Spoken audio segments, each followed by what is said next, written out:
Hey guys, welcome to my channel, and today we're going to take a look at another horrible case with you. A young woman disappeared as though she had just melted into thin air. She didn't come home one morning even though everything around her appeared to be completely normal. There were no signs or calls, just a harrowing quiet and a deluge of unsolved questions. What might have transpired during those brief hours? By whom was she last sighted? Everyone who knew her was shaken by her disappearance, which signaled the start of a sinister and twisted tale filled with secrets and suspicions that turned into a nightmare beyond anyone's wildest expectations. An important turning point in Asolepayeva's life occurred in April 2021. She had long wished for a better life, one that was full of chances to live more comfortably with her loved ones. Then, like a beacon of light, an offer materialized. It came from her cousin's husband, Murat Meyerbekov. She had known Murat for years, and he was a car salesman in Georgia. Abruptly, he extended his hand and said he needed an assistant immediately. He told Asel that the work, which would involve assisting with paperwork and managing car transfers for clients from Kazakhstan, would be simple and even exciting. It seemed to Asel like a gift from fate, an unanticipated chance. Murat went into great detail about her duties, which would include managing the car sales process, setting up meetings, and preparing paperwork for clients. He clarified that Georgia's auto industry was flourishing and that there was a strong demand for used cars, particularly from Kazakhs searching for less expensive models. Additionally, he said that his staff was amiable and prepared to assist Asel in settling in and feeling comfortable. The offer appeared to her as a long overdue reprieve from her cycle of constraints and issues. Everything seemed ideal: a $500 monthly salary, paid housing, and a flexible schedule. Asel's prospects had never been so bright, and she thought her dreams might finally come true. She felt hopeful for a better future and financial independence when she considered working overseas. She had plans to support her parents in their later years, save money for her own apartment, and put money aside for them. She felt strong and confident that she was making the right decision because of these hopes. Asel was raised in Kabanbai Betir, a small village encircled by endless, vast steppes in the Akmola region of Kazakhstan. She lived here for the majority of her life, seeing many of her classmates go through the normal village routines of getting married young, working on nearby farms, or finding employment in agricultural businesses. There were few options in the village, and opportunities were frequently reduced to a daily struggle for survival. Asel, however, had higher hopes. The lure of large cities, the possibility of altering her fate, and the aspiration to accomplish more all enthralled her. In search of her identity, Asel relocated to Nur-Sultan after high school. There she found work as a fitness club receptionist and lived with her older sister, who helped her through difficult times. Although working as a receptionist gave her a reliable source of income, the salary was low, and she was still unable to realize her dream of owning her own apartment. She cut back on little things and saved every extra tennet she could, all the while clinging to the hope that one day she would have her own place, where she could make a comfortable home and experience the independence she so desperately desired. Asel thought she could improve her family's situation in addition to changing her own destiny. Since her parents had put in so much effort to raise her and make sure she had everything she needed, she wanted to return the favor. However, reality showed her that her dreams were still a long way off, month after month. She was aware that it would be extremely difficult to achieve the degree of financial security required to support herself and her loved ones back home. Although it provided some stability, her job at the fitness club did not provide any of the opportunities she so desperately wanted. Then her cousin's husband, Murat Meyerbekov, offered her a job in Georgia. For Asel, this appeared to be the opportunity she had been seeking. It was well known that Murat knew business, and he talked confidently about the opportunities he could present. He clarified that he handled car sales in Georgia, serving Kazakhstani buyers seeking more reasonably priced cars, and that he needed an assistant to assist with paperwork and client relations. The offer wasn't taken lightly by Asel. She discussed it extensively with her older sister, who was first apprehensive and gave it careful thought while assessing the dangers. Her sister was concerned about Asel traveling to a foreign nation, far from home, and being in the company of strangers. Nonetheless, Murat persuaded them that Georgia was secure, that he would personally protect her, and that the position might be a fantastic first step toward a better future. Asel was aware of the dangers, but her determination to make a difference in her life overcame her uncertainties and anxieties. She kept thinking that this might be her only chance to escape the constraints of her current circumstance. Although she was aware that it wouldn't be simple, she had faith in her ability to overcome any obstacles. Despite all of her uncertainties and fears, Assel decided to accept the offer because she was sure that it was her opportunity to change her future. This was her chance to escape her routine, and she was going to take advantage of it. Despite their limited financial resources, Assel was supported by her family. Despite leading modest lives themselves, her parents and sister supported her emotionally and shared her aspirations. Assel had no idea at the time that this chance would trigger a series of unanticipated circumstances that would fundamentally alter everything. Eager and hopeful, Assel took a plane to Georgia shortly after. She felt that this move marked the start of an exciting new chapter in her life. When she got there, she moved into Murat Mirbekov's apartment in Rustavi. Murat assured her that although the apartment was small and had some older furniture, it was only meant to be a temporary place for her to stay until she found a better place to live. Assel initially communicated with her family on a regular basis, sharing her experiences in her new life. She talked excitedly about the local food she was sampling and praised the city's historic streets and distinctive architecture. She enjoyed even the small things, such as strolling through Rustavi in the evening. Everything appeared so novel and fascinating. She sounded content and assured in her choice, and her voice exuded real excitement. Her mother could hear the joy in her voice whenever she called home. Assel talked positively about the local traditions and the friendly, hospitable people she encountered. But after a few weeks, things began to shift. Assel started making fewer calls, and her chats became more circumspect and brief. Her voice carried undertones of fatigue and occasionally a trace of concern. Something seemed to be hidden from her. Assel gave evasive responses when her mother inquired about her health, typically attributing her weariness to her job. Her words sounded less convincing than before, but she insisted that everything was okay. Her mother became more anxious and made more attempts to contact her daughter, but many calls were not returned. Her family's concerns increased as each conversation became more reticent and brief. Assel's mother was able to contact her via video call one day. She waited tensely for her daughter's face to appear on the screen. The screen showed a room she didn't recognize in place of the familiar scene. The room looked cluttered and uncomfortable. There were strewn about belongings and furniture that appeared to have been hurriedly moved, as though someone had left in a hurry or didn't care to keep things neat. Her mother was alarmed and inquired as to what was happening and why the room appeared that way. Assel dismissed it with excuses about being busy without providing a clear explanation. She said she had a lot of work to do and abruptly ended the call. With every unanswered question and every fleeting, evasive exchange, her mother's anxiety only grew more intense. A passerby in Tbilisi's Didi Digomi neighborhood discovered the lifeless body of a young woman beneath a high-rise building's windows on the morning of May 16. At first, nobody knew her name, and she was only dressed in a t-shirt. Investigators would soon identify her as Assel Aitbayeva, however. One of the most important pieces of evidence in the case would be her last words, which she recorded and sent to her best friend. Several attempts to reach Assel had been unsuccessful in the hours before that tragic event. When Assel left a voicemail for her friend late on May 5, the anxiety grew.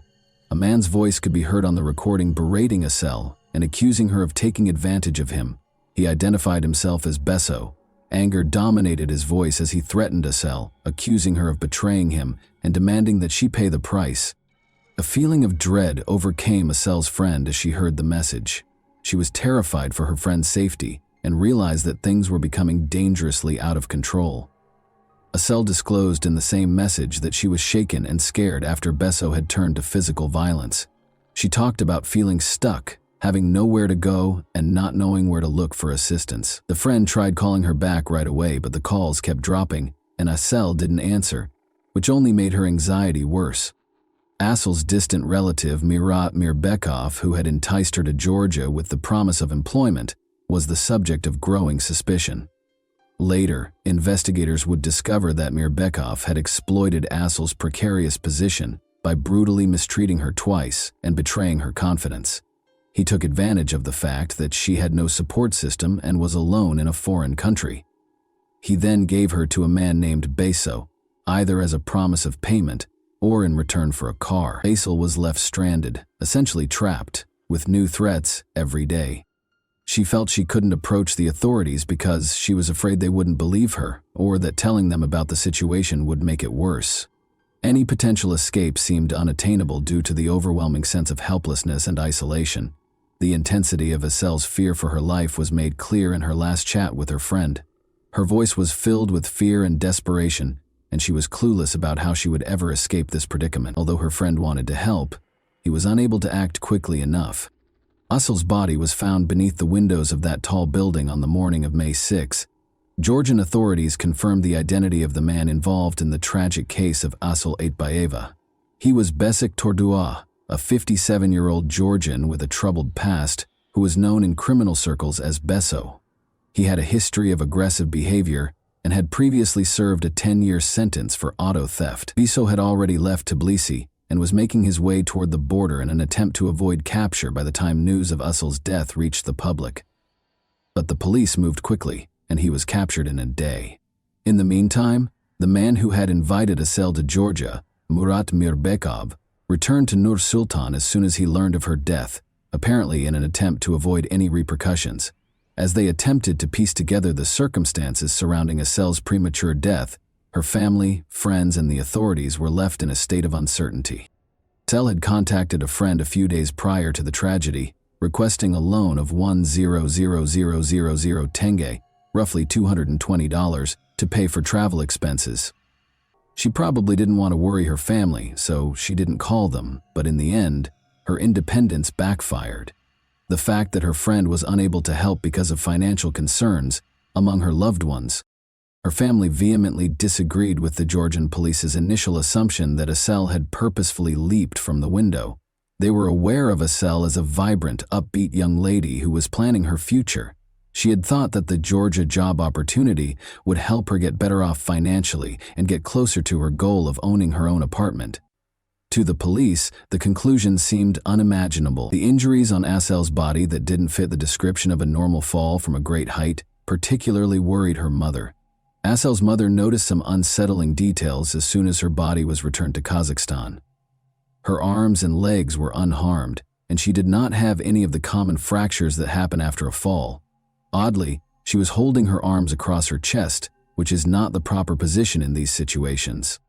Additionally, her head was free of the typical trauma associated with falls from high altitudes. The internal injuries, which included a ruptured spleen and other organ damage, were even more worrisome as they raised the possibility of serious abuse. Her body also had several burns that resembled cigarette marks before she died, and some of her teeth had been knocked out, which raised the horrifying possibility that she had been tortured. The family's suspicion that Eselle had been abused in her last hours was only strengthened by these disturbing findings. Her mother was shocked that her daughter would act in such a drastic manner. When her body was returned home, the disturbing details that surfaced only raised more unsettling questions, none of which seemed to have definitive answers. According to an examination, Eselle had been mistreated prior to her passing. In an effort to create the impression that Eselle had committed suicide, her mother insisted that her body had been placed beneath the high-rise's windows after she had already passed away. The Georgian police did not carry out any additional investigations and refused to admit any criminal involvement in Eselle's death, in spite of these alarming facts. While in detention, Besik Tordua, popularly known as Beso, first refused to cooperate. He acknowledged that there had been physical contact, but insisted it was consensual after investigators disclosed that evidence verified an intimate encounter with Eselle prior to her passing.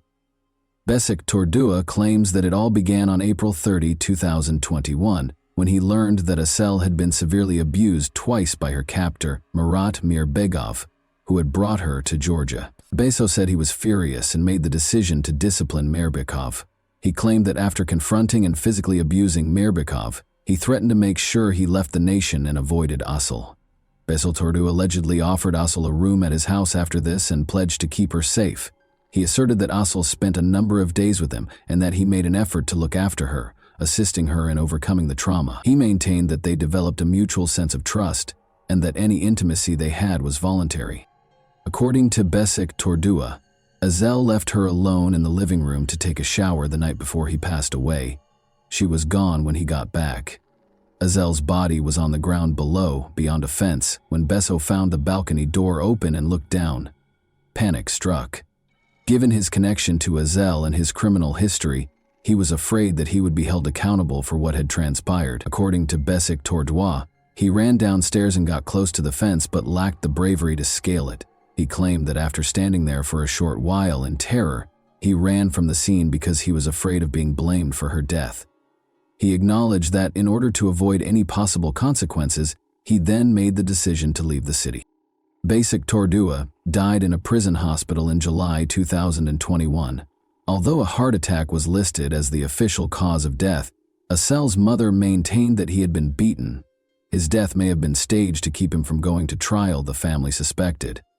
Bessic Tordois had been facing a possible sentence of 8 to 12 years for his offenses when this occurred, and the legal proceedings were still in progress. After examining a voicemail Azel had left to her friend just before she passed away, investigators began to doubt his account before he passed away. Azel expressed fear of Besso and mentioned threats from him in the recording. Any assertions of a consensual relationship are called into question by references to aggressive behavior. One aspect of the case that attracted a lot of attention was the suspicion held by authorities that Bessic Tordois may have coerced Azel. He was never officially accused of being the cause of her death, though. Although his actions might have pushed her to act in a desperate manner, the official position remained that there was insufficient evidence to pursue additional charges. The lawyer in Azel's family had a different opinion. They believed that she had been murdered and that the death was staged to make it look as if she had committed suicide. The injuries discovered on her body and the circumstances surrounding her fall, which didn't match the usual outcome of a leap from that height, confirmed this theory. When Murat Mirabekov returned to Kazakhstan, he was captured. He was accused of both human trafficking and aggravated assault. Azel's parents petitioned to have him extradited to Georgia for trial because they thought he was directly responsible for her death. Local authorities, however, took a while to address their requests or look into the matter further. Things didn't start to change until Azel's mother's morgue photos were uploaded online. The prosecutor's office took the issue more seriously after the pictures sparked public outrage. Journalists and the general public both took notice of Azel's untimely death and began their own online investigations. Details started to surface, some of them unverified. On the night of the tragedy, witnesses reported seeing two men allegedly push Azel off the balcony. Police stated that they had not discovered any evidence to support the rumors that the incident was captured on video. Azel reported Murat Mirbekov's violent actions to the local authorities after arriving in Georgia in order to obtain protection, but her requests were ignored. When Georgian journalists started looking into the case themselves, it became clear that the police had done nothing. One of Azel's acquaintances in Tbilisi consented to testify amid the events that were taking place. He revealed that Azel had sent him a desperate message the day before the tragedy. She mentioned Mirabekov in her message, claiming that he had attacked her twice. She talked about the intense psychological anguish she was experiencing in addition to the physical pain. She had requested assistance, but was hesitant to demand it because she still believed she could manage things independently. Being stranded in a foreign nation without any support system made Azel feel trapped. She tried to remain strong despite her fear of Mirbekov, she confided in her acquaintance. Despite her persistent belief that she could find a way out, she frequently talked about feeling as though she was in a hopeless situation. The inquiry also turned up other information. In addition to offering Azel a job in Georgia, Mirbekov had made similar promises to other young Kazakh women. He had promised them good jobs, good wages, and good housing. Luckily, none of them had agreed to his terms. Some had found his messages, which emphasized the ostensibly exceptional opportunities he could offer, to be especially persistent. All the women, however, had refused. Later, their families thanked them profusely for their foresight, saying it had prevented them from being in danger. The case took a dramatic turn by the end of July 2022-208. After more investigation, Georgian forensic experts found Mirbekov's DNA traces on Azel's clothing, which is a crucial piece of evidence. This bolstered the prosecution's case in court and validated witness statements. Ultimately, the work of investigative journalists and the new evidence obtained through forensic analysis started to provide a more comprehensive picture of what Assel had gone through in her last days. The truth was slowly emerging, in spite of all the barriers. One of the most talked about occasions in Kazakhstan was Mura Merbakov's trial in Nursultan. The case gained even more public attention when Georgian investigators, who were invited to the proceedings, presented the evidence and conclusions they had gathered. The tension in the courtroom was evident when Mirbekov showed up. He insisted he had nothing to do with Assel's death or any violent actions toward her, even in the face of overwhelming evidence to the contrary. He maintained that he was innocent and that he had been falsely accused. Those in attendance were left perplexed and incensed by his cold-blooded attitude and total lack of regret. Given the seriousness of the situation, Mirbekov's aging parents made the decision to apologize to Assel's distraught family. They hoped that their gesture would provide the victim's loved ones with some small solace. Mirbekov, however, continued to deny any wrongdoing and showed no interest in any attempts at reconciliation. The prosecutor made a resolute and firm statement. He offered a story that implied Mirbekov had given Assel to him for his own benefit, in an effort to improve relations with a strong Georgian man named Bashik Tordua. The prosecutor stressed that Mirbekov knew he was seriously endangering Assel and was well aware of Bashik Tordua's violent tendencies and criminal history. Tordua was infamous. He was so feared by the locals that they avoided him at all costs. According to the prosecutor, Assel was under constant pressure, and her desperate attempts to flee an intolerable circumstance resulted in the horrific events that ultimately led to her tragic demise. She had been pushed to the limit, feeling hopeless and in great distress, with no way out. Mirbekov was already a father of 2, and his wife was expecting their 3rd child. It was disclosed during the trial. Having a family should have deterred him from committing crimes, the court suggested, taking these circumstances into account as mitigating factors.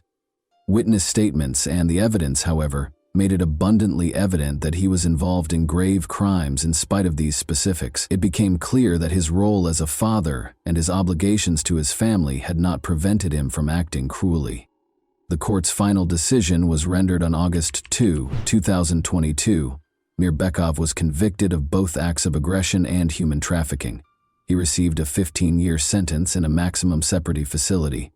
The court also mandated that Mirbekov compensate Assel's parents for the emotional harm they had suffered by giving them 5 million tenge, or about $10,500. Although no monetary settlement could ever fully compensate her family for the loss of their daughter, this sum served as a symbolic recognition of the anguish and suffering they had to endure. Assel's family was not happy with the outcome, even after the verdict and the compensation. They were convinced that Assel had been the victim of a premeditated crime and that the case was far from over.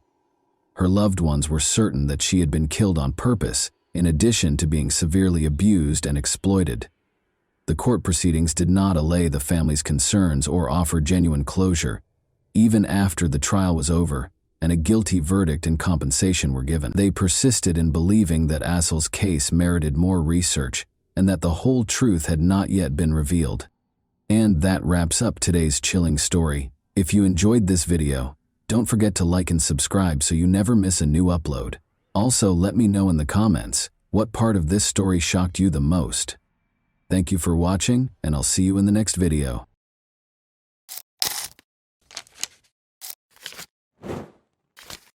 Hey guys, welcome to my channel, and today we're going to take a look at another horrible case with you.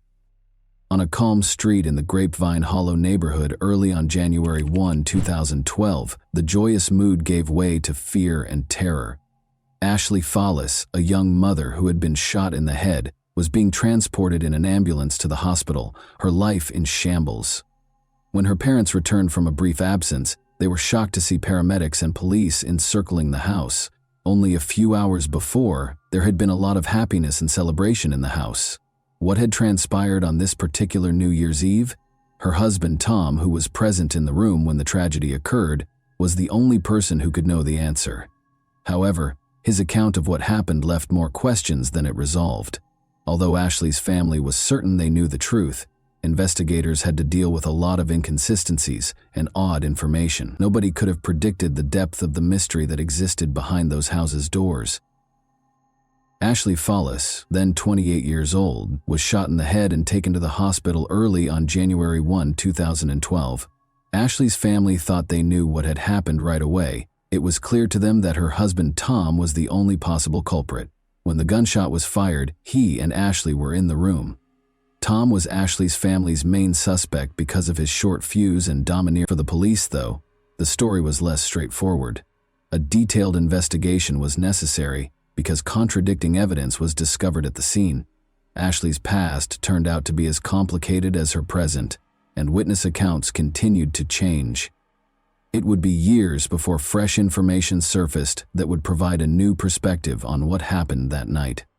The festive evening that started on December 31, 2011, was intended to be peaceful and centered around the family.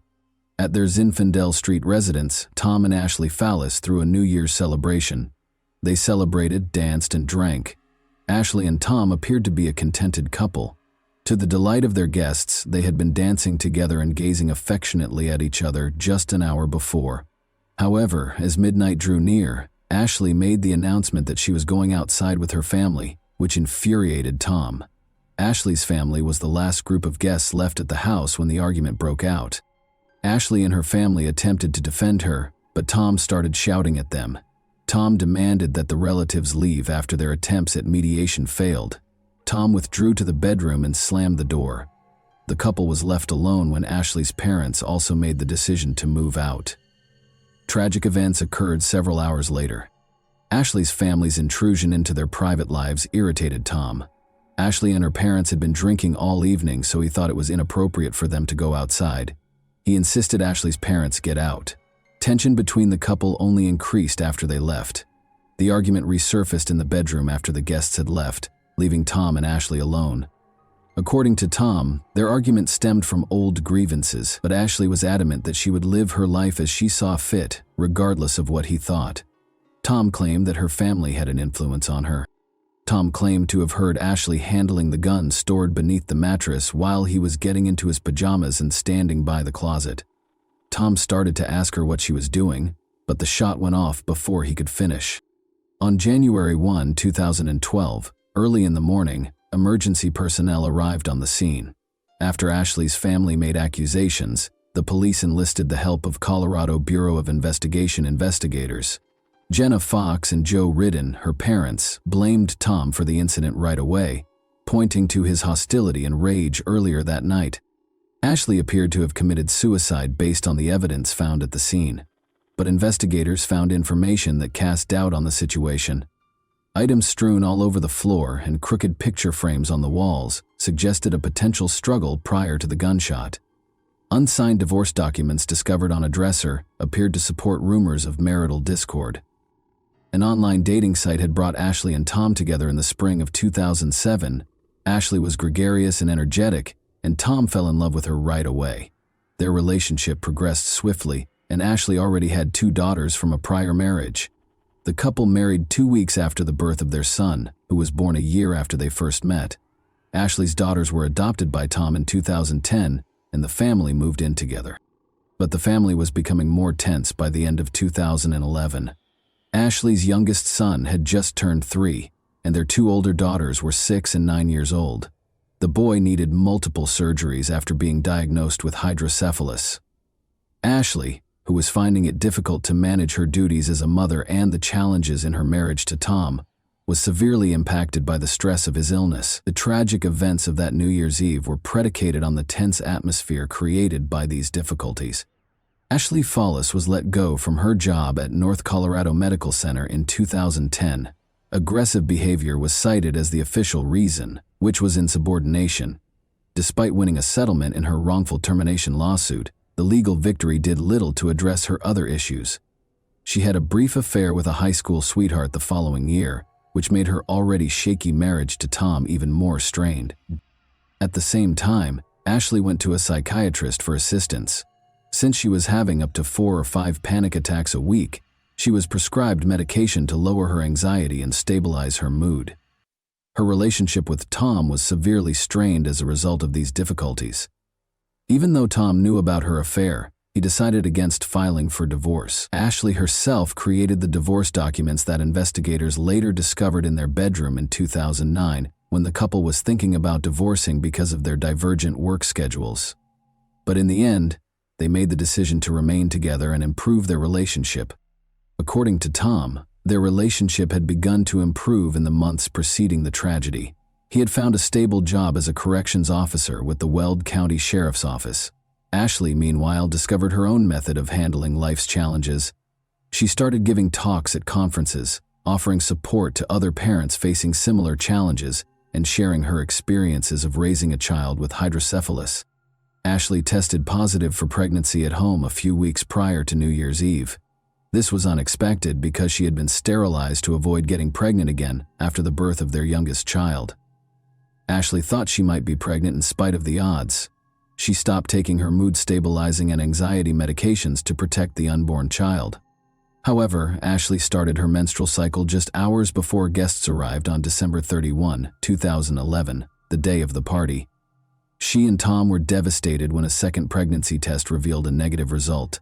A conversation about the possibility of trying to conceive another child and undoing the sterilization process had started that day. Years before, Ashley's mother had proposed the procedure, but now they had complete control over the choices. Tom and Ashley both stated that they would like to have another child, so the abrupt change in circumstances caused a great deal of emotional strain. All of this served as the background for what happened that night. Even though the day was emotionally taxing, the party at Ashley and Tom Fallis's house was exciting. Ashley tried her hardest to look happy. She danced, drank, and gave her loved ones hugs. Ashley appeared content and resilient, as she always did, according to her parents Joe and Jenna.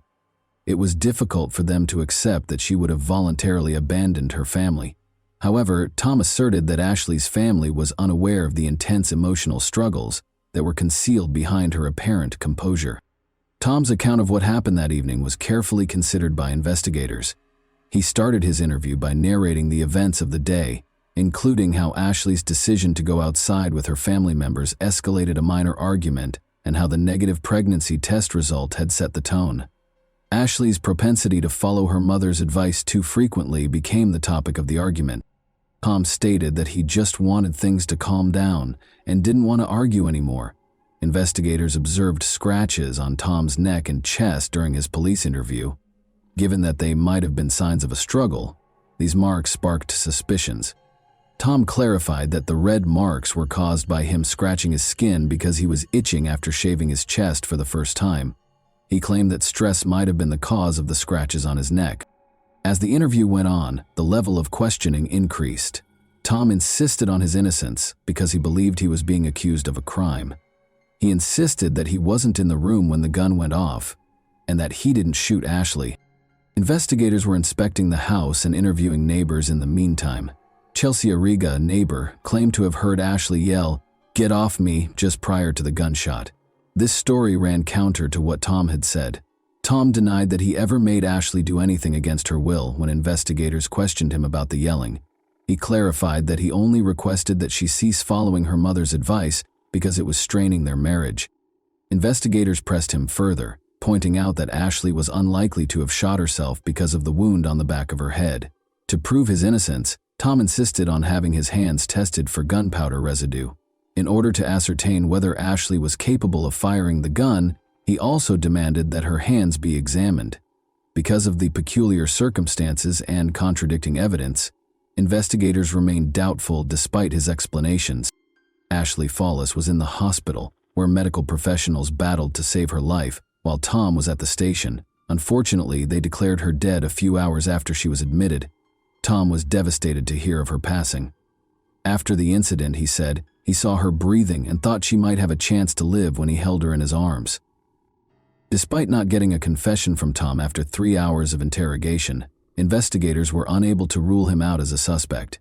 Tom grew more and more upset, insisting on his innocence and saying over and over that he could never hurt his wife. Ashley's death was declared a voluntary act 4 days after the incident. The medical examiner came to the conclusion that she killed herself, even though lab tests were not yet finished. Ashley's family was shocked and incredulous when the case was closed. They felt that the investigation was hurried and that Tom's employment in the county's correctional system had given him preferential treatment, which they felt affected the investigation's conclusion. It was challenging to demonstrate that Tom had any ties to the detectives working on the case, though, because of his employment with a different law enforcement organization that was unrelated to the investigation. Almost immediately, the Colorado Bureau of Investigation was called in to guarantee impartiality. However, errors were made. In contrast to standard procedure, Tom was not kept apart from possible witnesses at the scene. Furthermore, he did not cover his hands to protect any gunpowder residue that might have been important evidence. Tom's interrogation was handled poorly, according to Ashley's family, who felt that 3 hours was not enough time for the main person of interest in a case involving a suspicious death. They felt that until Ashley's parents, Jenna and Joe, pressed for it, investigators did not take Tom seriously as a suspect. Detectives changed their strategy only in response to their adamant demands. Even so, the investigation was only cursory. In the end, Tom was free to go. In order to be nearer to his sister, Tom relocated to Indiana after the tragedy, taking the kids with him. He seemed to be attempting to start over when he enrolled in college to obtain a bachelor's degree. Ashley's parents, Joe and Jenna, on the other hand, were uncompromising. They made a plea for justice to the media. They stressed that Ashley loved life and would never have voluntarily ended it, and they talked about Tom's short fuse in interviews. Nick Glover, a 17-year-old neighbor of the Fallis family, was a crucial new witness who was discovered by reporter Justin Joseph. Nick disclosed that he witnessed emergency vehicles pull up to the Fallis residence on January 1, 2012, while he was at home with friends. Additionally, Nick stated that he told Detective Michael Yates in an interview that he had heard Tom tell Ashley's parents, "I shot my wife." However, the police reports did not include a record of his statement. New accusations against law enforcement were sparked by the lack of documentation, which suggested potential corruption and a cover-up. Detective Yates was suspected of purposefully ignoring this crucial testimony in order to keep Tom safe. The Evans Police Department reopened the case in April 2014, over 2 years after Ashley's passing. According to new accusations, Yates had changed a witness's testimony and left out important evidence to bolster the story that Ashley had committed suicide. The investigation was carried out fairly, according to law enforcement officials, who denied any favoritism. Tom Fallis was taken into custody close to his Indiana home on November 18, 2014. He insisted on his innocence even after being accused of second-degree manslaughter. Many questions remained about the case, which had received a lot of public attention because of Justin Joseph's investigation. Ashley's leg bruises, for instance, raised questions about a flashlight that was discovered at the scene and possibly used during a fight. It was eventually discovered, however, that the flashlight was not connected to the crime and had belonged to an officer who had tried to administer first aid. According to the prosecution, Ashley kept a Taurus 9mm handgun under the mattress, which Tom took during a confrontation, put to her head, and then fired. After that, he called emergency services and lowered her body to the ground. Jenna Fox, Ashley's mother, testified during the trial that Tom had used harsh language and behaved aggressively during the New Year's Eve party, resulting in a fight. Tom refuted these claims. Jenna revealed later in the trial that there was a family history of mental health problems. Both Ashley's uncle and grandmother had committed suicide. This evidence was used by the prosecution to bolster their hypothesis that Ashley might have taken her own life voluntarily. Ashley's psychiatrist, however, stated in her testimony that she did not exhibit any symptoms of depression as of December 2011. Ashley was receiving overlapping prescriptions as a result of seeing 2 psychiatrists and a therapist concurrently, according to information later presented by the defense. Testimonies from forensic experts regarding the crime scene were inconsistent. Tom couldn't have shot his wife, according to Dan Gilliam, who had devoted hundreds of hours to examining the evidence. People who fire weapons in a fit of rage seldom stop after a single shot, Gilliam said. Gilliam was called as a witness by the prosecution, despite his findings. Jonathan Priest, another expert, visited the crime scene and went over the case materials. He deduced that Ashley had been in close proximity to Tom at the time of the shot. There would have been more blood all over the room, Priest thought, if Tom had been farther away. The chronology of when Tom arrived at Ashley and started helping, as recorded by the first responders, served as the basis for his analysis. This argument was used by the prosecution to refute the defense's assertions. Ashley's failed attempts to conceive, according to the prosecution, added to her emotional problems. Although she was not pregnant at the time of her death, an autopsy showed that she might have become pregnant following a tubal ligation. Ashley's emotional distress was exacerbated by reports that she thought she was pregnant 3 times in the 9 months before she passed away. The trial's psychiatrists emphasized how these conditions could have had a substantial effect on her mental health. A key component of the prosecution's case, particularly after Nick's friend Chelsea Arrigo provided her own account, was Nick Glover's testimony that he overheard Tom tell his parents, "I shot my wife," the night Ashley Fallis died. Chelsea also reportedly heard Ashley yelling, "Get off me!" according to Nick's mother, Kathy. However, Chelsea said during the trial that she was too drunk to remember the argument distinctly. Nick, however, emphasized that such a confession was unforgettable and insisted that he remembered everything that happened that night. Investigators took notice of his claims, and Detective Michael Yates, who had spoken with Nick the day Ashley died, was subject to internal review for neglecting to record this purported confession. Yates insisted that Nick had never said such a thing to him, but the investigation revealed no wrongdoing on his part. Defense lawyers pointed out various contradictions in Nick Glover's testimony during his cross-examination. They noted that Nick kept up a cordial relationship with Tom following his purported confession, taking part in family events like Christmas celebrations and camping excursions. Nick gave the same response more than 90 times when asked why he behaved in this manner. "I don't remember." Chris Graves, a former deputy for the Weld County Sheriff's Office, later came forward and said he had heard Tom confess. The defense cited contradictions in Graves's story, claiming that when he arrived at the scene he heard Tom yelling, "I can't believe I shot her, I can't believe she's dead," despite the fact that the crime scene was packed with neighbors, family members, and law enforcement officers. Nobody else claimed to have heard Tom's alleged outburst. Additionally, Graves did not arrest Tom on the spot, stating that it was outside of his authority. The defense also pointed out that for 3 years after the incident, Chris Graves had not submitted any reports regarding his statements. His credibility was further damaged when he was later fired for dishonesty from the sheriff's office. These elements call into question the prosecution's story. The prosecution's theory was also not supported by a large number of tangible pieces of evidence. Tests for gunshot residue on Ashley's 2 hands revealed residue, but tests on Tom's hands revealed no traces. Neither nail scrapings from Ashley nor scratches on Tom's chest, which could have been signs of a struggle, contained any evidence of Ashley's DNA. The idea that the couple had a physical altercation prior to the shot being fired was seriously called into question by these findings. In his own defense, Tom Fallis declined to testify. Over 40 witnesses were called to testify during the trial, which lasted for several weeks. Ashley's mental health and the major obstacles she had encountered in the months before her death, repeated pregnancy tests, her son's illness, prescription drugs, losing her job, and having an affair, were the main topics of the defense's closing arguments. The defense argues that these elements may have played a role in the tragedy. Ashley's purported farewell letters were introduced during the trial, which was a startling development. She wrote that she could no longer live, called herself a failure, and apologized to Tom in these letters. Since they were only made aware of these letters years after Ashley's passing, her family questioned their veracity. According to her family, they thought the letters were fake and had never seen any indication that Ashley might have written them.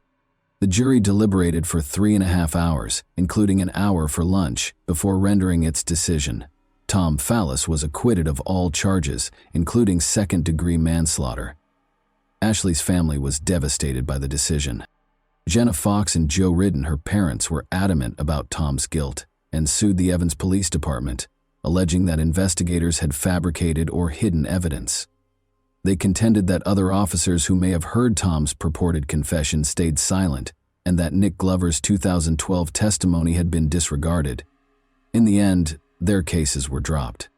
Ashley's family remained adamant about Tom's guilt and insisted on accepting the acquittal. Nevertheless, they were able to keep up a relationship with the kids and obtain visitation rights that let them continue to be active in their lives.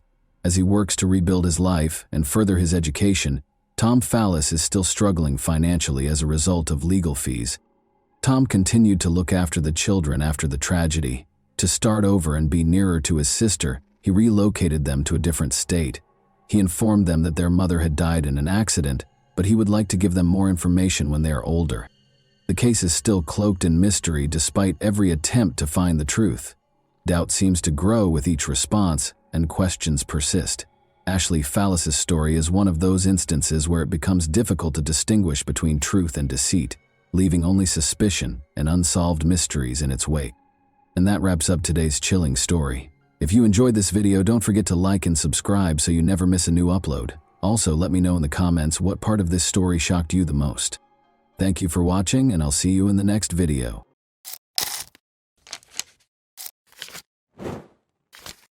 Hey guys, welcome to my channel, and today we're going to take a look at another horrible case with you. It was a quiet evening in Dallas when Amber Geiger, a seasoned police officer, entered the wrong apartment.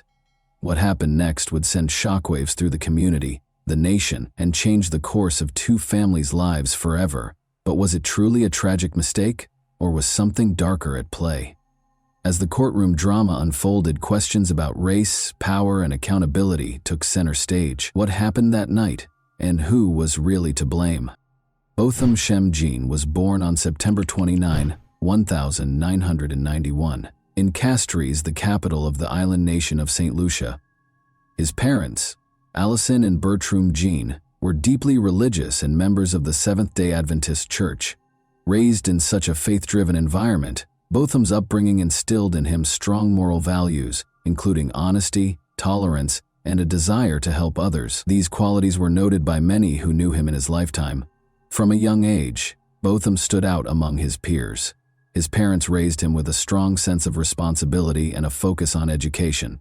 In school, he demonstrated exceptional abilities in mathematics and music.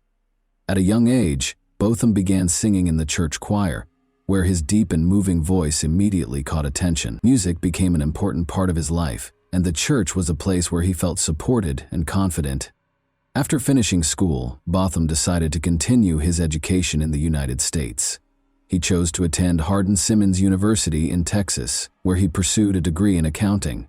This decision marked an important milestone in his life, as moving to the U.S. opened up new opportunities for professional growth and personal connections. After graduation, Botham secured a job as an accountant in Dallas. His career quickly flourished, and his colleagues highly valued his professionalism and approach to work. For Botham, working at PwC wasn't just a career step, it was an opportunity to contribute to society and provide for his family. He supported his parents, helped the youth in his community in St. Lucia, and dreamed of advancing further in his career. His co-workers remembered him as someone who always brought positivity and inspiration to the team, fostering a strong sense of camaraderie and striving for the best results. But it wasn't just his professional life that mattered to Botham. He was actively involved in the life of his church in Dallas, where he was part of the music group and often spent time with friends from the community. He found joy in simple things, cooking dinners for his friends, organizing parties to maintain friendships, and always sharing his sincere smile and support with others. His life was filled with plans for the future, full of optimism and a drive to achieve even greater things. Amber Geiger, on the other hand, came from a small town near Dallas. She was born on August 9, 1988, and grew up in a family where discipline and hard work were strongly emphasized. From an early age, Amber dreamed of becoming a police officer. Her father worked in local law enforcement, and she knew she wanted to follow in his footsteps to help people and bring order to society. Amber pursued this dream after high school by enrolling in the police academy. She worked hard and demonstrated the discipline and focus needed for a career in law enforcement. After graduating from the academy, Amber began her career with the Dallas Police Department, where she eventually became an officer. Her colleagues described her as determined and hardworking, though she often expressed frustration with the emotional strain and high stress of her job. The life of a police officer is always filled with risk and stress, and Amber was no exception. She often found herself in situations that required quick decisions, where her reaction had to be immediate. These working conditions took a toll on her emotional state. Over time, she became more withdrawn and cautious in her relationships with others. preferring to spend her free time alone to recharge. Amber Geiger was dedicated to her profession, but her life was full of contradictions. She tried to hide her vulnerabilities, but those who knew her well could see that she often felt lonely and sometimes even lost in the world. Despite her strong and determined character, her internal struggles and fatigue from the constant pressure made her life less stable. She would often return home late, exhausted and emotionally drained, which perhaps played a critical role in the tragic events that unfolded later. After moving to Dallas, Amber bought an apartment in a high-rise building not far from her workplace. She hoped that living close to her job would help her rest more and not waste too much time on commuting. Life in Dallas was supposed to be a fresh start for her, but this new beginning didn't bring the peace she had hoped for. Work stress and emotional strain became part of her daily routine. She often found it hard to manage the growing exhaustion, which led to tension and personal issues in her life. September 6, 2018, started for Botham John just like any other day. He woke up early in the morning as usual and headed to his office in downtown Dallas. It was another busy day, filled with meetings, discussions, and preparing reports for clients. Botham was someone who always strived to do his best at work, and this day was no different. His colleagues noticed his upbeat mood and the smile he shared with those around him. No one could have predicted that this would be the last day of his life. After work, Botham returned to his apartment in the Southside Flats complex, located in the heart of Dallas. His apartment was his sanctuary, a place where he could unwind after a long day. That evening, Botham decided to keep things simple. He planned to cook dinner, play his favorite music, and relax. He loved cooking, and it was one of his ways to relieve the stress of his workday. Meanwhile, Amber Geiger was finishing a 13-hour shift at the police station. That day had been especially grueling for her. Numerous calls, patrolling, and paperwork had completely worn her out. She felt a fatigue that seemed to weigh down her entire body, and all she wanted was to get home as quickly as possible. When her shift finally ended, Amber headed home, eager to collapse into bed and rest. However, her exhaustion and emotional depletion would play a pivotal role in the tragic events that were about to unfold. Amber arrived at her apartment complex, where she lived on the 3rd floor. On her way to her apartment, her attention was distracted as she was scrolling through messages on her phone, reflecting on the day she had just experienced. At some point, she accidentally rode the elevator to the 4th floor instead of her own. The doors to the apartments in this building were similar, and in her tired state, she didn't notice that she had approached the wrong unit. The door to Botham Jean's apartment was slightly ajar, which immediately made her suspicious. In her exhaustion and confusion, she thought someone might have broken into her apartment. Amber drew her service weapon without considering the potential consequences. The only thought in her mind was that she needed to protect herself. She pushed the door open and entered inside. Botham, who was preparing dinner in his apartment, heard the noise. He turned toward the door, unsure of what was happening. Amber, seeing a figure inside, mistook him for an intruder and without hesitation fired twice. The shots echoed through the quiet apartment, and within moments, Botham fell to the floor. Amber turned on the lights, and only then realized her mistake. She saw an unfamiliar man lying in a pool of blood, and it hit her that she had entered the wrong apartment. Panic and horror overwhelmed her. She rushed to Botham, trying to administer first aid. She called 911, explaining the situation to the operator, desperately trying to explain that she had entered the wrong unit and had shot someone. Her voice trembled with fear and regret as she pleaded with Botham to hold on, repeatedly saying she hadn't meant for this to happen. While waiting for emergency services to arrive, Amber attempted to stop the bleeding, but her efforts were in vain. Neighbors who had heard the gunshots and cries began to step into the hallway. Some of them also called the police, reporting the gunfire in the apartment complex. Paramedics arrived at the scene and tried to save Botham, but his injuries were fatal. That evening, the life of a young man with so many hopes and dreams was tragically cut short. Amber Geiger was detained at the scene. She appeared to be in a state of shock, completely disoriented, repeating that she hadn't meant for this to happen and that it was a mistake. She was taken to the police station for questioning. The police launched an investigation to understand how this tragedy unfolded. There were many questions. Why hadn't Amber realized she was not in her own apartment? Why had she resorted to using her weapon without confirming that there was an actual threat? These questions became central to the investigation and sparked intense public debate. As investigators gathered evidence, the public began to actively discuss the incident. The case sparked a massive outcry, especially in the context of racial issues and concerns about police abuse of power. Botham Jean was black, and many saw his death as yet another example of unjust treatment and bias by law enforcement. People began to ask, did Botham's race play a role in Amber mistaking him for an intruder and shooting him without attempting to assess the situation? Meanwhile, Botham's family was devastated by the events. His mother, Allison Jean, was in St. Lucia when she learned of the tragedy. It was a crushing blow for her. Her son, who had moved to the U.S. to build a better life, was killed in his own apartment. Allison began to demand justice for her son, calling on the public and authorities for a thorough and impartial investigation.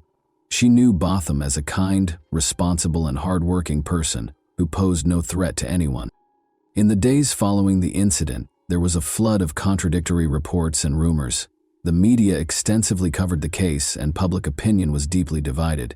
Some believed Amber had made a tragic mistake, while others argued her actions were the result of bias and an inability to properly assess the situation.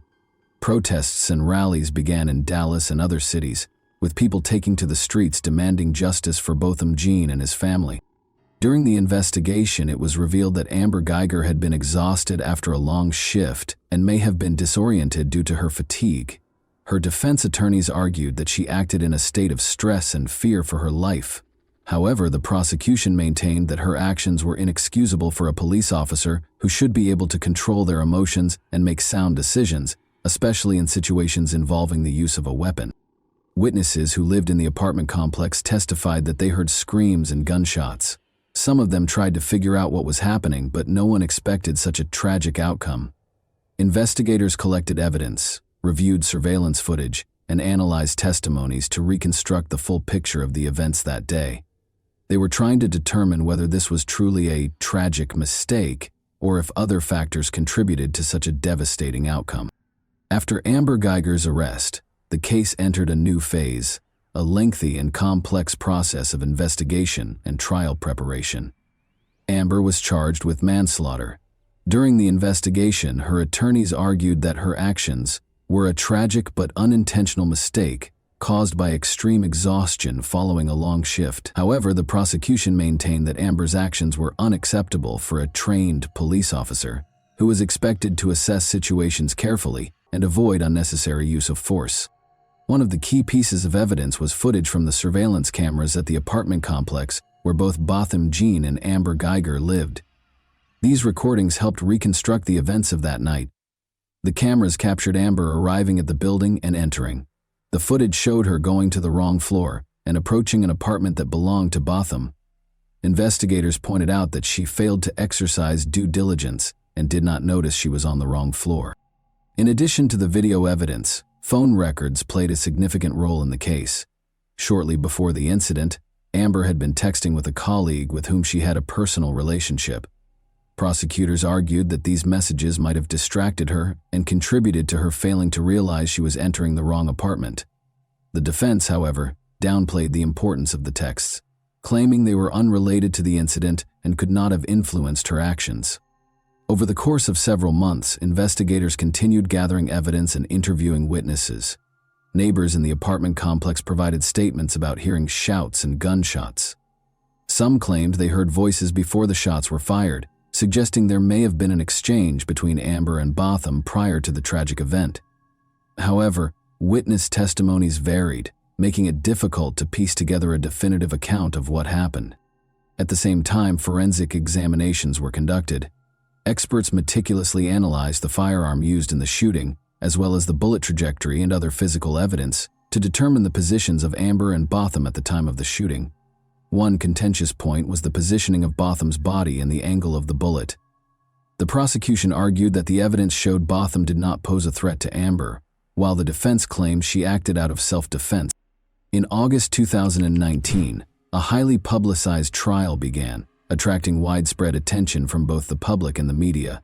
The courtroom was packed with journalists, family members, and friends of Botham Jean, as well as supporters of both the prosecution and the defense. The case promised to be a difficult one, touching on issues of police competence, personal responsibility, and racial justice. The trial opened with statements from both the prosecution and the defense. Prosecutors argued that Amber Geiger's actions were not just a mistake, but the result of her negligence as a police officer. They emphasized that any officer should exercise heightened caution, especially when it comes to using a firearm. Furthermore, they pointed out that Botham Jean was in his own home and posed no threat to Amber. The defense, on the other hand, built its case around the idea that Amber was acting out of extreme exhaustion and confusion, driven by fear for her own safety. Her attorney sought to portray her as someone who made a tragic mistake without any malicious intent. They also highlighted her previously unblemished record in law enforcement, hoping to elicit sympathy from the jury. Over the course of several weeks, witnesses, experts, and family members of both the defendant and the deceased testified. One of the most emotional moments of the trial came when Botham's mother, Allison Jean, took the stand. She spoke about her son's dreams and plans for the future, describing him as a kind and compassionate person. Her words deeply moved everyone in the courtroom, emphasizing the tremendous loss her family had endured. Also testifying was Botham's brother, Brant Jean, whose statement became one of the most talked about moments of the trial. In his address to the court, he publicly forgave Amber Geiger and even asked for permission to hug her. This gesture sparked a range of reactions. Some saw it as an incredible act of kindness and Christian forgiveness, while others felt that such an action should not overshadow the need for fair justice. Among the evidence presented in court were surveillance footage and an audio recording of Amber's 911 call after the shooting.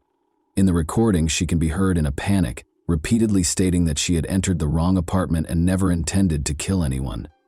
This call sparked further discussion as it captured her desperation, but also highlighted the lack of any attempt to determine who was in front of her before resorting to using her weapon.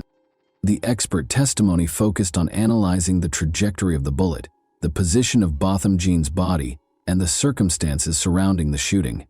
Experts for the prosecution argued that the bullet's path suggested Botham was in a relaxed position, likely sitting or standing up from his couch when he was shot. This contradicted the defense's claim that he had been moving toward Amber and posed a threat. However, the defense attempted to discredit these conclusions, stating that the trajectory could not be conclusively determined due to a lack of data. Throughout the trial, the public closely followed the developments of the case. Protests and rallies continued, with activists calling not only for a fair sentence for Amber Geiger, but also for police reform to prevent similar incidents in the future.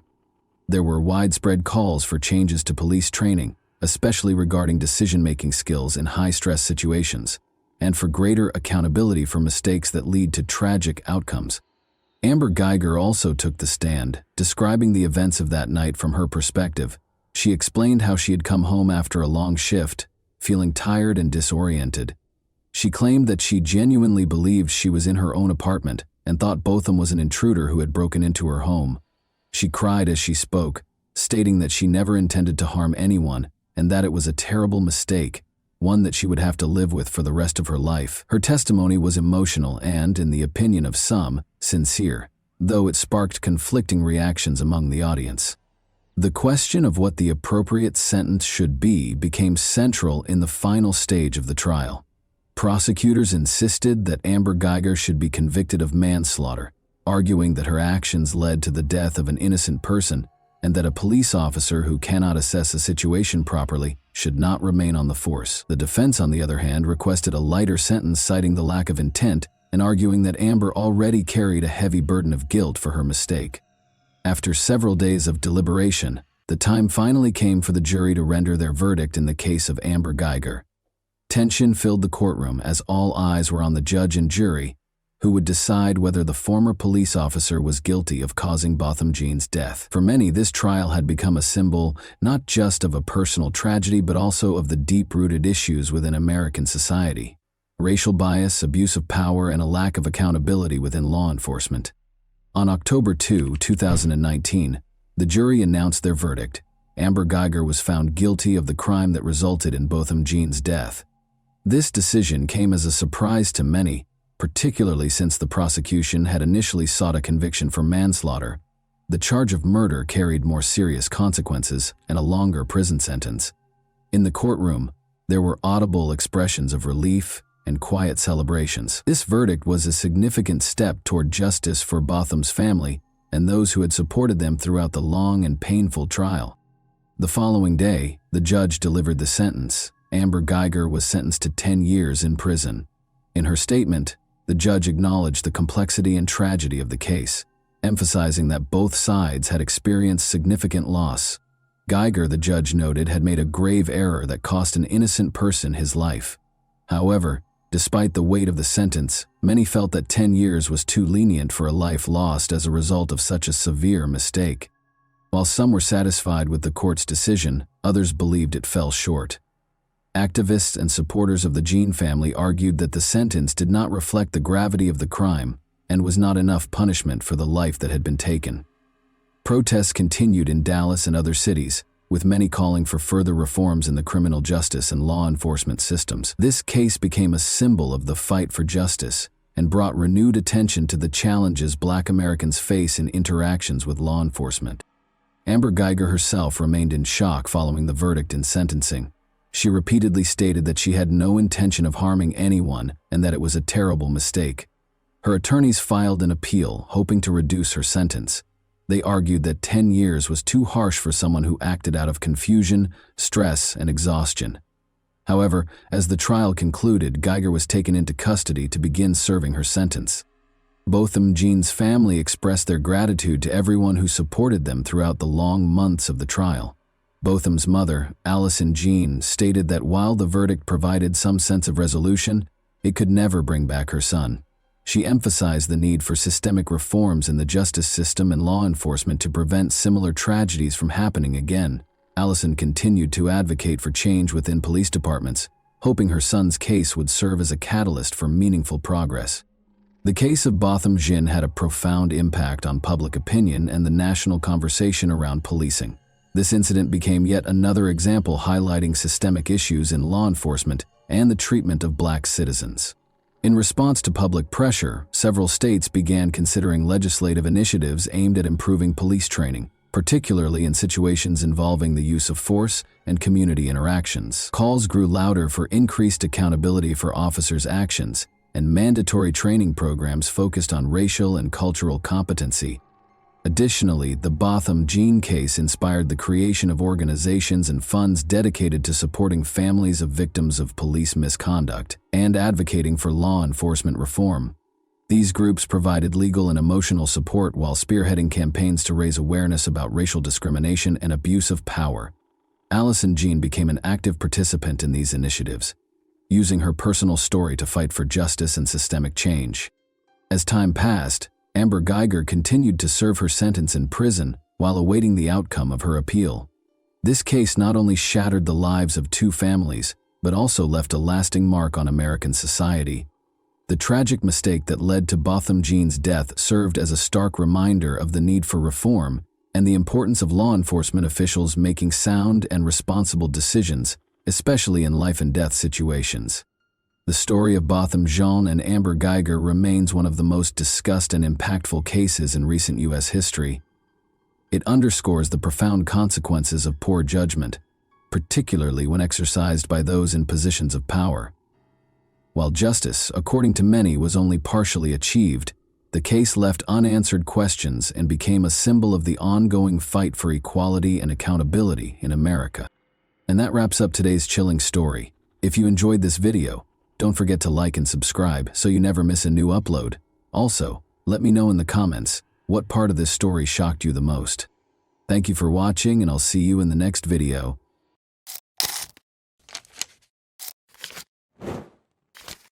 Hey guys, welcome to my channel, and today we're going to take a look at another horrible case with you.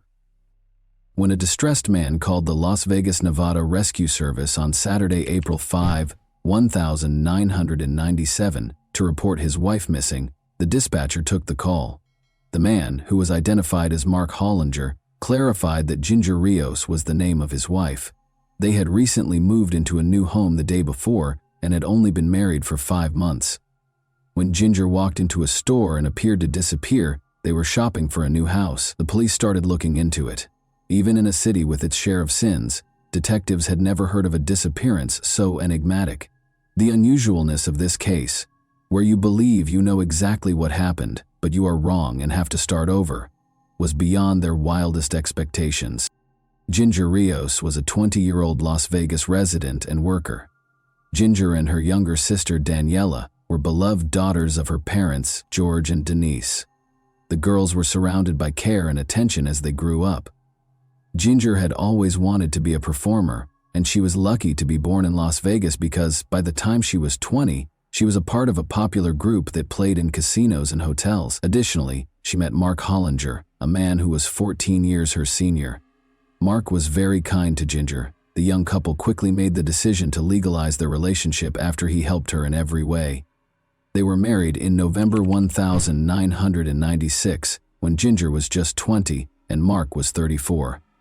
Because Mark was a quiet introvert and Ginger was a happy extrovert, some people thought their union was unusual. However, they were already planning how to construct their family nest and were a perfect match. Ginger discovered a fantastic house with a buyout option that was for rent in the spring of 1997. Ginger could already picture converting the house's large basement into a dance studio. She dreamed of eventually buying the house because she liked it so much, but she and Mark needed a good credit history in order to make this dream a reality. Ginger wanted to purchase books that offered pertinent advice because they needed a clear plan for how they would handle their money. In the city, a store that carried the exact books Ginger was looking for was becoming well known. Spy Shop was an odd moniker for it. It resembled an adult candy store. Its bookshelves were stocked with lockpicks, police badges, concealed surveillance cameras, automobile alarms, image transmitting glasses, and even tools for removing store security tags from clothing. It was ideally situated in the heart of the city. The young couple went shopping, including buying books, on Friday, April 4th, which was literally the day after they had moved into their new house. Mark parked right in front of the entrance at about 4 in the afternoon. Ginger took her wallet, which contained some cash and her identification, and went inside after telling her husband to wait in the car. Mark thought she would emerge quickly, but he was able to finish his cigarette and she hadn't shown up yet. He waited a bit longer, thinking she might be in line, and then made the decision to see how his wife was doing. The store was small enough for him to notice Ginger's absence right away. He inquired if the man and woman behind the counter had seen Ginger and gave them a description of her. Naturally, they responded that she had simply entered, purchased 2 books, and departed. She couldn't have gone very far, they added. Despite his surprise, Mark chose to browse other stores in case she needed to buy something else. He entered each one and inquired if anyone had spotted the slim brunette, but nobody had. There were no limits to his awe. She couldn't have just slipped past the car, which was parked directly in front of the entrance. In the middle of the day, Ginger had just vanished. Mark went to his wife's parents because he had run out of options. George, Ginger's father, thought right away that the spy shop would undoubtedly have security cameras if any store had them. After she left the store, they might be able to see at least which way she went. In addition to being notable for its distinctive merchandise, this store closed earlier than other establishments in Vegas. So Mark and George rushed back, praying the storekeeper hadn't already left. Mark was able to identify the man and woman getting into a van with a baby, even though the store was closed. They came over and gave an explanation. The man identified himself as John Flowers and asserted that he was the shop's owner. He clarified that in order to avoid traffic, he and his spouse had already closed the doors and set the alarm because they intended to depart before the weekend. He would be pleased to show them any video on Monday, but they had to move quickly. Despite their extreme frustration, Mark and George didn't want to clog up traffic for a family with a small child. The men went home and decided to call the police in the morning if the young woman wasn't there by nightfall or evening. Mark dialed 911 as soon as the sun came up. After being assigned to the case, Detective Jeff Rosen naturally started his investigation by attempting to find out more about the girl's life prior to her disappearance. She seemed to have a very happy life. She was truly loved by her sister and parents. Her career was booming. She had recently moved into a new house, and she had only been married for 5 months. She didn't seem to have any reason to flee, or did she? Is there something that nobody is aware of? What if she had purchased something else that made her disappear in the store instead of financial books? A few weeks ago, George remembered, his daughter had talked about going to that same store. but he had no recollection of her discussing anything out of the ordinary or buying anything during her visit. Her family came to the conclusion that she had to have been kidnapped in some way, but how could this have happened so quickly without her yelling or phoning for assistance? Did this mean she was acquainted with her kidnapper? The young woman did not take out her most recent paycheck or use her credit cards after she vanished. This implied that her disappearance was probably not voluntary. The detective also talked to the girl's friends and co-workers, who had a very different perspective on Ginger's life. Initially, the girl was not as ecstatic about her career advancement as it may have appeared.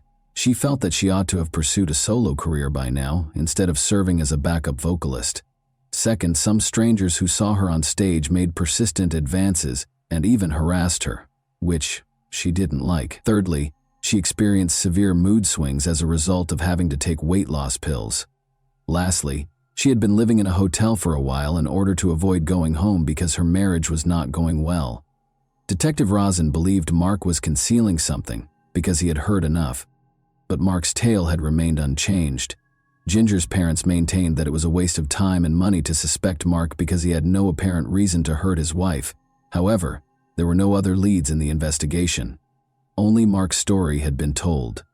The girl's purchases were verified by the shop owner, of course, but could anyone be certain that Ginger didn't go back to the car before Mark did something to her? Mark fervently hoped his wife had just escaped. At least she was safe, even though it wounded his pride. He even made an effort to carry out his own investigation, interviewing people and looking for Ginger or any leads in the city with George. Mark was Ginger's husband, so on the one hand he loved her and undoubtedly spent every moment he had free looking for her. Detective Rosen, however, interpreted this as an effort to deflect attention away from himself. In fact, Mark's leads were insignificant compared to the police's subsequent lead, which was aimed directly at Mark. Patrol officers discovered what turned out to be Mark's burning car in the parking lot of a nearby shopping center. What did he say about this? He was unaware. He just left the car in the parking lot and took a cab home after work when the engine began to make odd noises. To put it another way, the police had to assume it was a coincidence because the probable crime scene, assuming Mark had actually done anything to Ginger, was on fire. Despite the fact that it would take some time, forensic specialists took the vehicle for examination. The detectives decided to restart the investigation from the location where she was last seen by someone other than her husband because they had spent too much time concentrating on Mark. Although John Flowers, the proprietor of Spy Shop, was not there at the time, one of his staff members gave the police permission to search the area. They went through every room, but they didn't perform a thorough search. When Detective Jeff Rosen entered the storeroom, the overpowering smell of bleach nearly knocked him off his feet, but he didn't find anything odd in the store itself. He saw a small reddish-brown stain on the wall that might have been blood. Just in case, they made the decision to take it for analysis. John Flowers was notified by Rosen that the police had come to his store. Although John was shocked that they hadn't located the girl yet, he was happy to answer all of the questions. He clarified that the reason for the bleach odor in the storeroom was that he had to clean up after his dog using it as a toilet on a regular basis. A small drop of blood might have gotten there that way. He would have to visit the store to locate the security camera footage and the book purchase receipts, then turn them over to the police. When Rosen inquired about the books Ginger had purchased, the surprise was revealed. One book focused on contract killers and the other on establishing a new identity. However, why did Ginger purchase these? Did someone coerce her into purchasing these books and then murder her in one of the ways outlined in the second book? Or did she truly intend to vanish? Though it was too small to analyze, the tiny spot on the wall may have bled. But since everyone already knew Ginger had been in the store and gone, determining her subsequent whereabouts was far more important. Given Ginger's remarkable beauty and public appearances, there were, in fact, a number of potential leads. She could have been seen by a large number of people, including those with malicious intent. In addition, her father was a dealer at one of Vegas's most well-known casinos. Things can get messy when it comes to money. Weeks passed, and there was less and less chance that the girl would be found alive. When the response about Mark's car arrived, guess what? They discovered nothing at all, including no blood or indications of struggle. It was then that Rosen remembered John Flowers. He thought about watching the security camera footage to see if Ginger had been approached at the store's exit, but it was too late for him. "Where have you been all this time, guys?" John exclaimed, explaining that he had watched the video and witnessed Ginger walk into the store, select the books, pay with cash, and walk out. The video had been replaced with fresh footage from the security camera because no one had arrived to watch it. John was also unable to locate the book's receipt, even though he was positive it was somewhere.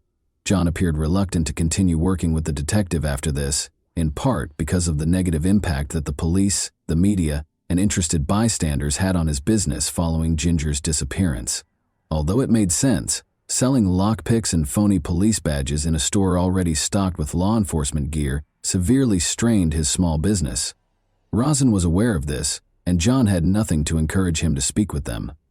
The police had no fresh leads, and the case was put on hold. The truth was there, in fact, but it would take several more months for the detectives investigating Ginger's case to realize it.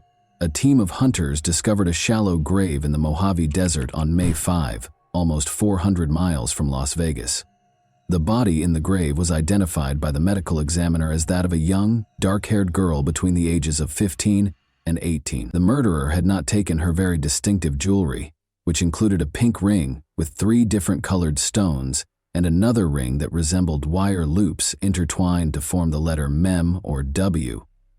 Could the M represent Mark? Or was it a family heirloom because Ginger's mother's maiden name was Waterworth? However, she had no identification on her person. The local police released pictures of the jewelry in the hopes of garnering public support, but they would not find out for a very long time.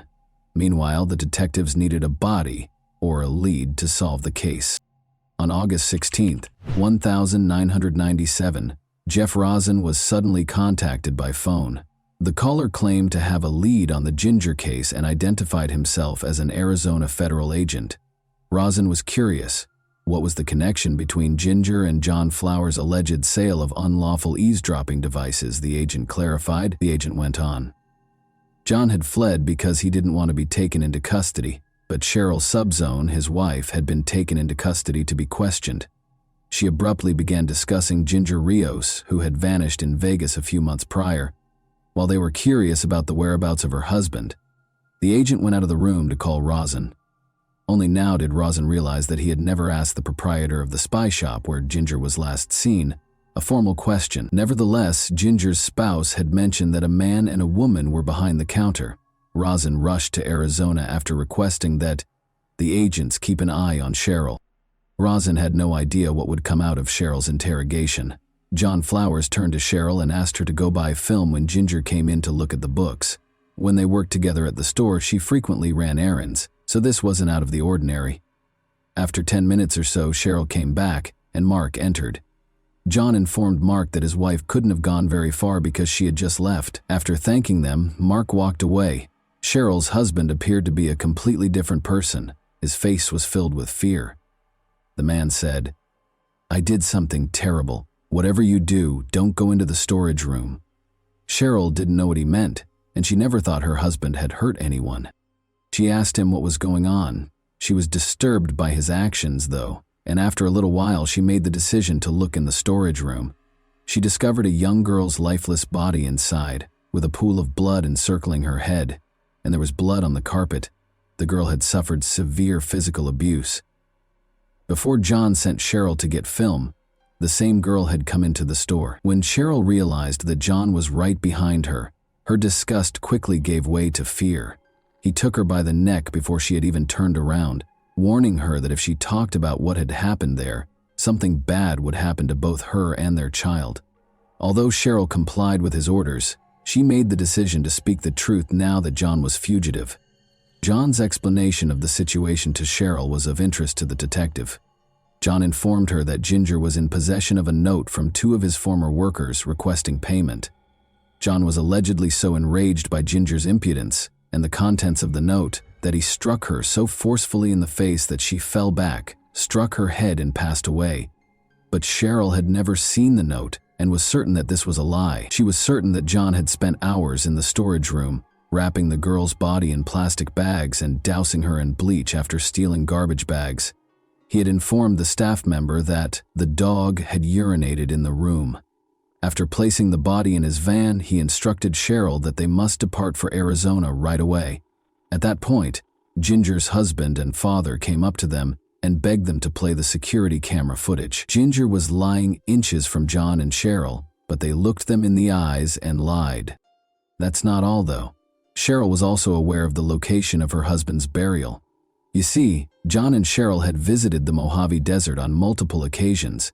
John once drove off with their baby and the body of the girl, leaving Cheryl in the middle of nowhere. He obviously drove home after burying her and coming back for Cheryl.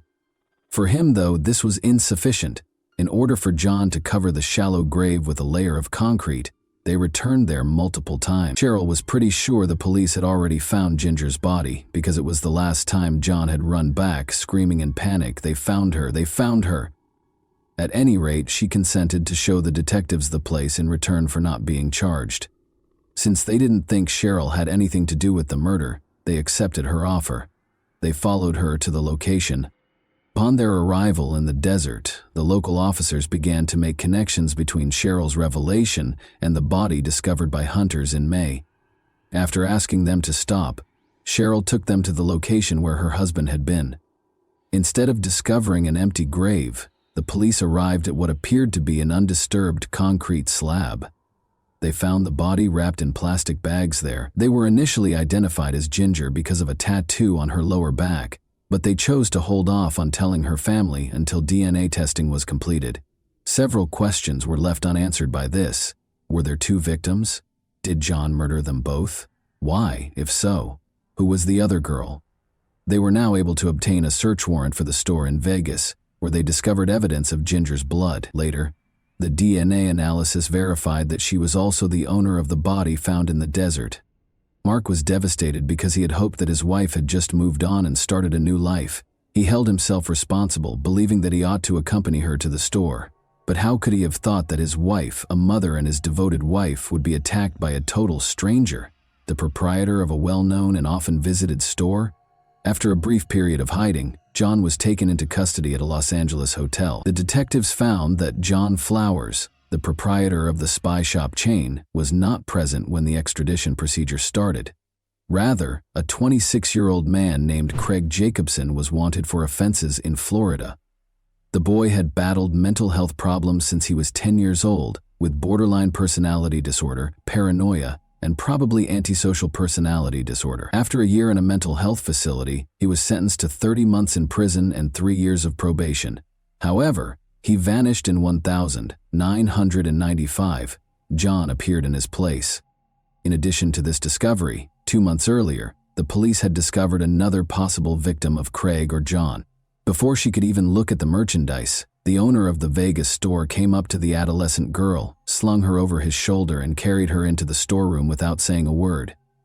She was extremely lucky, because John Flowers let her go after being frightened away by another customer who entered the store. Fear prevented this young woman from calling the police, and it might have been problematic for her to contradict the statement of a well-known businessman. Naturally, this was prior to the revelation of John's true identity. Psychiatrists examined him several times over the next few months and concluded he was not fit to stand trial. Despite being certain that Craig was lying, the prosecutor was concerned that the crime might go unpunished. He informed Ginger's family that a plea bargain would be the best course of action. Prior to being eligible for parole, Craig was sentenced to 25 years in prison after entering a guilty plea to the murder. Craig said that the other girl's name was Mary Stoddard. When he abducted and murdered her, she was the 18-year-old daughter of a chiropractor who had traveled to Vegas. In order to at least receive a life sentence or perhaps even the death penalty, Ginger Rios's family hoped that he would be charged with Mary's murder. The catch is that Mary Stoddard, who Craig described as the daughter of a chiropractor, was still alive and well. They had already taken a DNA sample and made a 3D model of the unidentified girl's possible appearance, but her body had already been exhumed. As it turned out, the documents containing information about her place of burial were lost, and no one knew which grave she was in, so this was all the police had. To put it another way, they had lost the body. The police, however, persisted in their efforts to identify her. There were 300 people on their list of missing persons. After 13 years, they were finally able to identify the girl on June 30, 2010. She was, more specifically, a 15-year-old girl from Phoenix, Arizona named Christina Mary Martinez. The girl lived in a group home, but she was mistreated there, so she frequently fled. She was taking a load of laundry to a self-service laundromat when she vanished on May 3, 1997. She passed Phoenix's spy shop on her way. Even though Christina had a rough upbringing, she had a lot of loved ones who were always looking for her, including her friend Valerie. To raise awareness of Christina's disappearance, Valerie set up a number of social media accounts. Valerie used to say, "I will never stop thinking about her, and I won't give up, no matter how long it takes. She is more than just a case number to me. I cherished her." Never giving up on finding someone is the essence of true love. Valerie had no idea that Christina, who was 16 years old when she vanished in the desert, had been found a week later. Regarding the girl's ring's mystery, the letter M on it stands for Martinez. It's interesting that Craig dated Mary Stoddard when they were both younger, according to the real Mary Stoddard's sister. If this is accurate, the man was already acting strangely at the time, and he might have become so obsessed with Mary that, after they broke up, he would constantly look for women who looked like her to vent his resentment. Given that Mary is still alive and Craig referred to Christina as Mary, it's plausible that, like many murderers, particularly serial killers, he had this fantasy in his mind when he committed the murder. Like the teenage girl from Vegas who survived because another customer scared the killer away, Craig most likely didn't plan his crimes, but instead gave in to impulsive behavior. Given that we know Ginger had visited the store prior to her disappearance, it's also possible that he specifically targeted victims. Craig never gave an explanation for his actions, but because Ginger's underwear was discovered around her ankles, investigators think the killings were motivated by violence against women. In any event, he will now be imprisoned for the remainder of his life after being charged with a second murder. Craig's ability to fool so many people with such ease is astounding. Mark and George, who were looking for Ginger, his own wife Cheryl, who was unaware of his secret personality, and even seasoned Vegas police officers who had seen a lot in their careers. A store owner with his wife and infant behind the counter makes you wonder where one can feel safe. He really seemed like a typical family man. And that wraps up today's chilling story. If you enjoyed this video, don't forget to like and subscribe so you never miss a new upload. Also, let me know in the comments, what part of this story shocked you the most? Thank you for watching, and I'll see you in the next video.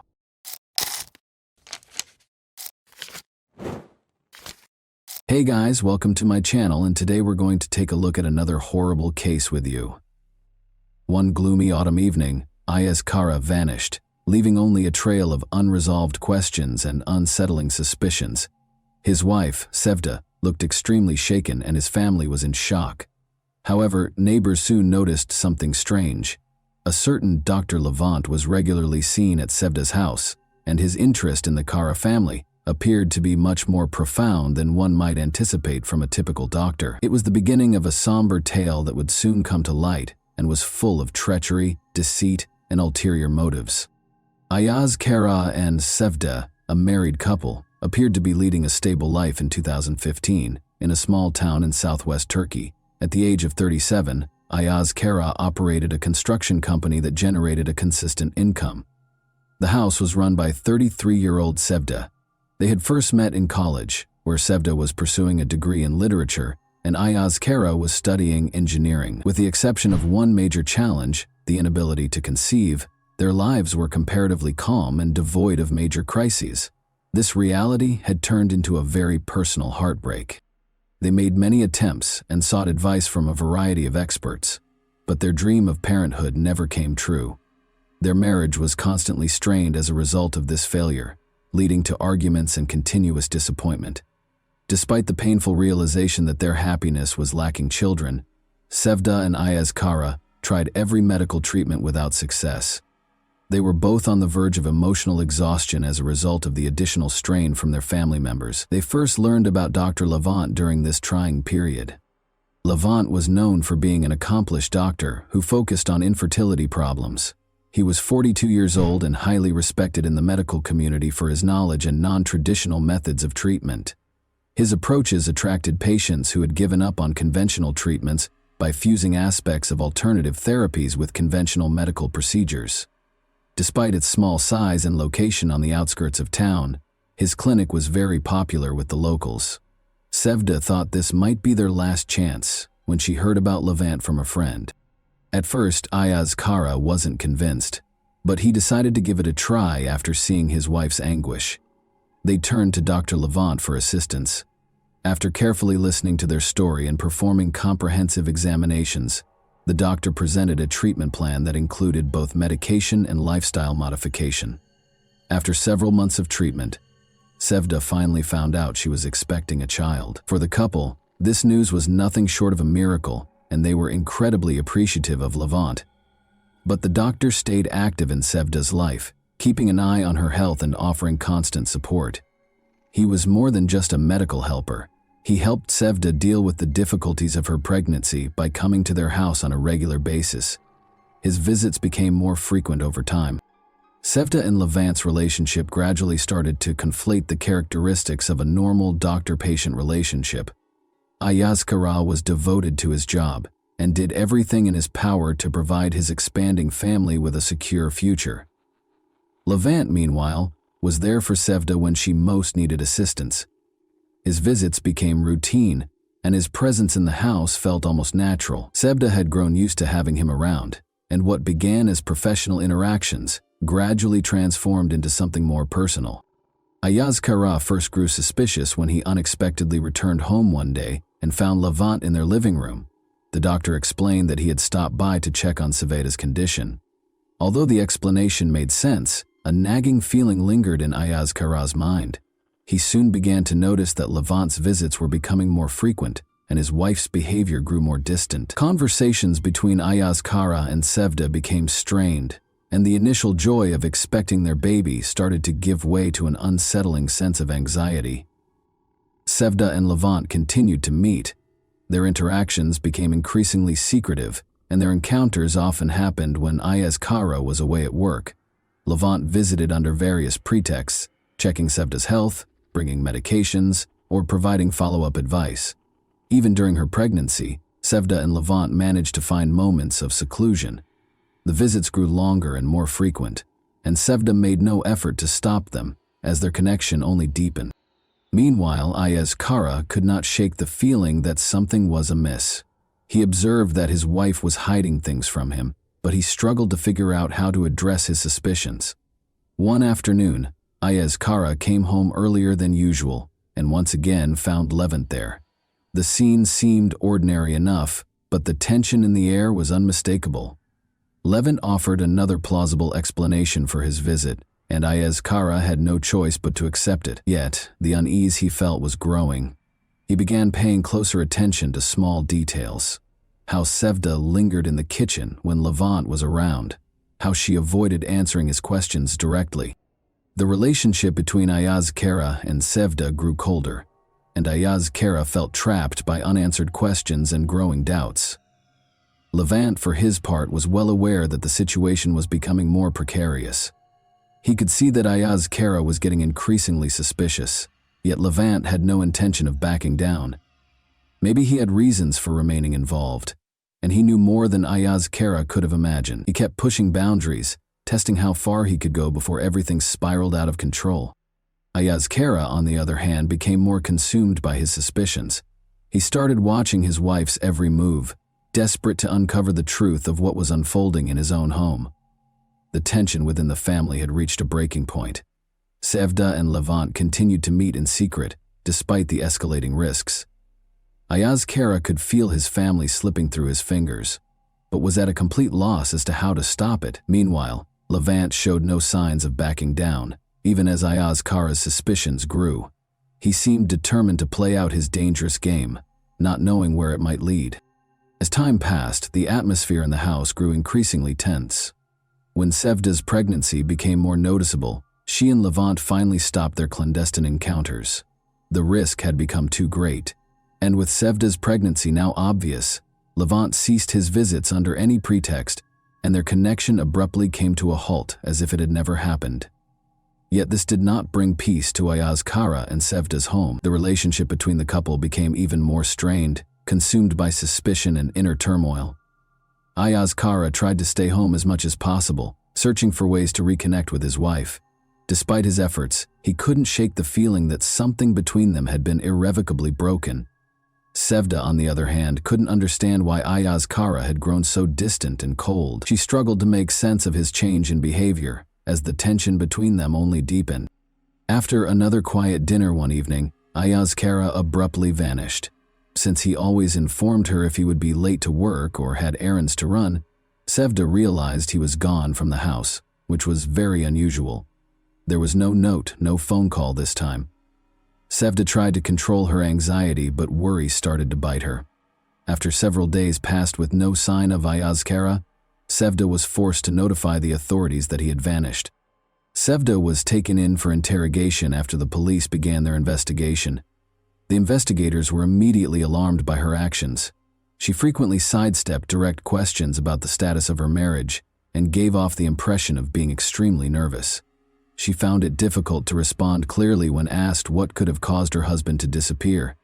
She was clearly uncomfortable when asked about her affiliation with Levant. Although Sevda denied any connection to Levant other than medical consultations, her claims sounded tentative and unpersuasive. Investigators started looking into all of Ayaz Kara's connections, including his personal and professional relationships. They found that, in contrast to his usually rigorous work schedule, Ayaz Kara had been spending an unusual amount of time at home. The mysteries surrounding his disappearance are only becoming more complex in light of this detail. Even though Sevda insisted she didn't know anything, the investigators were still bothered by her nervousness and unpredictable behavior. While closely examining the surveillance footage from the cameras placed throughout the house, one of the investigators noticed a number of instances that didn't match Sevda's claims. He observed that Levant visited often, and that their interactions seemed far too familiar for a straightforward doctor-patient relationship. This finding encouraged further research into the nature of the relationship between Sevda and the Levant. Investigators soon suspected Sevda of being involved in her husband's disappearance, making her a prime suspect. She was still being called in by the police to be questioned about her interactions and activities in the days before Ayaz Kara vanished. Sevda's responses became increasingly erratic, and her anxious manner only served to heighten law enforcement suspicions. Levant became involved in the investigation as well, and investigators started looking for him to learn more about his role in this complicated case. It had been months since Ayaz Kara vanished. Despite a lot of work, the search produced very few tangible results.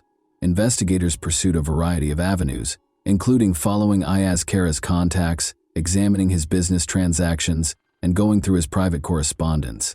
But each lead appeared to come to a standstill. Interviews with friends and coworkers revealed that none of them had any insightful information to share. Red flags were still raised by Sevda's peculiar behavior during interrogation. The suspicions about her were only heightened by her propensity to contradict herself and avoid direct responses. Life continued while the investigation stalled. A baby boy was born to Sevda. There was no celebration, despite the fact that the delivery went well and the child was healthy. The police and the community continued to keep a close eye on Sevda, and the baby's father was still missing. Neighbors whispered about what had happened, and rumors spread like wildfire throughout the small town.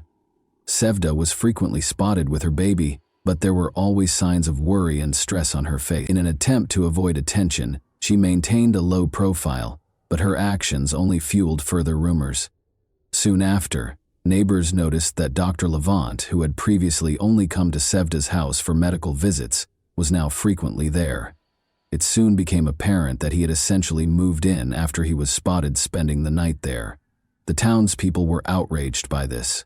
Such behavior did not go unnoticed in a small community where everyone knew one another. The relationship between Sevda and Levant was suspected to have begun long before Ayaz Kara vanished. Rumors spread, and before long everyone knew that Levant was her lover, and not just a friend who helped her through a tough moment. Sevda's home came under more and more critical scrutiny. Her behavior was the subject of gossip from neighbors, who conjectured that she and her new friend may have been complicit in the disappearance of Ayaz Kara. Some even said they had witnessed Levant visiting Sevda often while she was pregnant, and that his visits had appeared much too frequent for a mere doctor.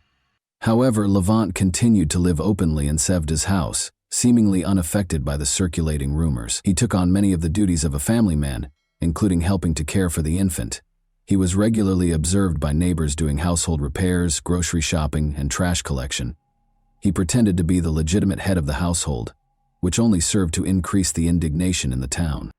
When Levant and Sevda were seen together at the neighborhood market shopping for things for the baby, the disapproval peaked.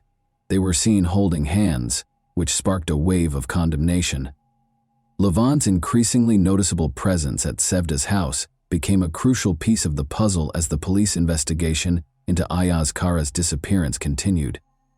Investigators started closely observing the property, following Levant and Sevda's every step and every visit. Although there was growing suspicion that they were somehow connected to Ayaz Kara's unexplained disappearance, authorities were unable to establish a direct connection that would link them to the case in the absence of any hard evidence. Sevda made an effort to keep things somewhat normal, but it was almost impossible. Her residence was continuously monitored by both the police and nosy neighbors. Every action she took was closely watched, and rumors about her were constantly spreading. She could not avoid the judgment. Women who once greeted her warmly and engaged in conversation about daily life now completely avoided her when she took her infant for walks. Families that had previously been friendly with her started to distance themselves from her after some even made mean comments, such as, "Her husband's barely gone, and she's already found his replacement." Levant, on the other hand, avoided any conflicts. He carried on with his life as though nothing out of the ordinary had occurred. He never bothered to defend himself, he never engaged with the neighbors, and he ignored the whispers. The situation became even more tense because of his disregard for public opinion. His assurance was evident, and Sevda found herself depending on him more and more as she drew courage from his unwavering poise. Meanwhile, the police kept reviewing the home security footage taken prior to Ayaz Kara's disappearance. They found growing evidence that Levant had seen Sevda far more often than a normal physician would have. This made Levant a prime suspect, especially since he was now residing in the missing man's house. Investigators started getting the paperwork ready so they could call Levant in for formal interrogation. Sevda insisted that Levant stay, but Levant began to consider leaving town for a while to avoid attracting any more attention. Not with the intense and inevitable looks of suspicion and condemnation from those around her. She could no longer handle it all alone. There was a knock on the door one evening. The police were involved. To answer some questions, they invited Levant to come down to the station. He had been aware that this day would eventually arrive. He composed himself and assured Sevda that he would return shortly before stepping out to meet the officers. With 1,000 concerns racing through her head, she watched as the police car drove off. She was aware that life would never be the same and that they would be constantly monitored. Levant tried to remain calm at the police station. The detectives questioned him about his frequent visits to Sevda, his relationship with Ayaz Kara, and why he was now residing in her home. According to Levant, he was merely a medical professional who had been supporting Sevda during a challenging pregnancy and the months that followed. Although he denied any involvement in the disappearance of Ayaz Kara, his answers did not satisfy the investigators. They persisted, looking for contradictions in his account. Meanwhile, fresh rumors started to spread around town. There were rumors that Levant might even be arrested and that the police were finally taking the case seriously. Some neighbors said that Sevda's actions had long struck them as strange, and that they had always suspected something was wrong. The community's judgment became more obvious. People shunned Sevda, and those who had previously supported her now abandoned her. After being questioned for several hours, Levant went home. He attempted to hide the fact that he was tired. At the door, Sevda greeted him with a strained and pale face. Even though she didn't ask any questions, it was clear that she was afraid. Levant realized that the situation was more serious than they had anticipated and that they were now in actual danger. Every action they took would be closely watched by the police, who obviously weren't going to let them off the hook. The tension only increased in the weeks that followed. Levant made an effort to continue as though nothing had changed, but the community's and the authorities' pressure was getting to be too much. Sevda avoided interacting with neighbors and rarely left the house. She was aware that their lives had devolved into a never-ending anticipation of catastrophe. They no longer felt safe, and their fear only grew with each new encounter with the police. Levant and Sevda came to the conclusion that there was no use in continuing to deny their relationship after weeks of incessant interrogation. Their lives had become intolerable due to the police pressure, the critical looks from their neighbors, and the never-ending barrage of suspicions. They made the decision to come clean. They maintained that they had nothing to do with Ayazkara's disappearance, despite the fact that they were living together and had become romantically involved. They freely admitted during a follow-up interrogation that they were now a couple, and that Levant had moved in with Sevda to assist with babysitting. They denied any involvement in Ayazkara's disappearance and stated that their feelings for one another had become too intense to ignore. They also asserted that their relationship had only started after Ayazkara disappeared. Their admission was met with suspicion by the police. Though there was no basis for criminal charges connecting the two to Ayazkara's disappearance, investigators were still certain that they were concealing something. However, the case became even more tense after Sevda and Levant came clean about their romantic relationship. Every action they took was now closely monitored as the investigation grew more intense. Sevda and Levant were all too aware that their life together had devolved into a never-ending nightmare, with new questions and suspicions emerging every day. Ayazkara's family, meanwhile, refused to wait around. Mehmet, his younger brother, and his parents decided to take matters into their own hands and started their own investigation. They were convinced that Ayazkara couldn't have vanished without foul play, and that Sevda and Levant knew more than they were confessing. Especially Mehmet was unrelenting. He spent hours interviewing neighbors, compiling data and examining it to find any possible leads. He clung to the hope that Sevda and Levant were somehow involved in his brother's disappearance and was determined to find out the truth. One day, Mehmet got a tip from a neighbor who said that a suspicious van had been seen close to the house the night Ayazkara vanished. No one had given it much attention at first, but now that detail seemed important. Mehmet started to inquire, and a number of neighbors attested to seeing the van. There were people inside the house where it had been parked. The timing coincided with the abrupt disappearance of Ayazkara, but no one knew who they were. Mehmet followed up on every lead pertaining to the van and eventually located a source who could provide a more thorough account. It was a white van that was old and unmarked. The witness also reported seeing individuals that evening loading heavy-looking objects or big bags into the van. For Mehmet, this realization felt like a breakthrough. After compiling everything he had learned, he gave it to the police. The tip was taken seriously by the authorities, who started investigating. The investigation took a crucial turn when they learned that a van that fit that description had previously been reported for suspicious activity in the neighborhood. The investigation was starting to put the pieces of the information they had collected together. The police began looking through town-wide security cameras that might have recorded the van's movement. They soon discovered video from one of the cameras, which showed a white van traveling late at night along a road close to the residences of Ayazkara and Sevda. This video turned into an important piece of evidence that might help explain Ayazkara's disappearance. The authorities' efforts to find the owner of the van were soon successful. They found that a man named Emre, who had previously been a driver for Levant's clinic, was the van's registered owner and had a connection to Levant. This discovery changed the course of the inquiry. They quickly brought Emre in for interrogation. He initially vehemently denied any wrongdoing, but when pressure mounted, his story started to fall apart. Detectives narrowed their line of inquiry by pressing him further after noticing discrepancies in his account. After a while, Emre broke down and acknowledged that he had helped Levant that evening. He said he had only been instructed to assist with moving some things and had not been fully informed of the situation. He claimed that because he assumed he was helping his boss with a personal issue, he didn't ask questions. Emre denied any direct involvement in the disappearance of Ayazkara and maintained that he had no idea what was in the bags he had assisted in transporting, but his admission only made Levant and Sevda seem more suspicious. The police were aware that they needed to move quickly. They obtained arrest warrants for Sevda and Levant so they could be questioned further, as well as a search warrant for their residence. Law enforcement showed up at Sevda and Levant's house late at night when it was quiet. A startled Sevda answered the door when they knocked, utterly unprepared for what was about to happen. She was shown the search warrant by the officers. As the police started their search, Levant was immediately taken into custody, handcuffed before he could speak, and arrested. The noise alerted the neighbors, who gathered outside the house.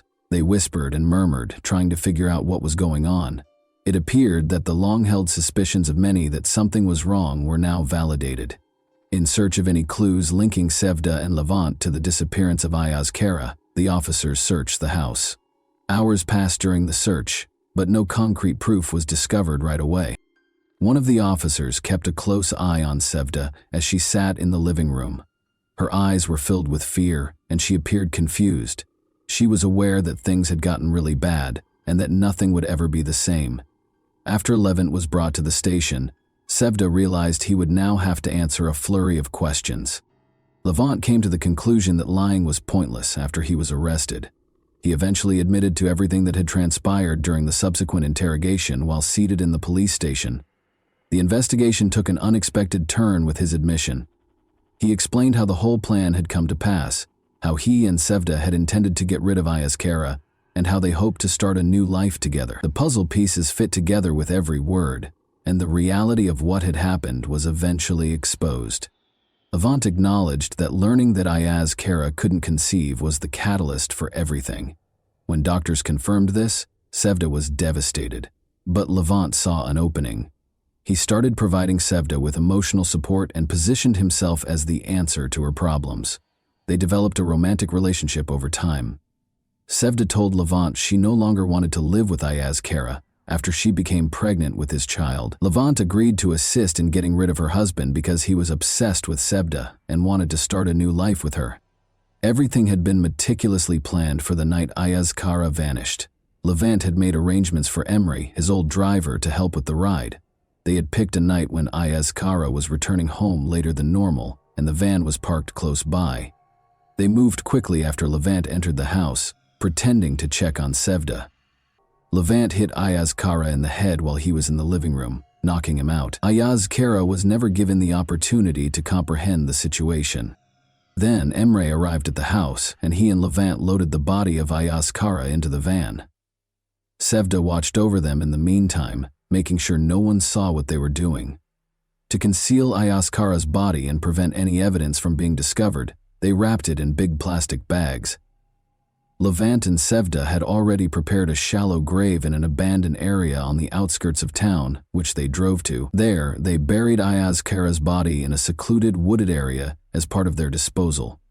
Neighbors had seen the bags being loaded into the van, and they were used to hide any evidence and make sure the body was not in direct contact with the bags. They did it to be together, Levant clarified.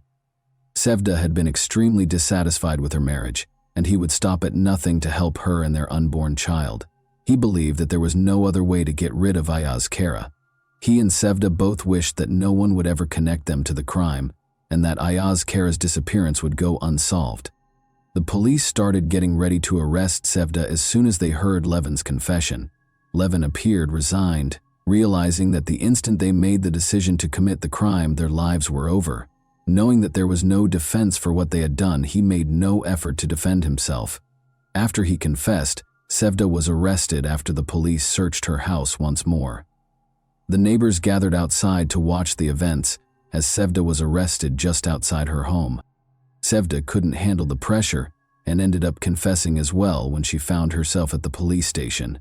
She talked about how she had become increasingly resentful of Ayaz Kara and how their relationship had soured after she found out he couldn't conceive.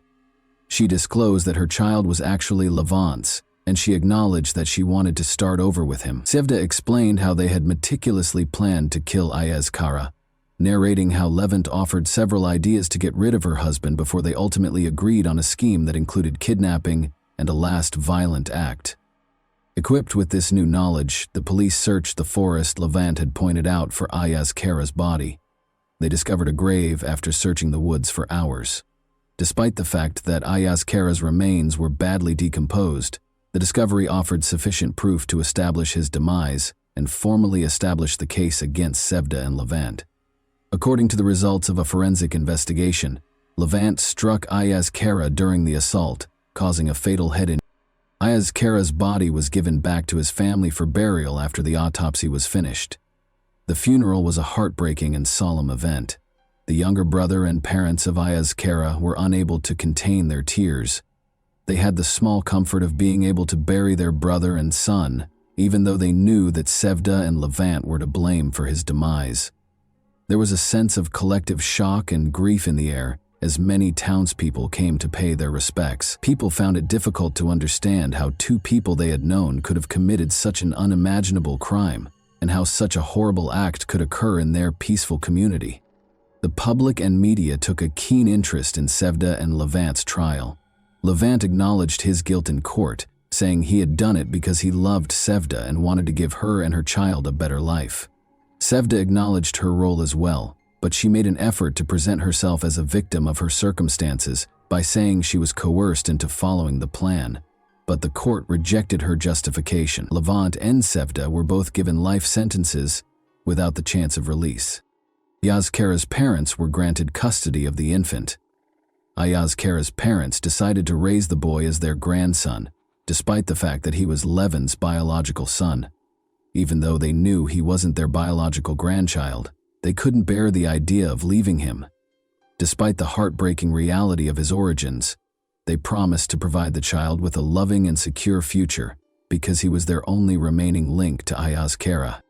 And that wraps up today's chilling story. If you enjoyed this video, don't forget to like and subscribe so you never miss a new upload. Also, let me know in the comments what part of this story shocked you the most. Thank you for watching, and I'll see you in the next video.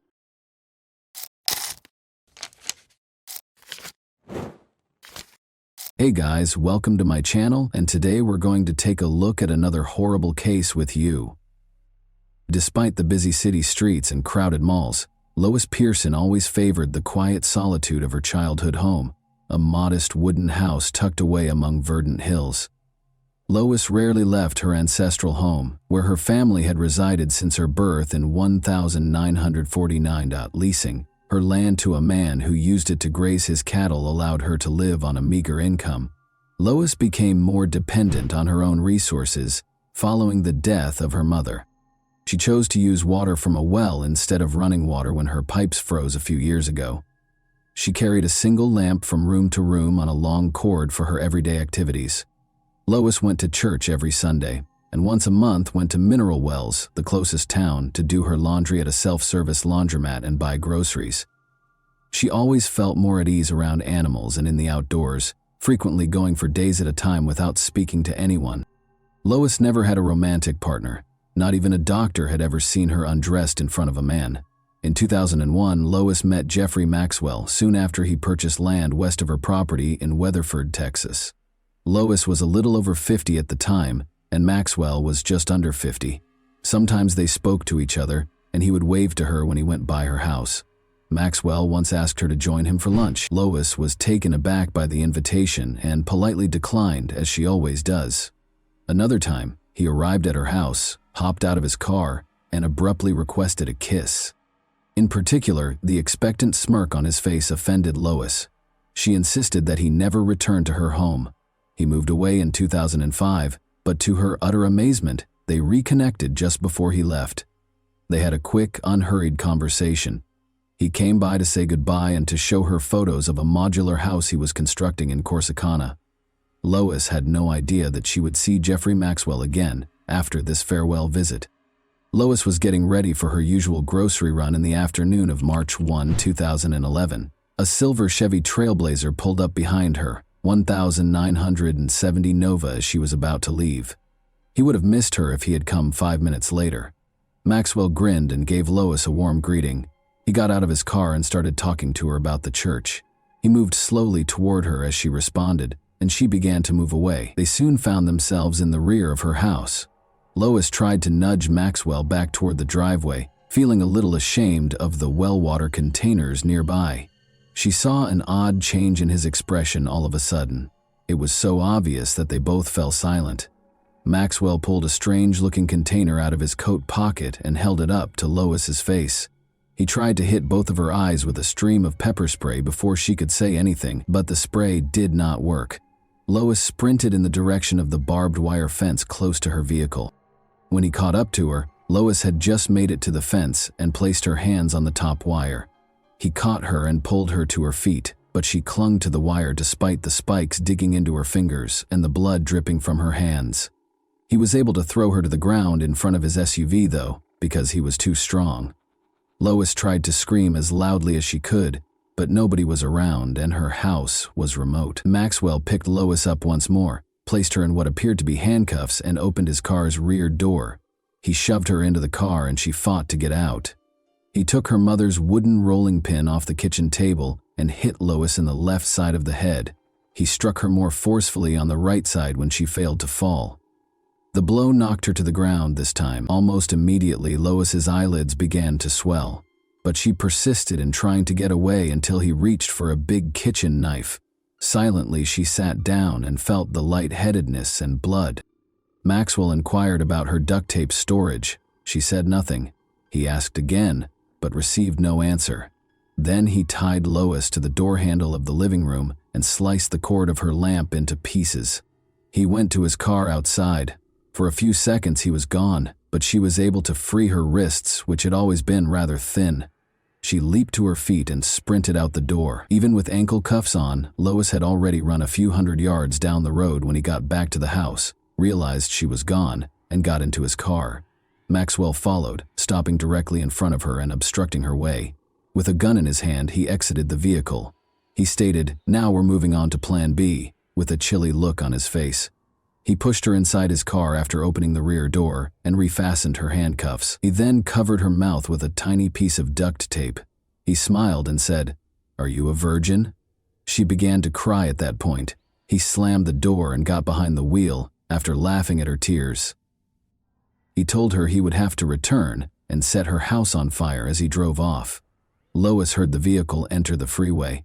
She considered trying to raise her feet in the hopes that oncoming cars would see her handcuffs and assist her, but she felt completely powerless when she realized the car had tinted windows and that other drivers wouldn't be able to see her.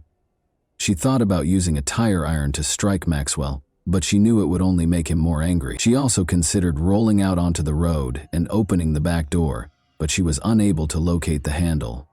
Maxwell listened to her prayer and assured her that she would no longer believe in God once he was done with her. The vehicle went off course. Lois was not familiar with the terrain.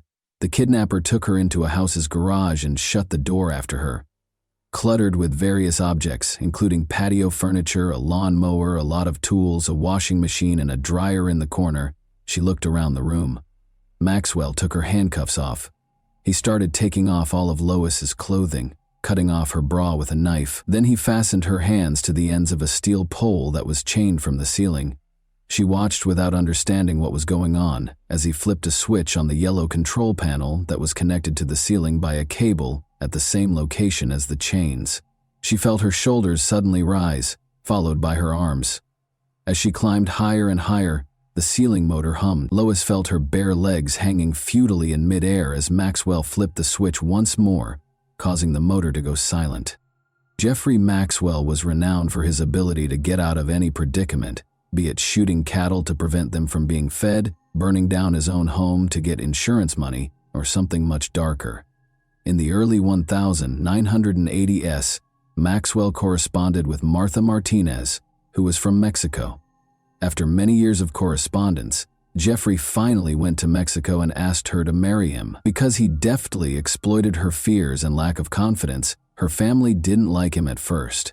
The 29-year-old woman felt that this was her opportunity to marry and have a child, despite her family's entreaties not to do so. She married Maxwell, had a son, and moved to Watauga, a Fort Worth, Texas suburb, with him. Maxwell had 3 children. When Rita, his girlfriend, became pregnant at the age of 18, he married her. However, they separated in 1,979 days following the birth of their second child.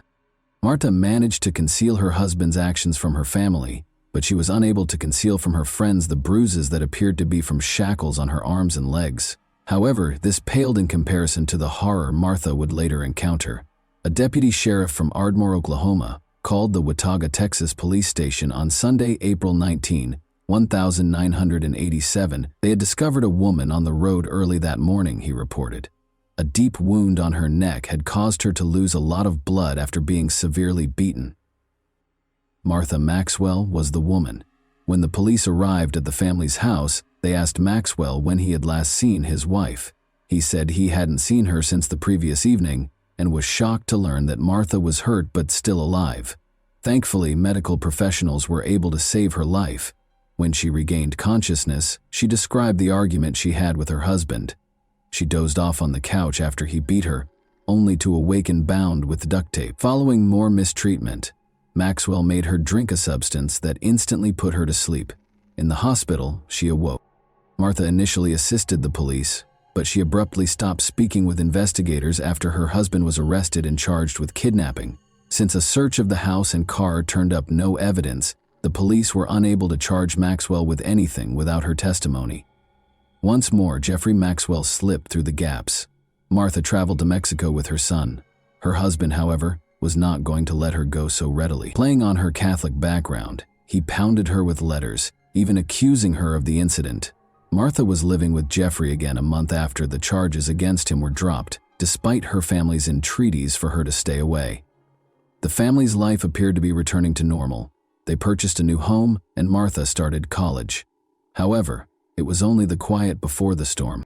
She, or allegedly from her, sent letters to 2 family members on May 10, 1992. In her letter, Martha stated that she would not be communicating with her son or husband for some time. Her relatives didn't think Martha was the sender of the letters. First of all, she typically just gave them a call. Second, she would have written a letter in Spanish rather than English if she had. Maxwell hung up the phone after Martha's brother informed him that Martha had left. In order to report his sister missing, he had to travel to Texas. Since she would never have left without money, documents, a car, and most importantly her cherished son, he was certain that she was dead and that her husband was to blame. But the hunt for Martha was unsuccessful. When police questioned him years later about whether he had done anything that could have caused his wife Martha's death, Maxwell said, "Not intentionally." Jeffrey filed for divorce a few years after she vanished. He remarried Rita, his first wife, as soon as the divorce was finalized, and she moved in with him along with her 3 daughters from her second marriage.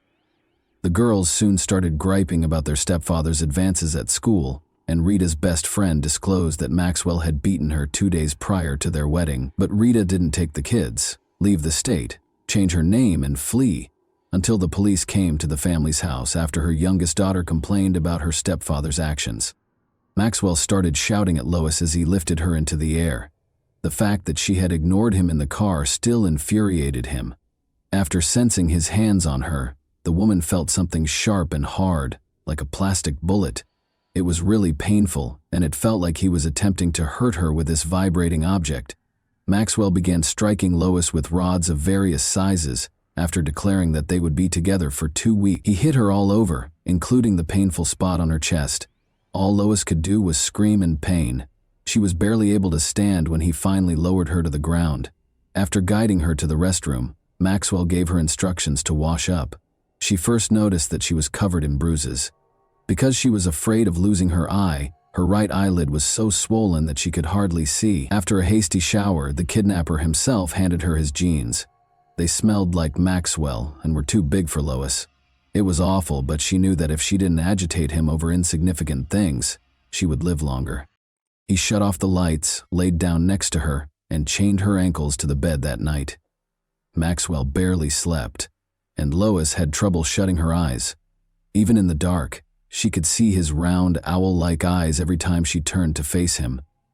It was the first night she had spent away from home in more than 40 years. On the morning of the second day, Maxwell informed Lois that he had to purchase additional padlocks from the store. He took her to the garage and showed her a wooden box that he had made himself. The wood smelled and looked brand new. He gave her a choice between the box and a torture device. She made up her mind right away that she would stop at nothing to avoid getting on that machine. As a gag, Maxwell put a metal ring in her mouth and fastened it with a strap. Then he put Lois in shackles and handcuffs and told her to lie in the box. She inquired as to whether she would have enough air through the gag. With the lid slightly open, Maxwell positioned a wrench on the box's edge and walked away. After hearing the sound of his car's engine, Lois waited for a few seconds before attempting to exit the box. However, despite her best efforts, she was only able to push the key away and lock herself in total darkness. She didn't realize Maxwell had moved the box beneath a heavy workbench until he came back. When they got home, The kidnapper took Lois to the bedroom and took off her clothes. Lois didn't know what he was doing, and she felt uneasy because her parents had never talked to her about private matters. He asked her if she wanted to go to the garage and hang upside down after she let out a painful scream. Then she made an effort to be silent. After he was done, he once more chained her legs to the bed. She was so tired that night that she was able to sleep. Maxwell had to pay a bill for his son's repair in Dallas early in the morning. As usual, he chained her and placed a gag in her mouth. In the distance, Lois could hear motorboats, motorcycles, and cars. The gag prevented anyone from hearing her screams or calls for assistance. Lois didn't realize Maxwell had broken her front teeth until he came back and took the metal ring out of her mouth. However, she lost something far more significant that day. Maxwell let her watch the news after they displayed a picture of her driver's license on the TV. Lois Pearson was listed as missing after learning that the home where she had grown up and shared many memories was gone. They were trying to find her. The days that followed were all the same. He met his needs with her in the mornings and then left her alone. He made sure she was chained to the bed for a few days, even when he hurried to the mailbox or take a shower. But the kidnapper grew less cautious over time. She discovered one day that he had left his cell phone in the restroom. She considered taking it and calling the police, but she was hesitant because she had never used a cell phone before and was worried about making a mistake. She was afraid that he would use that torture device once more, in addition to losing faith in her. Lois dropped that notion, but she continued to think about a way out, or at least a way to change the balance of power. And after being held captive for a week, she figured out how to resist his persistent advances. She remembered what her parents had said when he lay next to her on the 7th day and pressed his mouth to hers. They had informed her that her oral cavity allegedly contained an agent that caused bronchitis. She never kissed boys when she was younger for this reason, among others. It's difficult to tell what actually happened at the time, but Maxwell woke up the following day with a fever and chills after she let him touch her lips, calling the move a battle of microbes. He could hardly move from his bed and was pale. He never tried to take advantage of her again. He insisted that she write him a check for $500 on the morning of the 8th day. He told her to date it February 2nd, which was more than a month earlier, and explained that groceries cost money. She had already prepared to go shopping in town with the $60 he had taken from her wallet, but she didn't protest, figuring the money would buy her a few more days. The date was March 12, 2011, and when Sergeant Ricky Montgomery and 4 other police officers pulled up to a small home on the shores of a lake in Corsicana, 80 kilometers south of Dallas, it was getting close to 6 o'clock in the evening. They were there to ask the homeowner some questions regarding the missing 62-year-old woman. Search teams started searching the area after her house burned down and her remains were not discovered. After several days, the police concluded that Lois Pearson would not be found alive, despite the use of helicopters equipped with thermal imaging for the search. They brought in pumps to empty 2 ponds and used search dogs trained to locate bodies, but the woman was nowhere to be seen. Then, $500 was taken out of her account 8 days after the fire. The check was dated a few weeks earlier and was made out to Jeffrey Maxwell. Officers traveled more than 160 kilometers to question Maxwell after learning that he also owned a blue SUV that matched the description of the car a neighbor had seen the day of the fire. A judge then issued a search warrant for the vehicle. On Sunday, March 12th, the 12th day of Lois's captivity under Maxwell, everything went according to plan. Maxwell watched television while Lois prayed on the floor. The abductor jumped up and hurriedly led Lois to a far-off room, telling her to keep quiet when they both heard a knock at the door. They heard another more insistent knock before he could put a gag on her or handcuff her. The man rushed toward the exit. Although Lois could hear voices outside, she was unable to understand what they were saying. After escaping the room, she noticed the word sheriff on a car parked by the road through the window. She was shocked when fear first paralyzed her whole body, but she quickly realized it was her opportunity and took off running. Jeffrey Maxwell stepped out of the house and shut the door firmly behind him. His house was in a terrible mess, he said with an apologetic tone while grinning at the policeman. According to Sergeant Ricky Montgomery, they were interrogating anyone who knew Ms. Lois Pearson or had recently visited the area around her home. In response, Maxwell said that although Lois was his neighbor, He hadn't seen her in a while. He also mentioned that Lois owed him money, which is why she sent him a check. When the door swung wide open, Montgomery was still asking Maxwell if he would be willing to come to the sheriff's office. An older woman's feeble voice reached them. With her face bruised and her hair disheveled and tangled, the woman looked weak and stooped. She moved quickly past Maxwell and went up to the cops. Montgomery didn't recognize the missing woman, but he did have a picture of her. He said, "Who are you?" "It's her, Lois Pearson," cried one of the officers behind Montgomery before she could respond, and everyone in the room was momentarily stunned. The police officers collected themselves and put Maxwell in handcuffs. The woman initially claimed to the officers that Maxwell had been her friend and had not harmed her. Her only memory of her rescue is the fear for her life, even though she later learned about the concept of Stockholm Syndrome. Lois told the officers that Maxwell had abducted her, beaten her, and done things to her that she didn't want when he was removed a few minutes later. When she mentioned the machine, the officers were initially perplexed, but as soon as they searched the house, they discovered the machine she had described, along with a yellow control device that was covered in blood. In addition, they discovered 4 different-sized adult toys, a lot of adhesive tape, whips, handcuffs, and weapons all over the house. Blood was found on several articles of clothing in the house, on the floor in front of the car, and on the bedding. Additionally, a large collection of adult films was found by the police. After being questioned for 3 days, Maxwell admitted to almost everything. February 14, 2012 marked the start of the trial. Maxwell shaved his beard and shed more than 60 pounds in the months between his arrest and the trial. He was a lanky, ghostly figure now, wearing a suit that didn't fit him well.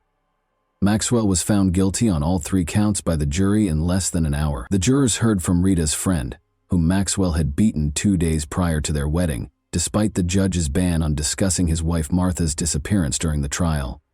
Additionally, Rita's daughters testified about how their stepfather's advances affected them. Lois gave a court testimony as well. Although she had always been reticent to speak in front of others, she now spoke forcefully about the ordeal she had gone through during those 12 days of imprisonment. She recalled the 3 cats that had died in the fire, Bluey, Blackie, and an unnamed kitten, and detailed the wounds that still plagued her a year later. Above all, she believed that she would be rewarded in heaven if she remained innocent all her life. Once more, the defendant was given 3 consecutive life sentences by the jury in less than an hour. Maxwell would be eligible for parole no earlier than 119 years following the verdict, as the judge decided that he would not serve the sentences concurrently.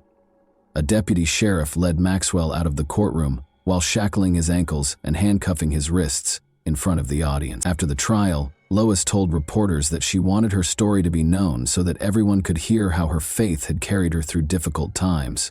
Even though victims of such crimes typically don't want their names mentioned in the media, she occasionally questions why he picked her. Maybe Maxwell knew she would be the ideal victim if she vanished from home for a few days and no one would notice. Someone might have gone looking for her if he hadn't messed up and put her to sleep. She might have been noticed missing by someone. Lois had memories of her previous life after spending 12 days with Jeffrey Maxwell. Her home and the car she cherished were not the only things he took away. He took her mother's sheet music and her piano. She doesn't have a picture of her father anymore, and she doesn't even know if there is one. To purchase a small trailer for her, her church raised more than $17,000. Although it's not the house she grew up in, the trailer is warm and comfortable, and the old house was always cold in the winter and full of pests. She now has a phone, and the church even gave her a new piano. Lois Pearson loves spending time with her new friends, but she still prefers the peace and quiet of nature. She admits, "Before this, I never knew how much I loved people." And that wraps up today's chilling story. If you enjoyed this video, don't forget to like and subscribe so you never miss a new upload. Also, let me know in the comments, what part of this story shocked you the most? Thank you for watching, and I'll see you in the next video.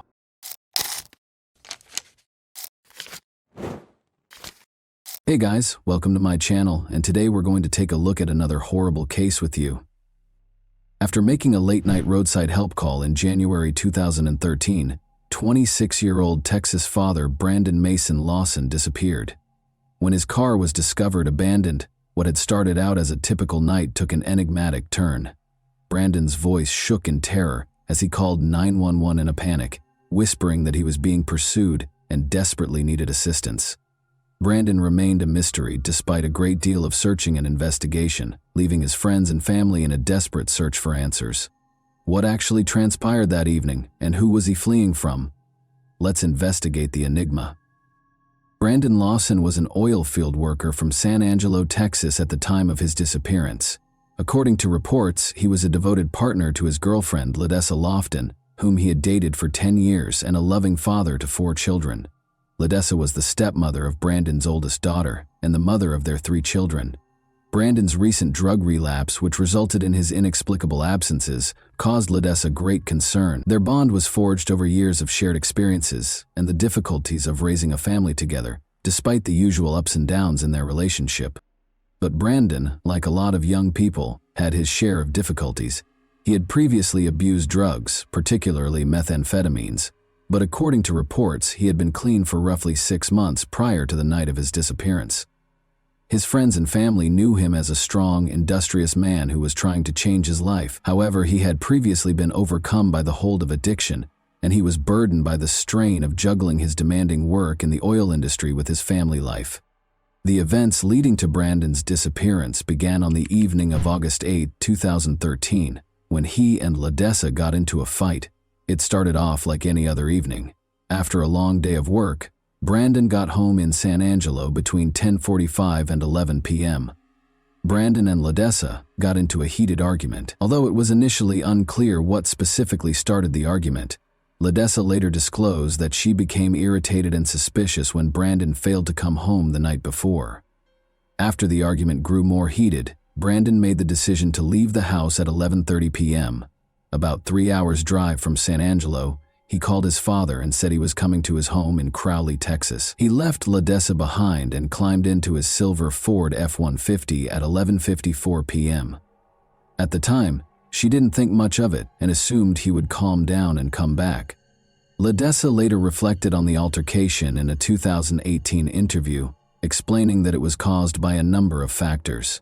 The recent birth of their youngest son, which created additional stressors between them, and Brandon's rigorous work schedule, which involved more than 60 hours per week, were major contributing factors.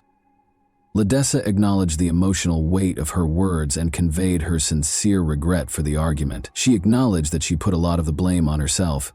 The memory of their most recent altercation still plagued her, and she remarked, "I will never get those words back." Brandon called his brother Kyle at around 12:30 a.m. on August 9 to let him know that he had run out of gas on Highway 277 close to the tiny town of Bronte. The town of Bronte is surrounded by a broad, rocky region of desert and hills. It is surrounded by rough, harsh terrain, including dry riverbeds, rocky outcrops, and steep hills. There aren't many people living there, and it's secluded. There aren't many services in the area, and cell phone service is scarce. During the night, the sky is so dark that only the stars can be seen. The wind is the only thing breaking the heavy silence. Being stuck in a location like this can quickly turn into a major issue. Brandon Lawson experienced precisely this on the evening of August 9, 2013. Just outside of Bronte, on Highway 277, his truck ran out of gas. All of a sudden, he found himself isolated in a remote location, vulnerable to the hostile surroundings. All he could do was wait for his brother. Kyle remembered that Brandon sounded uncontrollable during one of their calls. He informed Kyle that he was being pursued, which clearly caused concern. Brandon clarified that the Mexicans in the neighborhood were pursuing him when Kyle asked for more information. Kyle, still perplexed, inquired as to whether Brandon was hallucinating as a result of drug use, but Brandon denied it. Kyle didn't know what was happening, but he was worried. In order to assist Brandon, he hurried to Ledessa's house with his wife and their 4-year-old child to get a fuel can. Kyle continued to try to contact his brother while they were driving. However, Brandon never seemed able or willing to engage in a full conversation when they spoke. Kyle tried his hardest to communicate and gain a comprehensive understanding of Brandon's predicament, but their brief and fragmented exchanges added mystery to an already perplexing situation. One of the most important and perplexing pieces of evidence in the case is the distressing 911 call that Brandon made at 12:50 a.m. Due to routing errors, the 911 call was sent to a nearby nursing home in Robert Lee, Texas. Brandon's voice was erratic and panicked during the call. Some phrases stood out among his difficult-to-understand words. The dispatcher tried to question Brandon, who was obviously perplexed by the call, but his answers were jumbled and ambiguous. He appeared to be in a panic and said that he was being chased into the woods and that he needed help right away. Even though the call was unclear, it was clear that Brandon was upset and thought someone was chasing him. The phone logs that precede Brandon's disappearance are broken down as follows. Kyle left a voicemail at 12:51 a.m. after Brandon claimed he was being pursued. After their argument, Brandon attempted to call Ledessa, but was unsuccessful because she had left her phone in her car. When Kyle's wife called Brandon as well, and Kyle called him again without getting a response, the urgency increased. Brandon called his neighbor at 12:57 a.m., but this did not provide any answers. Brandon was contacted by a nursing home dispatcher regarding his previous 911 call at 1:04 a.m. Brandon then called Kyle 3 more times at 1:09 a.m. He informed Kyle that he was bleeding while running through a field during one of these calls. In a subsequent interview, Kyle stated that he didn't believe Brandon was gravely injured. He thought his brother had just tripped or been in a small mishap. Brandon then called Kyle one last time at 1:15 a.m. This would be the final calls he made from his phone before it became silent. That night is depicted as chaotic by this series of calls. Brandon was obviously in distress and was attempting to contact his neighbor, brother, girlfriend, and even 911. However, meaningful communication was almost impossible because of bad cell reception, his panic, and perhaps the hazardous and dark terrain. The uncertainty surrounding his last moments was further compounded by the confusion between his calls and his family's efforts to find him. When a truck driver called to report that Brandon's truck was parked dangerously on the side of the road, a Coke County Sheriff's deputy arrived at the scene at around 1 a.m. Kyle had also arrived at the scene by the time the deputy did, but Brandon was nowhere to be seen. During a phone conversation with Kyle at 1:18 a.m., Brandon claimed to be able to see both Kyle and the deputy from his hiding place, saying, "I can see you. I'm right here." However, neither Kyle nor the deputy were able to see Brandon anywhere near the truck or the surrounding area, which further complicated the situation. Kyle believed Brandon was attempting to elude the police because he had an active warrant for his arrest in Johnson County on a charge of drug possession with intent to deliver. Brandon didn't want to be caught, he reasoned, especially since the deputy was already there. Kyle and the deputy didn't have all the information necessary to comprehend what was actually going on, because they were unaware that Brandon had called 911 earlier. Later, Kyle stated that he didn't believe he was in danger. Kyle made the decision to drive a short distance up the road after speaking with the deputy. After the deputy left, he parked farther down in the hopes that Brandon would emerge from hiding. After waiting there for 30 to 45 minutes, Kyle decided that everything was okay and departed for San Angelo. When Brandon failed to appear, Kyle went back to the location where his truck had run out of gas at around 5 in the morning on August 9. Once more, Brandon failed to show up when he called for his brother. A deputy reported that a small private search team had been assembled to find Brandon on August 11. A few days later, they searched until about noon without discovering anything significant, having begun at about 8 a.m. The only hint they found was a tiny spot beneath a tree where it appeared someone had taken a seat. This location was visible from his truck and near the road. There were no additional indications of Brandon or his whereabouts, despite Kyle and the search team's best efforts, leaving his family with more questions than answers. Many theories have been proposed in the years following Brandon's disappearance. Some stem from the peculiarity of his last phone conversations, while others are based on the case's facts. The notion that Brandon might have been the victim of foul play is one of the most talked about theories. There has been conjecture that Brandon came into contact with someone or something dangerous on the evening of August 9, 2013, after he reported being chased into the woods in his 911 call.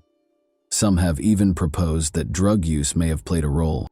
People question whether Brandon was in danger, possibly a drug deal gone wrong or a run-in with violent people while stuck on the highway, given that he had used methamphetamines just before the incident. But this theory is called into question by the paucity of evidence.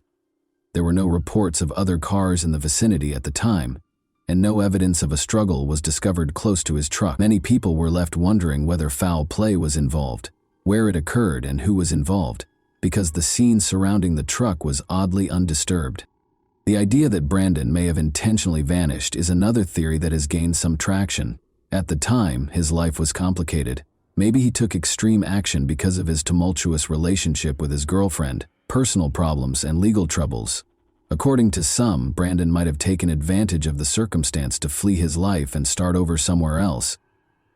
There is some circumstantial evidence to support this theory. The key to Brandon's pickup truck, which had been left partially over the white line on the road, was in his possession, alone.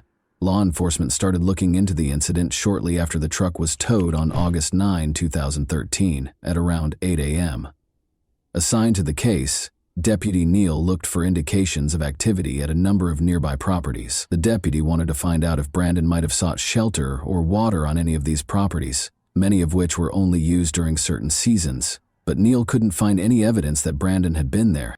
After LaDessa formally reported missing on August 13, Texas Ranger Nick Hanna, who was now in charge of the case, searched the area in a helicopter. Brandon was nowhere to be seen when they flew over the area close to Highway 277 and the Colorado River. One intriguing finding from the helicopter search was that there was enough exposed ground for someone who was lying down or hiding to have probably been seen from above. Deputies came to the conclusion that Brandon Lawson had left Coke County as a result of this. The deputy wrote in his final report that he didn't think Brandon was hiding or lost in the area. He based his conclusion on several factors. According to Kyle Lawson, Brandon was probably hiding in the brush close to his truck so the deputy wouldn't find him. Nevertheless, the truck and its surroundings showed no indications of foul play. Above all, Brandon and LaDessa's text messages from the night of his disappearance suggested a furious dispute. Neal thought Brandon most likely walked back to the road and hitched a ride from a passing car after he and Kyle left the scene. The idea that Brandon purposefully vanished has only grown stronger as a result of his ongoing absence over the years. The region was going through a serious drought when he vanished. They were able to identify small items like corn sacks from the air during aerial searches. They could have easily seen Brandon if he had been on the ground. In addition, the river in the region was incredibly low, only reaching knee-deep in its deepest sections. These circumstances implied that Brandon would have been discovered during their searches if he had been in the region. Brandon's active warrant for possession with intent to deliver was also mentioned by the deputy as a potential explanation for his disappearance. He surmised that Brandon might have chosen to flee in order to stay out of legal hot water. The fact that Brandon cashed in his $401,000 with Renegade Oil Services shortly before going missing, potentially as part of a disappearance plan, lends more credence to this theory. Kyle Lawson was asked to meet with Sheriff McCutcheon, Ranger Hanna, and a Johnson County investigator at the same location where Brandon's warrant had been issued several months after Brandon vanished. They interrogated Kyle about his role, asking whether he had hurt or assisted his brother in getting away. In the end, Kyle asked for a polygraph to clear his name. Kyle claims that he passed the test on hurting his brother, despite some inconsistencies brought on by coughing during the exam. The accidental death or lost in the wilderness theory is another explanation for his disappearance. Arid and rocky, Highway 277 is home to cacti, thorny bushes, and dangerous creatures like wild hogs and rattlesnakes. This belief appears to be supported by the thorough searches that have been conducted, but every lead has ended in disappointment, with no sign of him. According to the final theory, Brandon's recent use of methamphetamines may have caused him to suffer from drug-induced hallucinations or paranoia.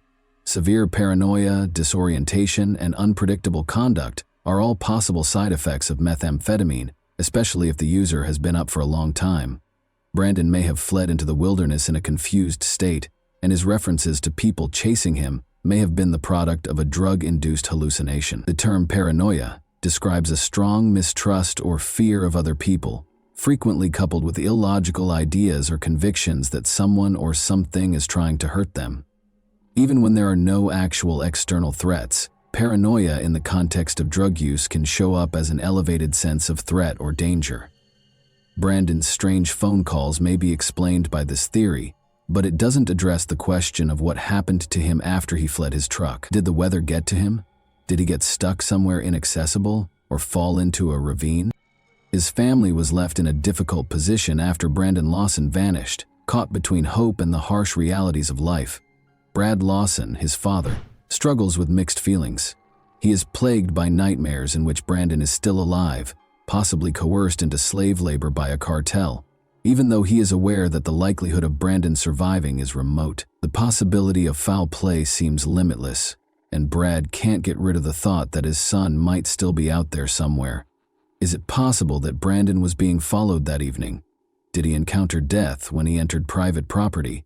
Or was it a crime of opportunity, where someone walked by, saw his weakness, and took advantage of him? Lisa Lofton can't stand the uncertainty. She worries that her kids won't ever know what happened to their father when they grow up, get married, or even start a family of their own. She is troubled by the memory of that night, particularly the altercation they had before he vanished. She battles this guilt every day after hurtful words were exchanged. The odd 911 call Brandon made that evening serves as their final connection to him. It serves as a painful reminder of his last moments for Ledessa and her kids. His two older daughters try to understand his words as they listen to the recording on YouTube, but it only makes their heartache worse. Brad is adamant that his son did not simply flee. He contends that Brandon was not forced to leave his family because the arrest warrant was insufficient. Brandon was always prepared to accept the consequences because he had previously dealt with legal issues. He actually had plans for the future, including beginning a new job the Monday after his disappearance that would pay more and come with the fact that none of Brandon's possessions, including his phone, wallet, keys, or even his shoes, have ever been located only serves to further complicate matters. How someone could vanish so totally without leaving any trace is beyond his brother's comprehension. The family's suspicion that foul play was involved is only strengthened by this. Ledessa is hopeful that someone will eventually come forward because she thinks that someone out there is aware of what happened to Brandon. She is still plagued by unresolved questions, such as the identity of the dispatcher who spoke to Brandon that evening and the trucker who reported his pickup. Ledessa thinks that these individuals may possess important hints that could ultimately clarify what transpired. Ledessa can't help but notice the ominous tone of Brandon's 911 call, even though she tells herself that his disappearance might have been an accident. She finds it hard to accept that someone would hurt the man she cherished so much.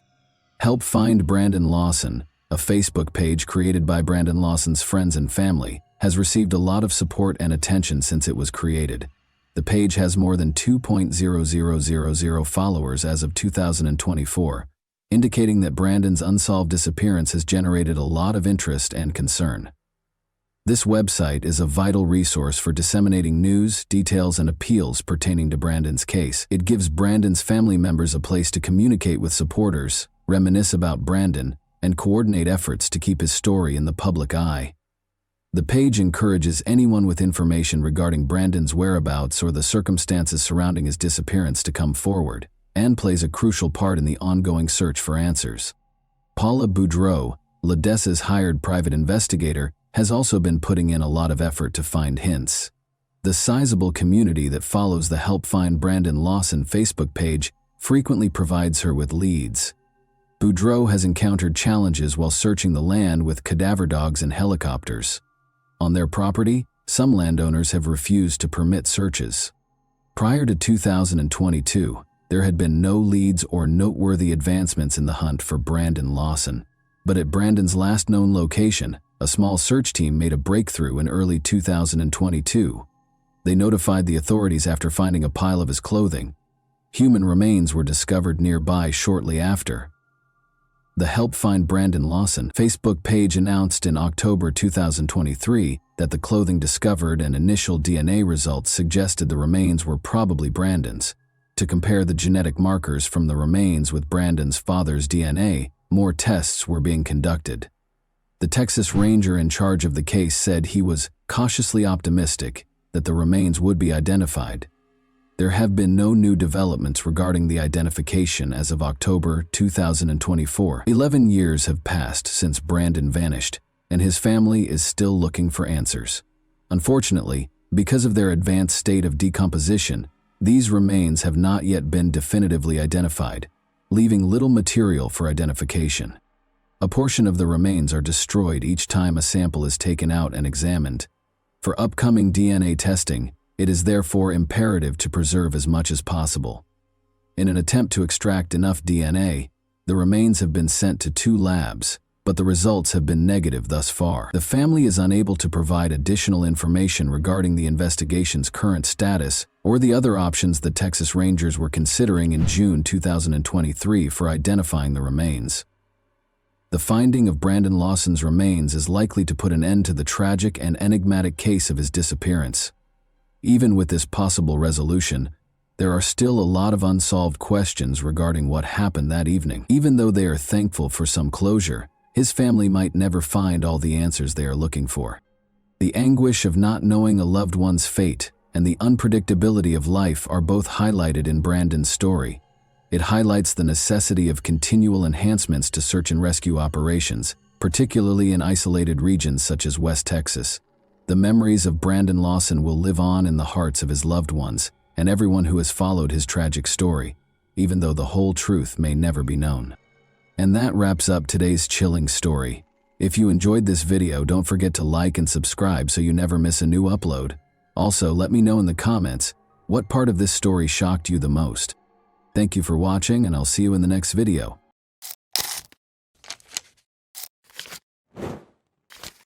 Hey guys, welcome to my channel, and today we're going to take a look at another horrible case with you.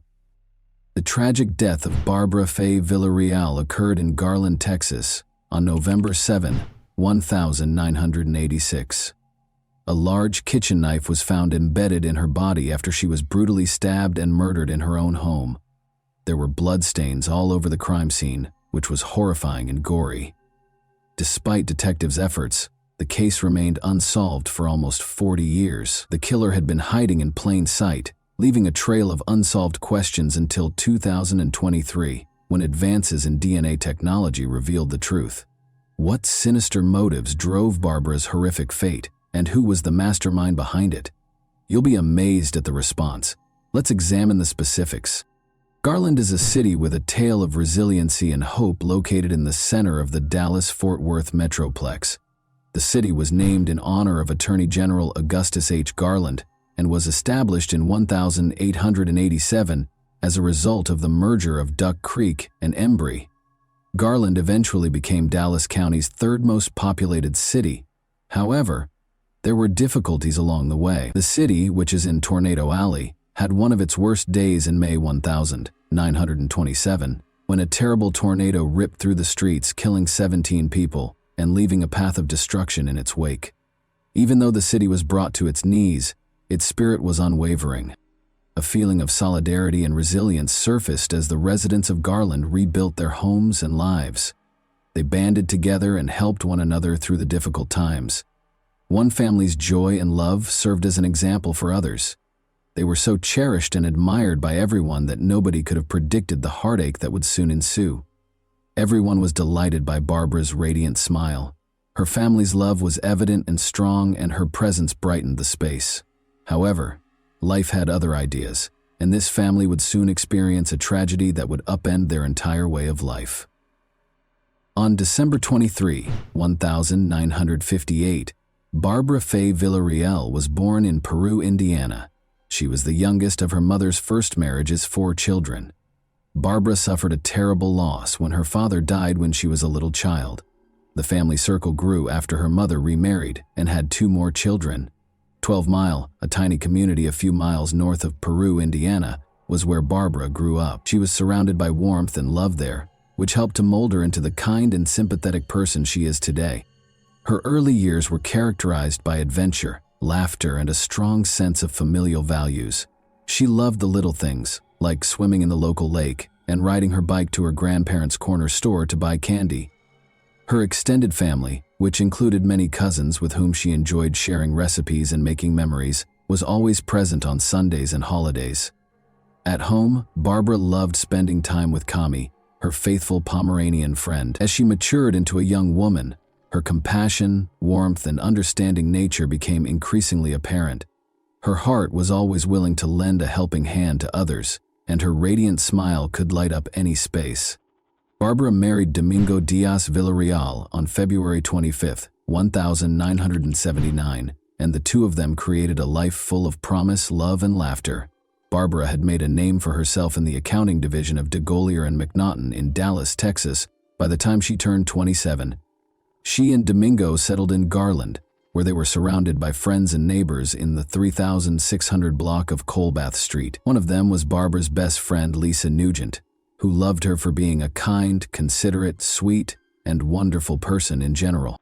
A feeling of unease descended upon the tiny New Mexico town of Lovington on the evening of November 7, 1986.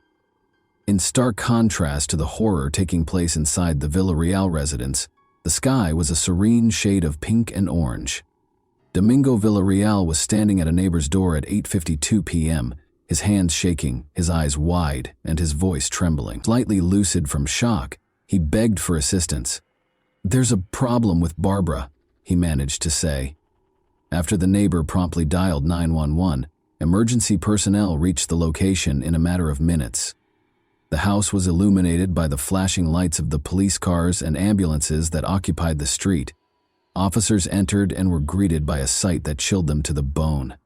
Barbara was brutally stabbed several times, and a large kitchen knife was still embedded in her body as she lay lifeless on the floor. As a brutal reminder of the evil that had killed her, the knife appeared to mock the scene. In his first statement, Domingo claimed that two men had broken into their house, bound him, and pulled Barbara into a different room. He stated that when Barbara's screams shattered the night air, he was in the backyard. She was being held captive by two armed men when he hurried inside. Barbara was led to a different room by one man, and Domingo was able to flee after the other man made him perform a sexual act at gunpoint. The police listened carefully, but every second that went by made them more skeptical. Domingo's face looked emotionless and his story sounded scripted. Fueled by doubts and questions, the investigation got underway. What actually took place that fateful evening? Did Domingo commit the crime or was he a victim?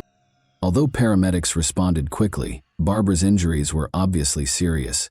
Although it was later discovered that she had been dead for more than an hour prior to their arrival, she was declared dead at 9:50 p.m. The full scope of the horror was disclosed in the medical examiner's report. She had numerous stab wounds all over her body, each of which was a testament to the attacker's violence and rage. An investigation into a homicide was started. For the Garland Police Department, the initial investigation into Barbara Villarreal's murder was a difficult and complicated procedure.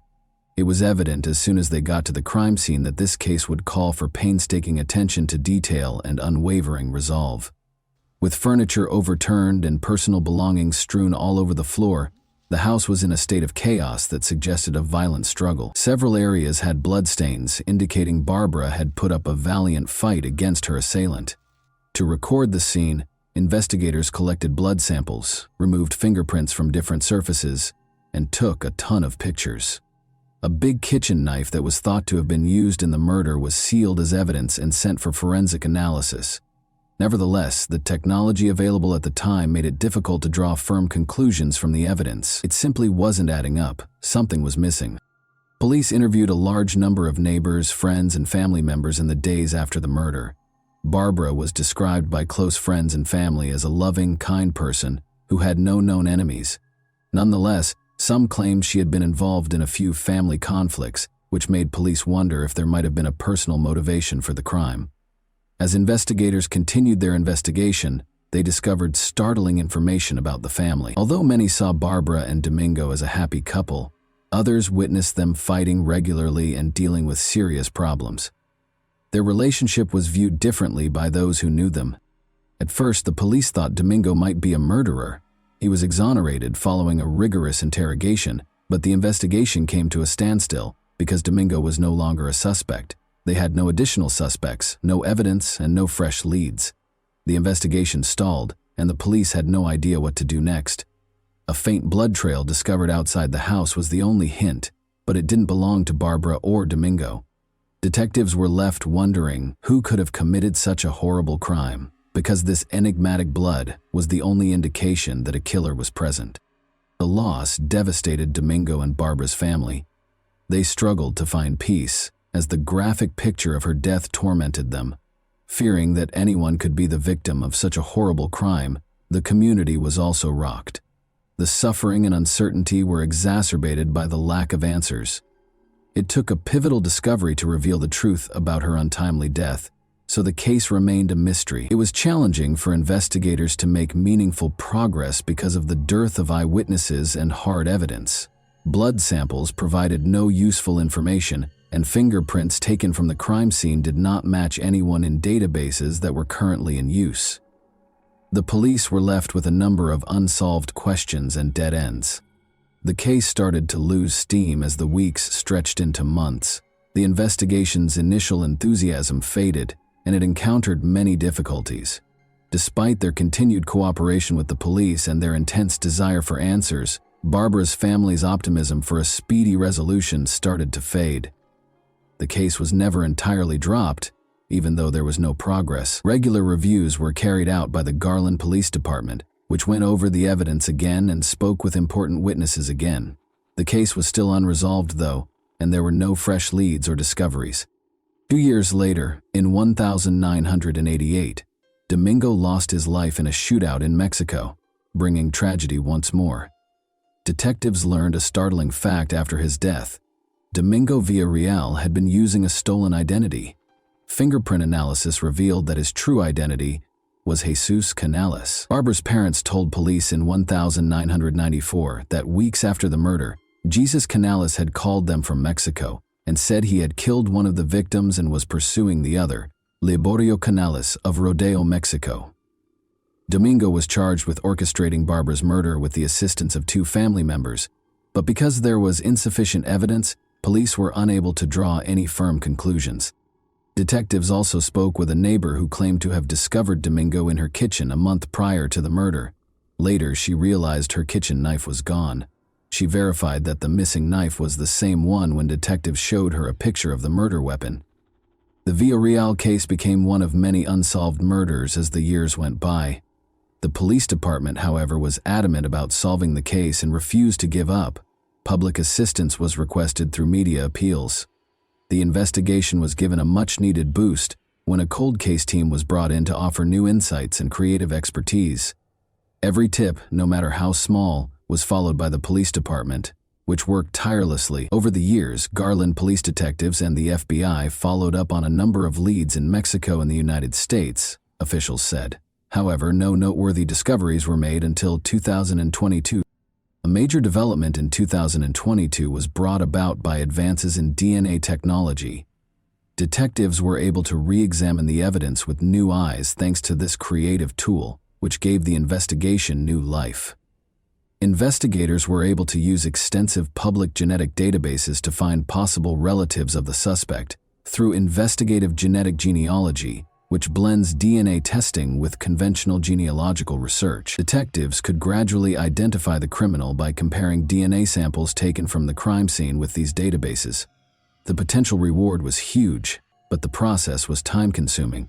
Barbara's family and everyone else who had suffered the loss of a loved one to violence had hope because this potent tool had already solved a number of cold cases across the country. Police reopened the Villarreal case in 2022. The case was about to take a drastic turn, and the possibilities seemed endless with the development of DNA technology. Now, investigators could examine small samples, make connections between disparate pieces, and find buried clues. The Garland Police Department used cutting-edge DNA technology to solve the long-standing mystery in 2023, a year filled with revelation. Surprisingly, a DNA sample from the crime scene was matched to Liborio Canales after police retested every sample. Investigative genetic genealogy, which followed Canales' family tree and helped identify him as the suspect, made this discovery possible. An incredible twist came to light after more research. Domingo Villarreal had a brother named Liborio Canales. Even more startling was the fact that Jesus, Domingo had never told Barbara or the police that he had a brother. Liborio Canales was taken into custody by the Lovington Police Department on Tuesday, July 18, 2023, without any opposition. On a federal murder warrant, he was arrested and checked into the Lea County Detention Center. It was found by the police that he had left the country 2 days after killing his sister-in-law, Barbara. He had come to the United States from Mexico to celebrate his birthday with his family, not realizing that he was being pursued by police, which is why his arrest was successful. Authorities in New Mexico and the Garland Police Department worked together to make the arrest. Investigators had been following Canales around, and they quickly caught him when he crossed the border. Canales was taken into custody without incident and did not resist arrest. After that, he was taken for additional interrogation and processing. Liborio Canales eventually broke under the strain of interrogation and admitted to the horrible crime that had remained unsolved for almost 40 years. He came clean about the shocking reality of what actually transpired on that fateful day, because the weight of his secrets had become too much to bear. Canales claims that a family argument that had gotten out of hand was the driving force behind Barbara's heinous murder. Even though the specifics of the conflict are still unknown, it is clear that tension had been rising for a while before a tragic altercation. Authorities were able to assemble the evidence and create a compelling case against Canales thanks to his confession. Later, he was accused of killing Barbara. The legal proceedings proceeded swiftly because of his advanced age and the overwhelming evidence against him. Canales would ultimately be held accountable for his deeds, providing Barbara's family with closure and the community with justice. Given the seriousness of the accusations, the judge set Canales' bond at $1 million. After being deported to Texas, Canales was subjected to additional legal proceedings. An important first step toward taking responsibility for his actions was his booking into the Dallas County Jail on August 18. Canales received a 20-year prison sentence after his extradition and booking. This sentence probably means he will be incarcerated for the rest of his life because of his advanced age. After waiting for justice for almost 40 years, Barbara's family felt a sense of closure after the sentencing.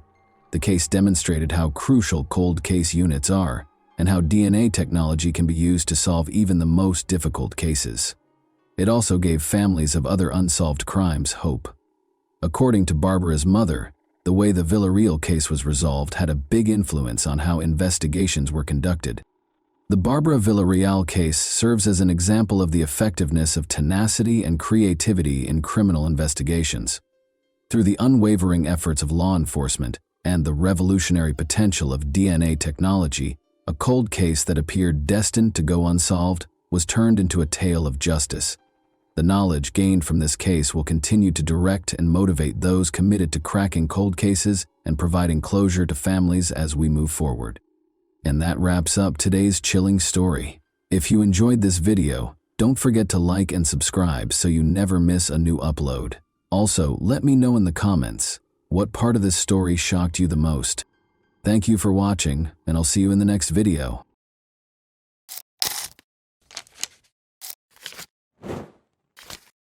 Hey guys, welcome to my channel, and today we're going to take a look at another horrible case with you.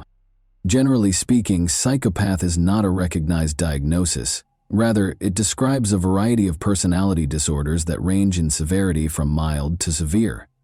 Individuals with these conditions frequently exhibit a pronounced imbalance in their behavior and character. While some feelings and emotions are totally dominant, others are noticeably absent. These people are all characterized by a poor capacity for impulse and emotion control. Today's story perfectly captures the good and pleasant appearance of someone with these qualities, as well as the true nature of their uncontrollable and excessively strong emotional reactions. Young Australian Danielle Finlay Jones was looking for her own happiness when she came across the ideal man online, someone who vowed to love her no matter what. What resulted from this, you will soon learn. On October 20, 1991, Danielle Finlay Jones was born in Cranebrook, Western Sydney. Growing up with her older brother Blake, who had always protected and cared for her, she was the youngest of 2 siblings. When she was only 4 years old, her parents got divorced. Danielle and Blake remained with their mother Jacqueline following the divorce, and their father was hardly involved in their lives or upbringing. Sports were Danielle's passion from an early age. Although she engaged in multiple activities concurrently, soccer was always her favorite. She joined a neighborhood soccer team when she was a schoolgirl. Since the majority of the girls in her neighborhood preferred dance or gymnastics, she initially had to play with boys. Danielle went on to become the team's captain, win multiple major sporting honors, win the respect of her teammates, and win the admiration of the supporters. She eventually began coaching young teams, and in 2017, she even served as the face of a significant marketing campaign for women's soccer. Danielle studied education and social work at the University of Sydney after graduating from high school. After graduating, she continued to play sports while working as a teacher at a nearby school. By nature, Danielle was a fighter who never gave up and consistently succeeded in her endeavors. She excelled in both fields and was able to build a successful career in both. Danielle was described as bright, well-read, and gregarious by those who knew her. She effortlessly became the life of the party and had a great sense of humor. Danielle cherished fun, dancing, and raucous parties. She was regarded as an endless source of energy and a creative powerhouse. More than her attractive features and toned athletic body, Danielle Finlay-Jones was well known for her generosity and readiness to assist those in need. Not surprisingly, she attracted attention, and numerous men attempted to win her love. But Danielle put her work and fitness above her personal life, putting relationships not only on the back burner, but also far behind her athletic and professional goals. Danielle remained in her mother Jacqueline's house even after she became an independent adult. They behaved more like best friends than mother and daughter because they were so close. They were verbally compatible, spent almost all of their free time together, and shared everything, including going to concerts, social gatherings, and even club nights. They never had significant arguments or secrets. Danielle started giving having children serious thought by the time she was in her 30s. Despite having a good job, a stable income, and a wide network of friends, she was still very lonely. She yearned for love and a fulfilling relationship with someone she could fully trust, someone she could spend her days with and grow old with. Danielle had a lot of admirers, but she had no experience in committed relationships. Despite dating and getting lots of attention, she had never considered her boyfriends to be life partners. She didn't hesitate to end the relationship if it ever got in the way of her professional or personal objectives. She was prepared for something more substantial and long-lasting now, though.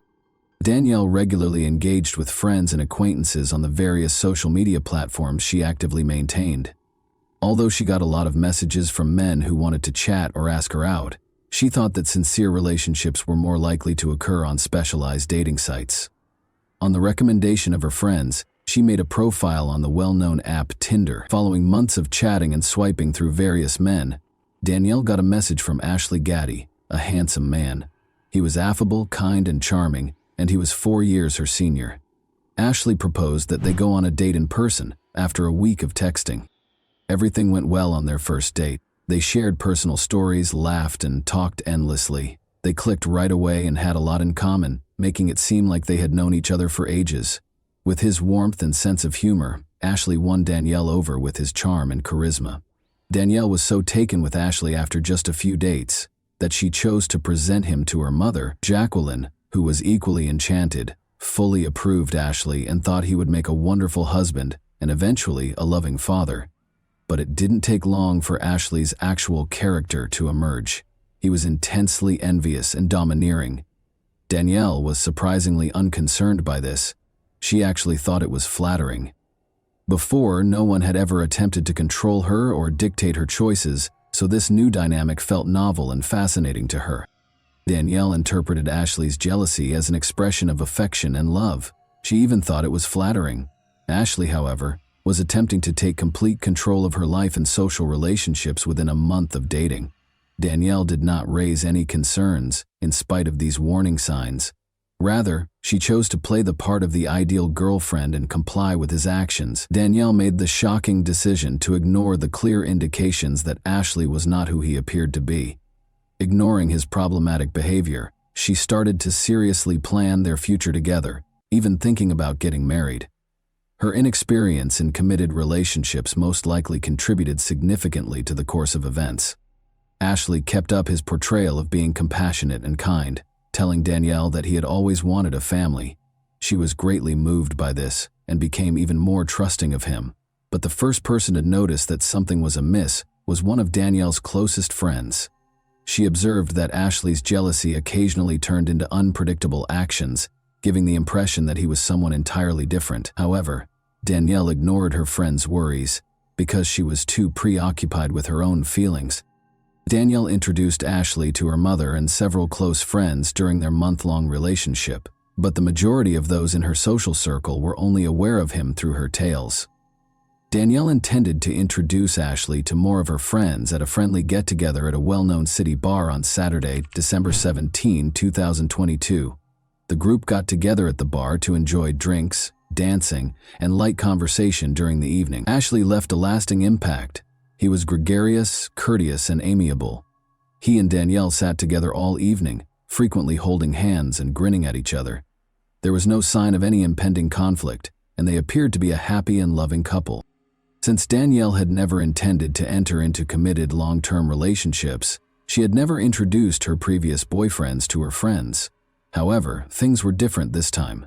Considering that they had only been dating for a little more than a month, she surprised everyone by presenting Ashley almost like a fiancé. Nevertheless, her friends recognized the significance of this relationship for her. Everything appeared to be going well until someone in the group proposed a game in which everyone would respond at random to daring and thought-provoking questions. People spontaneously came up with original and eccentric questions, and it was all in good fun. Danielle was asked if she had ever had a one-night stand with a stranger when it was her turn. There was silence in the room. Danielle paused, then smiled shyly and confessed that she had, obviously embarrassed. At that point, Ashley's attitude changed significantly. He became hostile and unpredictable, and his face hardened. He grabbed Danielle by the arm, twisted her around, and started shouting at her in front of everyone. Using harsh and derogatory language, he accused her of being careless and immoral. The other guests were taken aback and couldn't tell if Ashley was kidding or taking it seriously. As they observed Danielle, who seemed equally perplexed and taken by surprise, the atmosphere became awkward. Ashley's sudden outburst at her was beyond her comprehension. Ashley asserted that Danielle had denied answering a similar question about brief romantic encounters when he had asked her about it on their first date. Ashley took it personally, because she had now responded differently and in public. He experienced an uncontrollable and intense emotional reaction as a result of her thoughtless response in the playful game. He just blew up with rage, and his condition almost went out of control. Danielle felt bad about what had happened and attempted to defuse the situation, even though Ashley's response was wildly out of proportion. Ashley angrily shoved her away and hurried out of the bar when she tried to make amends. He persisted in the argument even outside, sending her a string of derogatory texts. Danielle expressed regret to her friends for the incident and promised to speak with Ashley in person to try to soothe him. She found him outside and stayed away from him for 15 minutes or so before they went back to the bar together. They resumed their seats with the group as though nothing had occurred. Although the awkward tension among those who had witnessed it persisted, it appeared that the argument had been settled. In an effort to prevent more confrontation, no one brought up the incident again. The group attributed it to stress, alcohol, and anxiety related to meeting new people. Ashley remained composed throughout the rest of the evening, which went by without incident. At midnight, the group started to disperse. Danielle had already made plans to spend the night with Ashley at her friend Taylor's house because she had a long way to go home. Taylor didn't mind because the bar was only a 20-minute drive from his suburban home. Rachel, Taylor's girlfriend, offered to drive them there since she hadn't had any alcohol that evening. On the lower level of his house, Taylor set up a comfortable guest room for Danielle and Ashley. It was a large bedroom with a separate bathroom. It was quiet and comfortable, with a few small windows near the ceiling that let in very little light. Thanking their host for his hospitality, Danielle and Ashley took their seats for the night. The couple appeared to be calm and collected, as if nothing had happened, and the earlier argument had apparently been forgotten. Taylor awoke to odd sounds emanating from the guest room at around 3 a.m. Rachel, his girlfriend, also stirred and gave him a curious look. They heard what sounded like muffled cries and faint thuds. They ignored the sounds and returned to their sleep, assuming the couple had made up and were having a private moment. The house became quiet in a matter of minutes, and they slept peacefully until Taylor and Rachel woke up at 10:30 a.m. Their guests had not yet left the room, which surprised them. The couple chose not to bother them out of respect for their privacy and the assumption that they were getting some rest after the night before. However, as 2 p.m. drew closer, and Taylor went downstairs to see how Danielle and Ashley were doing, since they were still nowhere to be seen, He gently rapped on the door but received no answer. He knocked more loudly after a brief pause, but nothing changed. Taylor cautiously opened the door and took a quick look inside out of concern. It looked like the room was empty at first. There was no bed made. Danielle's shoes were carefully laid out on the floor and her clothes were slung over a chair. But there was something unnerving about the room's strange silence. A blanket on the floor close to the wall caught Taylor's attention as soon as he entered. He could see the outline of a body beneath it. Taylor hurried over and lifted the blanket in panic. Danielle was brutally attacked and strangled, and her lifeless body was found on the floor, naked. Her face had been reduced to a terrible jumble of blood and wounds, so badly deformed that it was nearly unrecognizable. Her body was cold and stiff, and she had no signs of life, as if she had been dead for hours. Ashley was nowhere to be seen, but the guest room's partially open window suggested that he might have gotten away undetected. Taylor told Rachel everything as she fled the room in terror. The couple called the police and emergency services right away because they were frightened and shaken. But for Danielle, it was too late. Only her death could be confirmed by paramedics. They initially determined that she had passed away at around 3 in the morning, which coincided with Taylor and Rachel hearing the odd sounds coming from the guest room. They might have been able to save her life if they had checked on her at that time. After Danielle's body was removed for forensic analysis, the horrific severity of her wounds was discovered. She had been severely beaten with bare hands, as evidenced by the multiple wounds she had sustained prior to her death. In addition to having multiple brain hemorrhages and a closed skull fracture from the vicious beating, she also had fractures to her nose, jaw, and cheekbone, as well as several teeth and one eye destroyed. The assailant seemed to have pinned her under his weight to keep her from fleeing, pushed her to the ground, and covered her mouth to silence her screams. Then he pounded his fist repeatedly, methodically hitting her head. Danielle probably passed out at some point, but the attack went on. With unrelenting aggression, the attacker alternated between fists and strikes. Mechanical asphyxiation was identified as Danielle's cause of death. Bare hands had been used to strangle her. Ashley was unquestionably guilty of the crime based on the evidence. He didn't try to hide his identity. He just washed his hands in the restroom after the act, changed into his clothes, and fled through the window, leaving his fingerprints on the frame. Investigators quickly found a witness who reported seeing someone leave Taylor's home at 4:30 in the morning. The neighbor described the man as a white man wearing clothing that matched Ashley's outfit that evening, but she was unable to get a clear picture of his face. Investigators were pursuing the suspect when they contacted Ashley's cell phone provider and acquired a recording of a call he made to his mother shortly after the crime, at around 4 a.m. Ashley was still in the room with Danielle's body when the call came in. His frantic state was evident in the conversation. He kept saying that he had done nothing wrong while sobbing uncontrollably. He claimed to have only found Danielle's body, while Ashley insisted that someone else had entered the room and hurt her. He sounded as though he was making a valiant effort to persuade himself and his mother of this made-up story. Luckily, authorities were able to track Ashley's location because he neglected to turn off his phone after the call. He had apparently tried to hide in a remote mountainous area where he had fled. Eventually, police found him by a precipitous cliff close to a picturesque overlook. Ashley jumped over the safety barrier and clung to the cliff's edge as they got closer, threatening to jump if anyone got too close. Psychologists and negotiators with specialized training were sent to the scene. They tried to reassure Ashley for hours that he had nothing to fear if he was really innocent.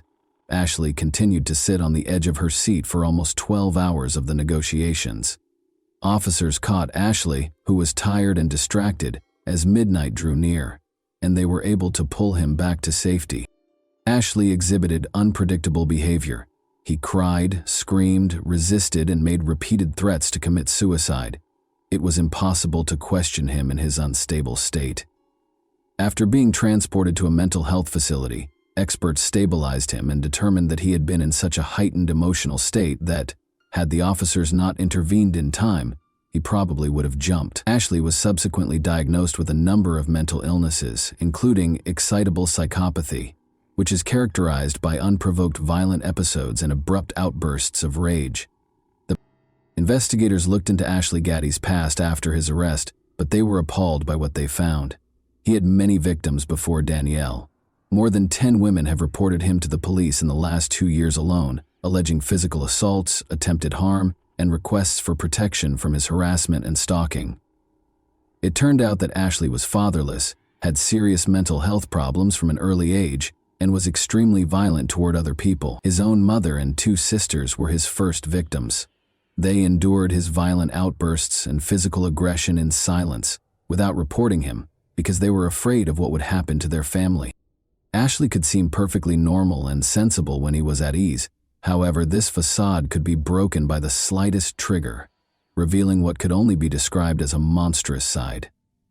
Ashley experienced abrupt and severe fixations during his adolescence, especially in his relationships with women. His attractive appearance and endearing nature made it easy for him to find new romantic partners. However, he soon saw these women as his property after becoming involved. He would become violent if a girlfriend attempted to argue with him. When a partner broke up with her, he would start stalking and attacking her whenever he had the chance. At least 11 women reported Ashley for harassment, assault, and threats of harm between 2015 and 2021. In 4 of these cases, the victims withdrew their statements after the matter was somehow settled amicably, but the other women were able to get restraining orders to prevent him from coming. Ashley brutally attacked and almost strangled one of his girlfriends at the beginning of 2021. Ashley was found guilty after the woman brought the case to court. However, he only had to deal with a fine, community service, and a restraining order that forbade him from getting in touch with the victim. Ashley severely injured another woman in an attack later that summer.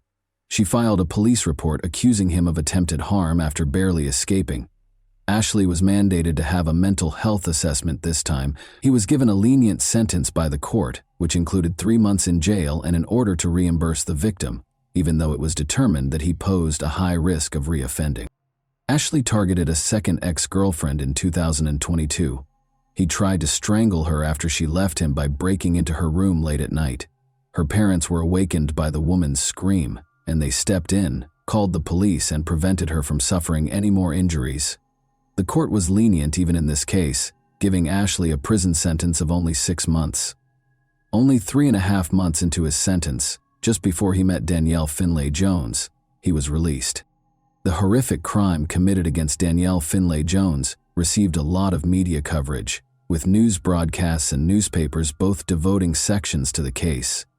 14 more women came forward to police during the investigation, stating that they had also been harmed by Ashley Gaddy at different times, but had kept quiet out of concern for reprisals.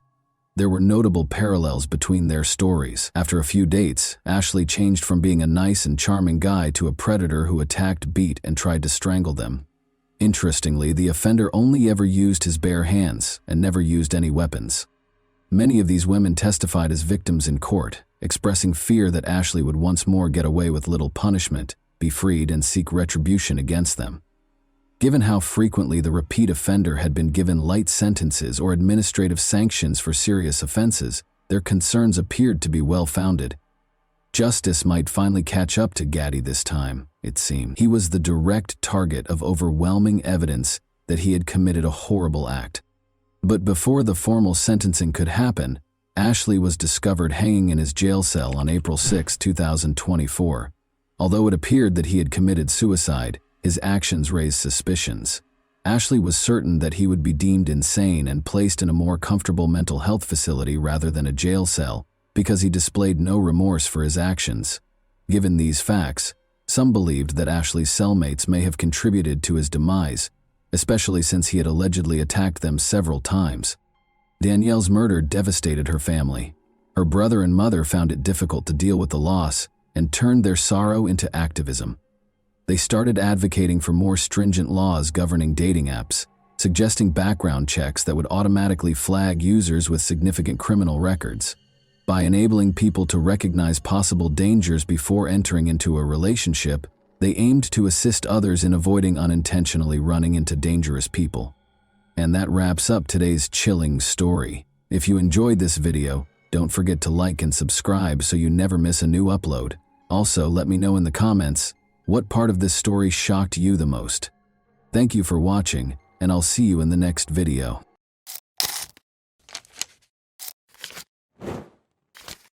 Hey guys, welcome to my channel, and today we're going to take a look at another horrible case with you.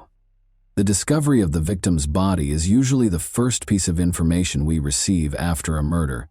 From that point forward, the police begin their investigation to determine what happened and who committed the crime. But not this time. In this case, the typical scenario was disrupted when the victim identified their assailant before he committed the crime. This story occurred recently, in early May 2022, in the city of Peleón Norte de Santander Department, one of Colombia's 32 departments. In this city, there lived a 16-year-old girl named Ana Karina Blanco Duran. She was the oldest of 3 children in a modest family, similar to many others in the region.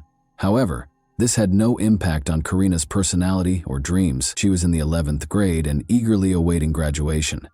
Karina's relatives and friends described her as disciplined and determined, but also cheerful, sociable, and optimistic. However, like most teenagers, she had doubts. She expressed her thoughts in a letter she wrote for a school assignment 2 weeks ago. In the letter, the girl stated that, like everyone else, she had goals that she wanted to achieve. However, at the time, she was preoccupied with being happy, studying, and assisting her mother, whom she described as a beautiful, strong, and resilient woman who had a huge influence over her. The following year, the girl intended to attend university and study psychology or philosophy. This would allow her to pursue her dreams, the most important of which was to buy a house for her mother. At the same time, Karina acknowledged her overwhelming fears and doubts. She wrote that she was afraid of growing up and facing the big world alone. She sometimes wished she could go back in time and play with dolls again, something she didn't get to do as a child because she had to grow up quickly and help her parents. Karina, almost prophetically, explained what would happen to her in 2 weeks in her final sentence. She wrote that she feared human evil, and she was not mistaken. What she was afraid of eventually shattered her dreams. Karina awoke early on May 3, 2022, as she usually does. She lived in La Vega, a village in the Cashra municipality. Karina had to walk for at least an hour every day along several country roads to the bus stop that would take her to school because her village was relatively remote. The morning progressed as usual. The student awoke, ate breakfast, said her goodbyes to her family, and left the house at 5:30 a.m. However, shortly after Karina left, her father began receiving messages from her. It was unusual. Karina wrote to her father that while walking down the country road, she noticed someone following her. A man was approaching her very closely. When the girl quickened her pace, the stranger did the same. If she attempted to take a different path, he would follow her. Karina was understandably uneasy and suspicious. She mustered the courage to take a discreet photo of the stranger and send it to her father so he would know who was after her. Cesar Blanco, Karina's father, became extremely concerned for his daughter's safety. He dashed out of the house, taking the same route to the bus stop that she had taken, but he couldn't find her anywhere. The man assumed the danger was over and Karina had safely boarded the bus. Unfortunately, this was not the case. Karina's parents were later informed by the school that she did not attend class that day. Karina's parents reported her disappearance to the police. Because it was a small village where everyone knew each other, word of the incident spread quickly among the locals. The girl's family distributed a photograph of the stranger who had been following her since the morning. A few hours later, a man who worked at a local farm mentioned another farm worker who looked very similar to the man in the photograph. Despite the blurry image, he believed he recognized him. Additionally, that worker was late for work on the same day. Armed with this information, several villagers and Karina's relatives went to the farm where these men worked and demanded answers from the person Karina had most likely photographed. The man in question was Alexander Quio, a 55-year-old Venezuelan native. He had arrived in town 4 months ago and was staying with a relative. Alexander had found work on the farm where he was located. The people were outraged by the schoolgirl's disappearance and acted aggressively. He eventually admitted to assaulting Karina, killing her, and disposing of her body in the Cashra River. It's understandable that the villagers, particularly Karina's relatives, wanted to take matters into their own hands following such a confession. However, the police arrived just on time. The officers apprehended the suspect, rescuing him from the angry mob. The police took Alexander Carrillo to the station and began interrogation. He repeated what he had previously told the villagers. He admitted to killing the schoolgirl and revealed where her body was disposed of. Following the crime, he cleaned himself up, changed his blood-stained clothes for clean ones, and returned to work. The man truly believed he would never be found, unaware that the victim had taken a photograph of him. During the interrogation, villagers gathered near the station. They were furious and wanted to take matters into their own hands. Concerned for the man's safety and believing his life was in danger, the police decided to transport him to another location. They escorted the suspect out of the station and attempted to get him into the car. However, when the crowd began to act, they dragged Carrillo from the vehicle and attacked him. The police couldn't intervene because there were so many of them. The mob beat the perpetrator with sticks and stones before someone attacked him with a knife, killing him. Even after that, the crowd refused to disperse and blocked the police from approaching until they were certain that the man had died. Karina's body was discovered on the riverbank, exactly where her assailant had indicated. Her bag was nearby. The girl was partially undressed, and the autopsy revealed she had been sexually assaulted. She died of 2 penetrating wounds to her chest and neck. According to the police, Alexander Carrillo had been watching Karina for several days, meeting her every morning as she walked to school while he went to work. This version is supported by the fact that, a few days before the attack, Karina informed her school friends that she was being followed by a stranger, which made her extremely uncomfortable. The police have stated that the investigation will not be terminated at this time. They will investigate the actions of the local police officers who allowed the man's lynching, as well as who initiated the attack and delivered the fatal blow. According to local media reports, it was a relative of Karina, but the individual's identity has not been revealed. Pain and outrage swept through the city. An event was organized at Karina's school to honor her memory, while also protesting the killing of women. Students and teachers wrote an open letter to express their outrage at the current state of affairs. She wasn't drinking, she was not dressed provocatively, she wasn't in a bar. She walked to school every weekday wearing rubber boots because she lived on a farm, and she, like many other boys and girls in the country, had to overcome obstacles in order to receive an education. She feared that someone was following her. She was just 16, terrified. Her dreams, desires, and life were stolen from her. After Karina's voice was silenced, all that remained were the voices of those of us who demanded a safer environment and normal families in which children were taught not to hit, violate, or murder one another. Karina's killer did not see her as a person with her own life, dreams, and loving family, so the villagers decided to repay him in kind. Lynching is considered unacceptable by many, and it has no place in a civilized society. However, for many others, it simply reflects a lack of faith in the justice system. They are dissatisfied with the prevalence of impunity and the fact that the criminal will never face the harshest penalties. They believe the police are not doing their jobs, so they have decided to take action to remedy the situation.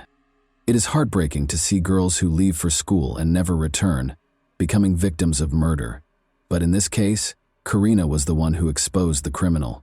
Karina did not behave recklessly. She immediately sensed the danger emanating from the persistent stranger, secretly photographing him and sending it to her father. She let him be caught before he could harm another innocent girl. Unfortunately, it was too late for her. However, without that photograph, the police could have gone days, months, or even years without finding the killer. And that wraps up today's chilling story. If you enjoyed this video, don't forget to like and subscribe so you never miss a new upload. Also, let me know in the comments what part of this story shocked you the most. Thank you for watching, and I'll see you in the next video.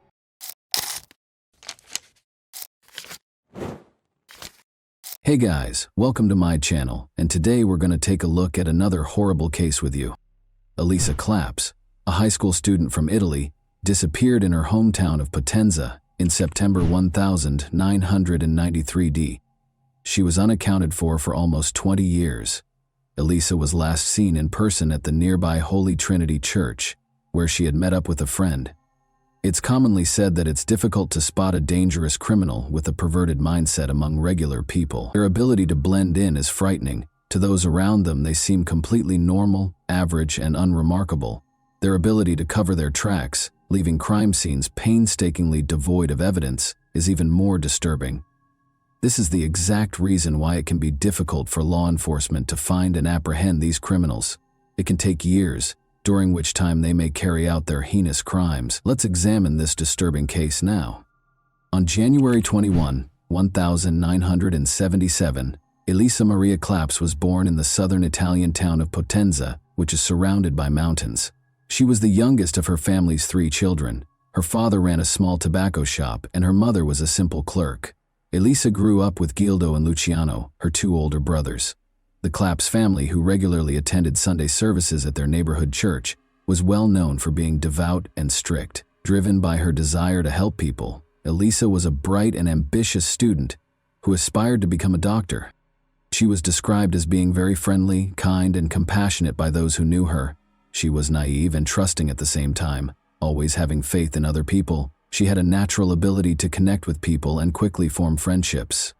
Despite the attention she received from her peers, Elisa had never been in a romantic relationship by the time she turned 16. The boys at school definitely noticed her because of her lovely long hair and warm smile. However, because she came from a religious family, she graciously turned down every date invitation. In the early summer of 1993, an admirer became unsettlingly devoted. Danilo Restivo, a local, started displaying unwelcome and persistent interest in Elisa. The town was filled with disturbing rumors about Danilo, who was 5 years older. Elisa made an effort to avoid this strange man, who whenever he had the opportunity tried to entice her into remote areas. She was unable to be harsh or contemptuous due to her upbringing and innate kindness, and Danielle appeared to take her politeness as encouragement. In her private journal, Elisa wrote about Danielle, acknowledging that he both scared and made her feel sorry for him. Though she was careful never to be alone with him, she always tried to be polite because she saw how lonely and troubled he seemed. She always found a reason to get out of his presence as quickly as possible, usually by saying she had important errands to run. The Claps family took a vacation to the peaceful seaside town of Monte Giordano in the middle of August of that year. Elisa froze one day as she and her brother Gildo were walking through the quiet streets. She signaled to her brother not to leave her side by holding his hand tightly as Danilo approached them. As though they were old friends, Danilo greeted Elisa and even asked her to accompany him, insisting that he needed her help with something. Gildo knew right away that something was amiss. As he led his sister away, he made up an excuse. He later questioned Elisa about whether Danilo had harmed her and why she had reacted that way. Although the man had never physically hurt her, Elisa admitted that he had been following her and that she was afraid of him. Around 5 p.m. on September 11th, the Claps family's phone rang. Elisa responded, and as she conversed with the person on the other end, her attitude rapidly changed. Her brother did not miss the growing somber and agitated expression on her face. Gildo inquired as to who had called after Elisa hung up. "It was Danilo," she said. Elisa adamantly declined Gildo's offer to confront him, claiming she could take care of it on her own. She thought she had everything under control and didn't want to cause any trouble. The enigmatical absence at church. Elisa's parents and brothers departed early on Sunday, September 12, 1993, for a day trip to Naples, which is roughly 90 miles away from Potenza. Elisa had remained behind, intending to join her close friend Elena for the morning service at the nearby church. Her family had returned from Naples by noon, and as everyone waited for Elisa and Elena, her mother made lunch. However, the girls had yet to return home as time went on. Someone knocked on the door at 1:45 p.m. Elena appeared nervous as she stood on the doorstep.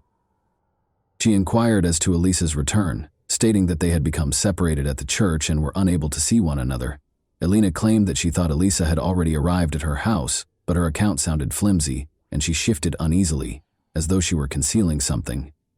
Elena's distress increased when the family informed her that Elisa was still missing. She eventually acknowledged that she hadn't been truthful under duress. After the service, Elisa had actually stayed behind to talk to a young man. The 2 girls had planned to meet at the park afterwards before going to lunch, and the talk was only expected to last 10 minutes at most. However, neither 10 minutes nor an hour later did Elisa appear.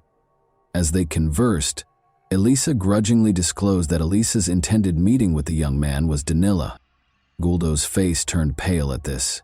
He alerted his brother and parents that Elisa might be in grave danger and that they should begin looking for her immediately. Danilo Restivo. Who was he? On April 3, 1972, Danilo Restivo was born in Irice, a tiny commune in the Sicilian province of Trapani. He came from a reasonably well-off family and was the youngest child. He was pampered and used to getting what he wanted as a child, and he was taught early on that there would never be any real repercussions for his actions. Regardless of the trouble he caused, his father was always there to support him. The Restivo family relocated to Potenza in the early 1980s, where Danilo's father, Mauricio, founded a prosperous company. In a matter of years, Mauricio rose to prominence as one of the richest and most powerful people in the city, developing close ties with local government and law enforcement. Danilo was notorious for being strange, impolite, and unsettlingly violent when he was in school.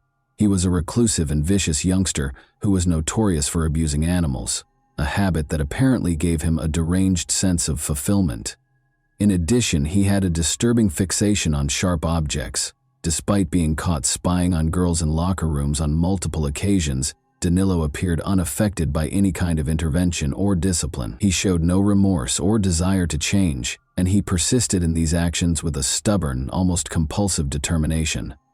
Danilo Restivo had no true friends and was a recluse who was mostly shunned by his peers. He would frequently cut the hair of gullible girls because he had the unsettling habit of always having scissors with him. Parents complained repeatedly, but this unsettling behavior was ignored. Danilo would collect a large collection of hair clippings and take his trophies home. Strangely, his family didn't seem to notice any warning signs and instead dismissed this behavior as simple, childish mischief. Danilo's actions became more concerning as he grew older. His cruelty was not limited to animal abuse. He seemed to enjoy hurting other people. He still had trouble relating to people, especially girls, with whom he frequently acted aggressively and made an effort to threaten or harm them. The initial victim. Sonia, Danilo's younger cousin, was roughly a year and a half younger than him. They frequently walked home together from the same school. Danilo would often invite her to remote locations after class, making up a variety of reasons to entice her away. But Sonia was suspicious of her cousin. Her mother had specifically warned her not to go anywhere with him by herself, and her instincts told her to exercise caution. After promising to show Sonia a secret hiding place, Danilo was able to persuade her to follow him in the spring of 1987. Sensing that something was wrong, Sonia made the safe decision to bring her younger brother, Angelo, who was 11 years old. The three of them went into a wooded area where an old deserted shack stood after school. Danilo proposed a game in which players would be blindfolded. After Sonia and Angelo agreed to temporarily trust him, Danilo covered their eyes with blindfolds. There was a tense silence. Uneasy, Sonia shifted her blindfold just enough to get a glimpse and saw something horrifying. Her cousin was approaching Angelo, getting ready to attack, and taking a pair of scissors from his backpack. Sonia startled her younger brother by screaming as loudly as she could. Angelo jerked away in an instinctive reaction, still with his eyes covered. Danilo's hand swung down, but the scissors sliced his shoulder rather than his neck. Danilo appeared to be stunned by the sight of blood and Sonia's shrill cries, which allowed the kids to flee in the few seconds they had left. With their cries resonating through the forest, Sonia and Angelo fled the shack and fled for their lives. Danilo screamed threats and demanded they keep quiet about what had happened as he pursued them. Sonia and Angelo outran him and made it to safety, motivated by their instinct for survival and sheer terror. What had happened appalled the parents of the injured children. They hurried Angelo to the hospital, where medical professionals were able to treat him in time to save his life. Despite suffering severe blood loss and nearly dying, the boy managed to survive. The parents reported the incident to the local police that same day, filing charges for attempted assault with deadly intent, but the case was quickly dismissed, and Danilo was spared any serious repercussions. There were rumors that his father shielded his youngest son by using his considerable influence. With the help of a local priest, Mr. Restivo assured Angelo's family that Danilo would be committed to a mental health facility for required therapy in order to stop similar incidents in the future. He also paid the family a sizable amount in compensation and paid for Angelo's medical bills. Soon after, the parents of Sonia and Angelo made the decision to relocate their family to Naples, in order to avoid any more interactions with their dangerous relative. Although Danilo's father made solemn vows, he never fulfilled them. Danilo never even saw a specialist and was never sent for treatment. Mr. Mauricio Restivo was too worried that his son's reputation and social standing would be permanently harmed if he were to be classified as mentally unstable or a danger to others by a formal psychiatric evaluation. A perilous preference. After parents and students repeatedly complained about Danilo's violent and intimidating behavior, he was expelled from 4 different schools. He ultimately had to turn to homeschooling to finish his coursework and obtain his diploma. Since he was considered physically capable of serving, Danilo was drafted into the military at the age of 18. However, due to his unpredictable and erratic behavior, he was released within a few months. He went back home and remained protected by his powerful and affluent father, who continued to absolve him of responsibility. Danilo's actions only became more unsettling with time. When he fell in love, he would stalk girls, spy on them through their windows, make eerie late-night phone calls while remaining silent, and harass them in an uncomfortable way.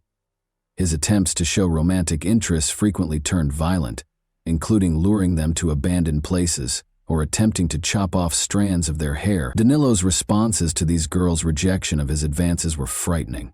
He sent them letters outlining his disturbing fantasies or packages containing fictitious explosive devices marked with words like boom. Since Danilo's father always stepped in to protect him, no amount of complaints to the authorities seemed to have any effect. Danilo felt unstoppable and above the law because of this ongoing cover-up. He seemed rather innocuous to outsiders, more like a peculiar locality than a cunning or dangerous person. People like Elisa felt sorry for him because of his dishonest appearance, and they even wished they could assist. The church is the target of the missing girl's search. Elisa's brothers and parents immediately began a frantic search. The local church where she was last seen was their first destination. Elisa had intended to confront Danilo Restivo that day to request that he stop pursuing her and give her some space. According to her friend, a number of witnesses were promptly located who attested to seeing the high school student conversing with Danilo outside the church. However, none of them were able to provide information regarding the two's subsequent whereabouts. In an effort to talk to Danilo, Elisa's mother tried calling the Restivo residence, but Mauricio, Danilo's father, picked up the phone and wouldn't let her talk to his son. The Claps family drove to the Restivo home, growing more and more alarmed, but nobody answered the door. They had no choice but to report Elisa missing to law enforcement. Mauricio met officers at the Restivo residence and informed them that his son had left for Naples on some errands and would not return until the next day. Authorities quickly learned, however, that Danilo was in fact at home. After returning home, the police demanded to speak with Danilo and took him to the station so they could question him. His father kept getting in the way, making it hard to get definitive answers, so they had to do this. Danilo's account was riddled with contradictions. He acknowledged that he had talked to Elisa at the church, but he said she had left shortly after, leaving him to pray. He gave a hazy and contradictory account, and it was obvious that he was lying because of his obvious nervousness. After leaving the church, Danilo was unable to explain where he had gone and was unable to produce the clothing he had been wearing that day, which he seemed to have thrown away. Additionally, investigators found a pair of his shoes that had been left in a bleach-filled tub for almost 2 days. Any possible blood traces had, of course, been eliminated.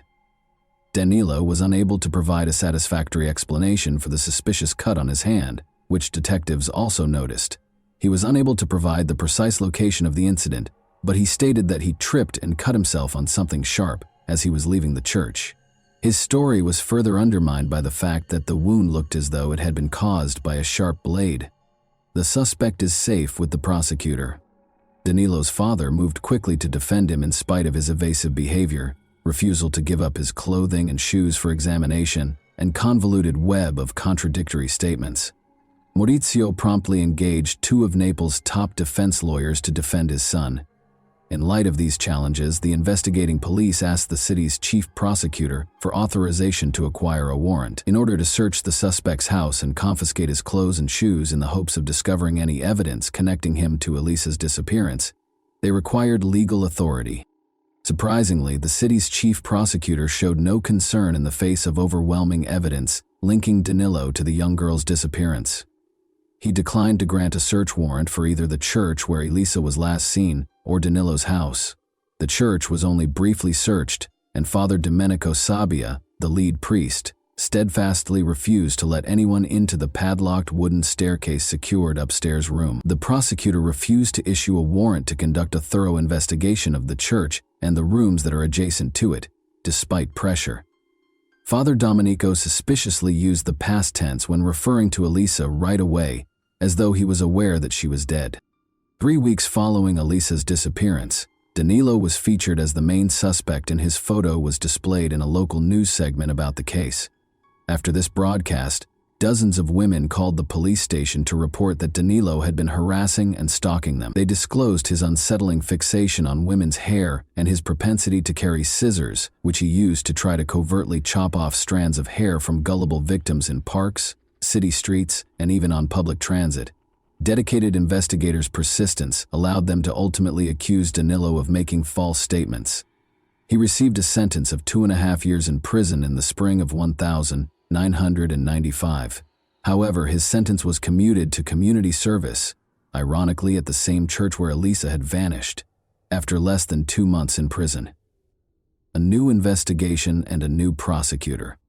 When police detained a criminal organization's leader in 1999, the investigation into Elisa's disappearance came to a standstill.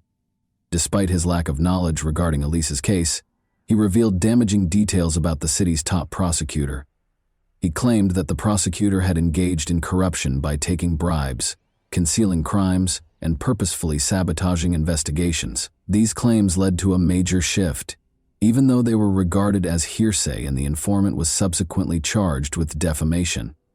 Elisa's case was given to a new lead investigator and prosecutor, who essentially began from scratch.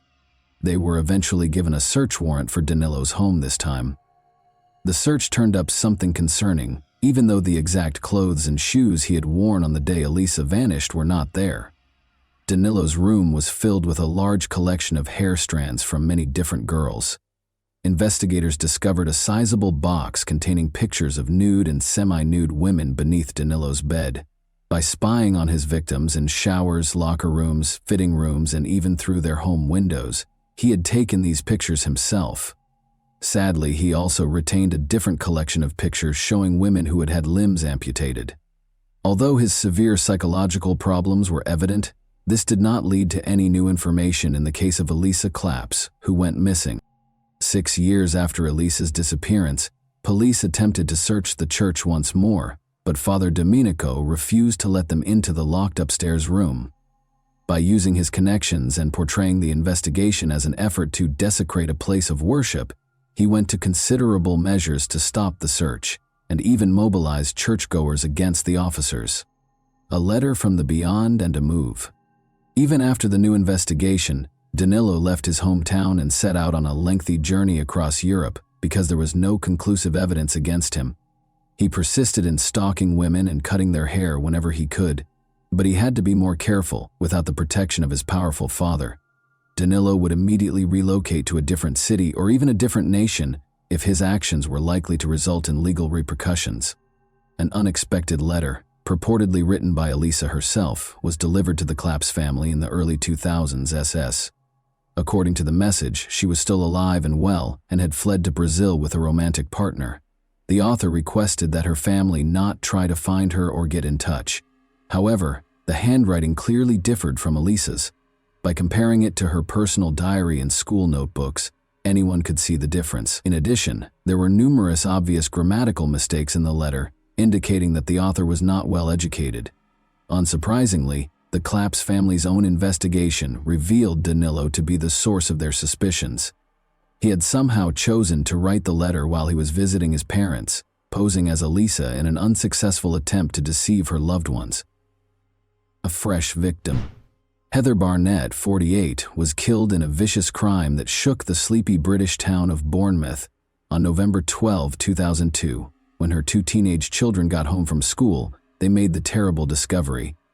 The mutilated and lifeless body of Heather was discovered in a pool of blood on the bathroom floor. Her skull displayed evidence of multiple blunt force trauma, most likely from a hammer blow, and her throat had been slashed. The removal of her breasts and their placement next to her head, however, was the most unsettling part of the crime. A lock of hair that wasn't Heather's was in her hand. There had been no struggle to tear this hair out. The scissors had cut it neatly. Furthermore, Heather had had a portion of her own hair cut. These unsettling specifics raised the possibility that the crime was ritualistic. Investigators quickly focused on Fiamma Marsango and her husband Danilo Restivo, Heather's odd neighbors. The victim's house was only a short distance away from the couple's residence, which was next door. Danilo had approached her inappropriately, and Heather had complained about him on multiple occasions. She told a friend that she was afraid of her husband, even though they were married, right before the crime. Heather took custom orders from her home and worked as a seamstress. Under the guise of commissioning clothing, Danilo frequently attempted to visit her. He insisted on going inside to discuss specifics, even though he never placed any specific orders. Heather discovered her house keys were gone 2 days prior to the tragedy, following one of Danilo's visits. At the time, she assumed she had just lost them and didn't relate this to her neighbor. Regretfully, she hadn't managed to change the locks yet. Even before the police and emergency personnel arrived, Danilo was among the first individuals on the scene. He said he was on his way home when he heard Heather's kids screaming in terror and hurried to assist. Officers brought him in for interrogation, but they soon let him go because he seemed incompetent and unthreatening. But after his most recent visit, Heather's kids pointed to him as a cause for concern, stating that they were also uncomfortable around their odd neighbor and brought up the missing keys. The police chose to closely monitor Danilo because they had no immediate reason to search his house. They soon discovered him performing a disturbing act. Danilo was discovered stalking a young woman and trying to cut a lock of her hair while holding scissors on the street. He was taken into custody by officers, who also searched his car and requested his identification. They discovered an unsettling assortment in the trunk, including extra pairs of shoes, a change of clothes, and a set of knives. This, along with his questionable actions, ultimately produced sufficient proof to secure a search warrant for his home. When investigators searched Danilo Restivo's house, they were shocked by what they found. They discovered multiple albums containing hair he had cut from different women. Sneakers and clothing were soaking in a tub filled with bleach in the bathroom. The missing keys belonging to Heather Barnett, which are currently in Restivo's room, were the most damning piece of evidence. Although there were blood traces on the clothes, the samples were too badly ruined by the bleach to be identified. But Danilo's DNA was found on a towel in Heather's restroom, indicating that he used it to wipe blood splatter off his face. A body in the attic of the church, and 2 beliefs. Authorities discovered Danilo's troubling past as they investigated the murder of Heather Barnett. He had been the main suspect in the disappearance of a high school girl in his hometown 9 years prior. The girl's body had never been found at the time, and investigators had not discovered enough conclusive evidence. But now that there was ample evidence of his violent tendencies and no powerful father to defend him, Danilo was put on trial, convicted of premeditated murder, and given a 40-year prison term without the chance of release. Then, in the attic of the same church where Elisa Claps had last been sighted, construction workers found her mummified remains in March 2010, 17 years after she had vanished. Father Domenico Sabbia had refused to let the police in through the locked door, concealing her body. Although it was obvious that Father Domenico had kept a horrible secret, he had long since died by this point, and it was impossible to pinpoint exactly what part he'd played in hiding the crime. There were unsettling parallels between Elisa's body and Heather Barnett's case. The cause of death was a slashed throat, and her chest had been similarly mutilated.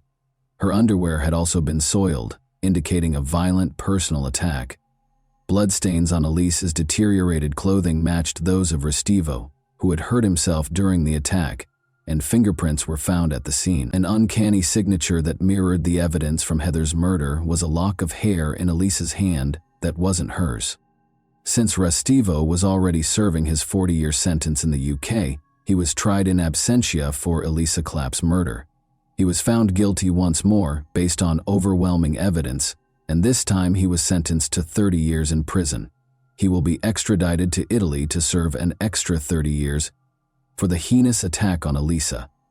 After serving his sentence in the UK, although Restivo's involvement in other unsolved murders and disappearances has not been proven, Authorities suspect that he may have had many more victims. And that wraps up today's chilling story. If you enjoyed this video, don't forget to like and subscribe so you never miss a new upload. Also, let me know in the comments, what part of this story shocked you the most? Thank you for watching, and I'll see you in the next video.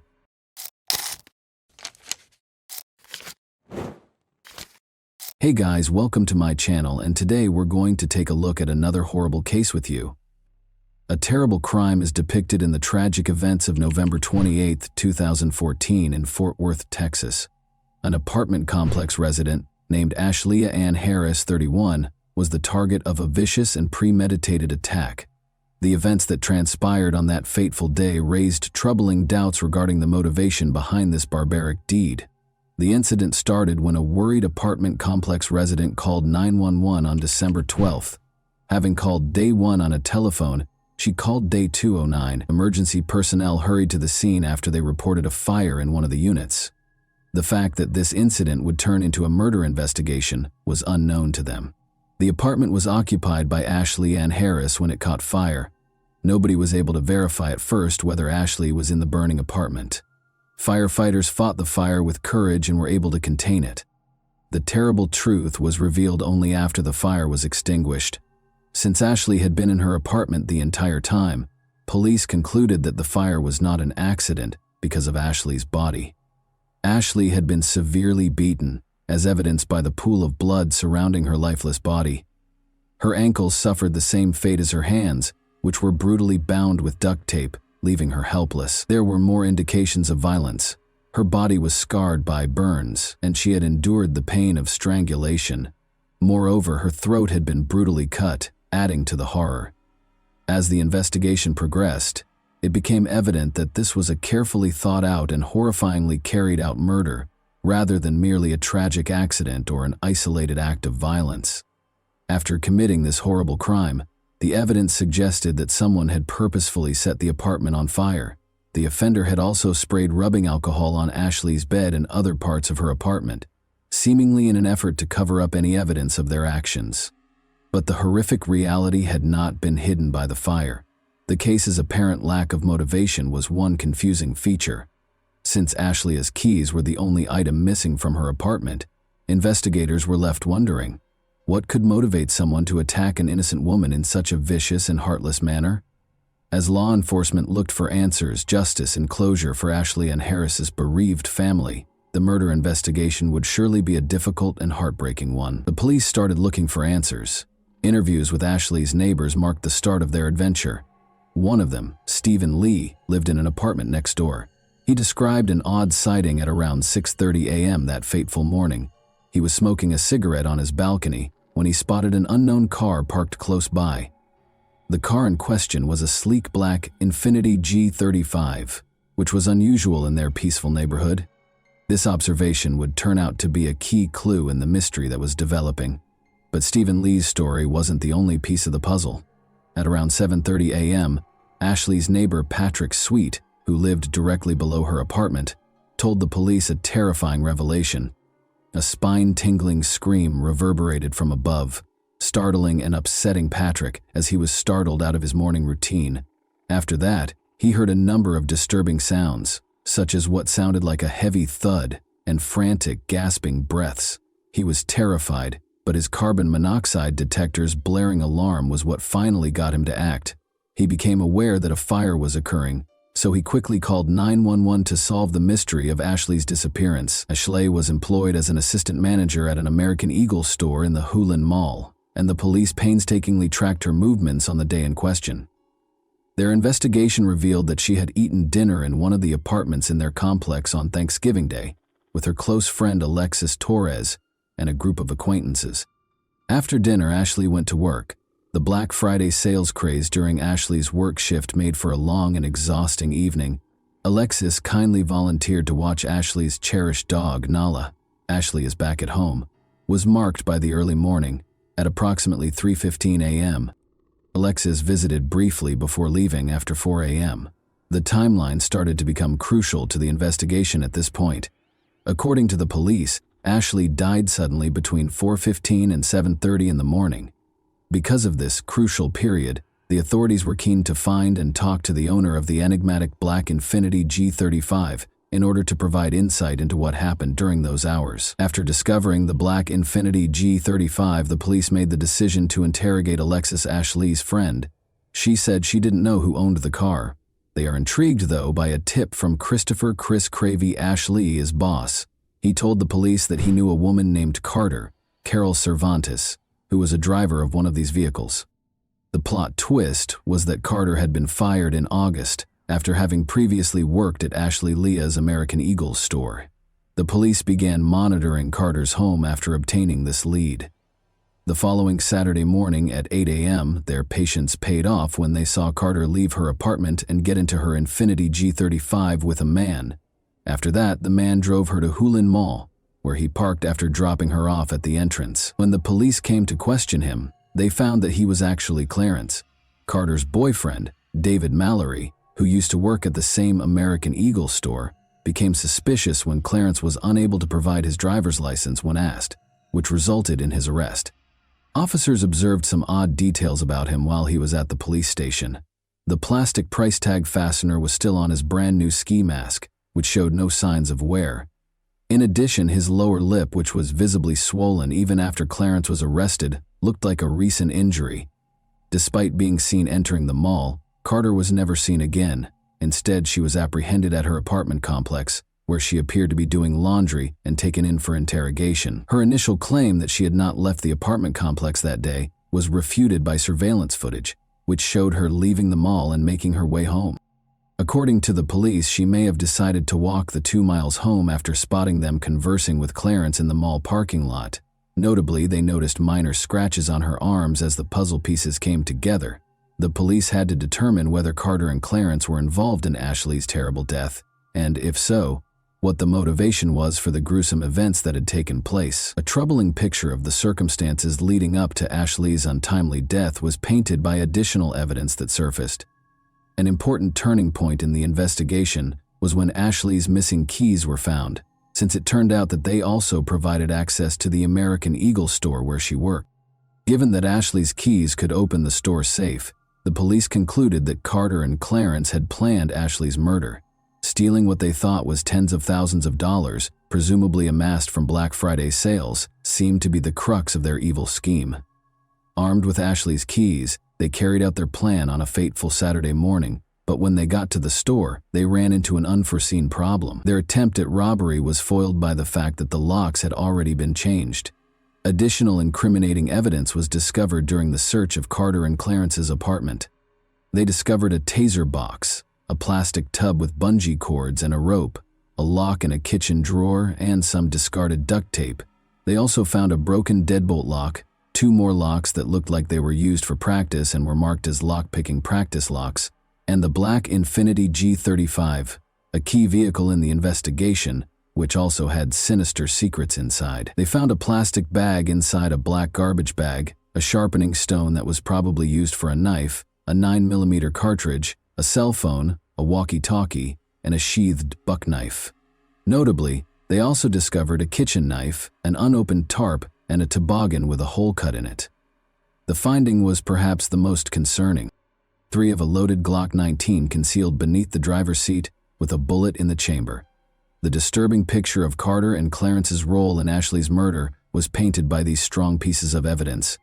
The state decided not to pursue the death penalty after both defendants were charged with capital murder. Instead, it sought life in prison without the possibility of release for both of them. Carter and Clarence upheld their not guilty pleas in spite of the overwhelming evidence against them, paving the way for a torturous court battle that would ultimately decide their fate. Although the prosecution gave both defendants a largely consistent story, the court cases of Carter, Carol Cervantes, and Clarence, David Mallory, developed independently. But after Carter's case was heard, attention turned to proving that she was the alleged mastermind of the crime. The prosecution believed that Carter and Clarence had several reasons for wanting to hurt Ashleigh. First, they thought the two wanted Ashleigh's keys, which would allow them to enter the store safe and the large amount of money they assumed was kept there, especially after the Black Friday sales. The prosecution also claimed that Carter and Clarence wanted to exact revenge on Ashley, An additional layer of personal animosity was introduced into the situation when they blamed her for their dismissal. The court proceedings explored the individual's personal histories.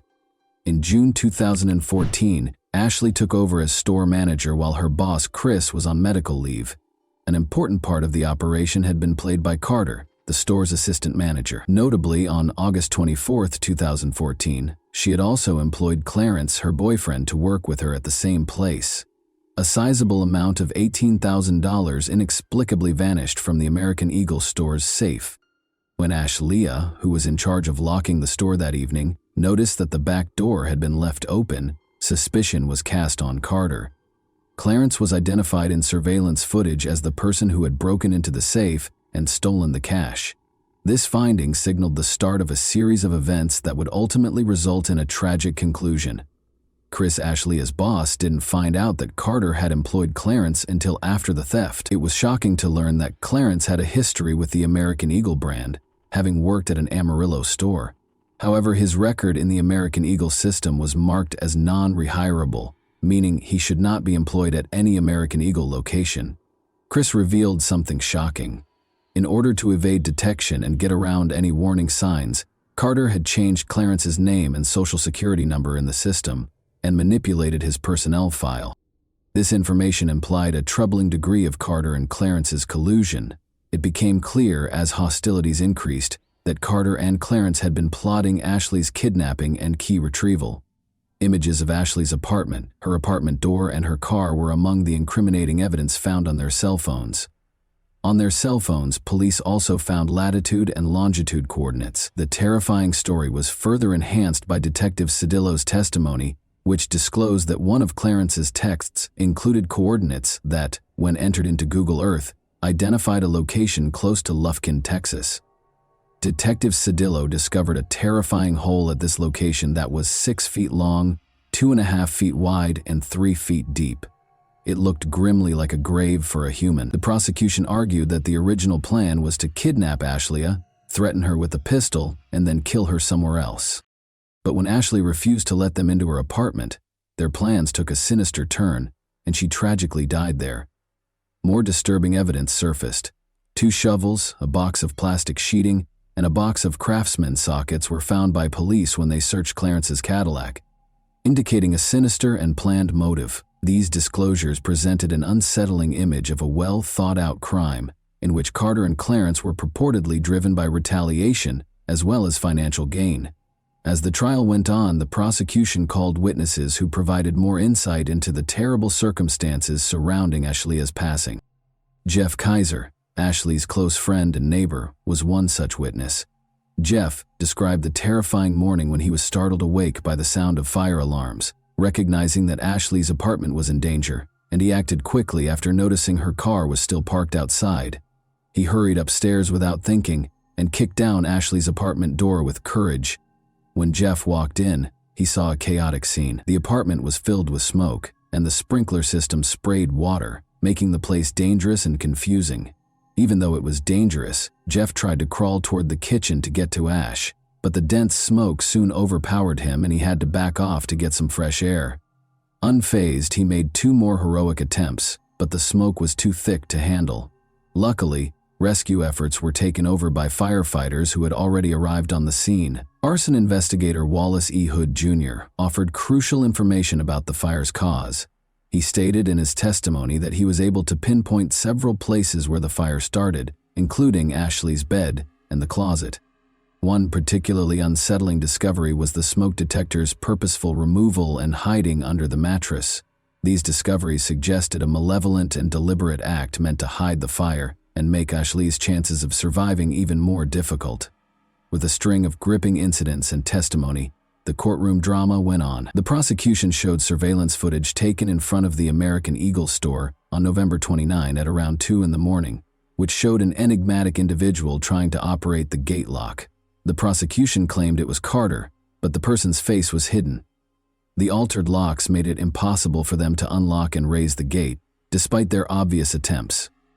This implied that Carter might have had plans involving the crime or the store. Unaware that the police were observing them, Carter and Clarence returned to the mall at 8 a.m. that same day, the court was informed. Given the previous unsuccessful attempt to enter the store, this raised concerns about their intentions and behavior. In the parking lot of the mall, Clarence was taken into custody. He told the police that Carter had gone inside to get some documents. Carter was not present in the mall when the police searched it, though. Suspicions regarding her movements and activities were raised when she was eventually found at her apartment complex. Important details regarding Ashley's injuries were supplied by Dr. Richard Fries, a deputy medical examiner at the Tarrant County Medical Examiner's Office. The extent of her physical trauma was graphically depicted by the autopsy. Among Ashley's many wounds were cuts to her cheek, scalp, and left side of her face. Her chin was scraped, her lip had laceration and scrape marks, and her right side was marred by a patterned bruise, with additional bruises discovered around her left eye and between her eyes. The most unsettling finding was probably a star-shaped cut behind her left ear with a bruise surrounding it, which the medical examiner determined was the result of a pistol blow. The testimony described Ashley's experience in a distressing way, implying that she had been beaten viciously and savagely. Ashley sustained multiple wounds, including a knife wound to her neck, bruising and abrasions to her right arm, chest, and neck. Ashley suffered multiple blows to her face, according to testimony from Dr. Fries, a witness in the case. Additionally, he mentioned that Ashley's eyes had patachi, which suggested that she might have been strangled or suffocated. Dr. Fries clarified that a fractured cricoid, a neck cartilage, is more frequently linked to severe force or auto accidents and is rarely observed in asphyxia or strangulation cases. Ashley's death was ruled a homicide after he determined that she died from asphyxia and blunt force trauma to her head and neck. Carter's trial was surrounded by a compelling and heartbreaking courtroom drama. The foundation of her defense was the claim that she was not responsible for Ashley's untimely death. She bravely removed the layers of fear and manipulation that had surrounded her life by taking the stand to testify in her own defense. Carter's testimony portrayed Clarence as a domineering and dangerous man, painting an unsettling picture of their relationship. She disclosed that he had a terrifying amount of control over her day-to-day activities, including deciding when she was allowed to eat and drink, as she admitted to trying to rob the American Eagle store. The entire courtroom listened intently, but she maintained that Clarence's threatening words were what forced her to commit this crime. She told of the terrifying time he pulled out a gun and gave her the order to steal. To make matters worse for her, he claimed that if she refused to accept the money, a dangerous threat would be waiting outside her parents' house, threatening their lives. Carter's story took a darker turn when she described a horrific experience in which she was raped by two unidentified men. She claimed that Clarence himself had allowed these attackers to enter her apartment, and she had to endure the unspeakable cruelty of their acts. Carter adamantly insisted that Ashley was innocent on the fateful night of her murder. She testified that she was asleep in her bed and did not know where Clarence was at the time. She strongly denied any role in Ashley's death and firmly stated that she was not involved in the tragic incident. In a remarkably quick decision that took only 2 hours, the jury remained skeptical despite Carter's compelling testimony and returned a guilty verdict. Carter was given a life sentence without the chance of release as a result. That was not the end of the case. Clarence also appeared in court, arguing that he was innocent of Ashley's murder, but the same lack of response was given to his claims. He was sentenced to life in prison without the possibility of parole, just like Carter, after the jury, clearly unimpressed by his claims, found him guilty as charged. And that wraps up today's chilling story. If you enjoyed this video, don't forget to like and subscribe so you never miss a new upload. Also, let me know in the comments what part of this story shocked you the most. Thank you for watching, and I'll see you in the next video.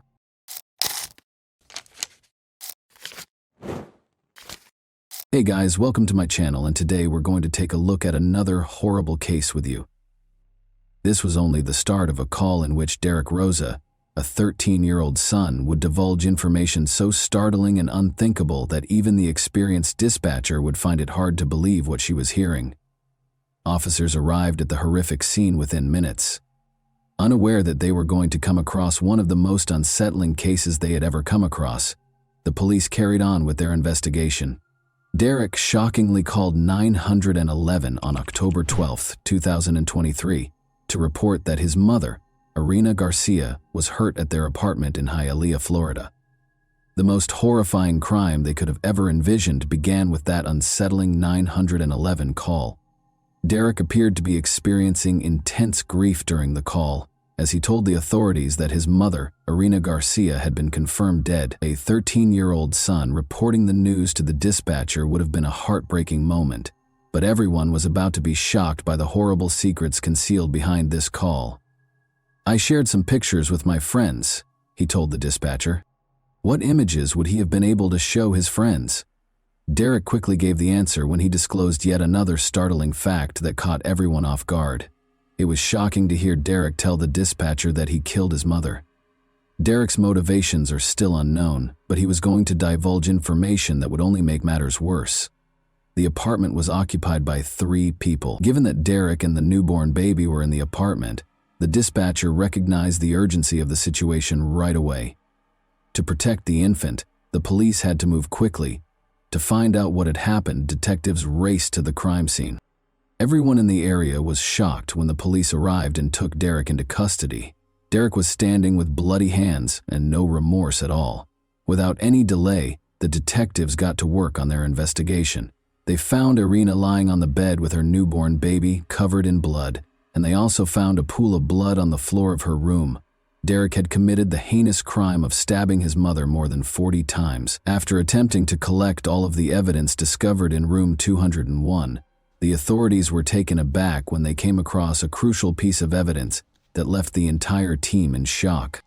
Just before Derek dialed 911 on the evening of October 12, 2023, they first discovered the doorbell camera footage. When Irina was last seen, she was nursing her newborn child, according to the footage from the doorbell camera. A moment later, Derek showed up and hurried off. Derek asked why Irina always told him to run slowly after she told him, in Spanish, not to run too fast. Then he walked out of the apartment and then came back in. What might have caused that horrific crime? Derek might have been annoyed by his mother's worry, but the question was still unanswered. In addition to remembering Derek's 911 call exchange with the dispatcher, the detectives needed to figure out how he was carrying a weapon. Furthermore, just as he was about to reveal yet another unexpected development, the dispatcher asked if he had any weapons at home. He soon disclosed a startling reality. He acknowledged that after killing his mother, he intended to use the gun he had to end his own life. The fact that Derek had attempted self-harm shocked the detectives. It exposed his unstable mental state at the time of the murder. They were uncertain, though, whether it was the product of mental illness or a deliberate act. The video of Irina's murder was the first important piece of evidence the detectives were about to see, and they were shocked to find it. The video clearly showed Irina lying on the bed with her newborn baby gently comforting her. However, in a subsequent clip, Derek was seen standing over Irina with his hand in motion, suggesting that he'd attacked her while she was asleep. The knife that Derek claimed he used to attack his mother was also discovered by the authorities. Luckily, he didn't hurt his sister, but these pictures were sufficient proof that Derek killed his mother. In addition, he admitted that after killing his mother, he had sent 2 pictures to his online friend, one of himself and the other of his mother, who had passed away. His hand was obviously covered in blood in the picture he sent to his friend, which amply demonstrated the gravity of the situation. The revelation of a 13-year-old son who not only murdered his mother, but also dared to show pictures of the crime to someone was startling. Once the detectives gathered sufficient evidence, they became certain that something was wrong with Derek. The investigators recognized the importance of comprehending the family's history, as it could reveal information about Derek too.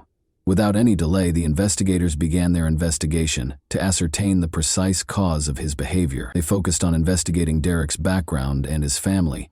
Derek Rosa, a former model student, consistently made the honor roll and excelled academically. According to the teachers, they described him as a good boy and an intelligent one. He was very close to his mother, Irina Garcia. In the family, the one who received the most caring attention from Irina was Derek. For his emotional life, the relationship was therefore important. But when Irina became pregnant with a girl in early 2023, everything changed. The newborn's arrival somewhat altered the dynamics of the household. Derek was left feeling defeated on the sidelines as Irina instantly turned her focus to the baby. Derek was more emotionally affected by the shifts in family dynamics, which made him more shy and envious of his younger sister. According to some people involved in the case, Derek might have felt abandoned and believed that the new baby was receiving the same amount of love that his mother used to give him. Adding to the emotional strain mentioned earlier, Derek's father, Frank Ramos, was a truck driver who was often away from home due to his rigorous delivery routes.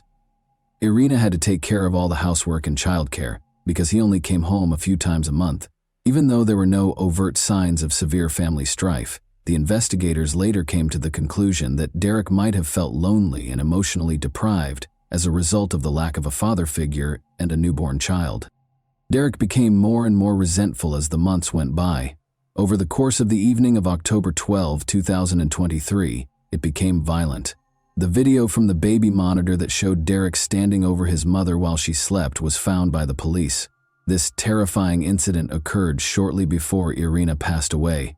According to the police, Derek acted out of jealousy, displaced aggression, and a desire to win back his mother's affection and control over the family. The investigators felt compelled to question Derek in order to obtain a more thorough understanding.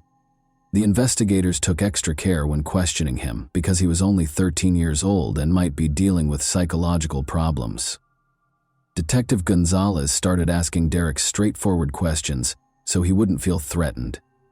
They began by posing straightforward queries to Derek regarding his daily schedule. In order to learn more about Derek's whereabouts and mental state before the incident, the detectives immediately focused on the events of the morning of October 12. As he interacted with the authorities, Derek seemed composed and helpful, demonstrating a solid grasp of his family's dynamics. He talked about spending weekends with his stepfather, Frank Ramos, and the family didn't seem to be having any problems. After that, detectives turned their attention to what had happened that evening. Derek appeared to hesitate before answering this question when detectives asked it. Derek had been giving accurate information up until that point, but the detectives were about to ask a crucial question when he gave them an unexpected response. When the detectives asked him what weapon he used to stab his mother, he gave them an unexpected answer. Derek casually brought up the size of the murder weapon. He seemed to be casually speaking with the authorities, displaying no remorse, and he was not aware of the grave consequences of his crime. The detectives carried on their discussion. He disclosed yet another startling fact. He had stolen the gun from his stepfather's closet and tried but failed to shoot himself. They were hoping to learn more about his friend, with whom he shared the crime photos, and the conversation was going well so far. It was important to mention that he spoke with Sweden, an online friend, virtually every weekend. Additionally, Derek confided in him enough to share pictures of the crime, suggesting that they may have discussed something significant. As a result, the detectives quickly turned their attention to Derek's conversation with his friend. Detective Gonzalez noticed something on Derek's shirt just as he was about to mention the 911 call. He remained unaffected, even though the officers were appalled by the evidence of his crime on his shirt. Rather, he calmly held up his bleeding hand. Derek was clearly emotionally detached as he explained what he had done. The investigators asked the crucial question, and shortly after, the graphic depiction of Derek's crime surfaced, frightening them. It was genuinely terrifying when Derek described the crime in detail, demonstrating each stage of his assault on Irina with hand gestures. Derek was obviously fully conscious when he committed the crime. He was clearly uncomfortable when the detectives questioned him about why he killed his mother, and he quickly came up with a reason to use the restroom. Still, the investigators persisted in asking the same question. Derek asked for a lawyer after becoming uncooperative. Without Derek Rose's confession to explain his actions, the case was still being investigated. Nevertheless, detectives gathered enough evidence, such as CCTV footage, a knife found at the scene, and photos from the crime scene, to create a case. Given that Derek chose the best time and location to carry out the murder, this evidence demonstrated that he was a premeditated killer. Derek was charged with first-degree murder and made his first court appearance on October 15, 2023. He showed no remorse for the charges against him and remained emotionless and icy throughout the hearing. Derek's defense attorney asked for a postponement of the hearing, claiming that they had not yet received the state attorney's notice of intent. They also asked whether psychological factors might have been involved and talked about the part that some mental health conditions may have played. Evidence quickly refuted this. demonstrating that Derek had searched for prohibited items on Google at 6 p.m. on October 12, 2023. At 6 p.m. on October 12, he did conduct Google searches. He entered the following search terms: is a small knife good for killing? What is the best place to stab someone? And the carotid artery image diagram. This search history revealed evidence of planning, which bolstered the prosecution's claim that the act was planned rather than spontaneous. Derek was moved from the adult jail to a juvenile detention facility at the request of Derek's defense lawyers.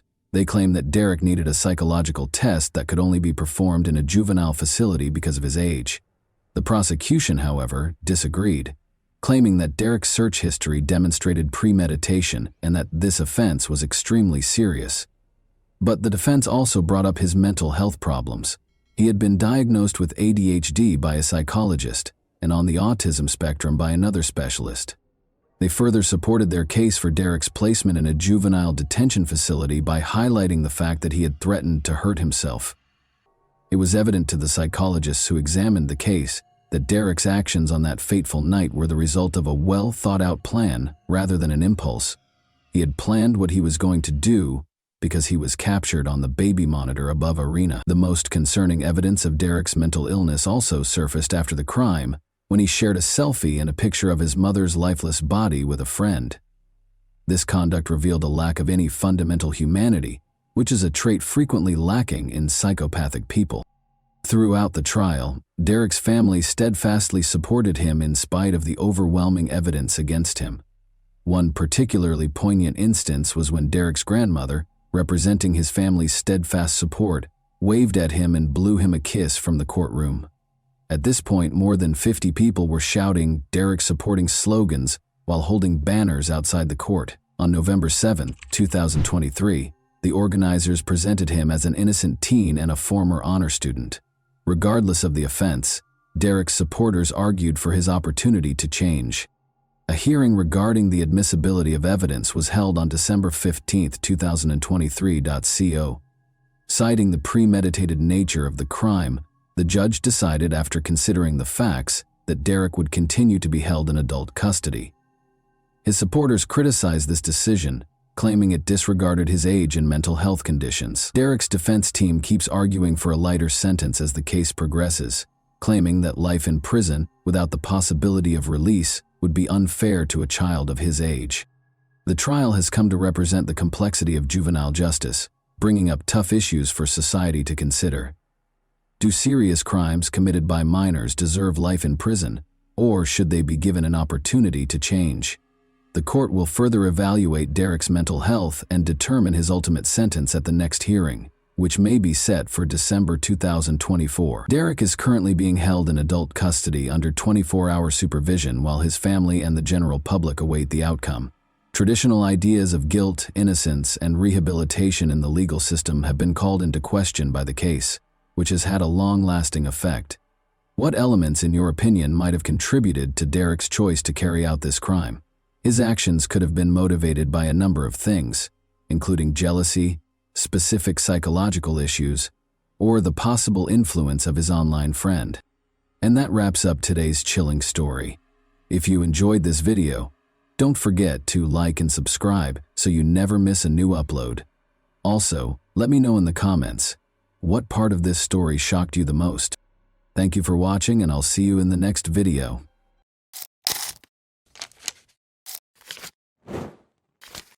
Hey guys, welcome to my channel, and today we're going to take a look at another horrible case with you.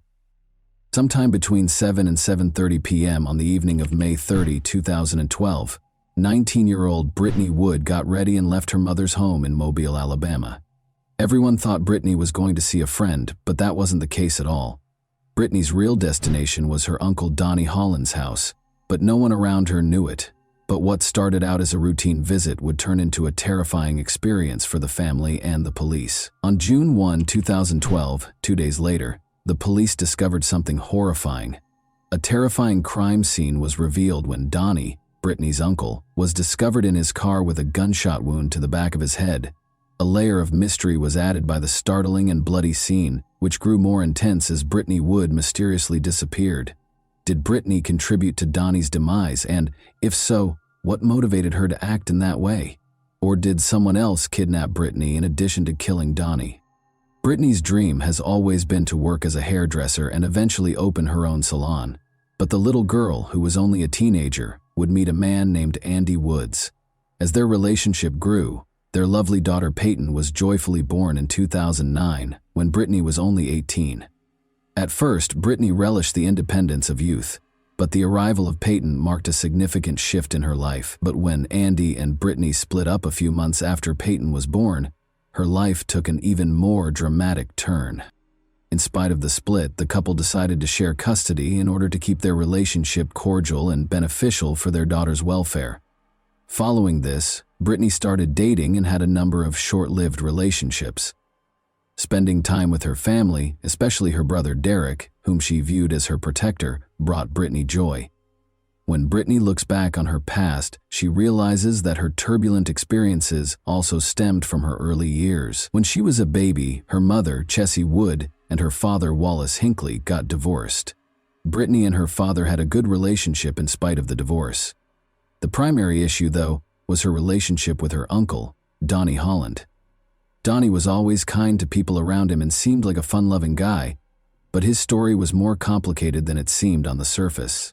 In fact, Donnie was being investigated at the time of his death for his alleged involvement in a child abuse ring that involved other family members, including Brittany's household members. Is there a link between Donnie's eventual death and everything that happened in the past and Brittany's disappearance? Around 7:30 p.m. on the evening of May 30, 2012, Brittany left her home, leading her family to believe she was going to see a friend. Later that evening, they tried to get in touch with Brittany but were unsuccessful. At first, the family didn't suspect anything was wrong because they were used to her spending days with her friends. However, they were unaware that this was not one of those evenings because they did not know where Brittany was. 2 days later, on June 3, 2012, Brittany's uncle Donnie Holland was discovered in his car, the engine still running, in a remote location with a view of the Fish River. The family was met with a terrifying discovery. He was shot behind his ear, at the back of his head. After being taken to a nearby hospital, he had already died. After hearing this heartbreaking news, Brittany's family made another effort to get in touch with her and let her know about the tragedy. Sadly, their efforts were unsuccessful because her phone was dead and still unresponsive. The family became increasingly worried when they couldn't find Brittany at her regular hangouts. They quickly made their way to the Mobile County Police Station and reported the missing person. This sparked a number of inquiries that involved Brittany and Donnie. The police searched the crime scene thoroughly in hopes of finding any evidence that would help them solve the case quickly. After a thorough search, they found a phone battery and a small gun inside the vehicle. Chessie, Brittany's mother, said that bags had been placed on Donnie's hands while she was in the hospital, most likely to be tested for gunshot residue. Why these bags were taken out without being tested is still unknown, though. Along with the investigation, the police spoke with Wendy Holland, Donnie's wife, and Jennifer Gonzalez Moore, their friend, who found Donnie's body. When they discovered Donnie about a mile from the main road, they said he was still gushing blood. The reason for their search and the details of the interrogation, such as whether Donnie was still alive, are still unknown. There was a strong suspicion, though, that Wendy was somehow involved in this incident. Presuming the gun was the one used to shoot Donnie, the police collected it along with the phone battery, but when Brittany's best friend, Tiffany Bailey, acknowledged that the gun was Brittany's, things took an unexpected turn. Tiffany disclosed that just before she vanished, Brittany had bought the gun for protection. Suspicions were running high and people started wondering if Brittany or Wendy and her friend were involved. But there was still another way to look at the story. Donnie was being investigated at the time of his death for allegedly being a part of a troubling child abuse ring that involved multiple members of his own family. He died from a gunshot wound while sitting in his car just half an hour before he was supposed to meet with the investigators to talk about these claims. According to former Baldwin County Sheriff's Office Detective Eric Winberg, Donnie probably expected to be arrested and killed himself just before the scheduled police meeting. The search for the truth started amid the assumptions and suspicions. Examining phone records was the first step in the investigation. The battery that was discovered in Donnie's vehicle turned out to be that of Brittany's cell phone. Additionally, it was verified by the call logs that Donnie and Brittany actually met on May 30, 2012, the day she vanished. According to the documents, Donnie had driven Brittany to the house near Styx River after picking her up at her mobile home. Brittany's text logs showed that she was messaging non-stop until 11:30 p.m., when she suddenly stopped. Early on May 31, they arrived back at Mobile, just as her phone died, ending the opportunity to gather any more information. As a result of these disclosures, the police force's investigation into Brittany took extreme action. Volunteers, the search and rescue team, helicopters, dogs, and boats were all mobilized in the ensuing extensive search. The Styx River Basin, the last place Brittany's phone had pinged, was within a 5-mile radius of the operation. The intensive efforts produced no evidence of her whereabouts, even after multiple interviews with her friends and family. Brittany's daughter, meanwhile, yearned to see her mother. But after the search for Brittany was unsuccessful, attention returned to Wendy. Police reported that Wendy was seen removing items from Donnie's phone the day he was found dead, which may indicate an effort to hide something that was first disregarded. When the investigation came to a standstill and the police began to focus again on Wendy, this action took on greater significance. The case came to a standstill after the car's DNA results produced no solid proof. Eventually, there was no more evidence to connect anyone to Donnie Holland's murder. As a result, it was formally declared a suicide, and the case was closed. Many questions and controversy were raised by the decision to close the case as a suicide. Detective Eric Winberg confirmed that the gunshot residue test was not performed because it was a procedure carried out by the Alabama Department of Forensic Sciences. Becca Johnson, a private investigator who was actively involved in the search for Brittany Wood, expressed skepticism, saying, "Generally it's 4 to 5 hours till unpreserved gunshot residue is gone and, hands in bags, it's being preserved." Cameron Busey, a firearms expert at the time, noted that if Donnie had shot himself, the bone fragments and brain matter would have probably lodged in his hands. To ascertain this aspect as well, no test was carried out. Furthermore, Busey emphasized that it would be extremely uncommon to hold the gun behind one's head. "I don't know of any suicide that was done in that position." Nevertheless, in spite of numerous worries and observations, suicide was officially declared the cause of death, and no hard evidence surfaced to refute this finding. Even though Donnie's case ended in a surprising way, the investigation went further to understand its complexities by looking into the possibility that a family member was involved in the crime. The family had been concealing a troubling past for years, but the investigations revealed it. They discovered that Donnie Holland was the leader of a child abuse ring in which at least 11 other friends or family members participated. For decades, they had been mistreating and taking advantage of children, including their own. Further evidence connecting the family to these allegations was found by the police as they looked through Brittany's Facebook profile. 11 family members were arrested for their roles in the abuse ring, including Donnie's wife Wendy and Brittany's adored brother Derek. The fact that Brittany's mother, Chessie, was charged with child abuse despite claiming innocence only served to heighten the seriousness of the situation. One of the accusations against the mother was that she had assaulted another female relative who was underage. As the investigation went on, details from Brittany's friends, whom she had confided in, came to light. It was revealed that when Brittany was only 9 years old, she had also been abused by Donnie. Brittany's friends claimed that she intended to confront Donnie and report him to the police. An important question was brought up by the revelation. Did Brittany kill Donnie in retaliation? Although the hypothesis had an interesting history, it was only speculative because there was no hard evidence to support it. Given the backstory and her subsequent disappearance, particularly after her gun was discovered, the audience might have assumed in a simpler plot or motive that Brittany was the cause of Donnie's death. However, evidence is crucial in legal proceedings, and no additional inquiry into her involvement was conducted in the absence of adequate proof. In addition to the idea that Brittany was seeking retribution, another theory surfaced. Could a previous victim have killed Donnie in retaliation and then abducted Brittany? Although the reason behind Brittany's abduction was never revealed, her mysterious disappearance raised suspicions that she was still alive. Despite a number of theories, it was indisputable that Brittany's family was about to face legal repercussions. Still, Brittany's mother, Chessie, was upset that her daughter had not yet been found. A young victim testified against Wendy Holland, Donnie's wife, in court on December 9, 2014.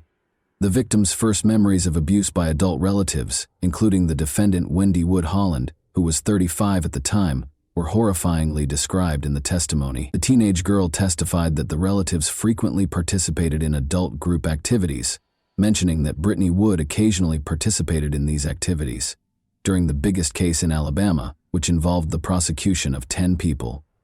Teresa Hines, the prosecutor, inquired as to how frequently such incidents happened. The answer was, it happened a bunch, according to testimony from a man who subsequently entered a guilty plea. He once engaged in an inappropriate six-way encounter with a group of relatives, which included Wendy Holland and the girl. Derek Wood, Brittany Wood's 23-year-old brother, entered a guilty plea to the charge of having inappropriate contact with the victim. He claimed to have interacted inappropriately with Wendy Holland too many times to count, beginning when he was about 13 years old.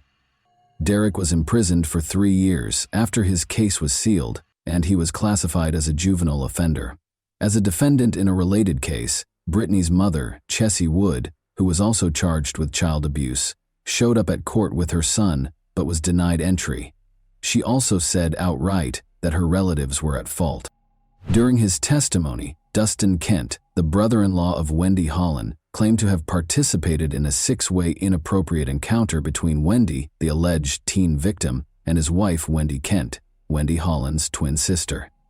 Dustin Kent, who also entered a guilty plea to sex charges, claimed that in October 2011, he first saw Wendy Holland having inappropriate relations with the alleged victim. Dustin Kent entered a second guilty plea in Mobile County 1 week after the first one, this time for assault and sodomy charges stemming from inappropriate interactions with 2 separate 13-year-old family members in 2008. He received a 17-year prison sentence. After that, Brittany's other uncle, Randall Scott Wood, pled guilty in Mobile County. All of the defendants were found guilty on charges of child abuse in quick succession. Wendy's identical twin sister, Mindy Kent, was also imprisoned after being found guilty by Mobile County jurors of sodomy and child abuse under the age of 12. She received a maximum sentence of 40 years in prison in 2015, with 20 years for each count against her. Wendy Holland was given a startling sentence of 219 years in prison in 2015 after being found guilty of child abuse and child torture. Chessie Wood, Brittany's mother, also acknowledged guilt to a misdemeanor charge of endangering the welfare of her child. There is still debate surrounding the conclusion that Donnie Holland committed suicide. There is still no conclusive answer to the important question of whether Brittany was the criminal. But beneath this mask, one thing is certain. After years of hiding these forbidden activities, Brittany Wood's troubled family finally received the punishment they deserved. In the end, justice had won out. Only one person can now provide us with the truth about the disappearance or the murderous night. But over 10 years have gone by, and she is still elusive, and no one knows where she is. What are your thoughts on this unsettling case, then? What might have occurred the night Donnie died? Was there something more sinister going on? Or was it truly a disappearance leading to suicide? And that wraps up today's chilling story. If you enjoyed this video, don't forget to like and subscribe so you never miss a new upload. Also, let me know in the comments, what part of this story shocked you the most? Thank you for watching, and I'll see you in the next video.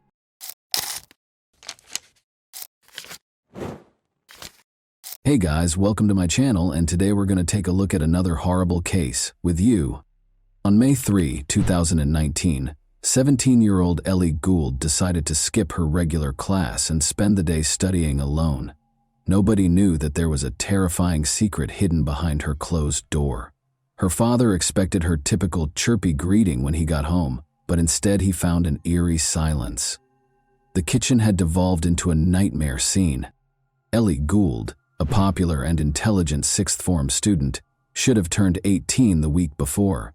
However, she was killed in her own house in May. Ellie was lying there, a motionless figure in a pool of blood, a knife by her arms, stab wounds at her throat, not the lively girl her father had known. Her eyes, which had once been determined mirrors, gazed straight ahead. There were more questions in the air. Why would a young girl who followed her dreams, Ellie, commit suicide? However, there was more to this tale than first appeared. Before Ellie said her final goodbyes, rumors of another eerie presence in the house began to circulate after a silver Ford Fiesta was spotted close to her residence.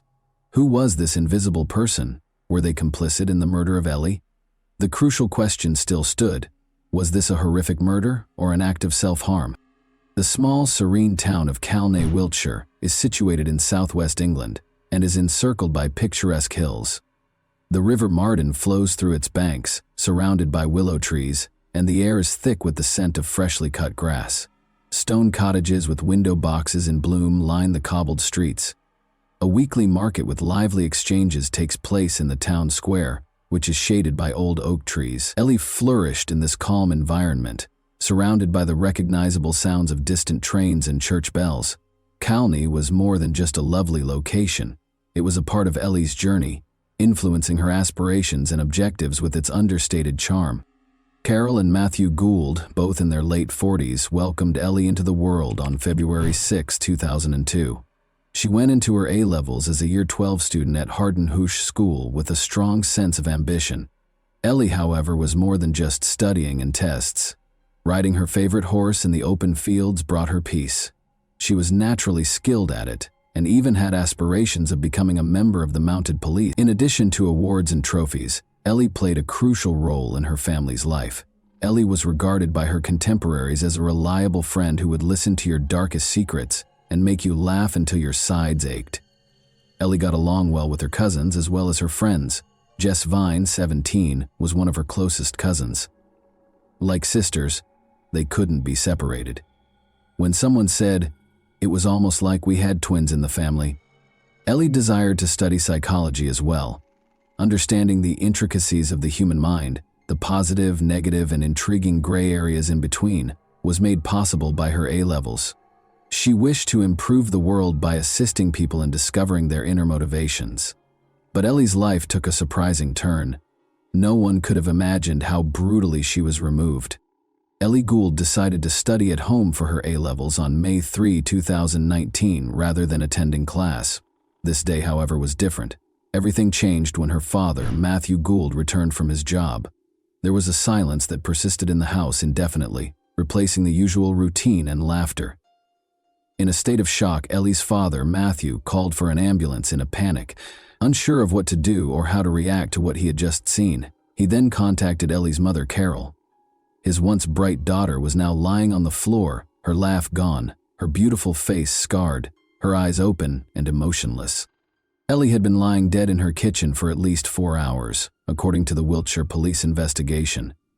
Unbelievably, she had 13 separate neck stab wounds and displayed symptoms of strangulation.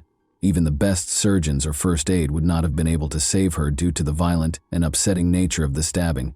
There was nothing to be done about the terrible and tragic circumstances. The police soon came to the conclusion that Ellie couldn't have done this to herself, and that there was little possibility that a stranger was to blame. They assumed it wasn't an outsider because nothing in the house was disturbed. The evidence indicated that it wasn't an outsider, which left the police perplexed. They began looking into more intimate circles, such as Ellie's friends, family, or acquaintances. This case was made even more complex by the fact that the motive was still unknown. Still in disbelief, her parents first thought that Ellie might have hurt herself unintentionally or fallen off a chair, but her father, Matthew, stopped and rethought the whole thing. Maybe he had a feeling something was wrong, or that there might be more to it than first appeared. When a neighbor gave a vital lead, the breakthrough occurred. Earlier that day, they had noticed a slender, unnamed male guest at Ellie's house. The police investigation was centered on this description, even though they were unable to see the person's face. The case took a major turn when the search for this enigmatic young man began. Detective Jim Taylor, the investigator, and his team acted quickly to interview all of Ellie's friends after learning of this lead. They began with Ellie Gould's friend and classmate, 17-year-old Ellie Welling. On May 3, 2019, the day of Ellie Gould's untimely death, Ellie Welling was scheduled to pick her up. The police reached a dead end after speaking with Ellie's friends, but they were distracted when they noticed a strange car driving toward Ellie's house. Shortly after Ellie's death, this car appeared on surveillance footage and was out of place in the neighborhood. The police needed Ellie's parents to identify any suspected friends in order to advance the investigation. However, Ellie's parents were unable to immediately come up with a friend because they knew all of her friends. It clicked for Ellie's parents when the police asked directly if Ellie was in a romantic relationship. Thomas Griffiths, age 18, was brought up. An 18-year-old A-level student named Thomas Griffiths played rugby for the first team and was a prefect at Hardenhush School in Chippenham, Wiltshire. He was raised in a decent household and put in a lot of effort to earn the chance at a promising future. Ellie had a major crush on him and had known him since 7th grade, so it's safe to say that she was thrilled when they started dating. Thomas became Ellie's first boyfriend when they formally began dating in January 2019, and their relationship went well. Since Ellie's parents knew everything about her life, she naturally told her mother about Griffiths. Although they hoped she would put her studies ahead of boys, her parents were aware of the brittleness of adolescent love and wanted to steer clear of it. They agreed to let her date even though they preferred that she concentrate on her studies. To get to know Thomas better, they invited him over for dinner and insisted on meeting him. Ellie's parents watched Thomas intently one evening while they were eating dinner in the kitchen, attempting to gauge his personality. He was quite quiet and appeared introverted, but there were no overt warning signs. They believed it was most likely because he was still a young boy and was nervous about meeting Ellie's family. Ellie's parents were supportive and understanding, and they were eager to give her space because they knew she was a smart and self-sufficient child. But they watched Thomas and silently pondered why Ellie had picked someone who didn't seem to be a good fit for her. They were certain that Ellie and Thomas couldn't be together, but they didn't say anything because they respected Ellie's opinion. They made the decision to give Thomas a chance in the hopes that Ellie would be happy. On February 6, 2019, Thomas even attended Ellie's 17th birthday celebration in their own kitchen. In that instance, her parents showed him their love and acceptance by extending a warm welcome into their house. Ellie and Thomas's relationship didn't last long during its honeymoon period. After 3 months, fissures appeared. After being blown away at first, Ellie felt that Thomas's incessant need for her was suffocating her independence. The initial excitement turned into a suffocating clinginess as he yearned for her presence all the time. She received grumpy disapproval whenever she tried to prioritize her A-levels or make friends. Ellie's need for room and development was in stark contrast to the future Thomas envisioned, which was laced with talk of marriage. Their relationship goals were headed in opposite directions and would eventually collide. Feeling stuck in a commitment she wasn't prepared for, Ellie longed for independence and the opportunity to be herself. The once ideal romance had devolved into a battle to uphold her individuality while juggling expectations. She wanted to concentrate on her studies, particularly her impending tests, and felt that she wasn't prepared for a committed relationship. Ellie told her mother she wanted to break up with Thomas in early May 2019. Her mother, not surprised by the news, asked if Ellie needed to talk or if there was a particular reason. Ellie told her mother that she just wanted to remain single for a while and that nothing had happened. She assured her mother that everything was under control and that she shouldn't worry.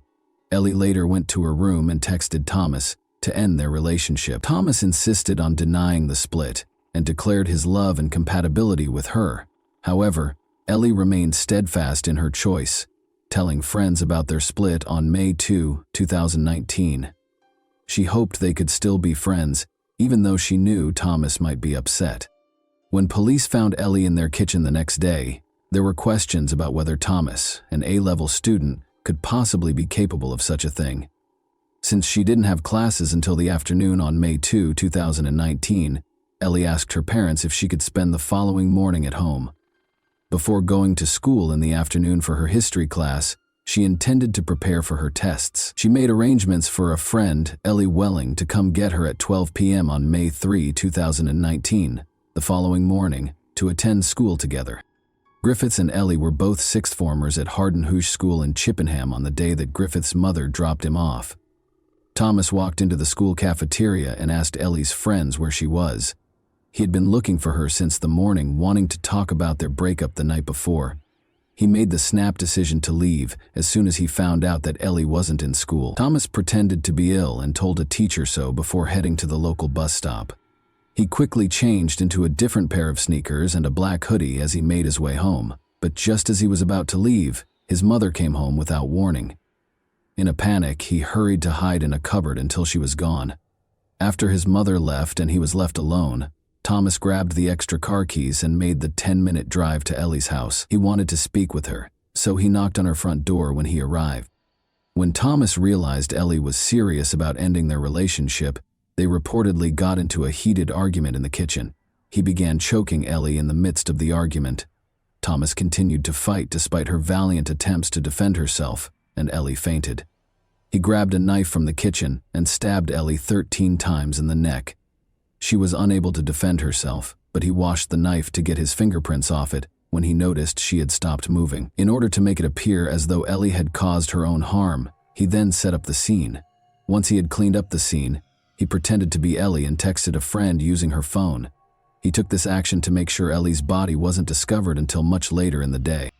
Ellie unintentionally scratched Thomas's face and neck while defending herself. Upon noticing these marks, Thomas devised a scheme to conceal his actions. In a group chat, he expressed to his friends how devastated he was by the breakup and even claimed that he was intentionally harming himself. He then suggested that they meet up to discuss their relationship while sending messages to Ellie's phone, as though he was not aware of anything out of the ordinary. To ask Thomas about Ellie, the police visited his home. His neck, which had new scratches from Ellie's brutal murder of him, caught their attention right away. The police were aware that there was more to the story, even though Thomas denied any involvement in Ellie's murder. Investigators looked at the family's Wi-Fi router settings and found that shortly after Thomas got home from school on May 3, his phone disconnected from the home network. It didn't reconnect until after 12 p.m. after being offline for several hours.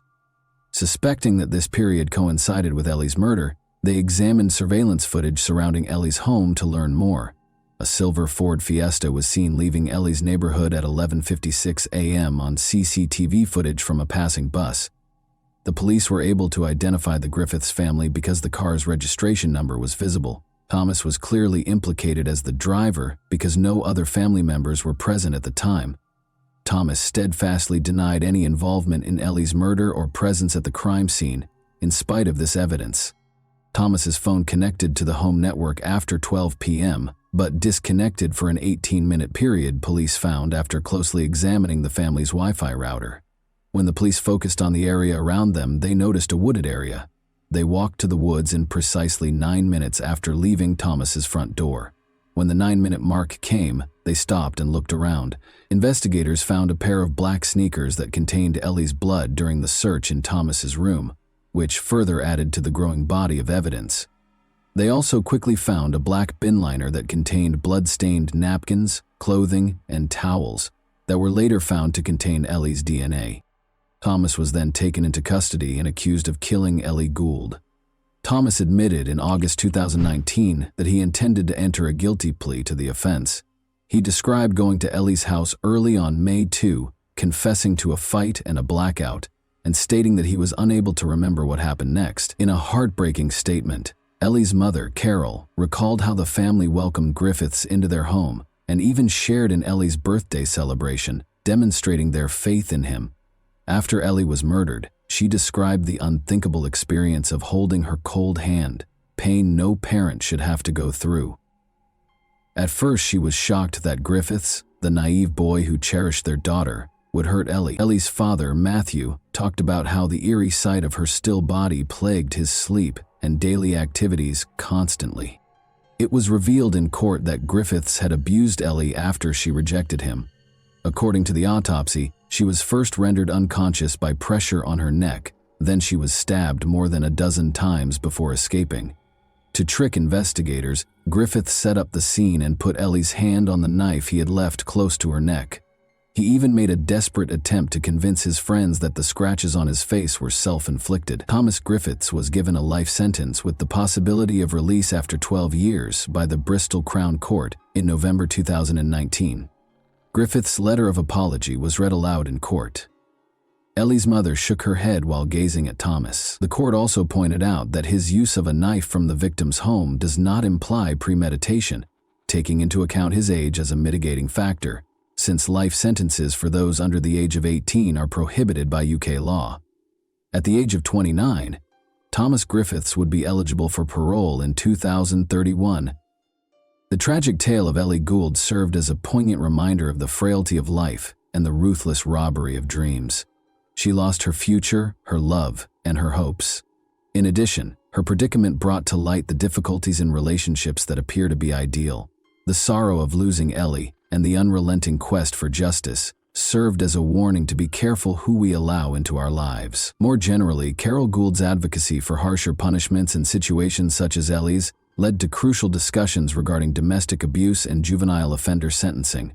Ellie's Law, Carol's initiative, aimed to address the disparity in sentencing between those who bring weapons and those who use found weapons in heinous crimes, as well as for adolescent killers. Ellie's mother, Carol, and her family achieved victory after 2 arduous campaigns. Those who fought so hard for justice were relieved when, 2 years later, this new law made it possible for teenage killers to receive sentences of up to 27 years. And that wraps up today's chilling story. If you enjoyed this video, don't forget to like and subscribe so you never miss a new upload. Also, let me know in the comments what part of this story shocked you the most. Thank you for watching, and I'll see you in the next video.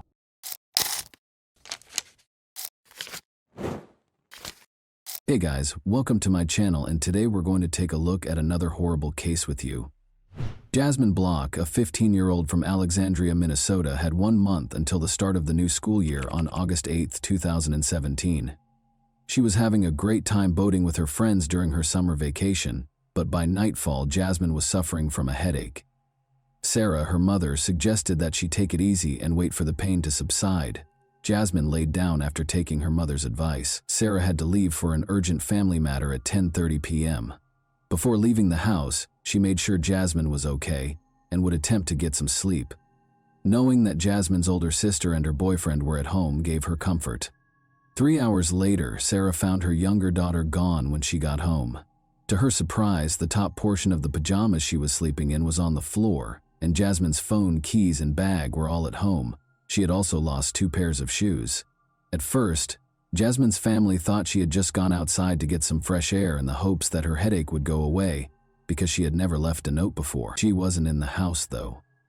Because her daughter was terrified of the dark, Sarah was certain that she wouldn't flee, especially at night. This indicated that she had been abducted. Sarah became so worried that she called the police. Hundreds of locals and the police joined the search for the missing teen in the days that followed. Posters asking anyone who saw Jasmine to report her whereabouts were displayed everywhere. The young girl found herself in the worst nightmare imaginable as the hunt for Jasmine went on. A family friend named Thomas Barker visited them that evening on August 8th while she was trying to fall asleep despite having a headache. Since she was a young child, Jasmine has known Thomas Barker, the 32-year-old father of her best friend. The youngest of his 6 children was born only a month ago, and he was married. Jasmine believed him when he told her that his son was having a breakdown of some kind, and that he couldn't manage it alone. In an attempt to soothe his son, Thomas asked if she could accompany him to their house. Even though it was late, Jasmine was unable to turn down his request, but she had a hazy feeling of danger during the ride. Her instinct was correct. The story about his son's breakdown was really a pretext. Rather, Barker drove Jasmine 16 kilometers from her home to a remote mobile home in the neighboring town of Carlos. Barker attacked her out of the blue and used zip ties to bind her hands and feet. Jasmine's actual nightmare started inside the mobile home. Before attacking her, Barker threatened her with his gun. Once his craving was satiated, Barker told his victim why he had taken her hostage. He brought up the incident a few days prior when Jasmine fell while riding a bicycle with his son. She revealed a bruise on her body by slightly lifting her shirt. For Thomas, it was an innocent incident. The 32-year-old man's inappropriate thoughts were triggered by it, which ultimately led him to abduct her. Barker and Jasmine stayed in the mobile home for the next few days. After 3 days, Thomas's old friend Joshua Holby, 31, and his acquaintance Stephen Powers, 20, arrived at the house, decreasing Jasmine's chances of escaping. Jasmine was mistreated by all 3 men, but Stephen in particular was not ashamed to participate in the abuse.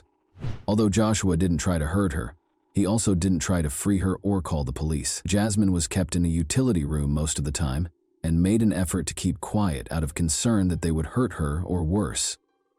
At intervals, they fed her fast food and water and all three of them tried to kill her several times. Barker tried to kill Jasmine twice in the 13 days she was left alone with him. His initial attempt to drown his captive was unsuccessful because Jasmine resisted and fought valiantly to save her life. On his second try, he came up with a darker scheme.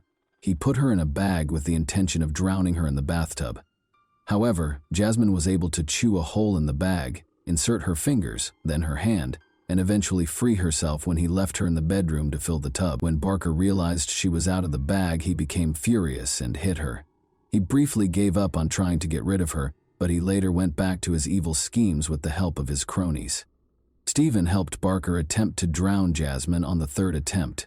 He taped a sock shut after jamming it into her mouth, but despite both men's best efforts, the young girl was fighting for her life with great vigor and they were unable to overcome her. Joshua, the heaviest of the kidnappers, sat on top of Jasmine after the criminals realized that drowning her would not work and sandwiched her between two halves of a sofa bed with a pillow over her head. They had a very clear idea. They wanted Jasmine to choke, but she persisted in struggling, kicking, and fighting, so this plan also failed. Jasmine's fifth and last attempt on her life took an odd turn. Threatening her with a knife, the men made her stand on a number of stacked buckets, tied a noose around her neck, and fastened a rope to the ceiling. However, Thomas told Joshua to untie the noose because she might die after he unintentionally knocked over the buckets, causing them to roll on the floor. Evidently, the men found it difficult to cross the boundary of taking a life, even after all their efforts to get rid of Jasmine. Thomas later told Jasmine, dejectedly, that he was only doing this to avoid being caught with her because he was afraid of going to jail. The mobile home's door was unexpectedly knocked on almost a month after Jasmine was kidnapped. A policeman was circulating the neighborhood to ask about a theft that had nothing to do with the kidnapping. The policeman left after the three suspects, who were all inside the house at the time, declined to answer the knock. The criminals realized they needed to find another hiding place immediately following the officer's visit. After placing Jasmine in a sports bag and escorting her into their vehicle, they let her exit the bag. In an attempt to find a new place to hide the girl, they first went to a number of cornfields before setting up camp at an abandoned house in Grant County. Jasmine feared for her life at the hands of Barker and his cronies, and by this time she was certain that they had no intention of letting her go alive. But good fortune was on the girl's side. She had an opportunity because of the kidnappers' negligence and the forced relocation to a new location. The previous day, the men had come across a police vehicle while driving and quickly threw some illegal substances out the window. They made the decision to look for those substances at the new location and had to purchase supplies for both themselves and their captive. They left Jasmine sitting in another car, thinking she wouldn't go anywhere, and told her they would be gone for approximately an hour. Thus, Jasmine was alone for the first time in 29 days following her kidnapping. After waiting for approximately 5 minutes after Thomas's car had driven away, she plucked up the courage to get out and hurriedly jumped out. In the hopes of finding assistance, she hurried to the two closest homes, but they appeared to be deserted. She didn't even think twice before jumping into the water when she spotted a house across Thompson Lake. In order to swim more quickly, she removed her pajama pants and shoes. When she got to the opposite shore, she saw Thomas's car as she crossed a field and came out onto the road. Jasmine hurried to hide in the grass, keeping low and trying to control her labored breathing so she wouldn't be noticed. She was so relieved to discover that she had erred in putting someone she had never met before behind the wheel. Jasmine ran across the street and across the field to a house close by. On Tuesday afternoon, local farmer Earl Melcher was meant to be at work, but he had to go home because he had forgotten his tools. He saw something strange in the distance among the grass before he got into his pickup truck to return to work. He thought it might be a deer grazing his field from hundreds of meters away, but when he saw it was a girl, he turned on his car and headed in her direction. When Jasmine heard the car, she rushed to meet him. The man was astounded by what he saw when the girl arrived at Earl's pickup and opened the door. In a single breath, Jasmine exclaimed, "Call the police! I am Jasmine Block and I have been abducted." But Earl had already seen the girl's face on posters around town, so he knew who she was. For him, as a farmer and the father of 3 daughters, it was an incredible sensation. He turned on the car's heater, sat Jasmine down, and gave her a towel. He was going to take her to the hospital when he called 911, but the emergency dispatcher advised him to wait for the police. When the police got there, they saw an absolutely unbelievable scene. Jasmine yelled, "There's that car," as Earl assisted her in getting into the sheriff's assistant's SUV. That car is there. Incredibly, Stephen Powers was just by their house at that precise moment. The suspect was immediately pursued by one of the officers, who jumped into his vehicle. Powers was taken into custody following a comparatively brief pursuit. Shortly thereafter, Joshua Holby and Thomas Barker were captured. Jasmine's family thanked the brave farmer who just so happened to be home on that fateful day in the days after she returned home. Earl received a reward of $7,000 from the police for helping to save the girl. "Thank you, Earl," said the police chief, praising his actions. "This world is a better place because of people like you." To which Earl replied respectfully, "Anyone could have called 911. I was in the right place at the right time by chance." Earl already knew what he was going to do with the reward money. He gave the money to Jasmine and her family and invited them to lunch. He clarified that, although the sum meant a lot to him, Jasmine's family needed it far more than he did. Their family and friends were shocked to learn that Thomas, Joshua, and Stephen were the ones who had abducted the girl, even though they had previous criminal records. According to Thomas's sister, she couldn't fathom how her brother, who has cerebral palsy and uses a walker, could have managed to kidnap a teenager. She added that she helped with the search for the girl, and that Barker's wife and mother even went to the house where he was keeping her, but they had no suspicions. Thomas Barker was given a 25-year prison sentence for his actions toward his son's friend a year after the kidnapping. He will spend the rest of his life listed as a violent offender. He can, however, apply for civil commitment after being released from prison, and, if accepted, he will live out the rest of his days in a specialized facility. Stephen Powers will spend 8.5 years, and Joshua Holby will spend 8 years behind bars. Even though the girl managed to get away, the 29 days that the three men held her captive had a profound effect on her. Never again will she be the same. Her words, "None of us will be." She has trouble sleeping because she fears nightmares, and every time she closes her eyes, she sees the faces of the kidnappers. Jasmine finds it difficult to trust people these days, so she withdraws from them. "Fortunately," acknowledged Sarah, her mother, "the world is not without kind people."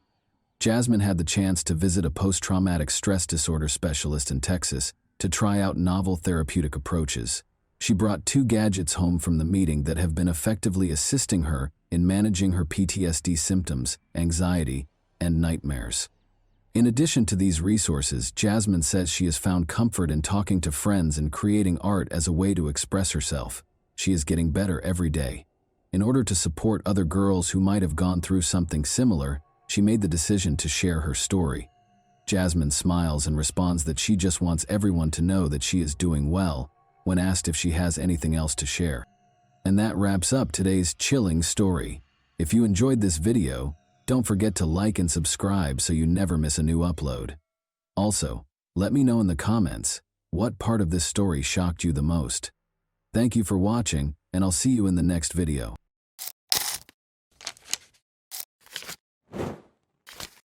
Hey guys, welcome to my channel, and today we're going to take a look at another horrible case with you. Bryce Rhodes, 25, is the man you just saw on the screen. He acts in a reprehensible manner and shows no remorse or guilt for his actions. He is charged with the murders of 2 brothers, 14-year-old Larry Ordway and 16-year-old Maurice Gordon, whose bodies were found after the authorities were alerted by a disturbing 911 call. Elizabeth Wren, their mother, was devastated by the news, and her entire world fell apart. However, the horrific manner in which her sons were murdered only served to exacerbate the suffering. Before their bodies were burned, they were repeatedly stabbed in the chest. The police had to stop Elizabeth from seeing her sons for the final time because it was so graphic. However, why would anyone commit such a heinous act? Bryce claims that the boys were aware of a secret of his that could endanger his life. What might that secret be? And why would it cause 2 young lives to end so horribly? And why did Bryce act so reprehensibly in front of the police?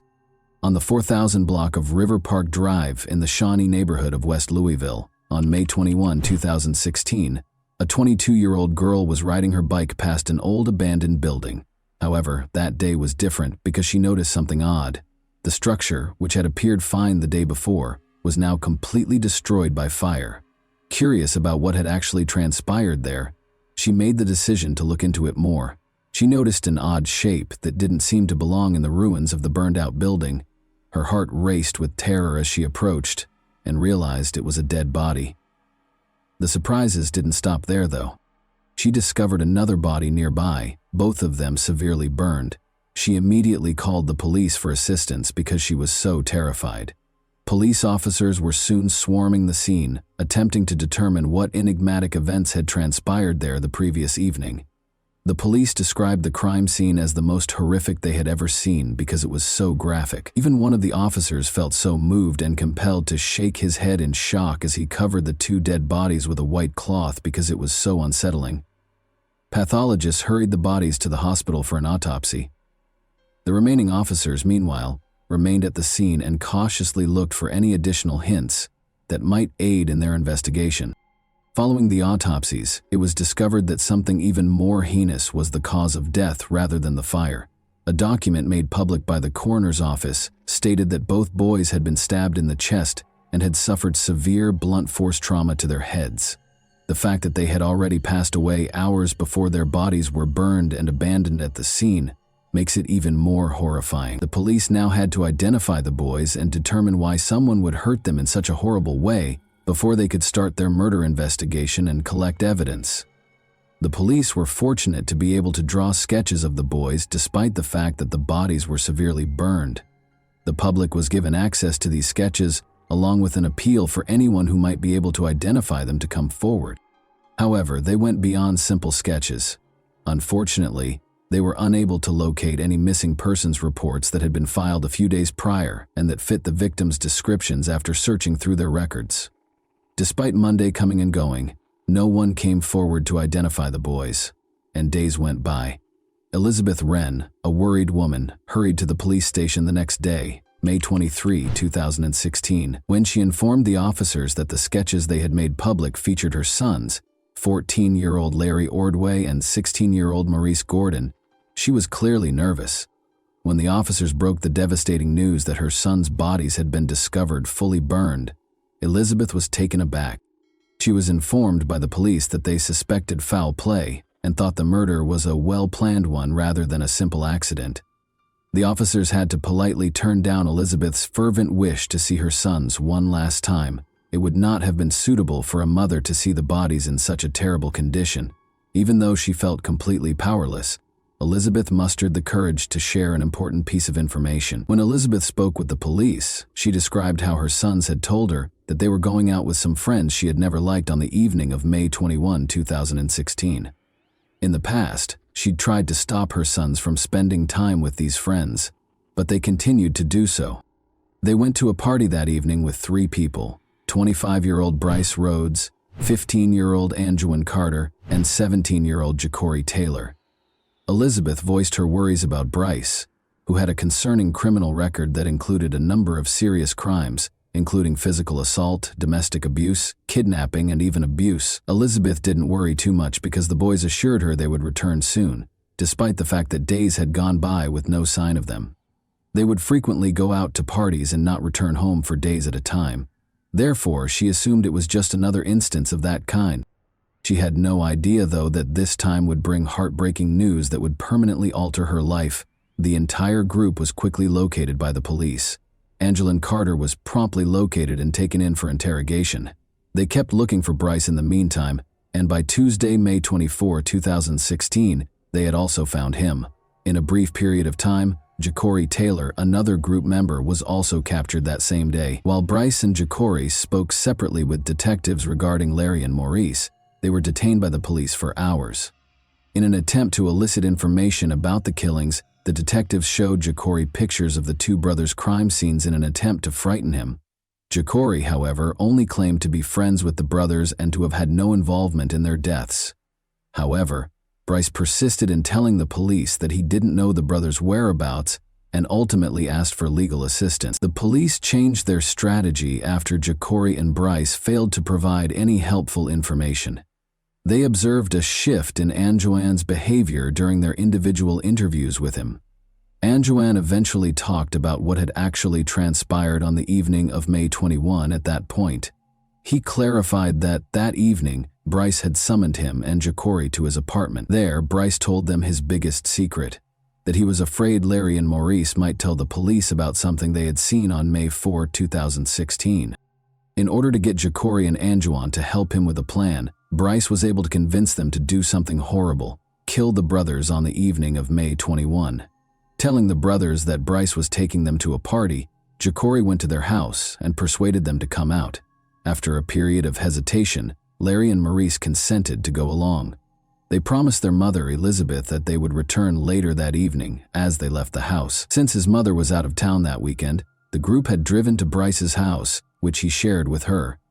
Like any other party, the boys settled in and started hanging out and having a good time, but Larry and Maurice were unaware that something sinister was simmering in the background. Unexpectedly, a dispute erupted among the group, ruining the enjoyable party atmosphere. Ja'Cory accused the brothers of stealing money from Bryce, according to Anjuan, who told the police. Maurice became enraged when Ja'Cory confronted him about the theft.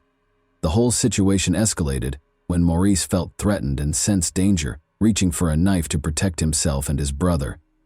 Ja'Cory lunged in and took the knife away from Maurice when he saw him carrying it, according to Anjuan. After that, they both succeeded in subduing the brothers and belting them. To prevent either brother from defending themselves, they separated Larry and Maurice, leaving Larry in the bathroom while Bryce brought Maurice to his knees in the living room. Bryce insisted that Maurice ask for forgiveness, even though he pleaded for their lives. As Ja'Cory and Anjuan watched Maurice tearfully plead for forgiveness in an attempt to protect himself and his brother from whatever was going to happen next, it was a tense moment. Bryce was unrestrained in his cruelty. He placed a blanket on the floor beneath Maurice, pulled stockings over his head, and stuffed a rag in his mouth. Then, in a startling display of violence, Bryce repeatedly stabbed Maurice in the chest and started beating him viciously. The graphic and horrifying scene in front of them frightened and unsettled the other teenagers who were watching. With his intimidating manner, Bryce intimidated the boys who were watching the horror and coerced Anjuan into giving Maurice a single stab wound to the chest. Anjuan reluctantly followed Bryce's orders and stabbed Maurice out of fear for his wrath. Anjuan went on to tell his terrifying story, revealing that after Maurice died, Bryce dragged Larry from the bathroom into the living room, where his brother's blood was all over the floor. Larry was devastated to learn that his brother was no longer alive. Bryce shifted his focus to Larry, pushing aside Maurice's lifeless body. Anjuan could still clearly recall Larry's agonized voice as he begged Bryce to spare him, but he was unsuccessful. Like his brother, Larry endured the same horrifying treatment. Before Bryce shockingly stabbed Larry 20 times in the chest, Anjuan could still hear his frantic cries. Bryce coerced Ja'Cory into stabbing Larry by threatening him once more. Now that Maurice and Larry were dead, Bryce called a friend to help dispose of them and loaded their bodies into the car. Bryce left Anjuan and Ja'Cory in the apartment to clean up the gory scene while he and his friend drove away with the brothers' lifeless bodies in the back seat. Bryce drove their dead bodies to an abandoned lot and burned them. Anjuan disclosed as he continued his confession.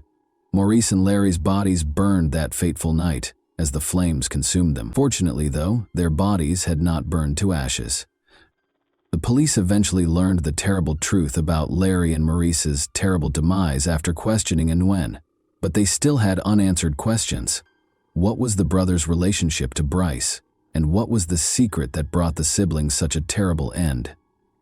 Despite being stepbrothers, Larry and Maurice had a close relationship and were just typical teenagers who loved life. However, things changed when they met Bryce in 2015, and they were immediately drawn to his laid-back demeanor. Bryce was a rapper who appeared extremely wealthy and successful in a number of music videos that were posted online. His charisma and way of life captivated Larry and Maurice, who quickly became enmeshed in his world. As they grew closer, Bryce introduced them to Ja'Cory Taylor, a 17-year-old friend. A fourth teen, 14-year-old Anjuan Carter, joined the group as the three boys spent more and more time with Bryce. They all spent a lot of time with Bryce in 2015. He would take them places, buy them food and clothing, and even give them money to spend however they wanted. According to Ja'Cory's police interview, Bryce used to assure them that if they followed in his footsteps, they would become famous. The boys appeared to adopt Bryce's gangster lifestyle more and more over time. They even made an appearance in a few of his music videos, which suggested that they were taking up his mindset. During this time, Elizabeth observed a shift in their conduct. Images of them smoking cigars, flaunting stacks of cash, posing with fictitious weapons, and featuring women began to flood their social media accounts. They also started going to parties frequently, sometimes staying out for days at a time. Late on May 4, 2016, they were making their way back from one of these parties. Maurice was driving Bryce's car at around 12:30 a.m., with Juan in a truck following them, Jacory in the passenger seat, and Bryce and Larry in the back. When Maurice noticed a man strolling on the sidewalk in the 800 block of South 43rd Street in Louisville, Kentucky, Bryce abruptly forced Maurice to apply the brakes. He struggled to recall where he had known him, but it quickly became clear that he was Christopher Jones, the 40-year-old man targeted by neighborhood gangs. However, Bryce made a grave error.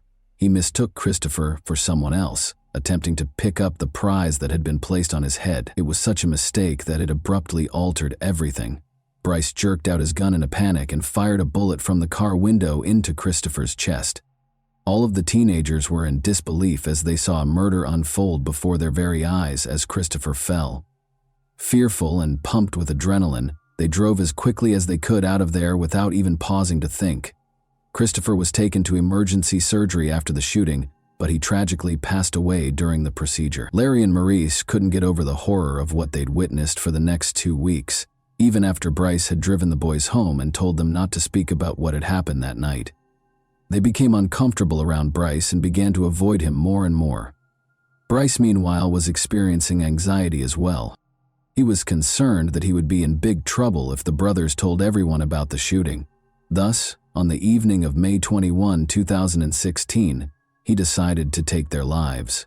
Bryce made the terrible choice to kill 3 people in a short amount of time, all in self-defense. The repercussions of his actions, however, are now bearing down on him. Both Jacory and Anjouan confessed to 3 charges of aiding and abetting murder and tampering with evidence after the interrogations. They were sentenced to 10 years in juvenile detention facilities because they were under the age of 18, with the remaining time to be spent in adult prisons after they reached the age of 18. They also had to testify against Bryce at his trial as part of their agreements. Bryce has ruined the court proceedings ever since he was taken into custody. The relatives of the victims believed he did it intentionally. He knew the prosecution wanted the death penalty, so they thought he was trying to stir up trouble. He reasoned that they might not execute him if he caused enough trouble, and slowed down the procedure. Bryce did something startling at first. When he discovered that his court-appointed lawyer was friends with the victim's grandfather, he spat on him. Due to a conflict of interest, this created a significant issue and forced the lawyer to withdraw from the case. The court footage even shows the fight that broke out later between Bryce and the lawyer. Bryce even threatened to "see you when I get out." As a result, Bryce was forced to wear a spit mask and be restrained to his chair during subsequent court appearances. However, his behavior did not change despite these actions. He even threatened the judge and her family during one hearing. Bryce's courtroom antics continued after that. He frequently asserted that he didn't trust his lawyer and wouldn't allow them to speak for him. As a result, he even had 3 different state-appointed lawyers. It seemed as though he was adamant about doing things his own way, regardless of what other people thought. Following this court appearance in 2017, Bryce dug a hole in his cell in an attempt to break out of jail. Officers discovered the hole, though, along with a threatening note he had sent to Jacory. "Rats get exposed," the note said. "This demonstrated Bryce's will to control even while incarcerated. Prove to me that you're not a rat." Another shocking incident that was caught on court video showed Bryce acting shamelessly as he was seen blowing kisses at the victim's mother. It was an unsettling demonstration of his lack of regret or shame for what he had done. The trial was repeatedly delayed, and Elizabeth was growing more and more irritated with Bryce's demeanor in the courtroom, as well as the delays. She had to leave the courtroom during one hearing because her emotions got the better of her. She later told reporters that she was still grieving over the loss of her 2 boys to this monster, even though she was attempting to find forgiveness through her faith. Her description of Bryce as ill and a demon made clear how deeply she felt pained and angry with him. Justice was finally done. In 2022, After Bryce's absurd actions and dramatic courtroom proceedings lasted for 6 long years, Bryce Rhodes was found guilty of killing 2 teenage brothers, Maurice Gordon, 16, and Larry Ordway, 14, by stabbing them and setting their bodies on fire. They allegedly saw him shoot and kill 40-year-old Christopher Jones in 2016, which prompted this horrific act. The jury also found Bryce guilty of 2 counts of abuse of a corpse and tampering with physical evidence, in addition to the 3 murder charges. The jury suggested a life sentence without the possibility of parole for the killings. They also proposed a 5-year sentence for evidence tampering and a 1-year sentence for each count of corpse abuse. Although Bryce was not eligible for the death penalty, his sentences will be served concurrently, meaning that unless his defense prevails in an appeal, he will be imprisoned for the remainder of his life. Deborah Wren, the grandmother of the teenage brothers, spoke tearfully about her memories following the verdict. The jury had to consider Bryce Rhodes' mental state during the trial in order to determine the appropriate punishment for him. According to psychologists consulted by the defense, Rhodes had an intellectual disability. They added that he had bipolar disorder and ADHD, but they felt he hadn't gotten the help or instruction he required to cope with these issues. The jury chose to side with the prosecution and the victims in spite of these arguments. How do you feel about the case? How did the teenage boys in the case become more vulnerable as a result of the absence of positive adult role models? What steps can be taken to stop future instances of violence and manipulation among young people who are already at risk? And that wraps up today's chilling story. If you enjoyed this video, don't forget to like and subscribe so you never miss a new upload. Also, let me know in the comments, what part of this story shocked you the most? Thank you for watching, and I'll see you in the next video.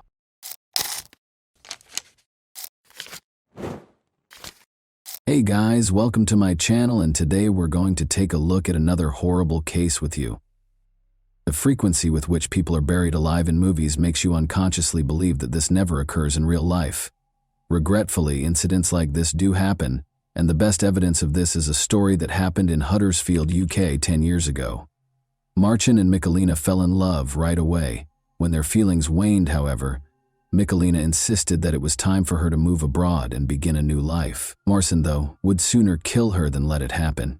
Not all people separate like well-mannered adults do.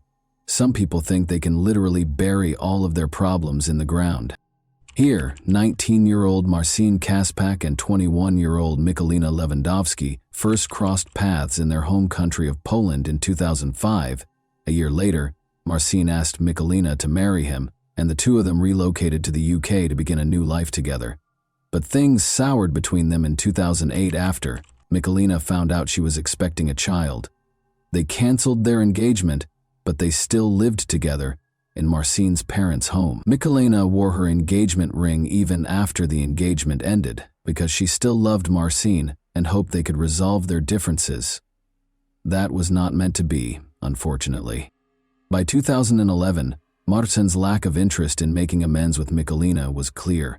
In an effort to stay away from her, he trained 5 times a week at the gym and spent nearly all of his free time there.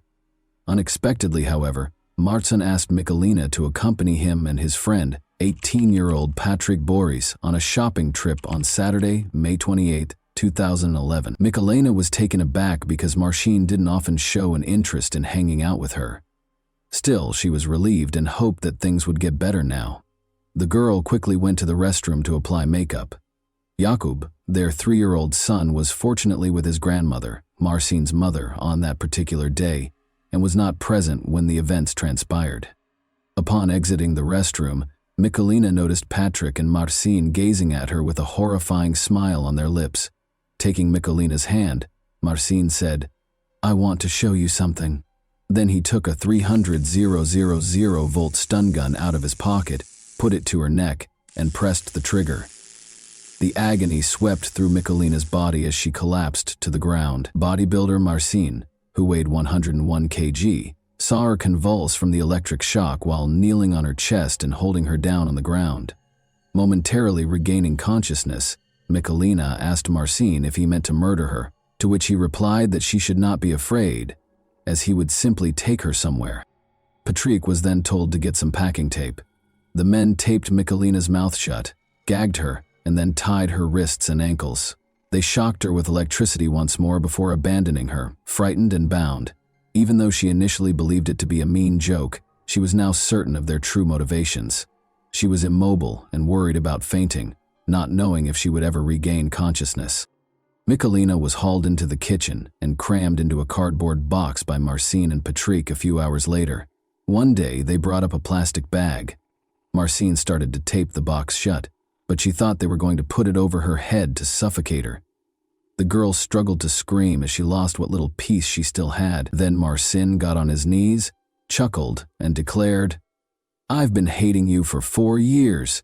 Your son will never be seen again." His uncanny composure on his face was more terrifying than the hateful words he spoke in this scene. The cardboard box was sealed. Then the men picked it up from both sides, carried it to Patrick's car, and put it in the trunk. The girl knew they had gone far before Patrick and Marcin took the box away. Michalina felt her back being scratched by the stones as the men pulled her along the ground. The fact that Marcin and Patrick had taken her to a wooded area close to Huddersfield was hidden from her inside the box. After digging a shallow grave beforehand, they buried the box containing Michalina inside. Michalina was lying in the box, still in excruciating pain and terrified, when she heard the men hurling dirt onto her grave. The box itself was dark and extremely small. In an attempt to keep from passing out, Michalina began breathing as shallowly as she could, because she was certain she would suffocate. In an effort to determine whether the car had moved on so she could start to flee, she strained her hearing. That Marcin would hit her with a shovel if they were still around when she tried to escape was no longer a possibility.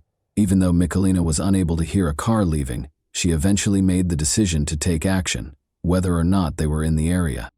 She made an effort to maintain her composure despite the thousands of ideas racing through her mind. She would later admit that she kept going because she was thinking about her little boy, Jakub. She would never see him again if she passed away, and he would be left motherless. She could not let that occur. Looking down at her restrained wrists, Michalina realized she had her diamond engagement ring, which she could use to break free. Michalina was able to sever the tape that bound her mouth, hands, and feet with the ring's sharp edges. She started scratching at the box's cardboard after that. After some time, she managed to make a tiny hole in the cardboard, which she discovered was a little damp, perhaps from the wet dirt that had been piled on top of it. Through the gap, Michalina stuck her fingers out and ripped the box apart. She only felt dirt, though. The same dirt that had been thrown on her grave by her boyfriend. She was still unaware at the time that, in addition to the meter-deep layer of dirt they had buried her beneath, they had also positioned a 40-kilogram log on top to make sure she couldn't get out. As more and more dirt soaked into the box, it covered her clothes, hair, and face. Michalina cried out for assistance, but no one was there to hear her. Her body shook with pain, and she grew weary, but she knew that continuing on was essential if she hoped to see her son again. "Don't give up," she said to herself again. Simply, don't give up. Michalina persisted in pushing, tearing, and pounding at the cardboard box until she managed to reach out her whole hand and raise her head above the floor. She breathed in the fresh air with anticipation. She could see the sky above her head, the trees, and the leaves, even though it was dark. Even though Michalina was completely covered in dirt and had lost all her strength, she no longer had any doubts about her ability to get away.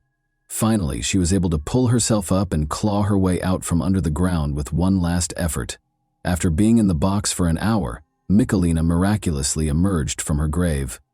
In addition to surviving, she saved herself by using the diamond engagement ring that her would-be murderer had given her. Running toward the road from the woods, Michalina signaled a passing vehicle. That the driver didn't run away in fear when he saw a weak, dirt-covered woman come out onto the road was a great blessing for her. He listened to her and then stopped to call the police to find out what had happened. Michalina showed the police the cardboard box where she had been left to suffer her last moments in horrifying pain when they arrived at the crime scene 15 minutes later. Without a doubt, Marcin had never been more terrified in his life than he was when the police knocked on his door and told him he was being taken into custody on charges of attempted murder and kidnapping. He resisted for a long time, claiming that his intention was not to kill Michalina, but simply to frighten her. But no one took this defense seriously. so it didn't do him much good. After leaving Michalina to die, the men took PS500 from an ATM using her bank card, went home, and began playing video games, as the police quickly learned. In fact, Marcin was not planning to return for Michalina. His idea was completely different. Marcin, 25, was a dedicated bodybuilder who had become dependent on anabolic steroids, which led to his frequent outbursts. He concluded that it would be best for his son to grow up without a mother at all, after learning that Michalina had decided to leave the fight for their relationship and was going to return to Poland with Jakub. Michalina would not be able to raise his grandson as well as his own mother. With the intention of killing his ex-fiancée, he came up with one of the most horrific ways to end her life. Marcin was given a 20-year prison term after being found guilty of attempted murder and kidnapping in January 2012. Although Patrick was convicted of kidnapping, he was not found guilty of attempted murder. He received a 4.5-year sentence in a juvenile detention center. Both men were not eligible for parole until they had completed half of their sentences. Marcin won't, however, be available for purchase anytime soon. The police searched his parents' home, where he lived with Michalina and their son after he was arrested. The house contained a variety of chemicals and instructions for making explosives, according to the police. Consequently, Marcin received 8 more 4-year sentences for the explosives, while already serving his sentence for attempted murder. I prevented him from achieving his goal of killing me in the most horrific manner possible, even though he wished for my demise. I battled my way out of that grave with the last of my strength. Following the delivery of the guilty verdict, Michalina remarked, "Now it is he who is imprisoned." Even after learning that her ex-lover had received a 20-year sentence, Michalina is still terrified. Despite having moved to a different home far from Huddersfield with her son, whose address is kept secret for their safety, Michalina acknowledged following the trial that she still has nightmares about what she endured. "I was buried alive and trapped in that shallow grave, and I was afraid that my life was over and that I would pass away. In order to survive and care for my young son, I prayed to God. I had the courage to leave that box and flee when I thought of my son. I had a deep affection for Marcin Kasbach for many years, but after the terrible attack on me, my affections for him deteriorated into hatred. I still have nightmares about Marcin returning, finding me, and killing me. I'm hoping he understands how wrong what he did to me was. The difficulties I faced that day, at the hands of a man I trusted and loved, are something I hope no one else will ever have to go through." And that wraps up today's chilling story. If you enjoyed this video, don't forget to like and subscribe so you never miss a new upload. Also, let me know in the comments, what part of this story shocked you the most? Thank you for watching, and I'll see you in the next video.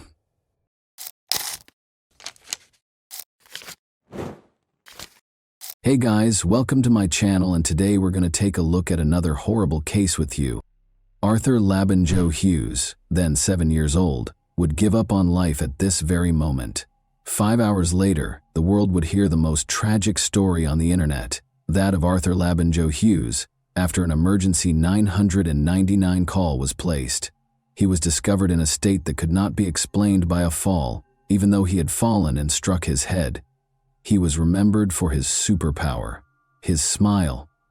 If one could ask for one last thing, despite having numerous guardian angels around him, Arthur was imprisoned by pure evil during COVID-19 and spent every day of his life in hell. Soon, the Midlands, England Police Department would find horrifying hidden footage and videos that they would prefer not to view. June 17, 2020 was the date of the call. The voice on the line was panicked. 6-year-old Arthur Labanjo Hughes had fallen down the stairs. When paramedics arrived, he was having trouble breathing. Arthur's life slipped away in spite of all the attempts to save him. Before the doctors noticed something that would haunt them for years, it appeared to be a tragic accident. Horrible injuries were found, which contradicted the caller's account. Arthur's severe brain injuries had caused his death. According to the doctors, the damage was comparable to an automobile accident. Even the on-scene paramedics observed numerous bruises on his body, in addition to severe head trauma. Amidst the frantic words and background noise of the 999 call, the truth was concealed in plain sight. Everyone would be shocked to learn the true story of Arthur's tragic demise when the recording was played again. this time with more discerning ears and a greater sense of suspicion. Something much darker now echoed what had once seemed like desperation. Emma Tustin, 32, the stepmother and caregiver of 6-year-old Arthur Labinjo Hughes, was the female voice on the call. Emma was the only person who saw Arthur's final moments because his father, 29-year-old Thomas Hughes, was not there when the alleged accident happened. She was also the one who explained how Arthur got hurt and escorted him to the hospital. However, there was a problem with the doctors. They called the police because of their suspicions, and detectives soon began requesting Emma's first formal statement. The thinking step was the punishment area that Arthur's stepmother Emma and father Thomas had created for him. He could stand there and think about what he had done. Because of his actions, Arthur often found himself there, Emma said. However, Arthur was particularly impolite and violent on the night of June 17, 2020, the day he passed away. Emma started crying as she described the mischievous child who had mistreated her. She asserted, like many other stepmothers, that her love was not returned. However, the narrative did not match Emma's story, which remained mostly unchanged from the details in the 999 call. Although more research was necessary, the results would reveal a disturbing truth that would haunt the investigators for the rest of their careers. By 1 a.m., Arthur was placed on life support. After determining that there was nothing more that could be done, life support was turned off the next day. A forensic analysis conducted as the investigation progressed showed that Arthur had more than 130 distinct wounds, from head to toe, in varying stages of recovery. Each and every part of his small body was injured and bruised. Long-term physical stress caused his thymus gland and one kidney to shrink significantly. However, a total detachment of the retina in his right eye and bleeding on the brain were the cause of death.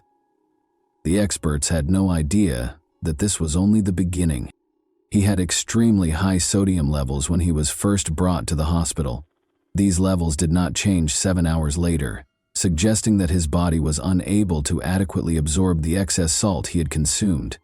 According to estimates, Arthur would have needed to eat 6 tablespoons of salt in a single day, or more likely, be poisoned with high amounts of salt over a number of days to reach such sodium levels. Torture was evident from the autopsy report and the injuries sustained. However, that wasn't even the reason this case was the most well-known in Middleton. It was the horrifying findings that had not yet been made during the inquiry that had the public's attention like a wildfire. Authorities were tracking down the sadistic monster who had committed the unthinkable after discovering the unspeakable horror inflicted upon the defenseless child. Behind the story of the tearful Emma and the restless Thomas, there was little question that something was amiss. Across the nation, rumors were circulating, but it quickly became clear that these were more than just conjectures. Discovering the atrocities that had taken place behind the scenes was the difficult part. A search warrant for Emma's 2-bedroom home, where she lived with her boyfriend Thomas Hughes and their children from prior marriages, was swiftly obtained by the Middleton police. Apart from a CCTV camera placed in the living room, nothing seemed especially noteworthy at first glance.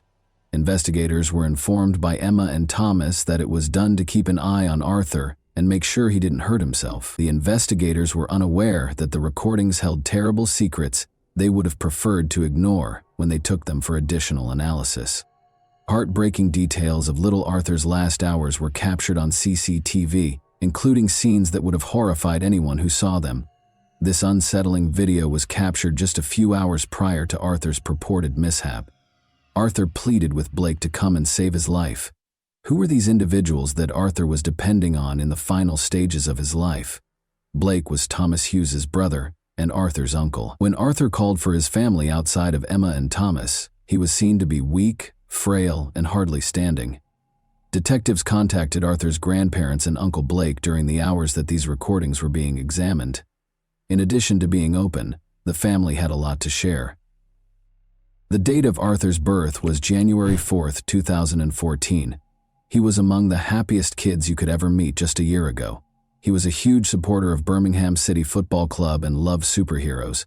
Those who knew him said he was intelligent and vivacious, but as the grandparents dug deeper, it became evident that Arthur was a contented but unlucky child. Thomas and Olivia Labinjo-Halcrow, who met while engaging in drug activities, are his parents. Olivia entered a new toxic relationship with Arthur after the parents divorced. but Arthur stayed with her. She had taken an alcohol awareness course and met a man named Gary Cunningham. Gary and Olivia both used violence against one another. In February 2019, this toxic relationship tragically came to a head when Olivia killed Gary by stabbing him 12 times while intoxicated. The fact that young Arthur saw the murder was the most startling aspect of this incident. Olivia received an 11-year sentence in 2020. Little Arthur moved in with his father, Thomas, and grandparents, while the mother was serving her sentence. His grandparents and his uncle Blake were the main sources of the love he had experienced. For Arthur, this was the safest period of his life. The trail of misfortune started with a simple date, but the wave of good times would soon subside. Thomas, his father, went on a date with Emma Tustin, a woman he had met online. Detectives discovered that Emma had a history of unpredictable and attention-seeking behavior as the investigation progressed. When her boyfriend threatened to break up with her in 2013, she leaped from the top of a multi-story parking structure. She once threw herself out of a bedroom window to stop her partner and his best friend from going to the pub. In an interview with the Daily Mail, one of her ex-boyfriends stated, "She's a black widow. Every man she hangs out with is sucked dry by her. She has absolutely no maternal instinct. She wanted children because of the attention they gave her as a newborn and the benefits they provided. But she didn't want to know once the attention stopped and she was left alone with a baby." She was also accused of being a careless mother, and social services frequently visited her home. The ultimate application of this woman's evil would be when she entered Thomas's, and eventually Arthur's, life. Thomas wasn't a perfect father, but he wasn't a total nightmare either. But as he and Emma became closer, that would soon change, and Arthur would lose his father in a way he never could have predicted. Arthur went on a number of excursions with his father and Emma, but each time he came back, the grandparents noticed that he was becoming less and less eager to accompany them. He couldn't quite understand the unnerving tension that was replacing the warmth of family. His grandparents claimed that they became aware that something was amiss in their own house. Every time Emma came to visit, Arthur would try to hide because he was afraid of her. She was disliked by Thomas's brother and parents as well, who perceived dishonesty and disdain in her. They were unable to foresee the scope of what was happening, though. When Arthur's grandmother tried to buy him a Subway sandwich during one of Emma's visits, Emma yelled at her to stop feeding him, saying it was a needless luxury. This brief interaction acted as a warning, demonstrating Emma's ease and eagerness to make choices regarding Arthur's life. She wasn't alone, though. Thomas was also acting differently. He had started to become easily agitated. Blake saw the young boy staring blankly at the wall when Thomas, for a child, it was an unusual sight.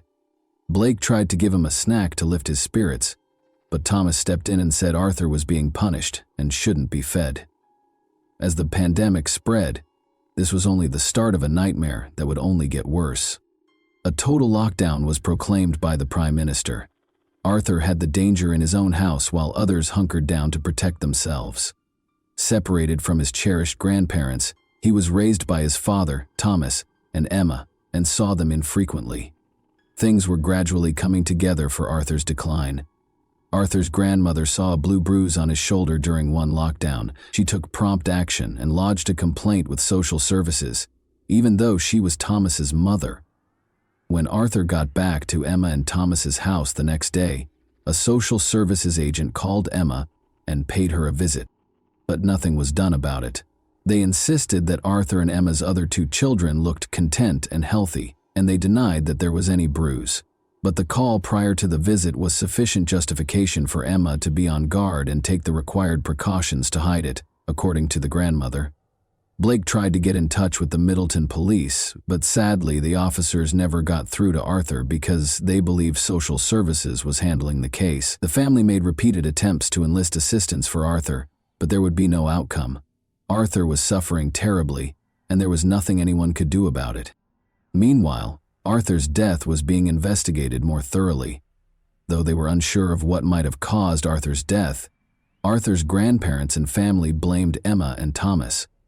The couple was the subject of a more thorough investigation, and the most repulsive information began to come to light. After seizing their phones, investigators started going through the data. They found shocking information in the audio recordings and text messages between Emma and Thomas. The weight of what had been concealed behind closed doors became painfully evident with every new line that appeared on the screen. Emma and Thomas's messages exposed the depth of their perverse collaboration, and they were complicit in this nightmare. The messages described Arthur's living conditions, which included physical abuse, loneliness, and hunger. Emma vented her frustrations and documented her increasing cruelty towards the boy in the majority of these texts. She punished Arthur by depriving him of food and liquids and making him stand in the hallway for hours on end. The young boy's pleas for sustenance and solace were ridiculed. He referred to his desperation as misbehavior. For Emma and Thomas, the conversations were a perverse kind of reinforcement in these messages. When Thomas wasn't home, she would frequently record Arthur's anguished cries and send Thomas audio snippets, seemingly to get his approval for her severe treatment.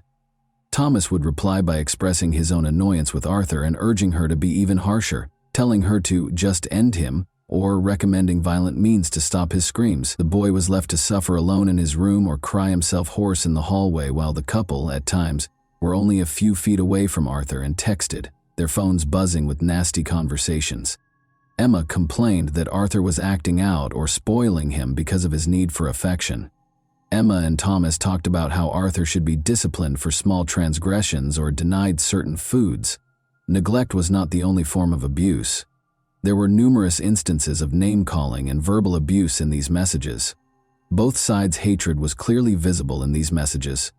The messages made it abundantly evident that there was physical torture and intimidation in the home. Arthur had been attacked several times. According to one of the messages, Emma and Thomas had a falling out, and Emma said she could accept Thomas but not Arthur. In a stern reply, Thomas insisted that she would have to take Arthur and him together or not at all. Since Emma's rejection of Arthur only made Thomas more irate, this exchange exposed the problematic dynamics of their relationship. This tension suggested that Thomas's rage could quickly grow and result in more abuse of Arthur. One thing was certain, despite the numerous questions, Arthur was leading a miserable life and frequently going without food. For the investigators, one CCTV clip that had previously seemed unimportant took on new significance. On one of the hottest days of the year, the video showed Thomas and Emma lounging and eating ice cream. Arthur, meanwhile, was made to stand on the stairs, hot and hungry, without water, and in a bulky onesie that made him feel even more uncomfortable. Emma stooped to eat McDonald's in front of a starving Arthur, who was left defenseless in the hallway, while Thomas sat cross-legged. The question came up: did Emma's children all experience the same level of suffering? The investigators learned from Arthur's grandparents that Emma's children were frequently abandoned and left hungry for extended periods of time, while Emma remained in her room. But Arthur's ordeal was particularly horrifying. Emma's children didn't seem to experience the same degree of abuse as Arthur in any of the video. Subsequently, Emma's kids would inform investigators that if they attempted to assist Arthur, they would also be punished. As another heartbreaking clip awaited their review, the unsettling details of this case seemed to go on forever. Arthur was seen standing and shuffle-footing in these clips. It appeared innocuous at first, until they discovered he had been upright for as long as 14 hours. Police clamped down on Thomas and Emma as the horrific details surfaced, interrogating them about Arthur and the devastating information in the recordings. The details of Thomas and Emma's accident story started to shift piece by piece, but Thomas would be the first to reveal the truth, which was even more terrifying than they already knew. Thomas admitted to them that his punishment of Arthur might have been excessive. He explained to the investigators that Emma and the family suffered as a result of Arthur's behavioral problems. Thomas was going to disclose that he had studied torture techniques used during interrogation, techniques that caused the most pain without leaving scars or bruises, even though it was difficult to comprehend what offense a 6-year-old could have committed to warrant such a punishment. What actually took place on June 17, 2020 then? But did Arthur's body simply give up after all this suffering? No. The case's reality was straightforward and cruel. In fact, the reality was even more horrible. Arthur was left behind as usual, weak and starved, while Thomas had gone to the grocery store with Emma's kids. Emma texted Thomas that Arthur was causing trouble and instructed her to discipline him, even though Arthur couldn't have done anything that she couldn't manage on her own. In a matter of hours, Emma made the decision to act independently and guided Arthur to his demise. Emma repeatedly slammed Arthur's head against the wall, knocking him out by the time Thomas got back. After several unsuccessful attempts to get Arthur to get up, Emma called 999 and told them that Arthur had beaten himself before falling. Thomas blatantly admitted to the investigators that he was to blame and that Emma ought to be released. He explained to them that Arthur died because he was unable to control him and was subsequently carried away. Emma wasn't at fault. From Middleton to Parliament, the unsettling case rocked the nation. The authorities eventually realized that Emma and Thomas had lied after Arthur died, and the injuries were obviously not self-inflicted. Both were taken into custody and accused of killing Arthur. At Emma's trial on December 3, 2021, the judge gave the following account of the deadly assault. You, Tustin, committed the last act of killing. You gave him a shake that caused his head to flex and become hyperextended on his neck while repeatedly striking it against the wall or the floor. Your degree of violence caused his body to be subjected to forces comparable to those involved in a high-speed traffic accident. Emma was found guilty of murder and given a life sentence with a minimum of 29 years in prison because of the severe and devastation of her injuries. Thomas Hughes, who did not witness the deadly assault, was convicted of manslaughter and given a 21-year prison term. It was announced in December 2020 that their sentences would be examined to determine whether they were excessively light, potentially resulting in longer terms for both. Only the two youngest of Emma's 4 children from prior relationships were still living with her when she first met Thomas. Emma had already been reported to social services multiple times by that point because of worries about the welfare of her children. But she had mastered the art of controlling these circumstances. She would use emotional strategies, crying and playing the victim whenever social services came to visit. The authorities would always depart without doing anything more. Although social services had always been mentioned in the story, their non-participation was an unexpected plot twist. How come Arthur's ongoing suffering went unnoticed despite social services getting involved in this case so early? How did social services contribute to Arthur's demise in your opinion? What, in your opinion, ought to have been done to save young Arthur from his cruel destiny? And that wraps up today's chilling story. If you enjoyed this video, don't forget to like and subscribe so you never miss a new upload. Also, let me know in the comments what part of this story shocked you the most. Thank you for watching, and I'll see you in the next video.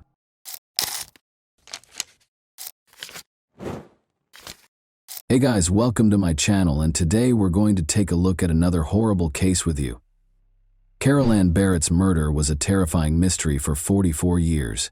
The 18-year-old high school student went missing on March 23, 1980, while she was spending spring break with her friends in her hotel room in Daytona Beach, Florida. Later, her body was discovered left on a highway. Carol's family and friends were left without answers when the case went cold, despite the fact that a sketch of the suspect was made based on witness descriptions. However, in a startling turn of events, a serial killer who had been convicted came forward and confessed. What made this predator come clean after all these years? And who was he? Could Carol's loved ones finally find closure as a result of this confession? When 18-year-old Carol Ann Barrett jumped in to save her 3-year-old niece Claire Gilligan from drowning during a family pool party in Zanesville, Ohio, in March 1980, she demonstrated courage and quick thinking. In a 2019 interview, Claire recollected this event and explained how Carol had saved her life by performing CPR on her for 10 minutes. "My aunt was a hero," she remarked, highlighting their close relationship. Carol tragically lost her life under horrific circumstances just 1 week after saving her niece, and her murder remained unsolved for more than 40 years. Carol, a senior in high school from Ohio, had spent spring break in Daytona Beach, Florida, with 7 of her friends. 2 a.m., a stranger broke into the girls' hotel room on Sunday, March 23rd. With a gun in hand, he ordered the group to strip and threatened to murder one if they resisted. He chose to hold one of them hostage in order to guarantee his escape free from police intervention. The intruder initially targeted Carol's friend Pam, but he was provoked by her panic. Carol showed incredible bravery by offering to go instead. Before removing Carol, the attacker locked her friends on the balcony. Soon the police were called. A police sketch of the suspect was made after speaking with Carol's friends, who had all gone through the ordeal and seen the kidnapping. Unfortunately for Carol, it was too late. Carol's body was found dead in a ditch beside I-95 in Jacksonville, Florida, on Monday, March 24, 1980. The back of her head had been shot execution style. The Jacksonville Sheriff's Office was unable to identify the murderer despite the kidnapper's sketches. Although the case was still pending, Carol's family was deeply affected emotionally by the crime's brutality. Carol was a happy, intelligent adolescent who enjoyed collecting watches before her life was suddenly taken from her. In a 2019 interview, her niece Claire Gilligan stated, "I've held on to one of her watches like it's $1 million. I know it sounds weird, but I'd just like to have her things to remember her by." Carol's family was subjected to cruel prank calls following her death, with anonymous callers threatening, "You're next." This harassment added to their grief and made Claire more aware of the dangers in the world, which led her to pursue a degree in criminal justice. However, Carol's family was still plagued by the decades-long lack of answers. The unresolved murder of her aunt left Claire with a permanent wound. "I get so mad when I watch crime shows and they find the criminal. Those families have closure and I never will," Claire said. The mystery remained, despite attempts to rekindle interest in Carol's case, such as 2 stories broadcast by Action Newsjacks in 2017 and 2018, and the distribution of both computer-generated and hand-drawn sketches of the suspect. But the family remained hopeful that justice would eventually be done. Investigators and family members trying to solve the mystery of Carol's death had several important questions. What exactly happened before the break-in at the Daytona Beach hotel room? Were there any witnesses who might have seen the suspect before or after the incident, outside the group of friends? Was there any connection, even a shaky one, between Carol and the criminal? Would they be able to identify the murderer through sophisticated forensic investigation? Had there been any comparable incidents nearby that could point to a trend or offer clues as to the identity of the suspect? Could Carol's killer or someone with knowledge of the crime be connected to the spoof phone calls made to her family? Even as the investigation went on, the questions kept coming. Decades passed, but the murderer in the police sketch was never apprehended. Carol's murder was eventually deemed a cold case. The Jacksonville Sheriff's Office, JSO, obtained a confession from a convicted serial killer about the murder of 18-year-old Carol Ann Barrett in a startling turn of events that offered some closure to the long-running cold case. When the JSO Cold Case Unit made the decision to review the evidence, the case was brought back to life in August 2017. After a thorough examination, they ultimately determined that Billy Mansfield Jr. was a person of interest in 2022. In September 2022, Mansfield, already serving a prison sentence for a string of murders, acknowledged after several interviews that he was the person pictured in the police sketch. He admitted to taking Carol from her Florida hotel room in March 1980 and killing her soon after. Convicted serial killer Billy Mansfield Jr. had been hiding in plain sight the entire time. However, who was he, and how did he spend over 40 years avoiding justice for Carol's murder? The oldest of 5 children, William Mansfield Jr. was born in Grand Rapids, Michigan, in 1956. His home life was far from perfect, even though he was said to have had a good upbringing. William Sr., his father, was a convicted child molester who fostered his son's erratic conduct. Mansfield's decision to forge his birth certificate and leave school at the age of 14 in order to enlist in the Army was probably influenced by this dysfunction. Mansfield's problems only got worse while serving in the military. He started experimenting with drugs and became severely addicted to alcohol, which led to treatment at a Tampa Veterans Administration hospital. He married Phyllis Spilemaker in 1975 in an attempt to lead a normal life, but by 1979, things had fallen apart. Phyllis decided to raise their 2 children alone in Michigan. In her unsettling portrayal of Mansfield following their divorce, Phyllis claimed that he was a closeted bisexual who brought men home from gay bars and had sex with them in front of her. Mansfield's terrible deeds were made possible by his traumatic upbringing and destructive decisions.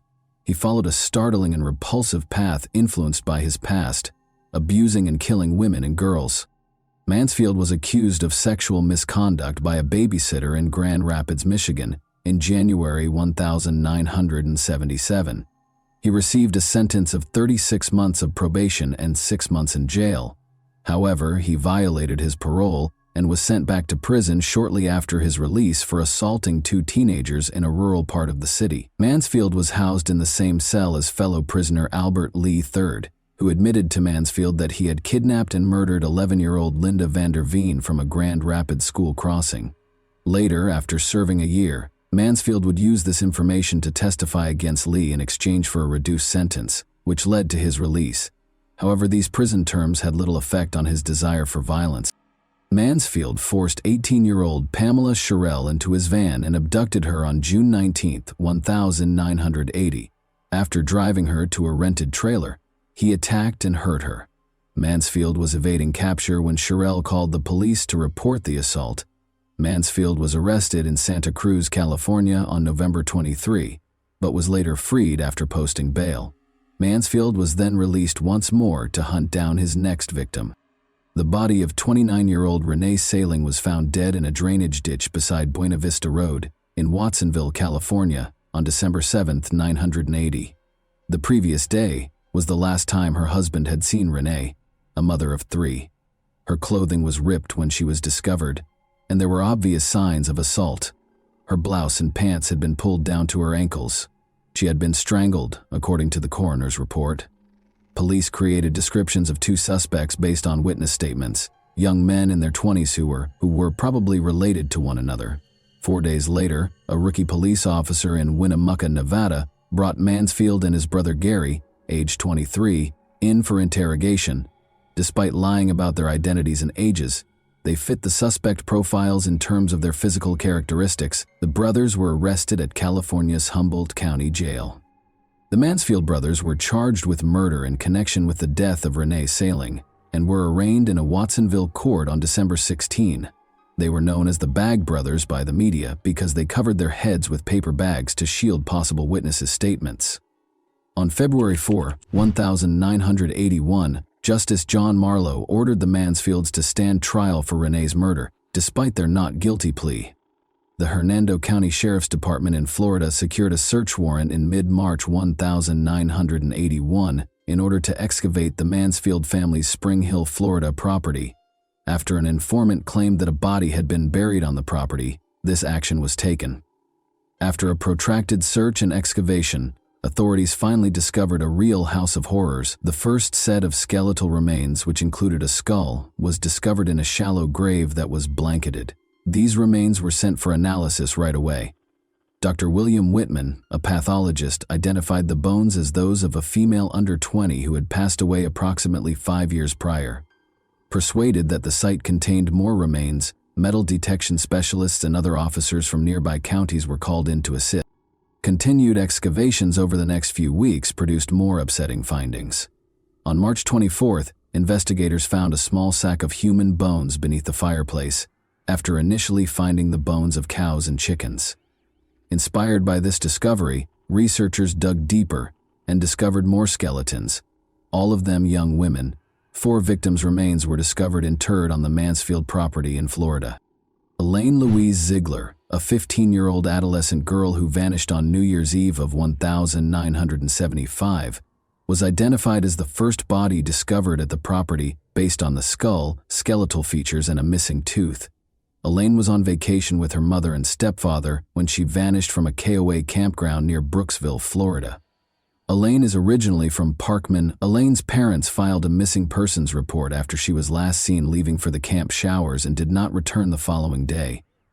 Initially thinking Elaine was a fugitive, the local police department and volunteers set up search parties to comb the area. Some said they saw a girl who fit her description riding a motorcycle, and when questioned, she said she was going back to a. Others claimed to have witnessed a girl who fit her description talking to a man in his 20s close to the shower area before he got into his car, which was a light blue Ford with Florida license plates. Among the remains was a young girl's skull, which Dr. Michael Charney, a now retired professor of anthropology, sent to Colorado State University for reconstruction. Jane Doe, the victim's tentative name, was believed to be under 13 years old. Sadly, no conclusive matches were ever found, and her identity is still a mystery. It wasn't until July 2022 that the third body, a white woman between the ages of 22 and 30, was identified, thanks to a breakthrough in genetic genealogy. On May 16, 1980, Teresa Finningham, then 16 years old, was reported missing after she did not appear for a scheduled job interview in Tampa, Florida. Teresa, a Hillsborough Community College employee and native of Tampa, was last seen on April 27, 1980, in the Pam's Liquor Lounge parking lot with a man who was described as a biker. She had left her glasses and car keys at the bar. Forensic dentistry was later used to identify her decomposing body. The Mansfield family home in Spring Hill was searched again almost 40 years after the original excavation. In October 2020, Mansfield's brother Gary was arrested on drug charges, which led to the second search. More human remains were found to have been traced, presenting a somber image of a serial killer whose crimes had been ignored for years. The families of the victims have found some closure as a result of the excavation and identification efforts, but there are still many unanswered questions regarding the full scope of the Mansfield brothers' crimes. In order to avoid local publicity bias, Mansfield's trial for the murder of Renee Sailing in California was rescheduled to the city of San Rafael after the skeletons were discovered in 1981. His prior criminal activity and serial killing spree garnered media attention during the trial. A mistrial resulted from the jury's inability to reach a unanimous verdict in spite of the evidence presented. Chip Harp, the assistant state attorney, asked for and received a 6-month delay.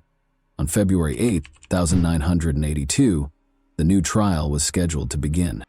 Mansfield was charged with the murder of the young women discovered buried on his family's property at this time by a Florida Hernando County court. At the time of this indictment, Mansfield was being detained at the Santa Cruz County Jail in California. Mansfield's brother Gary and a woman named Cindy consented to testify against him at the retrial. He was sentenced to 25 years to life in prison. Initially claiming innocence, Mansfield entered a guilty plea to all 4 murders as part of a plea deal at the Hernando County trial for the Florida killings, earning him 4 life sentences. He acknowledged, "I am pleading guilty because I am guilty of the charges and have no other reason," in a prepared statement. Despite early setbacks, Mansfield was ultimately found guilty and given several life sentences, which guaranteed his incarceration and prevented additional harm. His brothers and other witnesses' participation was essential in obtaining these convictions, underscoring the significance of thorough legal and investigative procedures when handling repeat offenders. The horrific findings on Mansfield's property, in particular, served as a sobering reminder of the extent of his violent tendencies and the difficulties law enforcement had in apprehending him. New developments in forensic investigation have led to the recent discovery of yet another of Mansfield's victims after decades of incarceration. Following several interviews, Billy Mansfield Jr. admitted in September 2022 to kidnapping 18-year-old Carol Ann Barrett from her hotel room in Daytona Beach and killing her soon after. Her body was discovered in a ditch 44 years prior to this admission. How many more unidentified victims could Mansfield be connected to? It is hoped that by cooperating, police will be able to solve other unsolved cases. Mansfield, now 68, is already serving 4 concurrent life sentences in Florida for different murder cases, in addition to a life sentence for murder in California. The state attorney's office in the 4th Judicial Circuit chose not to press further charges against him because he was already in jail when he confessed to killing Carol Ann Barrett. After more than 40 years of uncertainty and sorrow, Mansfield's confession offers the Barrett family some measure of closure. The case's reopening and the confession that followed demonstrate how law enforcement will continue to pursue justice, even as memories fade and time goes on. Because of the investigators' unwavering efforts to solve her murder, Carol Ann Barrett's story, which was marked by both her tragic end and her heroic final act, now has a conclusion. The events of that fateful night still leave us wondering what really happened as we reach the end of this incredible tale. What do you think of Carol's courage in offering to accompany Mansfield instead of her friend? Do you think there are more bodies buried elsewhere in Mansfield? And that wraps up today's chilling story. If you enjoyed this video, don't forget to like and subscribe so you never miss a new upload. Also, let me know in the comments what part of this story shocked you the most. Thank you for watching, and I'll see you in the next video.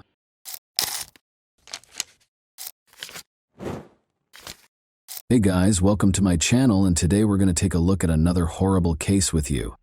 This video examines what happened in Tennessee, USA on September 2, 2022, when 34-year-old Eliza Fletcher, a mother of 2 children and kindergarten teacher, left her Memphis home to go for a morning jog. Following police notification of Eliza's disappearance, an investigation was started after she failed to return home, which sparked a significant public outcry. A few days ago, the case was concluded.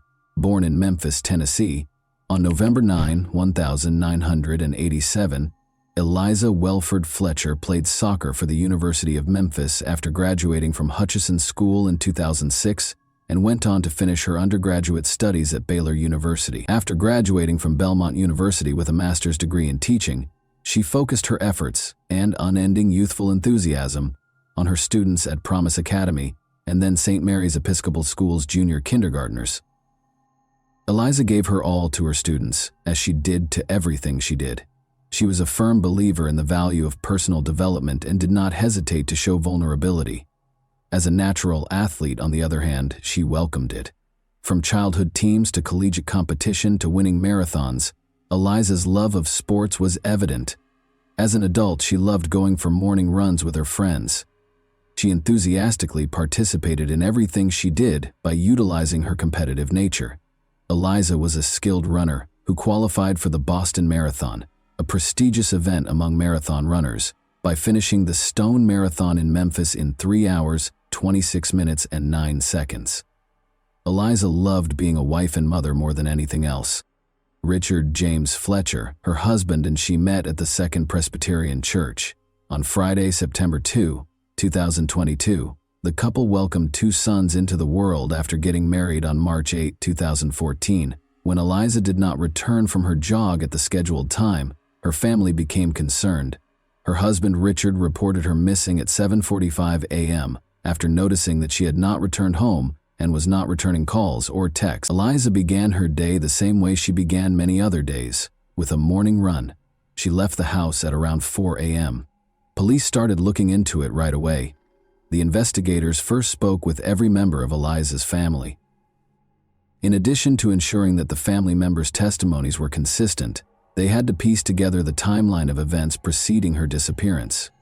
Eliza's husband, or any other family member's involvement in the disappearance, was promptly ruled out by authorities. Investigators retraced Eliza's route and started gathering surveillance footage after determining which route she was running. A still photo of Eliza was made public. She weighs 137 pounds, has blonde hair, green eyes, and is 5 feet 6 inches tall. Her hair was in a bun on the day she was last spotted, and she was dressed in a pink jogging top and purple-blue running shorts. Investigators concluded that Eliza had been abducted close to the University of Memphis. Eliza used to frequently jog in the area and had never experienced any personal safety concerns. But this time, police claimed that a man kidnapped her, forced her into his car, and drove off. The suspect was driving west on Central Avenue in a dark SUV. It was discovered that Eliza's cell phone was broken. Near the scene of her kidnapping, a water bottle and a phone were discovered. An image of the SUV was made public, and police urged anyone with information that could aid in the investigation to get in touch with them. Some information regarding the kidnapping was later made public by authorities. What the police report says about it is as follows. A black GMC Terrain was seen driving by and then waiting for the victim to run by on the scene's security footage. The document claims that a man got out of the vehicle, rushed over to Fletcher, and pushed her into the passenger seat. This kidnapping seemed to involve some sort of struggle. This is where the Champion Slide sandals were discovered. Sandals discovered at the scene were sent to a lab where specialists were to test them for a sample of the offender's DNA. The car then sat in the parking lot with the victim inside for about 4 minutes before it drove away. In a statement released on September 3, the day following the kidnapping, Eliza's family offered a $50,000 reward for information leading to Eliza's return. Police were looking for the dark SUV in the meantime. They discovered additional surveillance footage, some of which was subsequently made public. The police statement claims that this video shows the suspect in Eliza Fletcher's kidnapping cleaning the inside of his vehicle.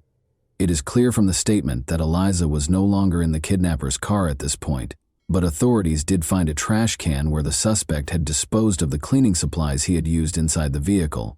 They might be an important piece of proof. The same day, September 3, Memphis police reported that they had found a car of interest and had taken its driver into custody to question him. The DNA sample came from the sandals the criminal misplaced when kidnapping Eliza Fletcher. Upon entering the DNA profile into the database, forensics discovered that the person who kidnapped Eliza was 38-year-old Cleotha Abston. He was released from prison approximately 2 years ago and had a criminal record. Investigators allegedly found that Abston's cell phone was close to the location where Fletcher was coerced into the car, based on cellular records they were able to obtain. Abston was a teenager when he pleaded guilty to kidnapping Kemper Durand on May 26, 2000, and was previously given a sentence of 24 years in prison. According to court records, Abston forced Durand into a car's trunk after kidnapping him at gunpoint. In a victim impact statement, Durand stated that he felt incredibly fortunate that I was able to escape from the custody of Cletty Abston. He then made Durand take money out of an ATM, from which he managed to escape when he caught the attention of a Memphis Housing Authority guard. He and his co-defendant had taken me from the trunk of my car, where they had kept me for several hours, and forced me to drive to the MAPCO station. I was supposed to get cash for Cleotha Abstain using my ATM card. We were extremely lucky that a Memphis Housing Authority guard in an armed uniform just so happened to enter the MAPCO station. It is very likely that I would have been killed if I hadn't escaped, he wrote in the statement. Durand, a criminal defense attorney who passed away in 2013, stated that he thought Abston had no remorse at all. Additionally, according to court records, Abston had a long criminal history beginning in 1995. The charges included rape, theft, aggravated assault, and evading arrest. Although the kidnapper was apprehended, Eliza Fletcher's whereabouts were unknown due to Abston's silence after his release from the Tennessee Department of Correction in November 2020. Regretfully, evidence discovered in his vehicle showed that Eliza had passed away. Forensics discovered traces of Eliza's blood in his SUV, despite the fact that Abstat had cleaned the interior thoroughly. Abston was accused of both evidence tampering and kidnapping. In addition, he was accused of unrelated crimes like credit card fraud, property theft, and identity theft. According to police, the judge set bail at $500,000 at the time of arraignment. A public defender was assigned after Abston informed the judge that he could not afford an attorney. Police were searching for Eliza in the meantime. On the morning of Friday, September 2, she was kidnapped. Authorities confirmed the worst fears of those concerned about Eliza Fletcher's fate at a press conference on Monday, September 5, 2022. The body of Eliza was discovered in the grass close to this deserted Victor Street home. The driveway contained tire tracks that matched those on Abston's vehicle. This is how this location appears on news reports, however, indicate that this abandoned house was encircled by tall grass at the time of the crime. The grass was as tall as a man in some places, making it an excellent place to conceal the crime's evidence. Journalists started asking locals if they had seen anything suspicious after Eliza's body was discovered here. According to some of the people the journalists spoke with, even before Eliza's body was discovered, they called City Hall several times to request that the grass be mowed. However, after Eliza's body was discovered, the city authorities did nothing. Abston was also charged with first-degree murder and first-degree murder in the commission of kidnapping, and the judge revoked the $500,000 bail that had been set when he was first charged. The judge also decided that Henderson would be accepted as the suspect's legal last name. Since his name is listed as Cleotha Abston in the prosecutor's reports as well, I will use that name going forward. Just to let you know, he is listed as Claretha Henderson in some sources. Following the proceedings, Shelby County District Attorney Steve Mulroy sidestepped a reporter's inquiry about the punishment he would seek in the event that Abston was found guilty. A conviction for first-degree murder carries a life sentence, with or without parole, or the death penalty. It is too soon for us to talk about the kind of punishment we will pursue. Outside the courtroom, Mulroy stated that Eliza's family and everyone who knew her were shocked by her untimely death. 5 days after the police announced the body's discovery, on September 10, 2022, hundreds of people attended the funeral service, which took place in the same church where Eliza had been married 8 years prior. Nobody is prepared for the loss of a loved one, but it is a terrible experience to learn that they were murdered after being kidnapped. People's mental health suffers as a result of their inability to accept the devastating reality. It's time to honor those who loved her so much, and to remember and celebrate how unique she was. We are grateful for all of the love and care that we have received. We are incredibly appreciative of the local, state, and federal law enforcement agencies' tireless efforts to locate Eliza and apprehend the perpetrator of this heinous crime. According to Eliza's family, this senseless loss has left us devastated and heartbroken. Family, friends, co-workers, students, parents, members of her Second Presbyterian Church congregation, and everyone else who knew her loved Eliza. According to the statement, the faculty and staff at St. Mary's Episcopal School lit candles in Eliza's honor as the day began in chapel.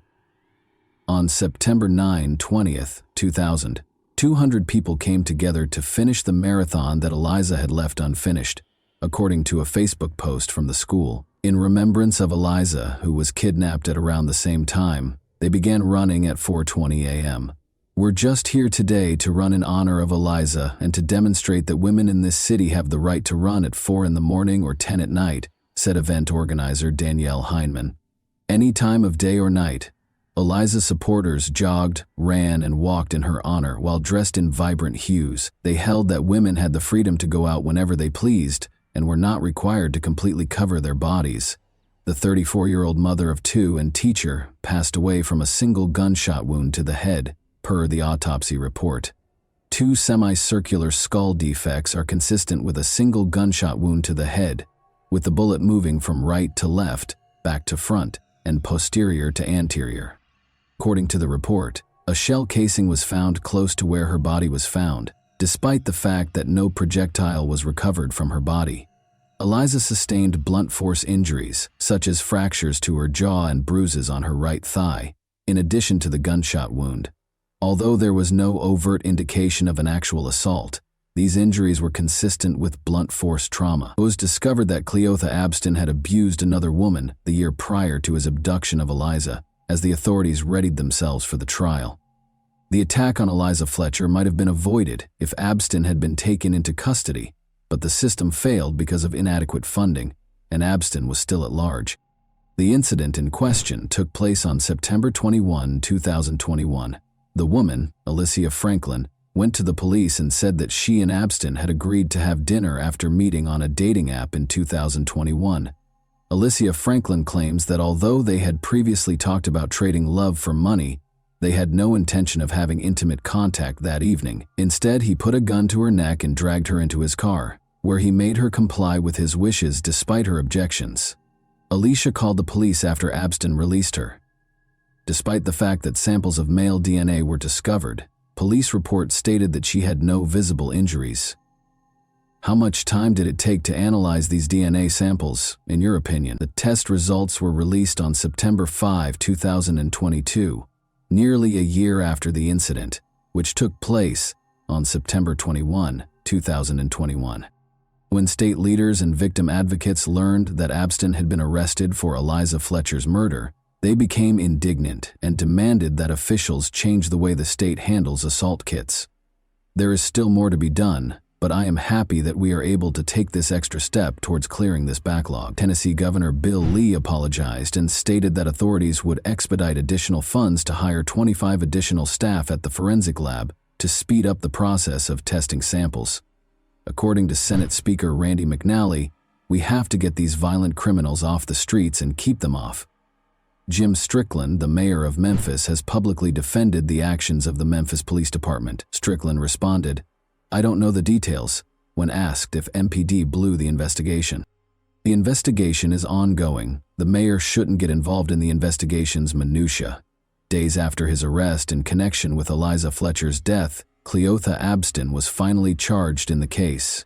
Alicia Franklin is suing the city of Memphis, claiming that the Memphis Police Department did not conduct a thorough and appropriate investigation into her ordeal. She claimed to have sustained emotional and physical harm that necessitated continuous medical and psychological care. She is requesting damages that are not specified. Additionally, the lawsuit alleges that when investigators arrived at the crime scene, they failed to collect tangible evidence. The lakes at Ridgeway were also sued by Alicia Franklin. The woman said that because there was no security at the apartment complex, Abston was able to take her to an unoccupied apartment and attack her. She claimed that the attack on her was not the first crime to occur in that vacant apartment, and she is suing for $2 million in damages. The apartment that Abston used to entice the plaintiff to leave her car was unoccupied and available for Abston to use illegally, the lawsuit said.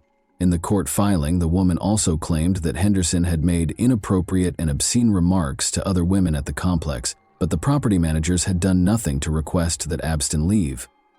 In the Alicia Franklin case, Cleotha Abston was found guilty on April 12, 2024. He consented to a maximum sentence of 8 decades in prison on all counts on May 17, 2024, waiving his right to a sentencing hearing. The sentence is divided into 40 years for the 20 years for the kidnapping and 20 years for the gun charge, which will run consecutively.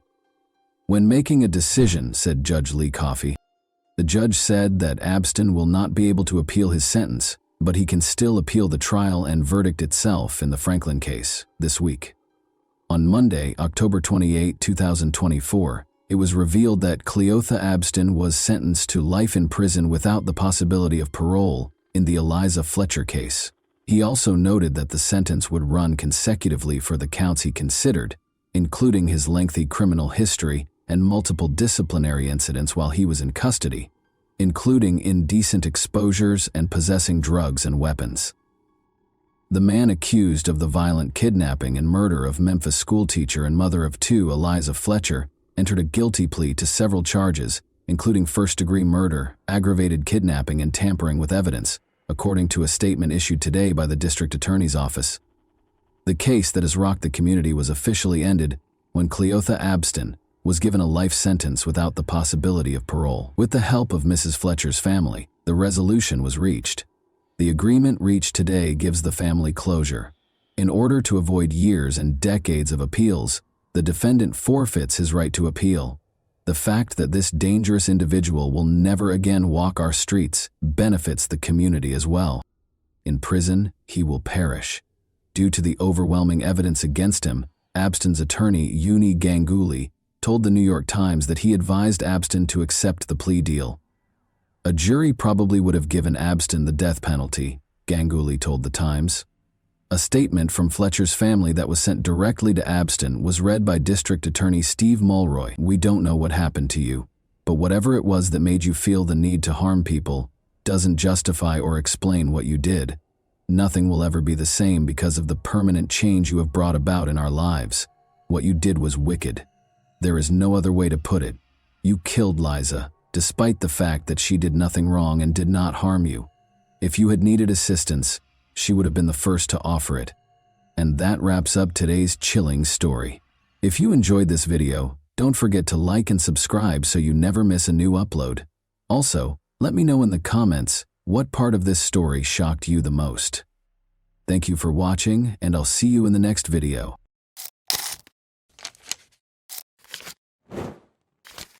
Hey guys, welcome to my channel, and today we're going to take a look at another horrible case with you.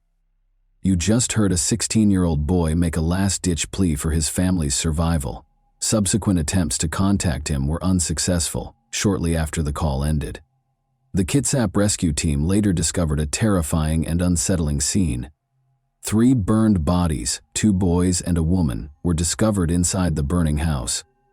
The father, John Derek Carriga, was absent from the scene though. It was highly suspicious because the father was not present, suggesting that he may have been involved in planning this gory scene. The quiet surroundings of Kitsap County were the scene of this terrifying incident, which left the community in shock and in search of answers. John Derek Carriaga, 43, Christale Lynn Carriaga, 37, and their 2 teenagers, Hunter Evan Shape, 16, and Jonathan Felipe Higgins, 16, made up the Carriaga family. They shared a home in Washington's Kitsap County, with the 2 teenagers from prior relationships. John and Christale married in 2009, combining their families. But their joy was short-lived, and as their 8 years as a family were coming to an end, an unexpected guest turned everything upside down. Kitsap County, Washington, saw another ordinary Friday on January 27, 2017. The Carriga family gathered in their quaint one-story ranch home on West Tenino Drive as evening approached. According to reports, Chris Cale had some friends at the house. While at the house, Johnny got a call and left to meet someone, informing the family that he would be back soon. Later, Johnny was back on the property, but he didn't go inside the house. They snacked and indulged in late-night activities like watching TV or browsing through their phones, just like any other family. On that fateful Friday night, however, 16-year-old Hunter Shop made a terrifying 911 call to Kitsap County dispatchers, shattering the peace of the evening. He begged authorities to come to their aid immediately. When the rescue crew finally reached the Carriga home, they were met with a somber scene. All members of the family, including Hunter Shop, had been shot and killed inside their house, which was later burned down. The community was shocked to learn of the tragedy that had occurred when they woke up on Sunday morning, January 29, 2017, to the terrifying headline, "3 people found dead in Kitsap County home after fire." The headline in the newspapers was incorrect. "Homeowner missing." This made the already unsettling situation even more concerning and uncertain. Initial reports stated that the victims, a woman and 2 teenagers, had been found inside a burning house. The community was left reeling from the shock of such a violent and senseless crime after authorities confirmed that the deaths were classified as homicides. John Carriga, the homeowner, was nowhere to be found, and it was confirmed that the crime had occurred the Friday before. Authorities asked people to be on the lookout for Carriga and his truck, a brown 2005 Ford F-150, and to report any sightings. Although John was listed as missing, rumors started to circulate that he might have been complicit in the horrible crime. Public opinion was greatly influenced by the press, with headlines stoking conjecture and doubt. The reference to "someone here with a gun" only served to heighten anxiety about Carriga, but it quickly became clear that the media had erred greatly in reporting that 16-year-old Hunter Shop, who had made the upsetting 911 call before tragically passing away from his injuries, was still alive. Some startling information surfaced as investigators worked on the case, highlighting the heinousness of the crime. More than $50,000 in cash was found concealed in a strong box in the main bedroom, along with an additional $7,000 in a money bag, and shell casings, mostly 9mm, were found on the back deck. In a desperate attempt to find clues, law enforcement used every resource at their disposal to find Johnny Carriga and his truck over the course of the following few days. The ongoing investigation was eventually shaken by a significant development: the finding of John Carriga's truck.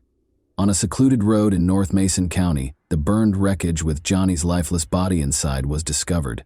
Authorities acted quickly after a bystander walking through the area made the discovery. The local community was asked for help by the Kitsap County Sheriff's Office, which encouraged anyone with information to come forward. The area was thoroughly examined by crime scene investigators in an effort to find any hints that could provide insight into John's death.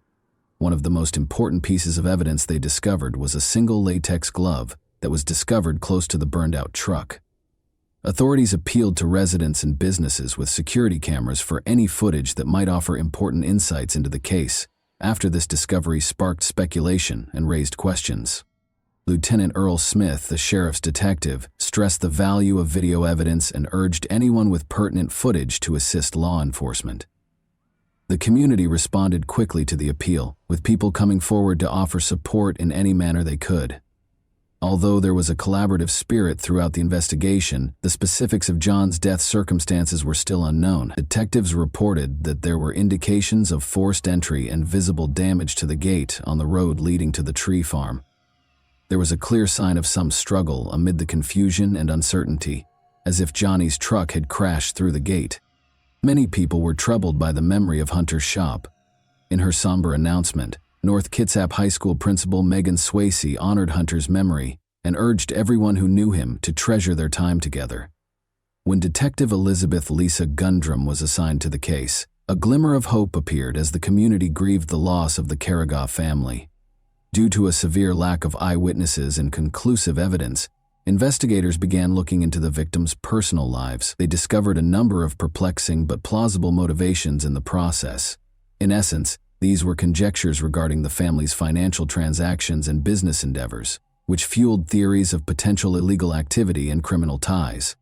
The unsettling 911 call made by one of the victims was the first thing that caught investigators' attention. What prevented Hunter from bringing up the fire? Or was he perplexed? This complicated an already perplexing investigation by raising questions about the timing and motivations behind the arson. Authorities had a lot of questions and uncertainties as the investigation went on. The circumstances surrounding John Carraga's kidnapping, the identity of the person or people involved, and the motivation behind the attack were all still unknown. Months went by with little improvement, but in February 2017, a breakthrough came when surveillance footage showed John Carraga purchasing cigarettes at a nearby grocery store. He appeared to be acting normally in the hours before his disappearance.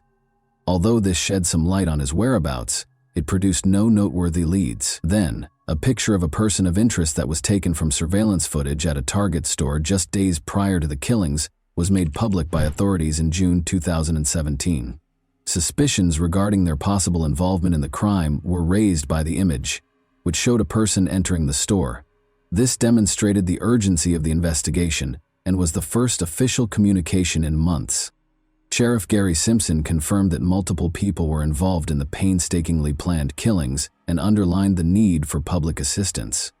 This made the case more complicated and led to clues regarding the suspects' intentions and relationships to the victims.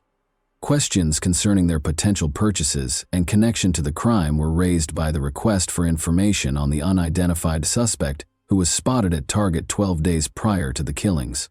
Could materials discovered at the crime scene or firearms purchased at the store be connected to the killings? The investigation advanced in September 2017 when Danny Kelly Jr. was identified as a person of interest. Danny had been Johnny's best man at his wedding and had been a longtime friend. According to reports, Danny and his estranged mother had a troubling encounter during which she accused him of misbehavior. According to the case report, he was arrested after repeatedly groping and approaching his mother. Authorities explained that he had not been formally charged in relation to the killings, despite his suspected involvement in the Carraga case, which caused some concern. The murders of the Carraga family were the year's most important local news story, as 2017 came to an end. An anonymous donor who gave $16,000 to Crime Stoppers, boosting the reward fund to $20,000, further stoked the community's long-standing sentiments. Investigators were determined to follow leads in the case even after Danny J. Kelly Jr.'s assault charges against his mother were dropped. Authorities published a longer version of Hunter Shop's terrifying 911 call on January 11, 2018. As they worked, investigators discovered that Danny was dressed in Bandito's motorcycle club gear in the video. Members of the motorcycle club were urged to provide information by investigators. This was an important step because investigators made Danny Kelly Jr.'s affiliation with the Bandito's motorcycle club public and named him as a person of interest. For those who don't know, law enforcement and intelligence organizations in several nations have identified the Bandito's motorcycle club as a motorcycle gang. Despite the club's denials of being a criminal organization, a number of its members have been found guilty of committing crimes. Over the years, the club has been the focus of numerous law enforcement operations and has a significant presence in Washington state. The Department of Justice claims that Bandito's members have been actively involved in violent crimes and methamphetamine trafficking in Washington. Surveillance footage that showed Johnny Carraga meeting someone at a nearby grocery store just before the killings drew more attention. Authorities reiterated their conviction that Bandito's motorcycle club members were directly responsible for the Carraga family killings in January 2020. The biker community was urged to provide any information that could help with the investigation. Since then, though, the case had made little to no headway and had stalled for almost 5 years. After more investigation, it was discovered that Johnny had a lengthy history of transporting and distributing drugs. During his frequent visits to California, he allegedly obtained kilograms of cocaine to distribute in Kitsap County. One of Johnny's close friends, Danny, started selling drugs directly to Robert James Watson, the head of the local Banditos chapter, as a result of his involvement with the Banditos motorcycle club. Indeed, despite their close relationship, the first suspects, Danny J. Kelly Jr., had a falling out with Johnny prior to the murders, allegedly over money that Danny had stolen. Other Bandidos Motorcycle Club members who were considering joining the club were contacted by Johnny as he grew his distribution network in Kitsap County. The locations of Carriga and the suspects prior to, during, and following the murders were displayed by detectives using cell phone tracking. In the 10 days preceding the murders, Danny Kelly Jr. made extensive use of a prepaid mobile burner phone that he had purchased at the Silverdale Target to communicate with John Carriga. Despite the fact that the phone didn't expire until April 2017, communication ceased thereafter. When members of the Bandidos were suspected of being involved in the killings, detectives in January 2020 obtained a search warrant for Robert Watson's cell phone.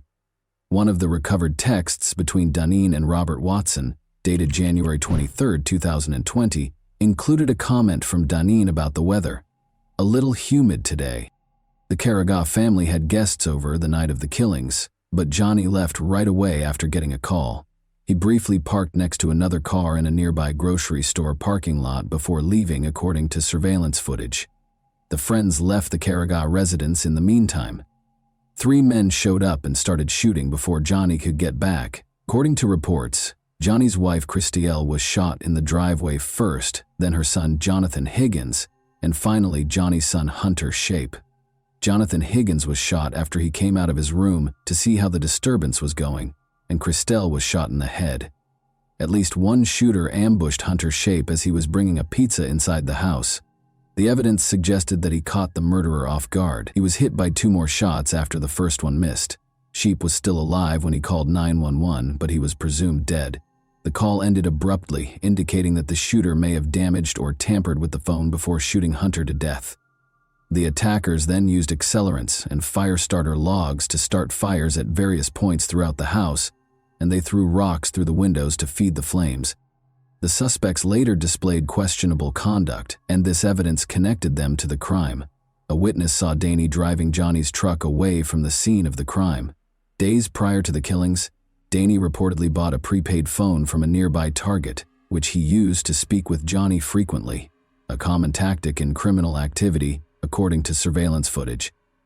Only during the 12 days before Johnny's murder was that burner phone used for communication. Interestingly, the phone stopped working just before the murders. Watson claimed to have gotten into a fight with a homeless black man while at a club member's house without his pants. Later that night, Watson called 911 to report that a loaded Glock handgun and another loaded magazine had been stolen from his truck, which had been broken into a few days prior. Watson was fired from Kitsap County Public Works after he stopped showing up for work. Detectives discovered in September 2017 that approximately $303,000 had been deposited into his accounts that year, including multiple cash deposits that were untraceable. According to reports, Johnny Carriga concealed $200,000 beneath his house, but it was never discovered. On the night of the murder, a neighbor also saw Carriga's truck speeding down Tonino Drive and heard gunshots. The driver was recognized by the neighbor as Donnie, whom he had known when Donnie's family shared a home. Nearly bumper to bumper, a silver car followed the truck. Because Donnie and John Carriga disliked each other so much, detectives found it suspicious that Donnie would be at Carriga's house or drive his truck. Robert's brother Johnny Watson's 2006 Mercedes was discovered stripped and abandoned in the Puyallup River less than a week after investigators made public footage of Carriga's truck and the unidentified vehicle at the Camp Union supermarket. The car had not been reported stolen, but its license plates were missing. Later on, though, Robert and his brother paid $1,500 to have the car returned. Why he only thought to report it then, the day after a quadruple murder nearby, was the question that emerged. The second car that was spotted in the grocery store parking lot the night of the killings was thought to be driven by Johnny Watson, the third person. Additionally, his DNA and that of one of the rocks found at the crime scene matched exactly. The community was finally rocked by a major development on June 6, 2022, when 3 men were officially charged with the Carriga family's quadruple murder. In the lengthy investigation that had engulfed the area for years, this was a pivotal point. The arrest operation, which took place over several weeks and involved about 70 police officers from various counties, was carefully planned. The suspects, who were identified as Danny J. Kelly Jr., 43, Johnny James Watson, 49, and Robert James Watson, 50, were arrested in various locations throughout the state. About an hour later, Johnny Watson and Danny were arrested in their Bremerton apartments, while Robert Watson was stopped in traffic at Gig Harbor. The three men were charged with a total of 16 felonies each after being arrested and taken to nearby jails. These charges included first-degree burglary, first-degree arson, first-degree murder, and first-degree aggravated murder. A whopping $20 million was set as bail for each defendant. Each of the suspects entered a not guilty plea to the alleged felony charges. When they appeared in court the next morning, the judge placed severe restrictions on their possession of firearms, alcohol, and drugs unless prescribed, and ordered that they be detained without the possibility of release on bond. The court also ordered the defendants to refrain from any communication with one another. Investigators had established a specialized task force to investigate the quadruple homicide in response to the Carriga family murders. The seriousness of the case and law enforcement's resolve to prosecute the offenders were highlighted by this cooperative effort. In the hopes that the arrests would be a major step toward closure for the families impacted by the tragic loss of the Carriga family, the community awaited further developments in the legal proceedings. However, as people gathered to honor them, there was a glimmer of hope despite the gloom. Those affected by the tragedy eagerly awaited the three suspects in the Carriga family murder case to be apprehended. Hunter Shope's mother, Carly Scott, had been praying for justice for years, and now her prayers had been heard. Over the years, she had pleaded so passionately for someone to come forward, and it was successful. The public provided the detectives with tips that enabled them to solve the case. Accused of ruthlessly murdering a whole family, the suspects were brought before a Kitsap County judge while being escorted into the courtroom and clearly restrained. The community was deeply scarred by their alleged crimes, which were motivated by disrespect and greed. Emotions were running high during the trial as relatives confronted the defendant and voiced their desire for justice. Given the seriousness of their acts, the suspects gave off an eerie aura. The arrests gave the victims' loved ones a sense of relief and closure despite the suffering and heartache, and this was evident throughout the Kitsap County Sheriff's Office as family members gathered to give detectives and one another nervous hugs following the arrest. And that wraps up today's chilling story. If you enjoyed this video, don't forget to like and subscribe so you never miss a new upload. Also, let me know in the comments what part of this story shocked you the most. Thank you for watching, and I'll see you in the next video.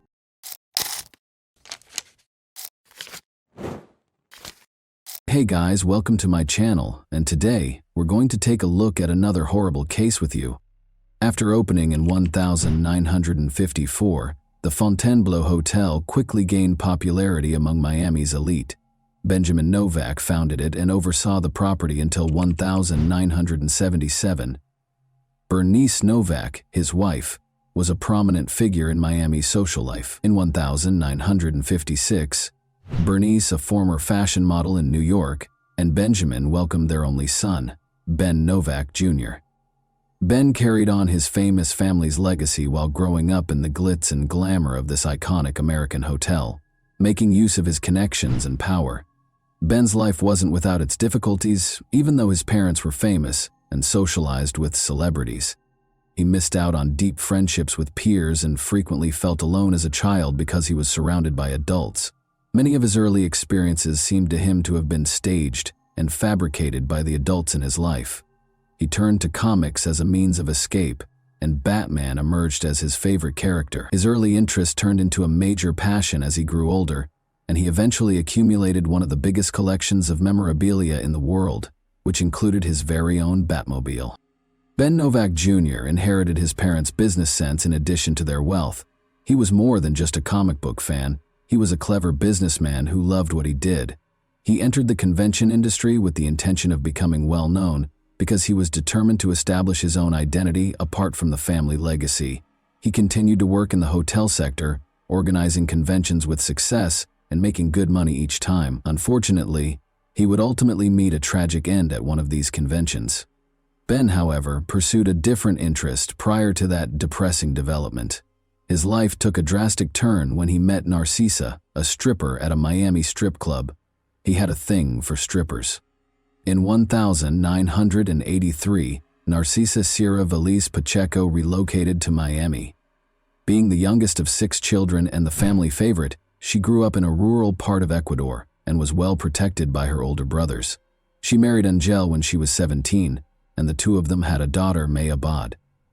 The family moved to New York City when May was 4 years old, but Angel soon left Narcisa and their daughter after the marriage rapidly soured. Narcisa remained in New York as a single mother and put in a lot of effort as a seamstress, but she felt that a life of more luxury was her destiny.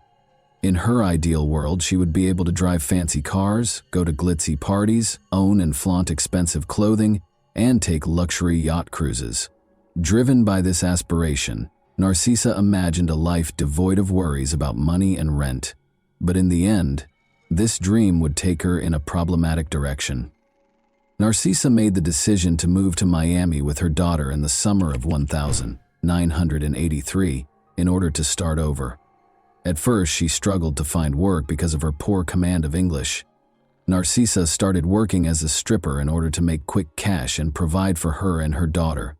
She saw it as a chance to meet rich men who were prepared to spend a lot of money. When Ben Novak Jr., a 27-year-old millionaire, entered her club shortly after she opened, she struck gold. She and Ben clicked right away after a lap dance.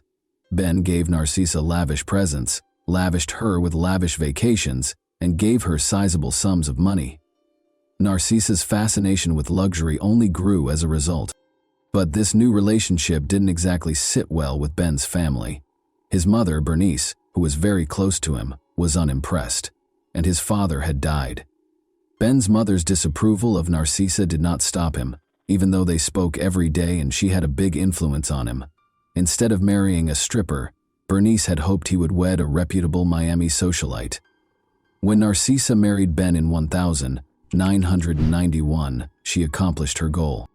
She had a knack for it and was actively involved in his business from the start, managing bookings, attending conventions, and interacting with clients. Narcisa, however, favored a relaxed way of life, engaging in endless shopping and leading a carefree millionaire's lifestyle. While Ben followed his passion for Batman collectibles and became the second largest collector in the world, she developed an obsessive shopping habit. They enjoyed their gourmet meals, fancy cars, and mansion vacations. They also took in May Abad, Narcisa's daughter, who was in her late teens at the time. Ben became the father figure she had been missing for 18 years, and they grew close. May, Ben, and Narcisa led a lavish lifestyle, but on April 4, 2009, Ben's mother, Bernice, died suddenly, turning his life upside down. A neighbor found Bernice's body in her Fort Lauderdale residence. Her death was officially declared an accident, despite the suspicious circumstances. Blood was discovered flowing through the kitchen and into the laundry room from her car. According to the authorities, she must have fallen and hurt herself, striking her head on the car mirror, before bleeding as she entered the vehicle and eventually passing away. After his mother passed away, Ben was devastated by the loss and went into a deep depression. Narcisa pretended to be a helpful wife while attending the funeral. Ben threw himself into his work at Convention Concepts Unlimited as a way to deal with his loss. Ben and Narcisa arrived in New York on July 12, 2009, where Ben was in charge of a significant conference at the Rye Brook Hilton. More than 1,000 people attended the event, which was for the esteemed client Amway Global International. Around 7 a.m. on the morning of the 12th, Narcisa left their room to join her daughter for breakfast. About 30 minutes later, she came back into the room to find her husband bleeding and bound on the floor. He had already passed away. Another member of the well-known Novak family had been murdered only 3 months after Bernice's passing. Ben's death was promptly deemed a homicide by the authorities. Ben was discovered with his hands bound behind his back and his legs duct-taped together below the knees, only wearing his underwear. He had been lying in bed, probably asleep, when he had been hit in the head by something. The attacker left his body face down on the floor after bludgeoning him to death. Police discovered the bed covered in blood that had spilled onto the floor around his dead body. Ben's eyes had been gouged out at the scene, which was a terrifying detail. Narcisa told the police right away that she thought the murder might have been a robbery, but the room didn't seem to be lacking anything. Not even a few $100s in an envelope was damaged. One would anticipate that valuables, particularly cash, would have been taken if it had been a robbery. Additionally, according to Narcissa, Ben had a recent heated argument about money with someone at a Comic-Con, and the other person had allegedly threatened him. Lead detectives swiftly rejected it, despite the fact that they could find no proof for it. Investigators briefly looked into the Novak family's prior ties to the mafia, but quickly concluded that this approach was fruitless because Ben Jr. had no affiliation with organized crime. Rather, Narcissa was the subject of increased police scrutiny. Even though she was in control, she asked strange and inappropriate questions, like whether Ben might have had a heart attack and died. Given the graphic and brutal manner of his death, his body was bound and his head bludgeoned. This question raised eyebrows. At the station, Narcissa was taken in for additional interrogation. Her answers cast serious doubt on her version of what happened. She said that after returning from breakfast, she stumbled over Ben's body and screamed as she called the operator. Despite the blood-soaked room, she also claimed that she didn't recall seeing any blood, which ran counter to the police's account of the scene. She also mentioned sitting next to Ben and rubbing his leg, which seemed strange given that his head had sustained the majority of the damage. Suspicions were heightened by her inconsistency in failing to notice the blood. Additionally, investigators were attempting to ascertain how the murderer entered the room. The hotel's electronic door locks tracked each key's usage by date and time, and Narcissa was the only one with a key. The last time the key was used, according to the hotel's records, was 11:30 p.m. the previous evening and was only used once more when Narcissa came in at 7:30 a.m. following breakfast. The key had no other applications. A hotel witness also claimed to have seen a woman who fit Narcissa's description strolling around with two men. When the police questioned Narcissa, she denied this. Detectives became more and more certain that Narcissa was responsible for Ben Novak Jr.'s murder as the investigation went on. Their suspicions were confirmed by May Abad, Narcissa's daughter, who disclosed that her parents' marriage was strained. She clarified that, despite being married, Ben continued to engage in stripper activities due to his struggles with infidelity.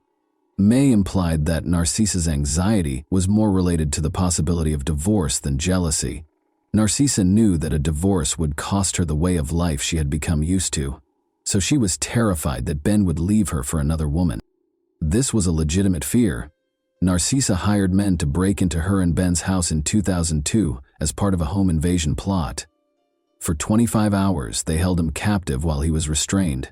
According to her daughter, Narcissa had a history of using drastic methods to keep Ben from leaving her and would go to great lengths to get what she wanted. Ben called the police to report the incident, but he later dropped the charges and the case was categorized as a domestic dispute instead.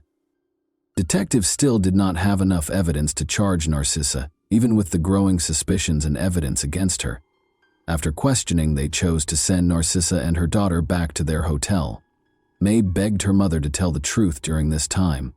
In response, Narcissa reminded her daughter of their relationship but gave no other details. Police were called to the Novak residence for a reported domestic disturbance 3 days after Ben was killed. May Abad clarified that she immediately went to the house to look for evidence against her mother after returning from New York.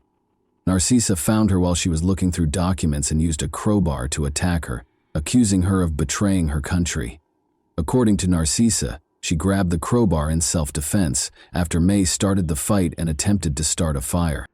The Fort Lauderdale home of Novak was searched by police. They confiscated 5 rolls of duct tape, documents, computers, bills, and security tapes. May, worried that her mother might inherit her stepfather's estate, hired a lawyer to freeze the estate as the investigation surrounding Narcissa Novak became more intense. She also got in touch with the detectives in New York a few months later to offer more proof. Narcissa knew that Ben was having a serious affair with Rebecca Bliss, a porn star, in 2008. May claims that Ben's declarations that he intended to leave Narcissa caused her mother to become extremely alarmed. May thought that Narcissa's murderous intent was motivated by the possibility of divorce. Narcissa did not like the prenuptial agreement, which stated that she would only get $60,000 and give up any claim to Ben's millions in the event of a divorce. Ben's will left his mother the majority of his assets, so even if he died, Narcissa would still lose out. But there was uncertainty about Narcissa's possible inheritance, because his mother had only passed away 3 months prior. The police also questioned Cristobal Veliz, Narcissa's brother. He claimed that Narcisa's daughter May Abad was the murder's mastermind. Cristobal implied that there was a cover-up behind May's tardiness in disclosing Ben's affair with Rebecca Bliss. Narcisa told the FBI that she had found explicit love letters from Ben to his stepdaughter May, which further complicated things. According to Cristobal Veliz, he could demonstrate that May Abad had framed her mother and hired a hitman, Alejandro Garcia, to kill Ben. Garcia was taken into custody for an unrelated offense in November 2009. He was questioned about the Novak murder while he was in detention. When Garcia realized how serious his situation was, he made a deal and admitted to killing Ben Novak Jr. He asserted, however, that Cristobal Veliz, not May Abad, had employed him. According to Garcia, Veliz paid him $5,000 to commit the murder. Police were unable to locate any receipts from Cristobal's residence to verify the transaction, but surveillance footage showed Garcia retrieving a payment receipt from Cristobal. Garcia decided to cooperate further because he was already facing prison time, and he disclosed a shocking fact. This was not the first murder he had committed under Cristobal Veliz's supervision. Alejandro Garcia was hired in April 2009 to murder Bernice Novak as she went into her garage. Garcia viciously struck her face after attacking her with a monkey wrench. It was discovered that in order to inherit Ben Novak's wealth, Narcisa Novak had planned the murders of Bernice and Ben with the assistance of her brother, Cristobal Veliz. To take over the estate, Narcisa had to get rid of Bernice. Alejandro Garcia testified during the trial that Bernice was supposed to be beaten severely and struck in the teeth. While Ben was asleep on the morning of July 12, 2009, Narcisa opened her husband's hotel room to Garcia and Joel Gonzalez. They started attacking Ben after she led them to his bedside. Narcisa told one of the men to gouge out Ben's eyes and gave Garcia a pillow to muffle Ben's screams. Garcia's testimony aligned with the police-discovered evidence. A rumpled photo of Narcisa's daughter May Abad was discovered in Garcia's pocket upon his arrest, indicating that she was also a target. Cristobal and Narcisa had also plotted May's murder. Police questioned why Ben's burial was delayed after his body was kept at the Westchester County morgue for 2 months. The investigation found that Narcisa was preoccupied with rifling through Ben's Batman collection, embezzling funds from his business accounts, and swaying bank tellers to gain access to his safe deposit box instead of attending his funeral. Narcisa and Cristobal were taken into custody for the killings on July 8, 2010. They were officially charged with the murder of Bernice Novak. Their trial started on April 23, 2012, a year later. Despite his decision to testify in his own defense, Cristobal gave a terrible performance. During cross-examination, he contradicted himself several times. Both Narcisa and Cristobal maintained their denials of involvement, even after video footage showed Garcia and Gonzalez monitoring the hotel, and phone records showed a 2-year correspondence between the two that implied premeditation. Ben had been preparing to leave Narcisa, according to Rebecca Bliss, his mistress, who testified. Rebecca disclosed that Ben was willing to improve their relationship after expressing discontent with his marriage. Every day he assured her of his commitment to her and declared his love for her.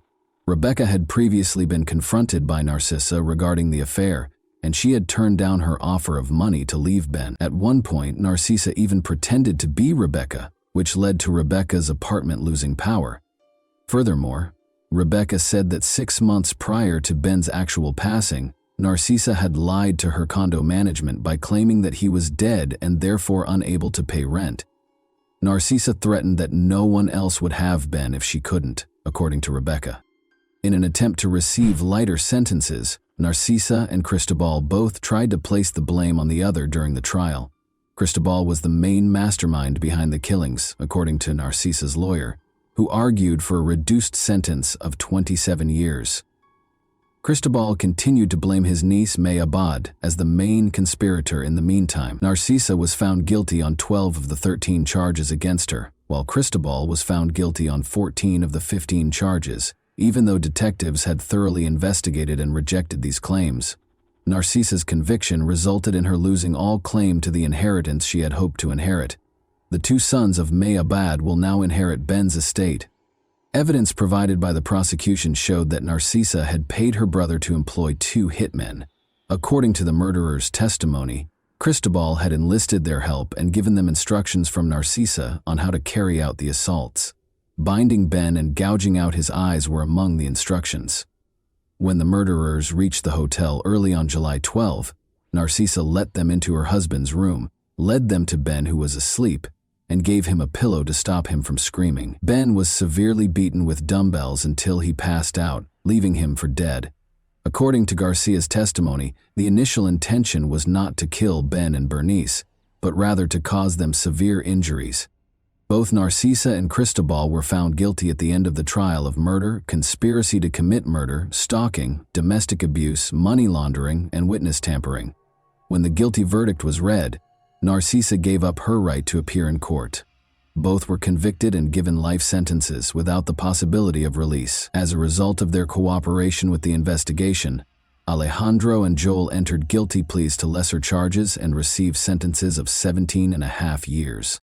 And that wraps up today's chilling story. If you enjoyed this video, don't forget to like and subscribe so you never miss a new upload. Also, let me know in the comments, what part of this story shocked you the most? Thank you for watching, and I'll see you in the next video.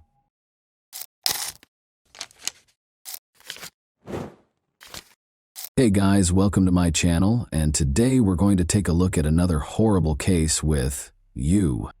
A prosperous physician living 2 lives, a future mother in need, a watchful twin sister. Additionally, an overheard conversation made the innocent victim aware of what was going on. This story had everything it needed to be one of the most dramatic. The media, however, mostly ignored it. The story, however, followed the finest traditions of Greek tragedy and took place in Ohio in the 2000s. It took not 1, but 2 deftly placed traps to capture the offender, whose behavior and intentions will cause you to reevaluate your level of trust in the people you let into your home and your heart. Michelle Baker was prepared to become a wife and mother at the age of 33. When her friend introduced her to the amiable young physician Maynard Mincing, happiness appeared to be imminent. The 33-year-old Maynard had prior married life experience. They had similar interests in medicine and a desire to assist others, because Michelle was an EMT in the fire department. Because Maynard was the ideal woman, successful, attractive, and charming, Michelle thought she had won the lottery. The relationship between Michelle and Maynard was like a fairy tale from today. Her boyfriend moved into Michelle's home in Hoover Heights, Ohio within a month. Maynard's children from a previous marriage would visit on the weekends. Michelle saw how happy he was spending time with his children and knew he would be ecstatic when she informed him that he would once again be a father. She was right. There were no limits to his joy. Maynard started searching for a new house right away so that the young family could live together, and he paid $320,000 for a beautiful and comfortable nest. When Maynard proposed that they go to Key West, Florida, where they would get married at sunset while standing barefoot on the sandy beach, Michelle was ecstatic. The enamored couple left for Florida, but Maynard changed his mind on the first day of their romantic weekend. In order to have a traditional ceremony with his family present, he requested that Michelle postpone the impromptu wedding. Michelle ignored this obviously fabricated justification because she still fervently desired to start a family. The two went to a restaurant for dinner that night. The meal went smoothly, but Michelle felt a sharp pain in her abdomen and saw some faint bleeding after she left. She was terrified that she might lose the baby, of course. She was relieved that there was nothing to be concerned about because her fiancé was a doctor. He asked her to try to fall asleep after putting her in bed. The pain went away the following day, but when she got home, Michelle thought it wouldn't hurt to visit Dr. John Shea, her physician. When the doctor confirmed that the fetus was developing normally, she exhaled with relief. Since it was Michelle's first pregnancy, he was sure she was just concerned. She was concerned that the fetus might be affected because she had endometriosis in the past. However, Michelle had a challenging pregnancy. Unidentified spasms and inexplicable bleeding became frequent occurrences, perplexing the medical staff who were unable to come up with a clear explanation. Maynard, who would soon marry Michelle and be the father of their child, thought it would be the ideal opportunity to confess his lingering feelings for his ex-girlfriend, Tammy Wynn, as if the physical suffering wasn't enough. To all of their friends, Maynard had painted Tammy as a horrible person, despite their complex past. As it happened, he was unable to forget her. After realizing that this was the true cause of her boyfriend's wedding postponement, Michelle valued his candor and chose to put even more effort into their relationship rather than break it off. But on July 1, 2000, Michelle's confidence in her future husband swiftly dwindled. Michelle stayed at home taking care of her own chores while Maynard went out of town to go fishing with a friend. Michelle switched on the radio and tuned into a local station, lost in her activities. She heard her beloved order a song for another girl, and it hit her like a ton of bricks. Maynard's voice sounded exactly like the caller. Michelle stood frozen, listening to the discussion with great interest. Michelle's heart fell when the DJ asked the man his name and he said, "Maynard." She was suspicious of her fiancé's true location. She requested a ride from her neighbor to Maynard's ex-girlfriend Tammy's house. When she saw them together on the street, her suspicions were validated. Michelle went up to the man and told him she was ending their relationship. When Tammy entered the discussion, she disclosed that she was unaware that Maynard was living with Michelle. "I'm staying with a friend," he had been telling her. The unfaithful fiancé was immediately evicted from Michelle's house. However, the man wasted no time in attempting to regain Michelle's favor. He called her a few days later and asked her to join him for a picnic so they could chat. He asked Michelle if they could reconcile and expressed regret for his error. She pardoned him because he seemed so sincere, but when Michelle became really ill, the picnic had to be called off. She was in such terrible shape that she was unable to even leave the park restroom. Her bleeding and cramps came back, but this time she also experienced the inability to keep food down. The doctor, who Michelle rushed to see, found nothing alarming. The doctor determined that stress was the cause of her symptoms after the ultrasound revealed that the baby was healthy. Michelle's twin sister, however, saw a fascinating coincidence. She asked Michelle if she found it odd that she was in excruciating pain whenever they were with Maynard. Michelle's sister's suggestion appalled her. She recalled that Maynard had poured her drink at the picnic before the second severe pain episode, and that he had brought glasses from the bar during their dinner in Florida just before she became ill the first time. With her drinks, though, what could he have done? Even though they had discussed the wedding once more and their relationship appeared to be back to normal, Michelle couldn't deny her sister's sensible observation. She also couldn't get rid of the impression that Maynard and his ex-girlfriend weren't entirely over.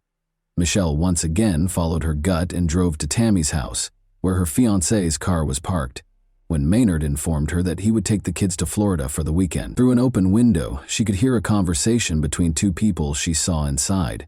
She was stunned by what she heard. Maynard responded that he thought he had already dealt with the child when Tammy asked him what he intended to do about it. Michelle came to the conclusion that the only way to keep Maynard as far away from the child as possible was to call the police.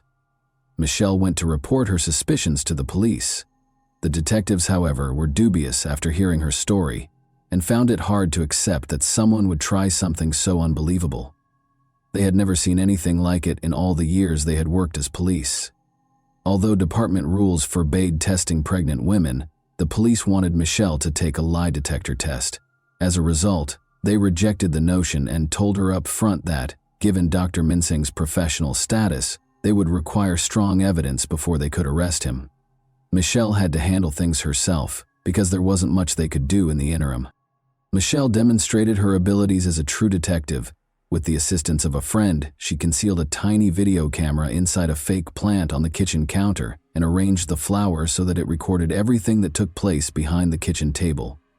Then, like all famous spies, she asked her boyfriend to join her for dinner and asked him to pour her a soda as she grilled steaks outside. Michelle excused herself under a false pretense and proceeded to the bathroom to pour the soda into a bottle after Maynard handed her her glass. She was horrified to find residue of some substance, not a tiny bit but a noticeable amount of some sort of drug at the bottom of the glass. She calmly poured the soda from the hidden bottle into the glass and went back to the table, trying not to show that she was in shock. However, Maynard kept getting calls from Tammy, so Michelle was unable to continue dinner in a composed manner. "Do you know why Tammy is upset?" he asked Michelle over the phone after he finally left. Michelle wasn't too worried about Tammy's feelings after finding out that her fiancé had been giving her drugs in her drinks, but when she gently inquired as to why Tammy was upset, Maynard surprised her once more by revealing that they had secretly wed earlier that week. Michelle's determination to protect her unborn child outweighed her feelings of hurt and rage over her beloved's betrayal. She immediately took the soda bottle to the police. An expert concluded that Cytotec, a drug used to treat stomach ulcers and induce labor, had been added to the soda. When used carelessly, though, it can also have lethal effects on the fetus. Legally speaking, the detectives had a problem even though they believed Michelle. They didn't have any proof that Maynard put the substance in the glass. In court, a skilled attorney would contend that Michelle falsified it in order to frame her cheating fiancé. The police therefore set up a trap for themselves. When the detectives asked Michelle to inform him that her pregnancy was going well during one of Maynard's phone calls, he invited her to dinner and gave her another dose of the drug. On August 14, 2000, two police officers hid in the garage while hiding a small camera inside a firefighter figurine that was placed on Michelle's kitchen counter. The police stormed into the kitchen and arrested Maynard for attempted murder as soon as they saw him trying to serve Michelle one of his special cocktails. "I hope these are prenatal vitamins," one of the officers said to Maynard, gesturing to the enigmatic material he was holding. The police discovered even more of the same substance in Maynard's vehicle. The doctor was forced to confess after laboratory tests revealed that Cytotec was present in the beverage. Maynard provided an apologetic justification for his horrible act, effectively acknowledging that he had poisoned his ex-fiancée in order to solve the issue. Maynard responded in the affirmative when asked if he thought the child was a problem. Michelle kept going to the doctor once a week and getting ultrasounds once a month. The fetus appeared to be growing normally in spite of multiple doses of the drug, but Michelle went into labor just before Maynard's trial, at 28 weeks of pregnancy. She gave birth to a stillborn daughter, whom she named Michaela. Michelle was surrounded by family and friends in the hospital room, where they were able to bid Michaela farewell and give her one last hug. It was impossible to ascertain whether Michaela's death was caused by Cytotec's effects, because the coroner could not detect any traces of the drug in the placenta. Prosecutors reached agreements with Tammy and Maynard to spare Michelle and her family from a torturous legal process. Tammy was given a 5-year probationary period and 100 hours of community service after acknowledging her guilt about getting the medication with a prescription while working as a nurse. Maynard received a 5-year prison sentence. In the United States, the two spouses would never again be able to work in the medical industry. Maynard startled the people in the courtroom during the trial by declaring that the child's death was the result of a higher power's intervention. In addition to displaying no remorse during the sentencing, and without pleading with Michelle for forgiveness, Maynard asserted that their daughter's death was the will of a higher power, and that the experience would make him stronger. His statement shocked even Judge Barbara Gorman. Judge Gorman said to Maynard, "I must say it was one of the strangest statements I have ever heard. You are a disgrace to your profession, in my opinion. All of this is the consequence of what you did. You must accept responsibility for what transpired." Although the spouses' sentences may be viewed as being rather light, Michelle is aware that Maynard will eventually face consequences for his actions in the afterlife. She made the decision to strike him where it hurt the most, his wallet, in the interim. Michelle Baker sued Tammy Mincing and Maynard Mincing for $3,500,000 in August 2002 over what had happened to her daughter. Orally and in writing, Maynard made it clear time and again that his goal was to get rid of the child. His spouse did not want him to be involved with the child in any way. Michelle's attorneys were therefore certain that they would prevail in the case.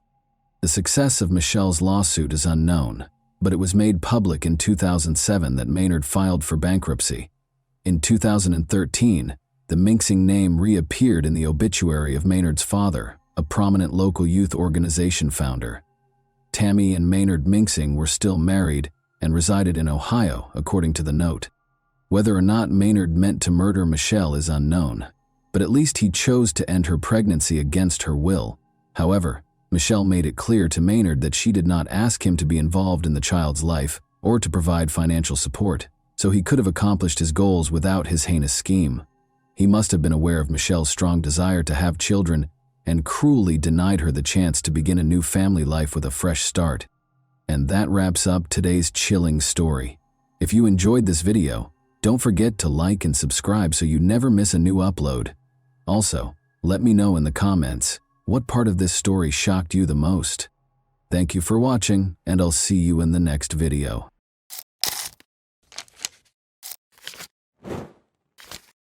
Hey guys, welcome to my channel, and today we're going to take a look at another horrible case with you. The police didn't know they were entering a house of horrors when they started looking into a murder case on February 16, 1981. There was something really strange about the house. The nightmare that started inside those walls, however, would not stay contained. Indeed, it was on the verge of seeping into reality. Although the nation would be shocked by Alan Bono's murder in Connecticut, Arnie Cheyenne Johnson's terrifying allegation of demonic possession would garner the most media attention. Supported by Ed and Lorraine Warren, paranormal investigators, this case was unheard of. But were the demons inside, or the supernatural really to blame? Many believe David was just suffering from a mental illness. The true crime behind the film, The Conjuring, The Devil Made Me Do It, is presented to you this Halloween. The first illegal killing in Brookfield's history had occurred on the evening of February 16, 1981. With dense woods on either side, Brookfield Police Department Sergeant Gordon Fairchild slowed his patrol car when he saw a man stumbling down the road. The figure looked confused, as if intoxicated, and his appearance suggested a straightforward case of public intoxication. One particular detail, however, would lead to the most contentious case of the decade. Tiny blood droplets were scattered all over the man's clothing. He didn't appear to be in a state to describe the bloodstains or his location. He admitted to the officer that he had a drinking problem and needed assistance. The man was captured by Fairchild, who escorted him back to the cruiser. The sergeant didn't know the man, but that night would be the beginning of the most bizarre case he would ever work on, one that would ultimately rock the foundations of the American legal system. A call came in as he was getting the man settled in the car. 2 miles away, a horrific murder had been attempted. According to reports, the suspect had escaped into the woods. Detective Fairchild knew then that the man they were searching for was Arnie Cheyenne Johnson, who was seated next to him. They took him in to question him. Investigating the horrifying murder attempt further, they found that Alan Bono, 40, was lying in a pool of his own blood.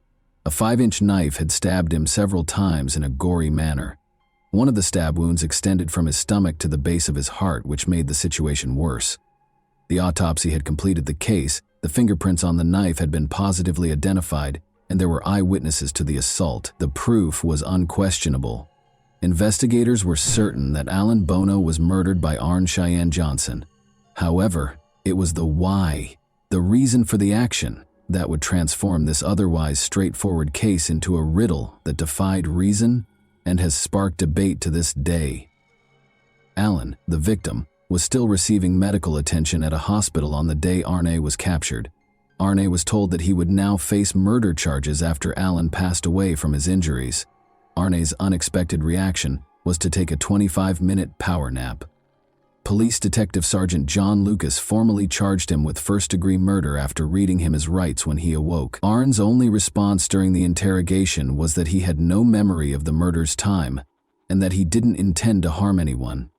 Before the murder, he last recalled being out to lunch with his landlord Alan Bono with his wife Debbie Glatzel, her cousin Mary, and his own sister Wanda Johnson. His memory went blank after that. Debbie, Arnie's wife, was called in to answer questions about what happened that day and to fill in the blanks her husband had left. The detectives had no idea that her story would lead to a barrage of the strangest explanations they had ever heard during questioning. She started by giving a description of the deceased, Alan Bono, an Australian who had offered Debbie a job and rented his house to them. For the young couple, he was more of a friend than a landlord or boss. The beginning of that afternoon was pleasant, full of laughter and family, but Alan's attitude changed as he drank too much. In addition to taunting Arnie about a sinister past that had been buried but was now resurfacing, he started making offensive comments about the girls. Alan kept pushing Arnie's buttons, but there was something about his past that disturbed him, something so sinister. Alan provoked Arnie more and more with each taunt until he lost control and got to his feet. But there was a problem. A low, guttural sound escaped Arnie's throat as his body tensed and his expression twisted. He was growling, not just angry. It became evident that a physical altercation was unavoidable, Despite Wanda, Mary, and Debbie's best efforts to defuse the mounting tension, Wendell flung herself between the two men, but Arn suddenly produced a knife, and the women watched in horror as what transpired. As though possessed, Arn repeatedly and wildly stabbed Alan until he was lying in a pool of blood. Then Arn suddenly jerked to her feet and fled. Debbie said it wasn't just different from Arn.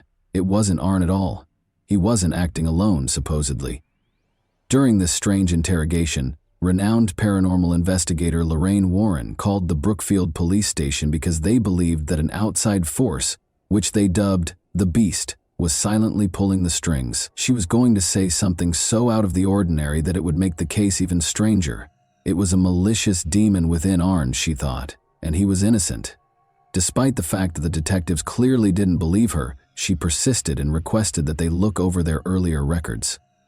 The police were astounded by what they saw when they examined the documents from a few months prior. Lorraine had called, and she had already told the detectives that a murder like this one was bound to happen. Neither Ed Warren nor Lorraine Warren had attained their later prominence at this point. However, it was becoming evident that Debbie and Arne had a strong ally in the Warrens, who were willing to support their bizarre allegations with their contentious knowledge, if they were lying to get away with murder. If there was a demon, why would it attack Alan? How could he have caused such a violent reaction? The demon that lived in Arn allegedly took control and showed Alan where he belonged because Alan had constantly made fun of and taunted him. Lorraine implied that the demon had a purpose and was connected to something much more profound than just a random force. She claimed that the solution was found in the troubled past of Debbie's family, which included not only the Warrens, but also her brother David Glatzel, who was 11 years old.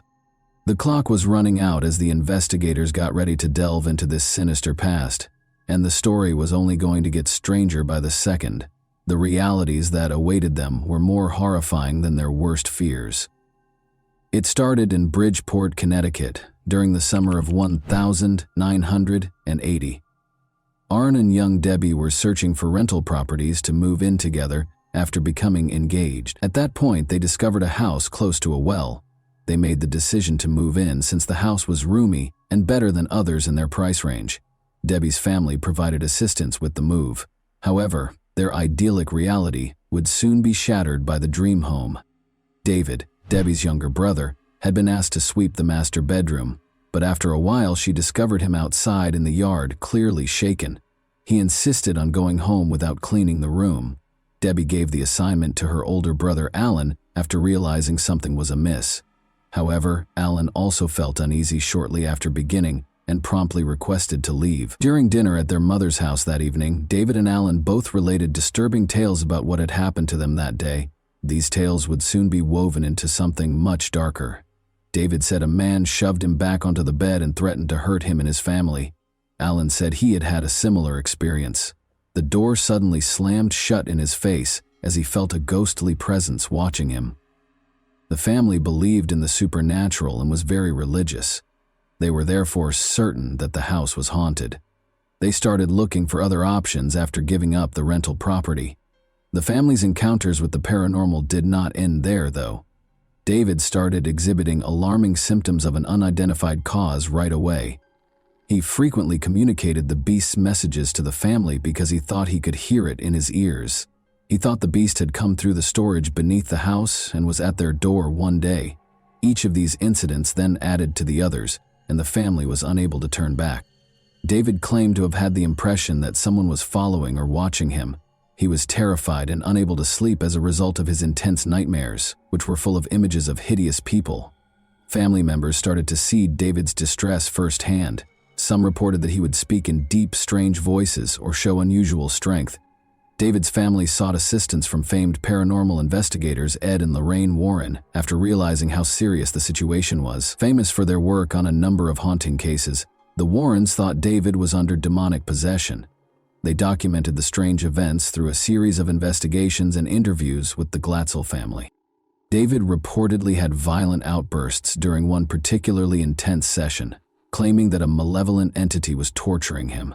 The Warrens thought that this ghost had taken hold of David and was attacking him physically and mentally.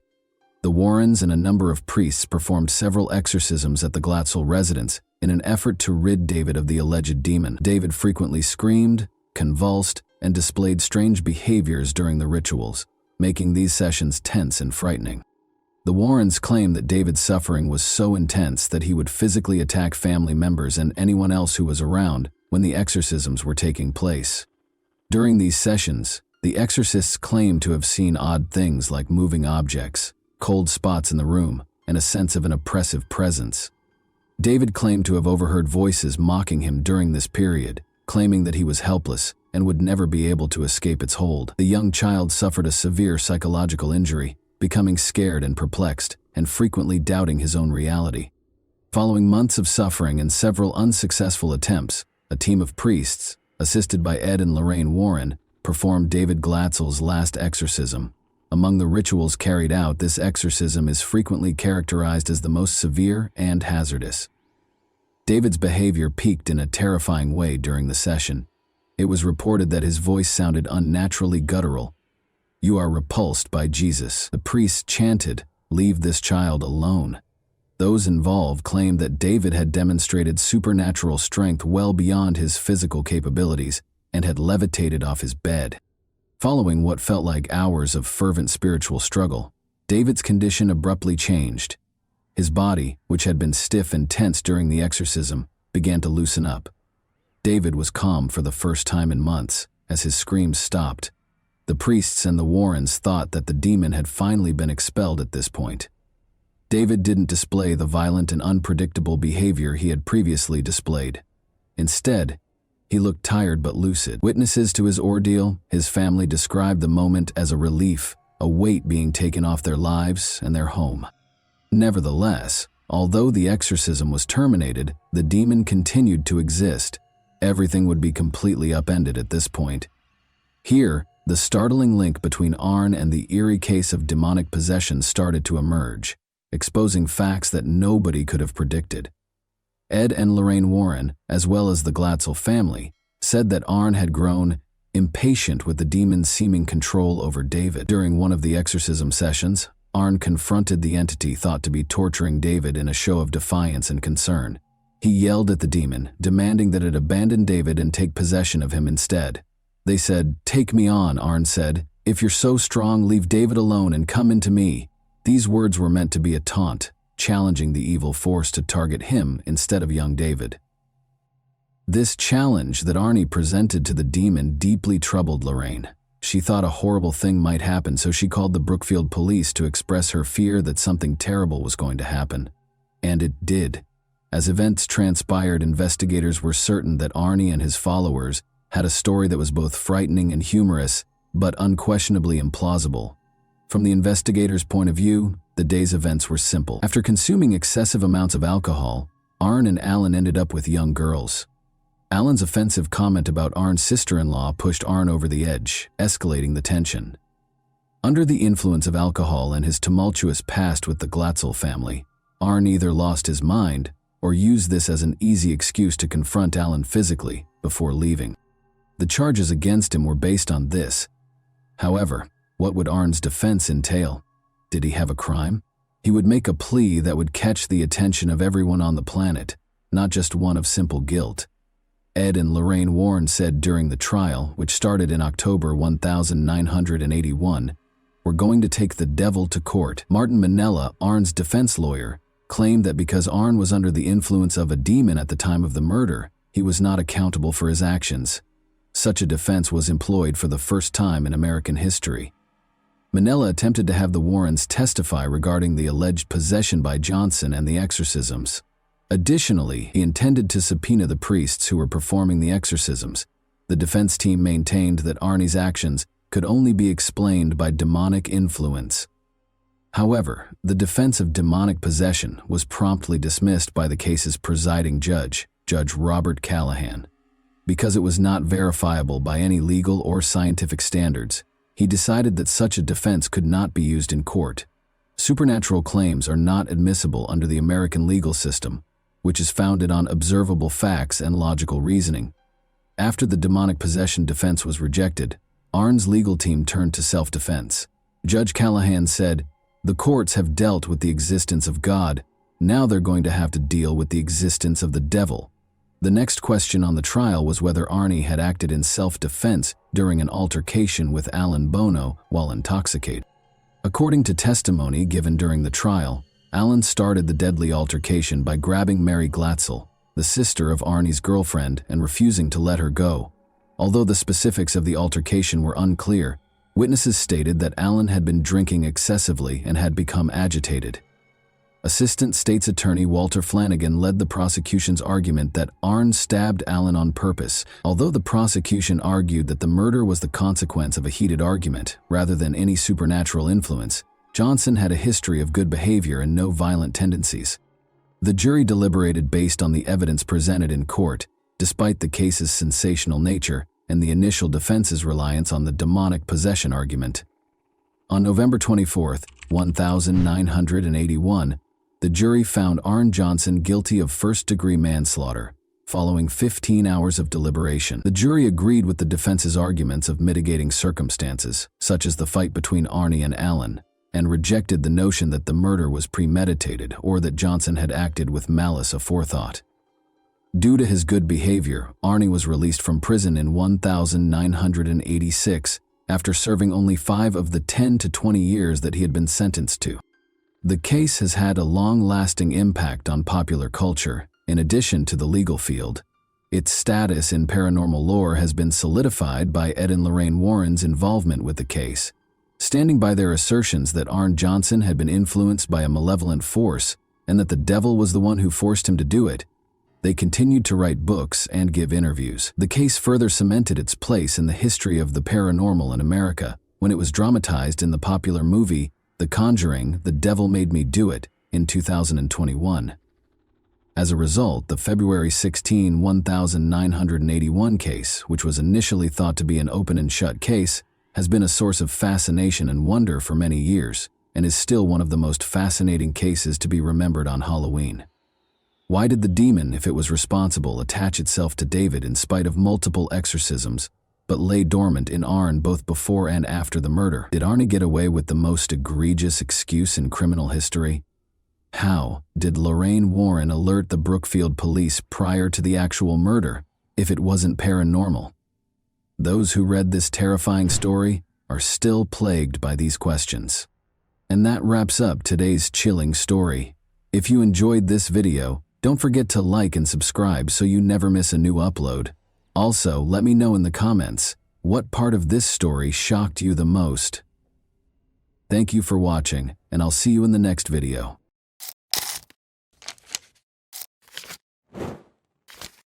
Hey guys, welcome to my channel, and today we're going to take a look at another horrible case with you.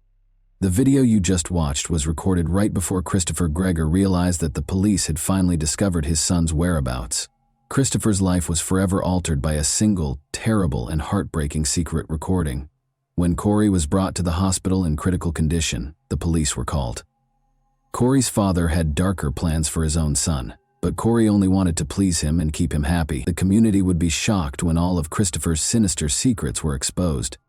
A tragedy happened on April 2, 2021, a few days after the unsettling video of Corey running by himself on the treadmill was released. Around 4 p.m., Corey's father, 31-year-old Christopher Greger, found his son completely still and unconscious. Corey was taken right away to Southern Ocean County Medical Center in Stafford the next day, where he was examined by qualified medical professionals. The fight to save the child started inside the room. The doctors worked quickly and diligently, but Corey's condition deteriorated. He had a seizure during a CT scan, which made his already precarious condition even worse. At 5:03 p.m., Corey died in spite of all efforts to save him. April 2, 2021. However, something even more horrifying was about to be discovered by the doctors. They found multiple bruises on Corey's body as they examined him. Additionally, the treadmill video alluded to a sinister possibility and nearly provided an explanation for how such a tragic event could have occurred. The entire community would be shocked by the shocking information that the investigation would reveal. However, the case took another unexpected turn. Christopher, Corey's father, called Child Protection Services immediately after the doctors declared him dead. He stated that Corey had been with his mother, Brianna Micciolo, on April 2021. She soon found herself at the center of an expanding investigation, but some information about his parents' upbringing would eventually point to a dark trend. The story started in 2014 when Brianna Miccioli, Corey's mother, became pregnant with Corey. Christopher Gregor was the father. At first, Christopher didn't even know Corey existed.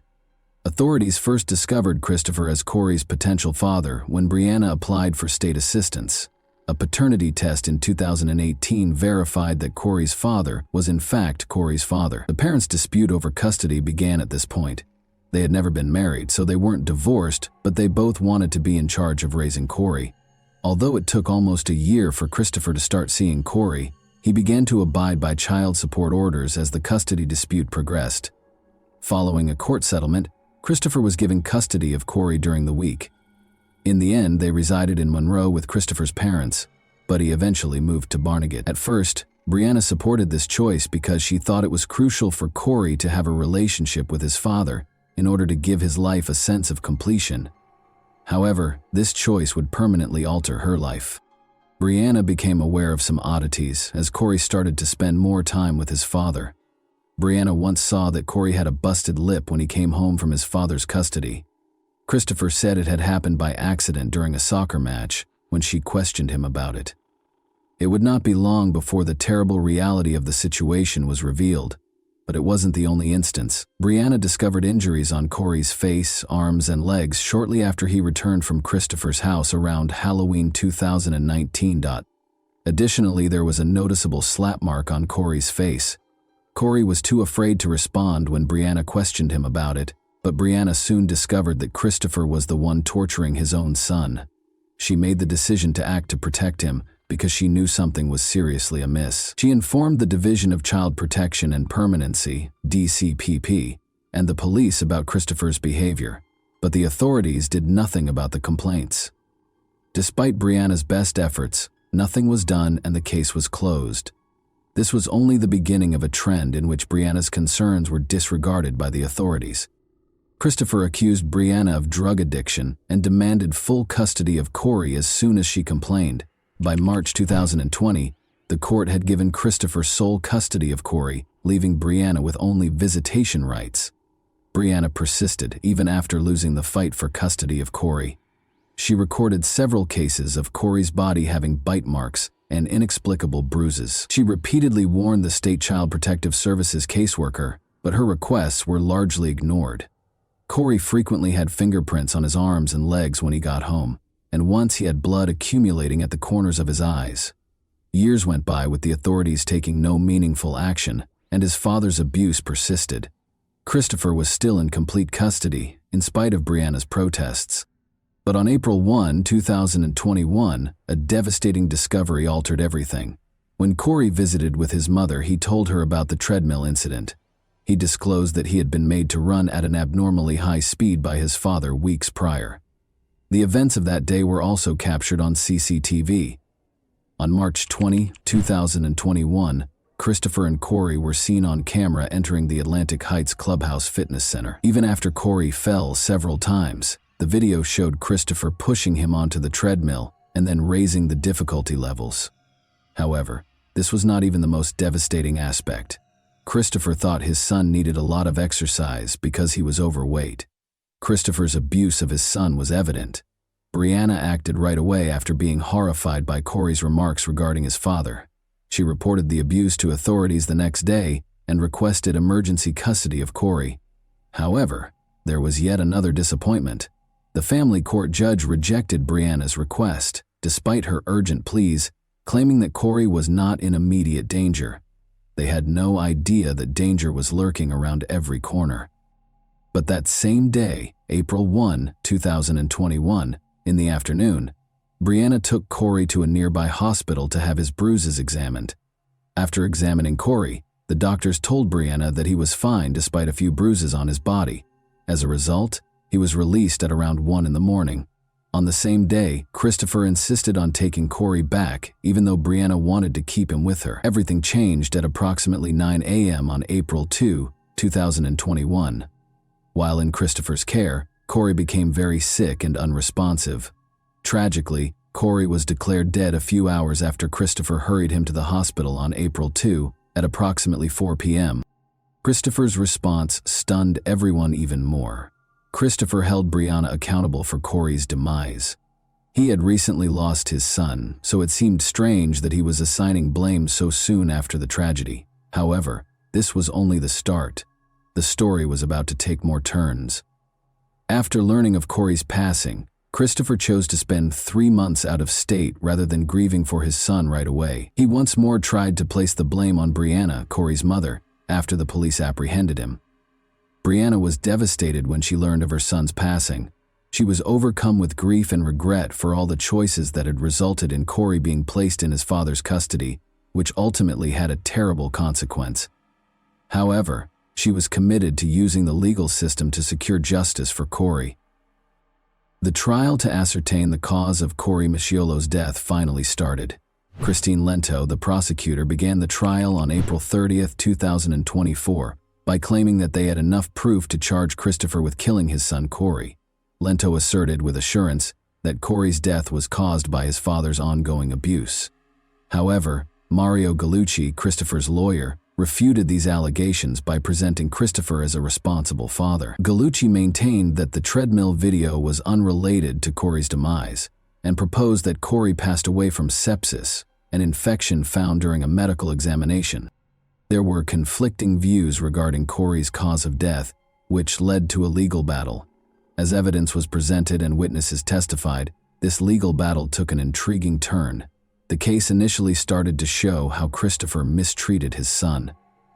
The first witness called by the prosecutor was Corey's first-grade teacher. The teacher stated in her testimony that she frequently observed bruises on Corey's body after March 2021, when he was in his father's custody. She also noticed a discernible shift in Corey's conduct at school. He was quieter and more reclusive. The purpose of these observations was to highlight the possible abuse that Corey endured while under his father's supervision. In addition, Dr. Ye Qiaowang testified before the jury about Corey's April 1, 2021 visit with him, together with his mother. Dr. Ye Qiaowang clarified that he saw marks that indicated bleeding beneath the skin, in addition to bruises all over Corey's body, especially on his chest.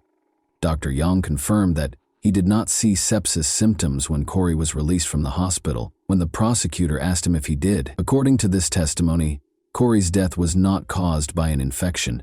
Additionally, according to Dr. Ye Qiaowang's testimony, Corey seemed healthy prior to his April 2, 2021 visit to his father's home, raising the possibility that something happened while Corey was in his father's custody. William Doyle, a triage nurse at Southern Ocean Medical Center, was called as a witness to provide information about Corey's condition following his visit with his father. Doyle described how he witnessed Christopher take Corey to the ER on April 2, 2021, which helped to clarify Corey's condition when he got to the hospital.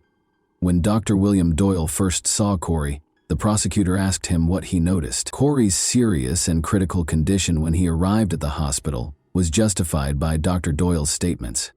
In order to refute the charges, the defense attorney asked Carolyn Gregor, Christopher's mother, to testify about the calls she got from Christopher about Corey and the reasons he made the decision to leave right away. Carolyn began by saying that she had been informed about Corey's condition. Christopher had implied that Brianna might have done something wrong to Corey, she said. She continued by saying that they began getting threatening phone calls at random, accusing Christopher of being a murderer. Christopher chose to escape because of this.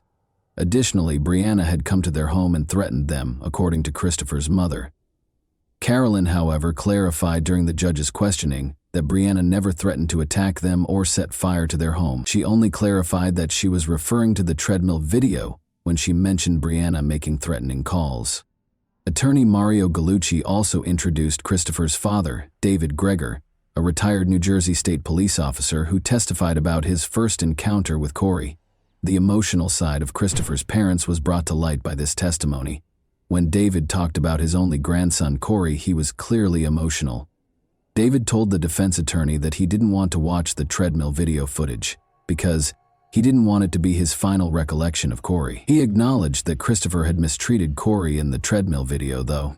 Thus, despite attorney Mario Gallucci's tenacious defense of Christopher, All the facts and assertions were deemed unfounded when prosecutor Christine Lento produced the most important piece of evidence, the manner of death, which established Christopher's guilt for his son's passing. Corey passed away from blunt impact injuries to his chest and abdomen, which included liver laceration and contusion, left pulmonary contusion, and heart laceration. These injuries in Corey's case could not have been caused intentionally by him. Certainly, it wasn't suicide. The distribution and pattern of these injuries support the idea that they were caused by someone else. Therefore, from the perspective of a medical examiner, homicide is defined as any death that is connected to the actions of another person from an epidemiological or public health perspective. According to crucial testimony from Dr. Thomas Andrew, Corey's fatal injuries resulted from blunt force trauma to his chest and abdomen, which caused a large laceration in his heart. His professional evaluation categorically categorized Corey's death as a homicide, stressing that the seriousness of these wounds suggested intentional human behavior rather than unintentional causes.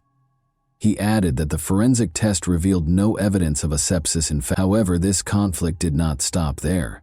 One more testimony remained. Dr. Michael Baden, another forensic pathologist, gave the Ocean County jurors an opposing viewpoint. According to Dr. Baden, Corey's death was due to natural causes, such as pneumonia complications. Dr. Andrews' conclusions and interpretation were directly at odds with this testimony. Jurors in Christopher Greger's trial had to carefully consider the evidence put forth by both sides due to the case's complexity caused by the divergent expert opinions. Lento claimed that the treadmill footage that the prosecutor's office had recovered spoke for itself, notwithstanding the defense's claims that Corey passed away from natural causes like sepsis or pneumonia. That video contained all the information the jury required. The last day of judgment to decide whether Christopher was guilty or not was May 31, 2024. The jury ultimately rendered a decision after taking into account all of the evidence that was put forth by the defense and prosecutor. Christopher was convicted of endangering a child's welfare and aggravated manslaughter. The more serious murder charge against him, however, was dropped. Potential prison terms for aggravated manslaughter ranged from 10 to 30 years. Christopher might have received a life sentence, though, if he had been found guilty of murder. The courtroom was filled with a range of emotions following the jury's verdict, with some people feeling relieved and at peace, and others feeling sad and incredulous. The entire scope of Christopher's punishment would be decided at his sentencing hearing on August 20, 2024. A civil court battle also took place in the midst of the criminal proceedings. Corey's mother, Brianna Micciolo, filed a lawsuit against the DCPP, claiming that their carelessness and inaction had not shielded Corey from the abuse that finally claimed his life. With the help of advocacy organizations and those who shared her values, Brianna's efforts to effect change grew stronger. The tragic tale of Corey Micciolo serves as a reminder of children's vulnerabilities and our shared duty to protect them. However, it raises the question, did the jury make the correct choice? And that wraps up today's chilling story. If you enjoyed this video, don't forget to like and subscribe so you never miss a new upload. Also, let me know in the comments, what part of this story shocked you the most? Thank you for watching, and I'll see you in the next video.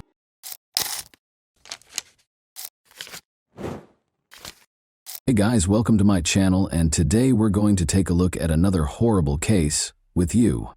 Today, we'll examine what happened in the U.S. state of Pennsylvania in 2017. Alina Shaykhet, 20, a University of Pittsburgh student, stopped returning calls and texts on October 8, 2017. Her mother and father were unable to get in touch with her, and she was supposed to meet them that morning. The Shaykhet family's life was forever altered by what they discovered when they visited her house. When Alina was 3 years old, her family relocated to the United States from Ivanovo, Russia, where she was born. Alina had extraordinary talent. She had a passion for acting, dancing, and singing. Many people were moved by her beauty and passion on stage. At a very young age, Alina became passionate about the performing arts. At the age of 4, she began her journey at the European School of Rhythmic Gymnastics. She started singing solo in out-of-state competitions when she was 5 years old. She attended the Tammy Lee School of Dance in elementary school, where she was able to secure prominent roles while showcasing her acrobatic dance routines. Alina quickly picked up dance techniques and styles that most kids would take years to master. She had the honor of performing with a group of much older, more seasoned dancers because of her extraordinary talent. Alina started going to the Broadway dance studio with Karen Prunzik in the 5th grade. She mastered a variety of dance forms, such as ballet, tap, and hip-hop. She even performed as the studio's prima ballerina, staying true to her Russian roots. She participated in Access Broadway and Onstage New York, where she received numerous honors for her exceptional performances over the years. Additionally, Alina performed at a number of local Pittsburgh events, such as Light Up Night, Macy's Christmas parades, and other gatherings in Idlewild Park, Robinson Township, and Kennywood. Alina was also able to find her singing talent thanks to the confidence she gained from dancing. Both in front of an audience and at home with her family, she moved audiences to tears with her exquisite performances of numerous well-known songs. Alina had extensive surgery after suffering a serious knee injury in a ballet class when she was 14 years old. Alina was devastated to learn that she would never be able to dance competitively or recreationally again after months of physical therapy. She was determined to find a way to get back on stage, in spite of this significant setback. Alina was able to safely express her love of dancing while attending Montour High School by participating in the musical theater program. As a talented actress, dancer, singer, and comedian, Alina made a triumphant comeback to the stage, illuminating the audience with her love and light. She brought tears, smiles, and a lot of applause to her roles in a number of plays and musicals. Alina continued to shine her light and make everyone happy while performing at numerous events throughout the city as a member of the chorus at Montour. Despite the fact that Alina's injury kept her from pursuing her love of dancing and performing, her experience receiving treatment motivated her to seek a career in medicine. She wished to assist those who had sustained injuries that hindered them from following their aspirations. Alina made the decision to pursue a career as a physical therapist. Alina and her parents had a close relationship. In 2015, she wrote on Facebook, "Happy Father's Day to the greatest dad out there. Thank you for always being there for me and having my back no matter what. I couldn't get through one day without you. I love you so much, Dad." She also wrote, "Happy birthday to my gorgeous mother. I can't wait for another year of countless laughs and more memories. You are my best friend and I love you with all my heart." After graduating from Montour High School in 2015, Alina attended the University of Pittsburgh-Greensburg for her first 2 years of college. While attending Pitt Greensburg, she resided in the Outdoor Adventure and Community Service Living Community. She actually served as OACS's vice president for the spring 2017 semester. She enjoyed being a part of an organization that helped kids and animals. Once more, Alina shone her light, bringing her love and care to the lives of both humans and animals. After that, Alina moved to the Oakland campus of the University of Pittsburgh. She was ready to commit herself to becoming a doctor of physical therapy and shared an apartment with her friends. But on October 8, 2017, Alina, who was only 20 years old, was tragically and senselessly killed. Alina shared a home with other University of Pittsburgh students. Zach Brandner, her roommate, could never forget the night he last saw Alina alive. Zach and Alina took a Snapchat together at around midnight after returning home from a late shift at work to make fun of other students who were sharing night out selfies on Saturday night. A couple of minutes later, Alina texted me the picture we had just taken. That was the last I heard from her. The next morning she was gone, Zach said in an interview with reporters. "We all said goodnight and said I love you, like we did every night. And she went up to bed." A little more than 8 hours later, Alina's father, Jan, and mother Ellie arrived to collect their daughter. They were scheduled to take a charity walk in the park to raise money for breast cancer. Zach described the specific events of that morning in the interview. He stated, "Her mom came to pick us up at 8:45 a.m. Her mom rings the doorbell and says, 'Is Alina not awake? She isn't answering my calls. Let's go wake her up.' I thought she slept through her alarm. Her dad was still in the car with their dog at this point. We went up and her mom started knocking on the door with no answer. This went on for 5 minutes and it started getting really loud. She started shaking the door. You could tell she was starting to get a bit scared, like this wasn't normal. The dog was barking uncontrollably. That's when Ellie called for her husband Jan, who came inside and broke down the door, and then they saw what was inside. At this point, I was halfway up the stairs and all I heard was screaming. Her parents were screaming at the top of their lungs, saying, "Alina is dead. Alina is dead." It got hard to understand. They started speaking in Russian. It was horrible. They said it looked like her face had been cut off. Running up, Zach peered inside. Looking for more than a few seconds was too much for him. I went into the room and it was horrifying. There are no words to describe what I saw. She was just lying there with her arms spread out. The whole side of her face was unrecognizable. You could barely recognize it was a face, it was so bashed in. She was lying in a pool of her own blood. As though to remind us that someone's life was at stake somewhere nearby, a siren broke the stillness of the morning. The doctors hurried inside the house as soon as the ambulance arrived. At the door, Alina's terrified mother greeted them with shaking hands and tears in her eyes. Her daughter was lying on the floor, and she led the way to the room. Regretfully, the doctors were forced to announce Alina's death. The police had roped off the house. Police Chief Scott Schubert issued the following statement. "We do not believe at this time that this was a random act of violence. There is no continued threat to Oakland residents and the university communities. However, releasing additional details at this time could be detrimental to the investigation. Our primary interest is collecting sufficient evidence that can be successfully used in a court of law. The investigation is ongoing. I encourage anyone with information that could be helpful to call police headquarters and speak to a violent crime unit."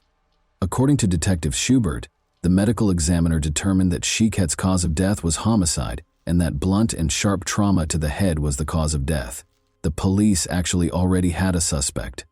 Investigators suspected 21-year-old Matthew Darby, Alina's ex-boyfriend, of committing the crime. During her time at the University of Pittsburgh-Greensburg, Alina Shiket got to know Matthew Darby. In 2015-16, Darby participated in basketball as a sophomore at the University of Pittsburgh at Greensburg. Darby was reported by Alina, who had broken up with him after she changed schools, for breaking into her house on September 20.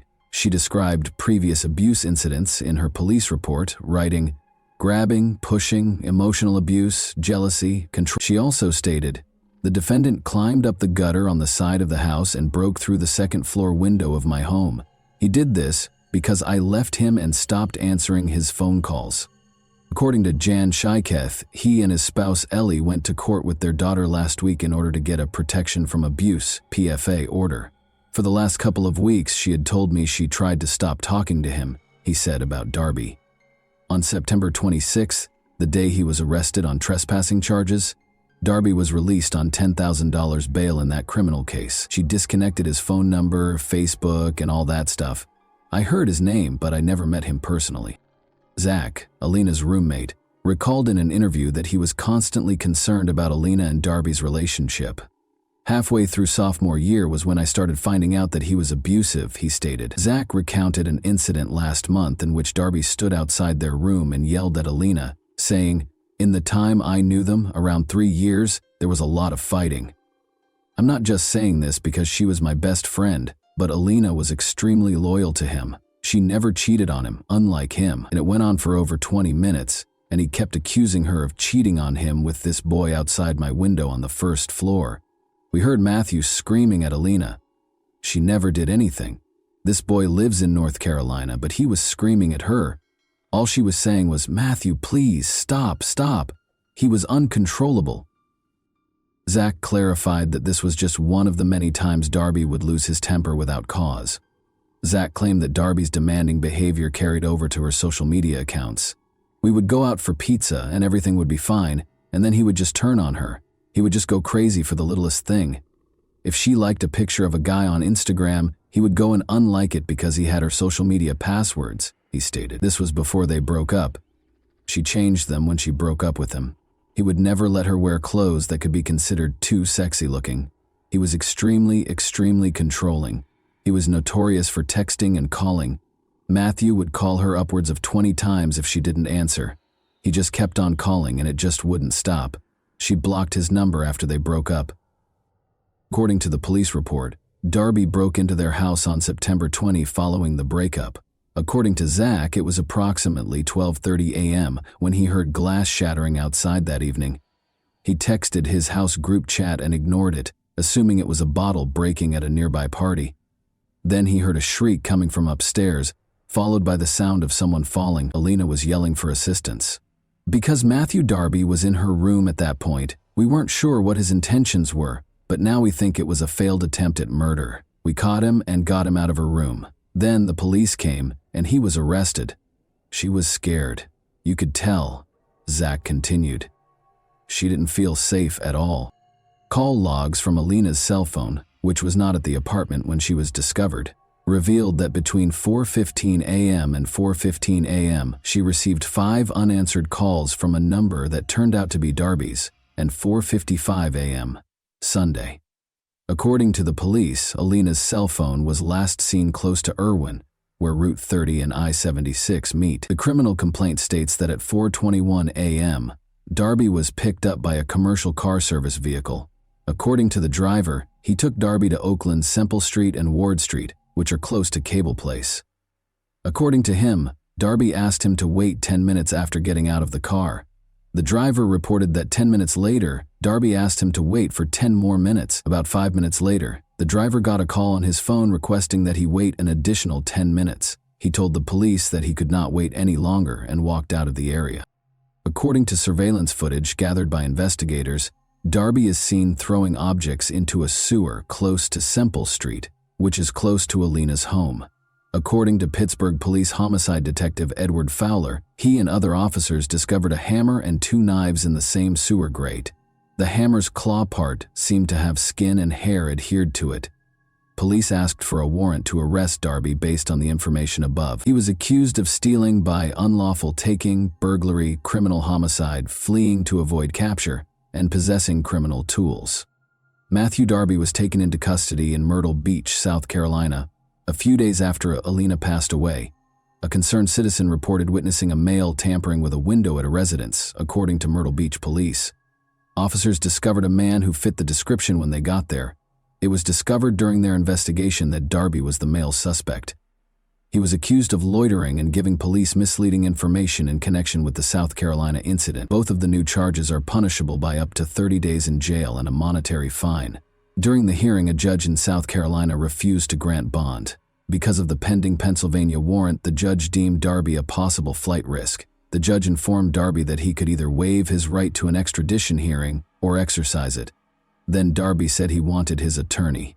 When asked to enter a plea to the charges in South Carolina, he also stated that he wanted his attorney. Alina's family and friends, many of whom were Pitt students, crowded the courtroom.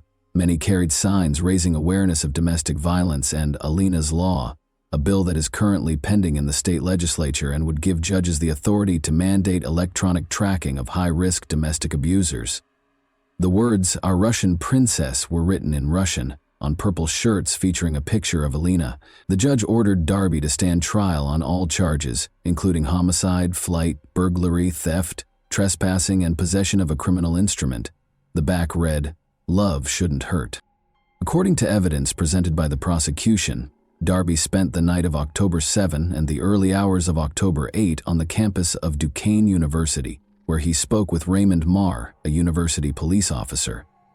Darby wanted to know how to get to Brodart Hall. According to Marr, security cameras caught Darby at several locations on campus, including the student union, which Darby was permitted to enter so he could charge his phone. He claimed that Darby appeared apprehensive and had a faint alcohol odor. Prosecutors have presented a picture of a man they claim is Darby standing in a campus elevator that evening while sporting a striped shirt with the Miller Beer logo embroidered on it. When Darby was arrested, he had that shirt among his belongings.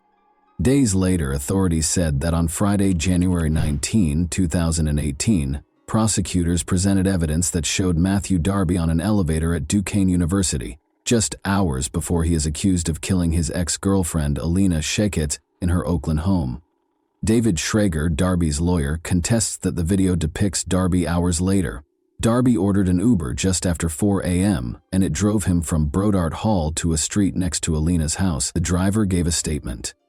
According to Schrager, the passenger could have been anyone using Darby's Uber account. 3 days after Alina's death, Darby was arrested by police in Myrtle Beach, South Carolina, after he had left the Pittsburgh area. Two knives were seen in an Oakland sewer grate in a photograph taken by Pittsburgh homicide investigators. The knives were gathered as proof. After allegedly stabbing and beating his ex-girlfriend to death, Matthew Darby is accused of throwing the knives as he left her house. David Schrager, Darby's lawyer, stated that he was not shocked by the result because preliminary hearings had a low standard for evidence. "We have a lot of discovery. We have to do a lot of evidence gathering," he stated. He insisted that Darby was innocent, saying, "We're going to get to tell our side of the story at a later time. There is no forensic evidence. There's no testimonial evidence," he stated. "All we have is a lot of circumstantial evidence, and that provides a maybe." Using 4 required aggravating factors: that he was the target of a PFA brought by the victim, that she was a prosecution witness against him, and that he had a history of felony convictions involving violence or the threat of violence, prosecutors declared they would pursue the death penalty against Darby.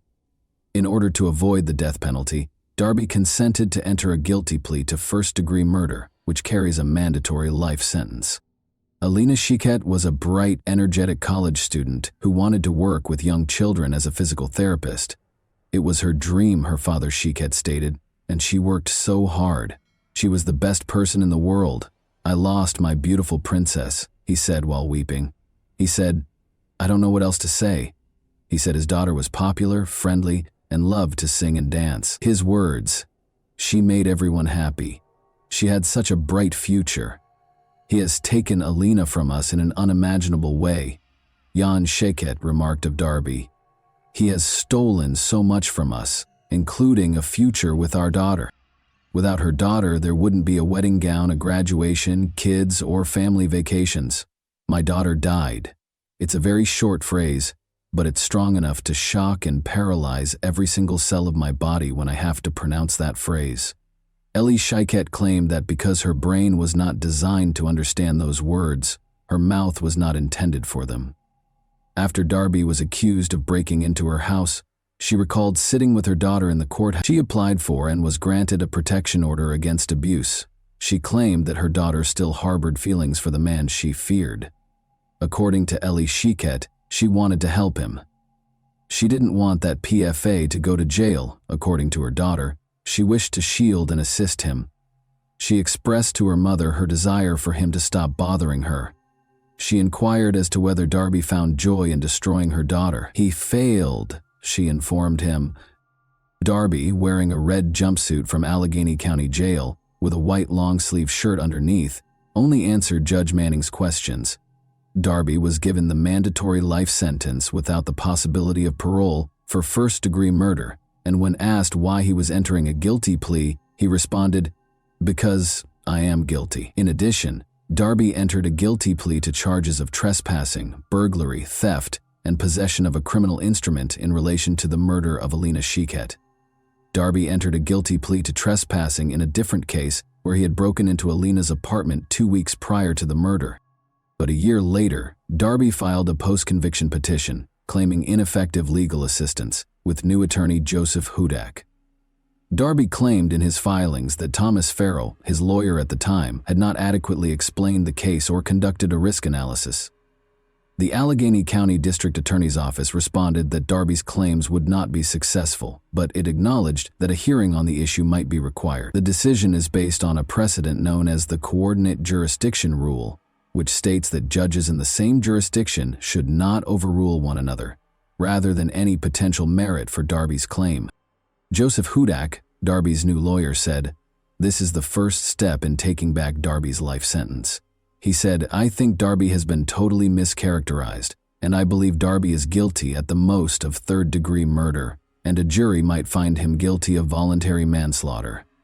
Hudak said Darby's lawyer should not have pushed him to enter a first-degree murder plea.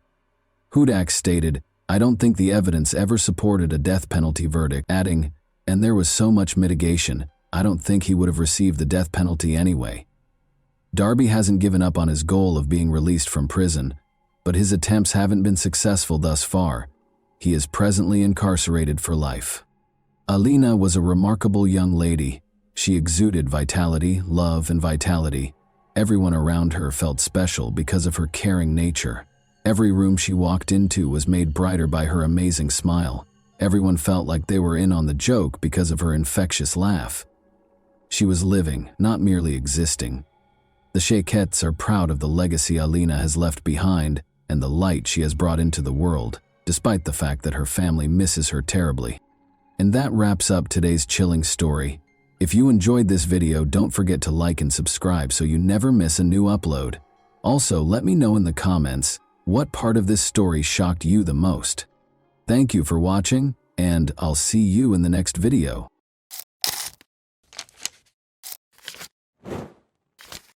Hey guys, welcome to my channel, and today we're going to take a look at another horrible case with you.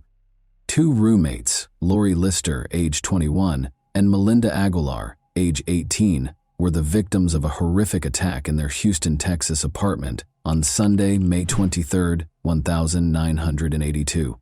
They appeared to be the target of a man who was obviously trying to kill them. He restrained them and tried to drown Lori in the bathtub of their apartment. Melinda managed to get away, though, by feigning fainting and then plunging headfirst from her balcony. She asked for assistance, and she and her roommate were saved with the help of a neighbor. As he tried to escape, the offender, Coral Watts, 28, was taken into custody. Nobody could have predicted that he was suspected of killing nearly 100 other women, in addition to being involved in these two attempted murders.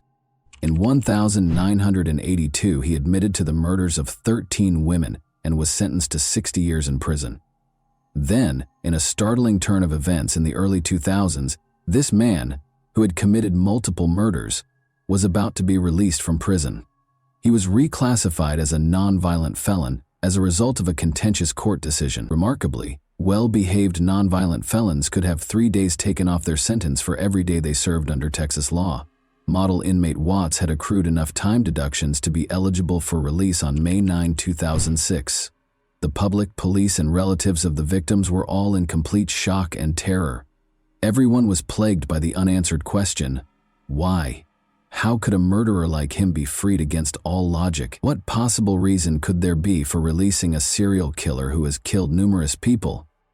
Richard Eugene Watts and Dorothy Mae Young were the parents of Carl Eugene Watts, also known as Coral, who was born in Killeen, Texas, on November 7, 1953. His mother was a kindergarten art teacher, and his father was a private first class in the Army.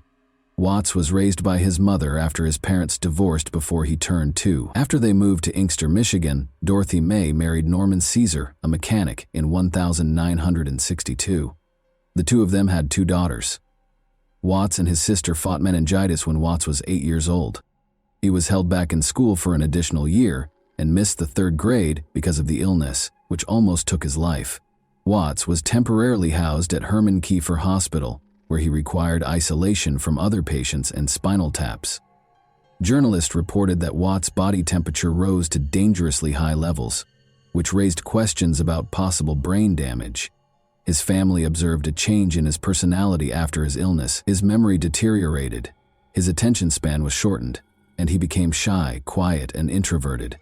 Having been held back a grade and experiencing chronic insomnia, Watts struggled to keep up academically. His sleep cycle was disturbed by violent dreams in which he battled and killed the evil spirits of women.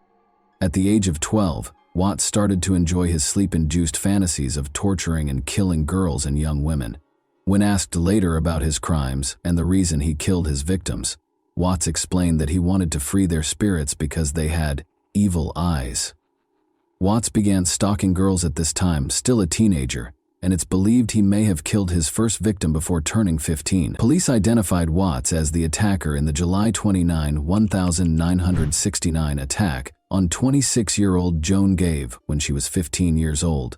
Watts knocked on Joan's apartment door while delivering his newspaper, and when she opened it, he attacked her severely.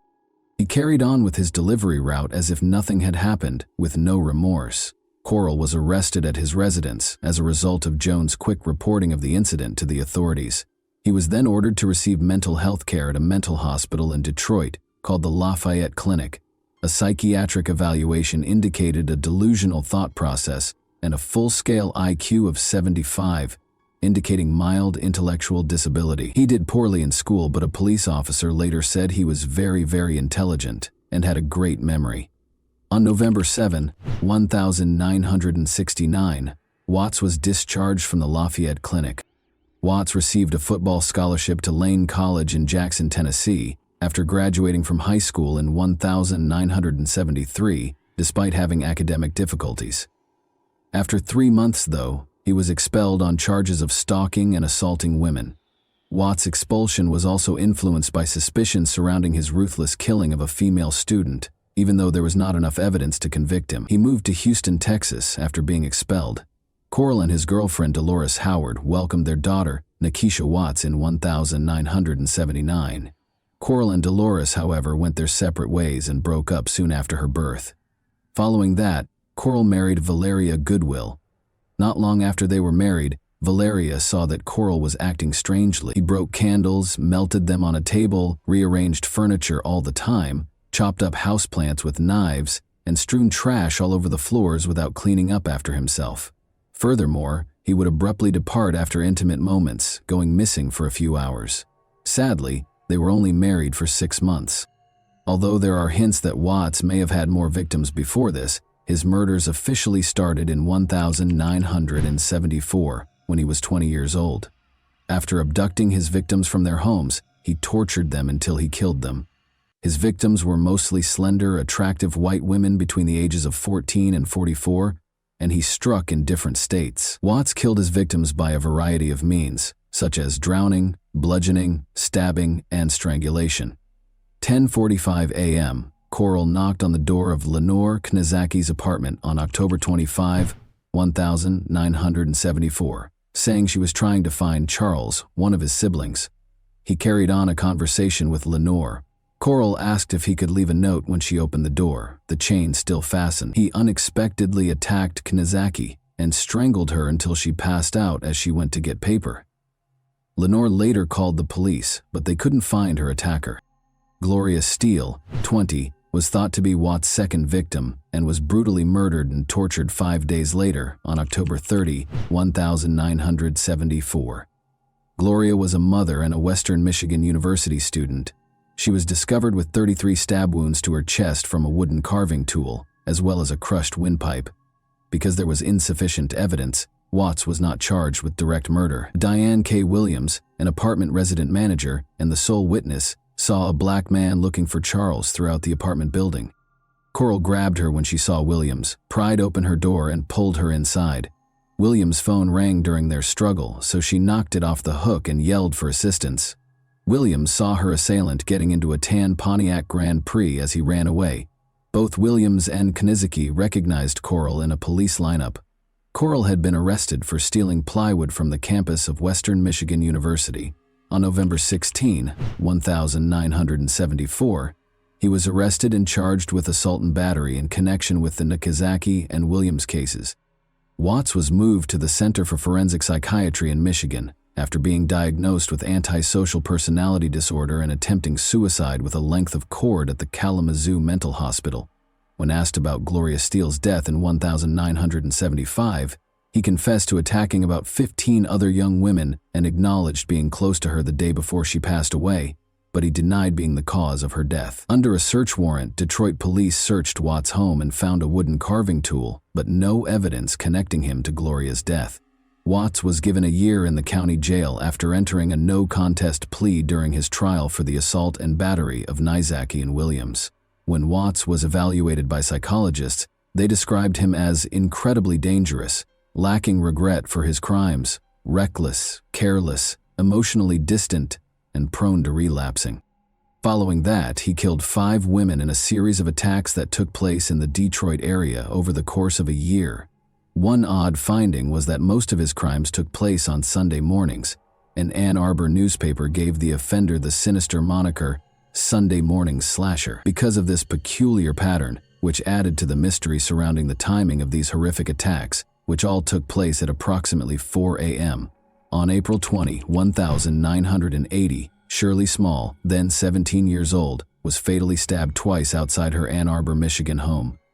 On July 13, 1980, 26-year-old Glenda Richmond was the target of a similar attack. Although there was not enough evidence in either case to convict, Watts' traits were evident. On September 14, 1980, 20-year-old graduate student Rebecca Huff was discovered dead after suffering about 50 stab wounds, the first murder that can be directly linked to Coral. On October 6, 1980, a 20-year-old named Delpy survived an attack, but he suffered serious injuries, such as muscle weakness and partial paralysis. Agnes, a 30-year-old woman, raised the alarm on her way back from a Halloween party on November 1, 1980, and barely avoided being attacked by a hooded man who looked like Watts. She recognized Watts from pictures, but there was still some doubt because of the dark surroundings. When Watts became the focus of local homicide investigators in July 1980, a task force was established to investigate the Sunday slashings. Watts was intermittently monitored, and in November, a court order permitted officers to equip his vehicle with a tracking device. Around 5 in the morning on November 15, 1982, Ann Arbor patrol officers were near Main Street when they noticed a suspicious man in a car following a woman as she walked home. When the woman realized she was being followed, she tried to escape by hiding in a doorway. When the police stopped Coral's car for having out-of-date license plates and driving with a suspended license, they arrested him because he was upset about losing sight of the woman. When police inspected his car, they discovered a package with several screwdrivers and wood-filling tools. The most important item they found was a dictionary that belonged to Rebecca Huff and had the carved words, "Rebecca is a lover." Despite this, there was not enough evidence to connect him to her murder. Coral moved to Columbus, Texas in the spring of 1981 and found work with an oil company. On weekends, he would make the more than 70-mile journey to his next hunting location in the Houston area. Watts murdered scores of women, including dozens, between 1974 and 1982. Watts avoided being identified as a serial killer for almost 8 years in spite of the long list of victims. This elusiveness was caused by multiple factors. The fact that Watts operated in multiple jurisdictions and even states made it more difficult to link the crimes. His method of operation also deviated from the norm because, in contrast to many other serial killers who prey on women and girls, he never had physical contact with his victims. As a result, connecting the crimes was difficult, even after DNA testing was developed. Law enforcement did not recognize Watts as a possible criminal until his arrest in 1982. And those who knew him did not view him as a suspect. Watts broke into the Houston apartment of Melinda Aguilar, then 18, and Lori Lister, then 21, on May 23, 1982. Watts strangled Lori down the steps outside the apartment after she returned from work. He then went into the apartment and strangled Melinda, who feigned unconsciousness. Melinda was able to avoid being fully strangled. Watts intended to drown Lori, so he wire-tied her hands behind her back. He filled the bathtub with water and carried Lori's body upstairs to the bathroom, but Melinda took advantage of the situation and jumped out of the window to get assistance. Watts first attempted to elude capture, but was caught, and Lori was saved. Investigators began connecting him to recent murders of women while he was in detention. Texas prosecutors felt there was not enough evidence to convict Watts of murder despite the connections. After Melinda Aguilar and Lori Lister were attacked, Harris County Assistant District Attorney Ira Jones negotiated a plea deal in May 1982. Watts would be charged with burglary with intent to murder in exchange for his complete admission of guilt and immunity from prosecution for murder. For this offense, he consented to a 60-year sentence. After Watts agreed to the terms, investigators found the remains of 3 victims. At last, Watts admitted to assaulting 19 women and killing 13 of them. While he acknowledged that he killed some victims, he did not confess to the deaths of others. His cases in Michigan, however, remained open after Michigan authorities refused to take part in the agreement. When the Texas Court of Appeals decided shortly after Watts' prison sentence that he had not been told that the bathtub and water he used to try to drown Lori Lister were deadly weapons, the hope for justice took a tragic turn. Due to this ruling, he was eventually granted early release and reclassified as a nonviolent felon. This was due to Texas law at the time, which allowed nonviolent felons to have 3 days taken off their sentences for each day they behaved well. As a model prisoner, Watts accrued time deductions that resulted in his potential release on May 9, 2006. There was little comfort in the early release law's subsequent repeal, which was brought about by public outcry because the Texas Constitution prohibited its retroactive application. As Michigan Attorney General Mike Cox looked for evidence to convict Watts of murder and stop his possible release in 2004, a call for justice reverberated across the country. Westland, Michigan resident Joseph Foy courageously came forward to describe the horrific scene of Watts-like man killing 36-year-old Helen Dutcher on December 1, 1970. 12 stab wounds had claimed Helen's life. Foy recognized Watts by his eyes, which he described as evil and emotionless in a haunting way. Michigan had no such agreement, even though Watts was exempt from prosecution for the 13 confessed murders in Texas. Law enforcement officials begged the trial judge to admit the Texas confessions into evidence as the 2004 trial drew near, and he agreed. Watts was found guilty of killing Helen Dutcher and Gloria Steele, and he was given 2 life sentences without the possibility of release in a Michigan jail. He was given a sentence on November 17, 2004, to serve his time in an Ionia, Michigan, maximum security prison. But a few years after this sentence started, on September 21, 2007, he died in a Jackson, Michigan hospital from prostate cancer.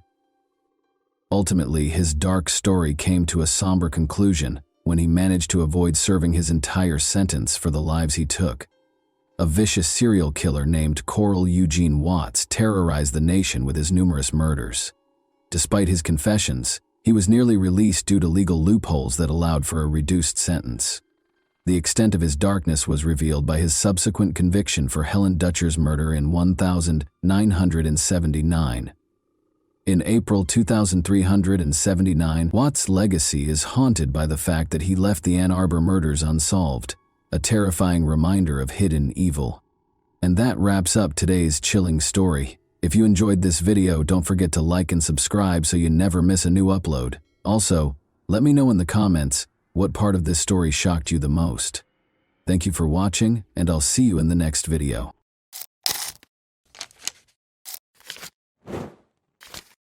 Hey guys, welcome to my channel, and today we're going to take a look at another horrible case with you. We'll talk about what happened in Everett, Washington, on September 20, 2017 at 1:55 a.m., when multiple people called 911 after hearing loud explosions as soon as the police showed up. They discovered a horrifying image on the doorstep 10 minutes later. Directly outside the door was Alicia Canales McGuire, 24. Sadly, she had already passed away. Thanks to CCTV footage and social media, investigators were able to solve this tragic case.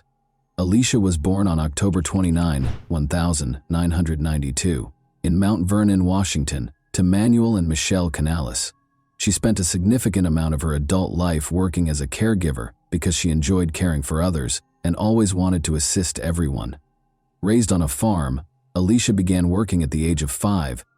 She frequently went back to assist on the family farm because she understood the importance of hard work.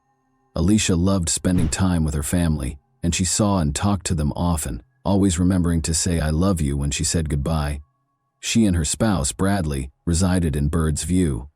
In July 2017, Alicia and Brad tied the knot in a stunning beach ceremony at Deception Pass. As a result, investigators quickly discovered that Alicia did not reside in the home where she passed away. It belonged to her sister, Amanda Canales, who shared it with her 3 kids. Amanda asked Alicia to watch her kids while she was away because she had to travel to New York for work. Alicia was glad to assist because she loved her nephew and nieces. 2 months prior, she had tied the knot and was eager to begin a family of her own. One of the people who called 911 was the stay-in nanny who was in the house with her. When she went downstairs after hearing gunshots, she discovered Alicia motionless and lying at the front door. When the police officers got to the scene, they looked at the house first. They had to see if the criminal was inside. They made sure that the only people in the house were Amanda's kids and the nanny. By closely inspecting everything, the police began searching for evidence after the terrified kids were removed from the house. The house had a car parked in front of it, Beside it were shell casings. It indicated that the person who shot Alicia was standing close to the vehicle, just in front of the front door. The door frame was struck by several bullets. Just outside the door, Alicia was lying face down. It did not appear to be a robbery. The house was not a mess. Furthermore, it appeared that the criminal had not even gone inside the house. However, why and by whom would someone wish to kill Alicia? The detectives suspected that it was a case of mistaken identity after learning that it was her sister's home. The investigators questioned Amanda, who may have been the target, but she was in New York when the nanny, who was also present in the house when the crime was committed, relaxed. They inquired as to whether she knew who would want to harm her or if she saw the person who shot Alicia. The nanny claimed that when she heard gunfire, she was upstairs. She noticed that Alicia was motionless and face down on the floor when she looked down. She called 911 because she was afraid and didn't see the person who had shot Alicia, the nanny. As far as she was aware, she told investigators, Alicia and her husband Bradley got along well, but she provided the first important lead to the police. According to her, there were issues between Amanda, Alicia's sister, and her former spouse, Kevin Lewis. The detectives discovered from looking through the local sheriff's office reports that this was not the first time the police had been called to this address. Every incident had something to do with family disputes between Amanda and Kevin Lewis. The detectives were therefore intrigued by this version. Kevin Lewis lived in a different area of Everett, so they located his home address and went there before dawn to speak with him. It was dark in his home. During the conversation, Kevin answered the door when they knocked. "Talk to Lewis." "She should be home," he said in response to the officer's question about his ex-wife's whereabouts. He appeared to have just awoken. He was asked to tell the detectives where he had slept. He claimed that his mother and sister could verify that he had spent the entire night at home. When the detectives told him that there had been a shooting in the home where his children lived, he didn't inquire as to why they were there. It was odd that he didn't show any emotion. He should have inquired about his children's well-being as a parent, but he chose not to do so. Kevin looked shocked and said, "Really, that was the end of our conversation?" when the detectives informed him that Amanda had been out of town on business.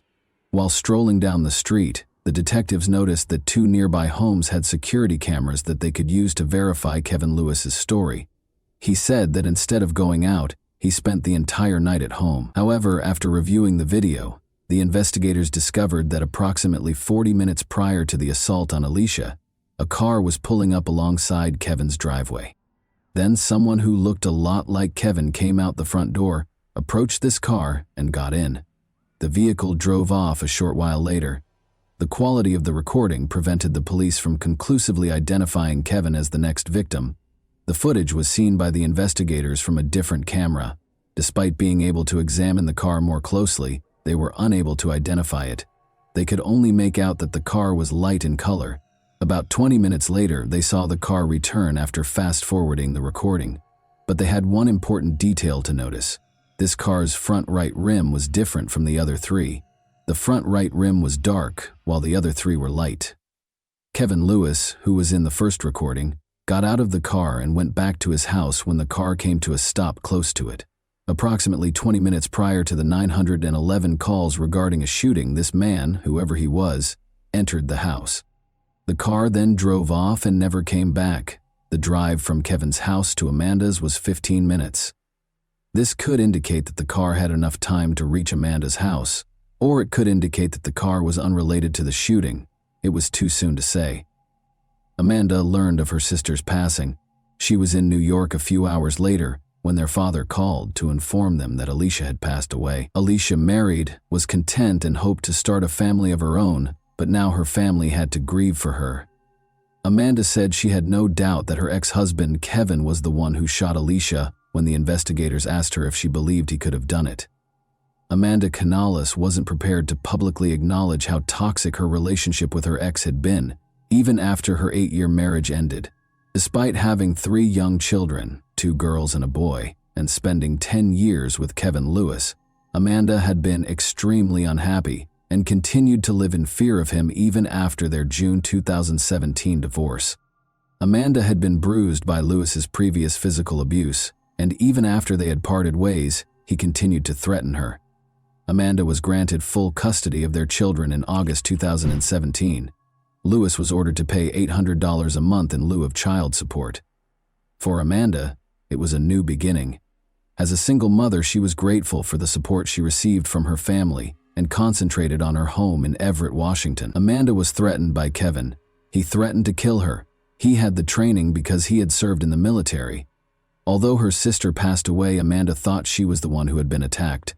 Rather, she even obtained a restraining order against Kevin, which he repeatedly broke. Amanda and their 3 kids were both terrified when he wandered outside her house and peered in the windows. Kevin was not charged by the police with any of the restraining order violations. Amanda was returning home late at night and parked in the driveway next to her house when she was brutally beaten as she got out of her car a few weeks prior to her sister's death. Someone attacked her as soon as she opened her car door. She didn't have time to see the attacker's face because everything happened so quickly, but given everything, she was certain that Kevin Lewis, 30, was responsible for Alicia Canales McGuire's death. The investigators thought he was planning to kill his ex-wife. At the time, Kevin was unaware that she was in New York. He was unaware that Alicia had been asked by Amanda to watch her kids while she was away. Today, though, this version contained an error. Kevin would have been at his house when the shooting occurred, if the man in the video was indeed him. He was also given an alibi by his mother and sister. As a result, the police kept looking into the incident and took into account various theories. After going back to Amanda's house to take another look at everything and analyzing the bullet trajectory, experts came to the conclusion that Alicia was shot while the door was partially open and that the shooter fired at least 7 shots that entered the house from the outside. According to the evidence found at the scene, someone fired a shot while standing next to the garage, then proceeded to the house's door and fired once more inside. Multiple gunshot wounds to the head and torso were determined by the medical examiner to be the cause of Alicia's death. She was hit by 5 shots. There were gunpowder stippling injuries in 2 of the wounds. The last 2 gunshot wounds to the head were most likely the last 2 wounds administered, according to the medical examiner, who testified that he was unable to ascertain the order of the 5 shots.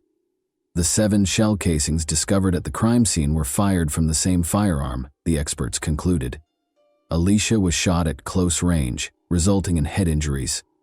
After examining this version, the investigators were unable to locate any proof to support this. Due to the rarity of this particular brand of shell casings, the police were also interested in the ones discovered at the crime scene. These casings were produced in Russia and sold under the Tulimo name. The investigators hoped to identify the seller of these cartridges and possibly the buyer because the brand was not very popular. The investigators found that this brand of cartridges was sold by Walmart. The crime scene was close to one of these shops. Walmart representatives informed the detectives that they had CCTV footage showing a man paying for 9mm Tulimo cartridges that he had recently purchased. The detectives went straight to Walmart to view the video. They thought Kevin Lewis might be the buyer when they made the recording on September 18, 2 days before Alicia passed away, but they were mistaken. The police now knew the identity of the man in the video, who wasn't Kevin, because he used a credit card to make the purchase. When the investigators looked into this man, they discovered no relationship to the nanny, Alicia Amanda, or Kevin Lewis. They now had to find fresh evidence. The investigators looked through every version that was available at the time before turning to Amanda for fresh details about Kevin. They had a good relationship at first, she said. Kevin was restrained in his behavior during the honeymoon. She didn't anticipate that he would start hitting her and grow more hostile over time. After their relationship ended, Amanda was granted full custody of the children, a restraining order was issued, and they got divorced. However, a distraught Amanda was aware that Alicia wasn't supposed to be killed in the shooting and thought it was a case of mistaken identity. She told police that Lewis had somehow planned the attack and that Kevin was home when it happened. The footage from the night of Alicia's death has been examined by the investigators once more. They saw something now that they had never seen before. The man who left his house, Kevin, can be seen approaching the car and settling into the back seat behind the driver in this grainy video. Why, though, did he not take the front passenger seat? As the investigators searched for a solution, they came to the conclusion that someone else was already occupying the front passenger seat. As a result, by the time the car arrived at Kevin Lewis's house, there were most likely 2 people inside, which may have been the reason he had to take the back seat. there was insufficient evidence for the police to connect Kevin to Alicia's demise. But after gathering proof of Kevin's assaults on his ex-wife Amanda, they detained him in November 2018 and gave him a 3-year prison sentence. In the meantime, Alicia's case was still unresolved over a year after her death. The only break in this case came in 2019 when a woman with crucial information called the police station.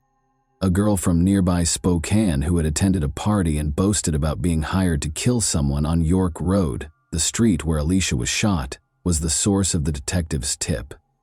Given that Spokane was roughly 5 hours away from Everett, the police were unsure of what to believe. According to the caller, she was at a party when a young woman walked in. Angelica is who she is. The latter boasted about her involvement in the crime with her boyfriend. This woman claims that Angelica stated that a person died as a result of being shot in the head. They were hired to shoot from around the corner by the children's father. Additionally, according to Angelica, they killed the wrong person. A case of mistaken identity was involved in the incident. The specifics of this case have never been made public by the police. Alicia's head injury was only known to the investigators and her family. Angelica's knowledge of numerous details about the crime piqued the police's interest as they searched for her. Her true name, Alexis Hale, was discovered by the investigators. On her social media, they discovered pictures of her brandishing a 9mm handgun.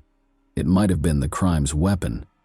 Additionally, there were multiple videos with a man in the background. It was Jaredon Phelps, Alexis's boyfriend. Alexis Hale shared a video taken through a car's windshield that examined the road signs the night before Alicia passed away. The investigators were able to pinpoint the precise location of the car at that time, which was roughly 10 minutes away from Kevin Lewis's home. A few hours after Alicia's passing, Jaredon Phelps boasted about a wad of cash in the video below. One of the 5 comments that the investigators saw on Phelps's social media photo was from his aunt. They identified his aunt as Kevin Lewis's mother after clicking on her social media profile. As it happened, Kevin's cousin was Jaredon Phelps. The police had good reason to make an arrest. Alexis Hale was the first to be placed in handcuffs. She screamed and claimed that because she was only 17 years old, the police were unable to arrest her. She demanded a lawyer because she understood why she had been arrested. Jaredon Phelps was taken into custody by the police in a different area of the city at the same time. Phelps and Hale had driven from Spokane to Everett to carry out the shooting, according to the investigators' phone records. Additionally, early on September 20, Lewis's neighbor's security footage captured someone getting into a car. At 1:13 a.m. EM, the man in the white top departed, and at 1:37 a.m. he returned. Following Alicia's passing, Lewis was wearing a white top when the police visited him. Alexis kept everything from the investigators. At the time, Kevin Lewis was serving a 3-year prison sentence for assaulting Amanda. As a result, the researchers were hoping that Phelps would provide some information. The investigators suspected it was Kevin Lewis, and now the police had a confession and the name of the man who hired Hale and Phelps. Phelps provided them with additional information about the crime when they brought him to the scene. Following Alicia Canales McGuire's death in September 2017, Kevin Lewis, who was already incarcerated on an unrelated charge, was charged with aggravated murder with a firearm, conspiracy to commit murder, and solicitation to commit murder in July 2020. At the age of 20, he entered a guilty plea to first-degree premeditated murder. He was given a 31-year prison sentence by the court. At age 18, Hale entered a guilty plea to the same charge and received a 15-year sentence. During the trial, Phelps testified that he had committed the crime for financial gain and to gain notoriety. Lewis gave Phelps money, which he used to purchase a Ferragamo belt buckle, Timberland boots, and some tattoos. He asserted that he had given his ex-girlfriend $200 after she obtained the pistol from a family member. Later that year, Lewis entered a not guilty plea and was put on trial by the prosecution. Claimed that in order to get his ex-wife out of the way, he had given $2,400 to his cousin and his girlfriend. Although he had made them into adolescent killers, Alicia had unintentionally opened the door in a tragic case of mistaken identity. Lewis gave Phelps an envelope of cash on the way back. Phelps said Lewis had led them to the house, but that he didn't know who the target was. Phelps and Hale dropped Lewis back at his house and then went back to the spot Lewis had indicated. After getting out of the car, the two headed for the house. Hale went to knock on the front door, and Phelps stopped beside the garage. Hale left as soon as Alicia opened the front door, and Phelps fired the gun until it was empty. The gun's muzzle crossed the threshold as Phelps fired the first few shots from his position close to the garage, and the final two after approaching the front porch. The final two shots were directed at the head and neck region.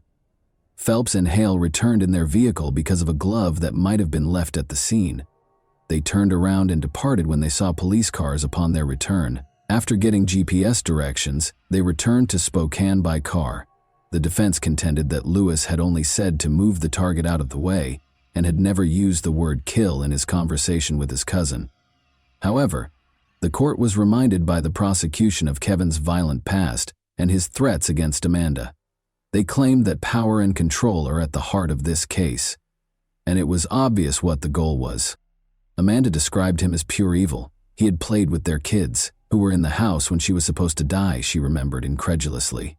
I assumed you loved them, but a person who truly cares for someone would never want to put them in danger or cause them any trauma. Did you care that they would have woken up to find their own mother dead, lying in a pool of blood, if it had been just me home that night? She asked. She also discussed finding her kids a safe place to live. She informed Louis that, in spite of all the harm you caused, they are recovering and moving on. In case you were wondering, they never inquire about or discuss you. The jury found Lewis guilty of first-degree murder in less than 3.5 hours after a 6-week trial in November 2021. In January 2022, 34 Kevin was given a life sentence without the possibility of parole. Records show that Lewis is still incarcerated at the Washington State Penitentiary in Walla Walla County, where Judge Thompson also ordered him to have no contact with his former wife, his children, Phelps, or Hale for the remainder of his life. And that wraps up today's chilling story. If you enjoyed this video, don't forget to like and subscribe so you never miss a new upload. Also, let me know in the comments, what part of this story shocked you the most? Thank you for watching, and I'll see you in the next video.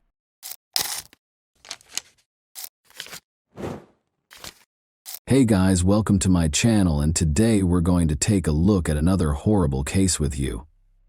A plastic bag was discovered by a woman walking her dog along the shores of Deer Island, which is close to Boston, Massachusetts, on the afternoon of June 25, 2015.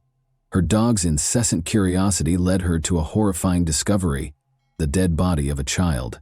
After she had initially written it off as discarded trash, she was so shocked and scared that she called the police right away. Because of the extreme stage of decomposition, the child's identity remained elusive despite their best efforts. 3 months passed before the child was identified. Who could have committed such a crime in their right mind? As soon as the child's body was discovered on Deer Island, the investigation into her death got underway. Authorities put forth a lot of effort to identify her despite her extreme decomposition. She was found with a zebra print blanket inside the bag, and only a pair of white leggings with a black polka dot design. Early skepticism resulted in fruitless efforts to use cadaver dogs to find more bodies or remains. The body had already started to decompose, making visual identification impossible, and fingerprints could not be collected due to prolonged exposure to water. The race and ethnicity of the child were unknown to the investigators. How her remains got to the scene was unknown. It was unclear if the body had been dumped on the beach or if it had floated in the water from somewhere else, possibly as far away as Canada. Because the body was not sufficiently decomposed, authorities thought the victim had been placed at the scene rather than washing ashore. On July 3, 2015, an autopsy was performed after the child's body was found, but the cause of death was not established. Authorities suspected foul play, but the remains showed no obvious signs of injury.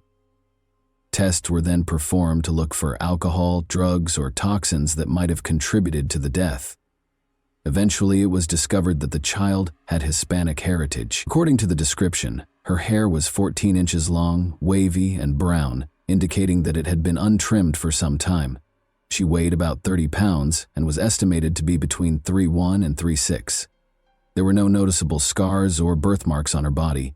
The blanket was thought to be from Cannon Mills, possibly sold at Kmart, while her clothes, which were estimated to be a size 4T, were made by the Serco company and might have been purchased at Target. There was also an elastic hairband. Despite her unknown status, she didn't show any symptoms of malnutrition and seemed to have had a good life. After earlier attempts to identify the body failed, the National Center for Missing and Exploited Children digitally recreated the child's face to help identify her. Adobe Photoshop was used to create the reconstruction, which included stock and mortuary photos to approximate her appearance in life. In an effort to gather more details, flyers with pictures of the child and her possessions were handed out. On July 4, 2015, information about the child's discovery and physical measurements were added to the National Missing and Unidentified Persons System, NAMUS. Despite ruling out more than 200 missing persons, no matches were found. No one came forward to identify the victim or take responsibility for the crime, despite a lot of effort. The investigation relied heavily on forensic testing. Although DNA samples were taken from the body's teeth and hair, none of the profiles found in databases of known missing people matched. The University of North Texas received additional samples for more detailed profiling. Despite the lengthy process, it was concluded that she might have traveled to any of the 6 New England states, as well as possibly other places. She could have traveled across the nation, according to tests on her hair and enamel. In an interview, television host John Walsh discussed the case and encouraged viewers who have information to come forward. Authorities received a lot of tips, but many leads did not result in meaningful action. The establishment of a 24-hour hotline and fax hotline allowed people to submit information anonymously, and as a result, submissions came from all over the United States and beyond. The child was identified as Bella Nevaeh Amoroso Bond on September 18, 2015, following 3 exhausting months of ceaseless searching. On August 6, 2012, Joe Amoroso and Rochelle Bond welcomed her into the world. After Laura Springs, Rochelle Bond's neighbor, revealed a connection between Bella and the baby doe, Bella was identified. Michaela Springs, Laura's sister, was worried about Bella's ongoing absence from the home. She confronted Rochelle and Michael McCarthy, her boyfriend, who said the Department of Children and Families, DCF, had taken Bella away. This was later shown to be false, though. On September 17, 2015, Michaela called the police believing baby doe to be Bella. At Rochelle Bond's residence in Dorchester, Massachusetts, a search warrant was carried out. Joe Amoroso, Bella's biological father, had spoken to her over the phone but had never met her. Amoroso expressed skepticism about Rochelle's involvement and conjectured that her boyfriend might have given her heroin to sedate her. But Bella's paternal grandmother doubted the veracity of Rochelle's claims and thought she had a significant role in Bella's demise. Detectives dug deep into Rochelle and Michael's past, all the way back to November 2011 when Bella was conceived, in order to piece together what had happened.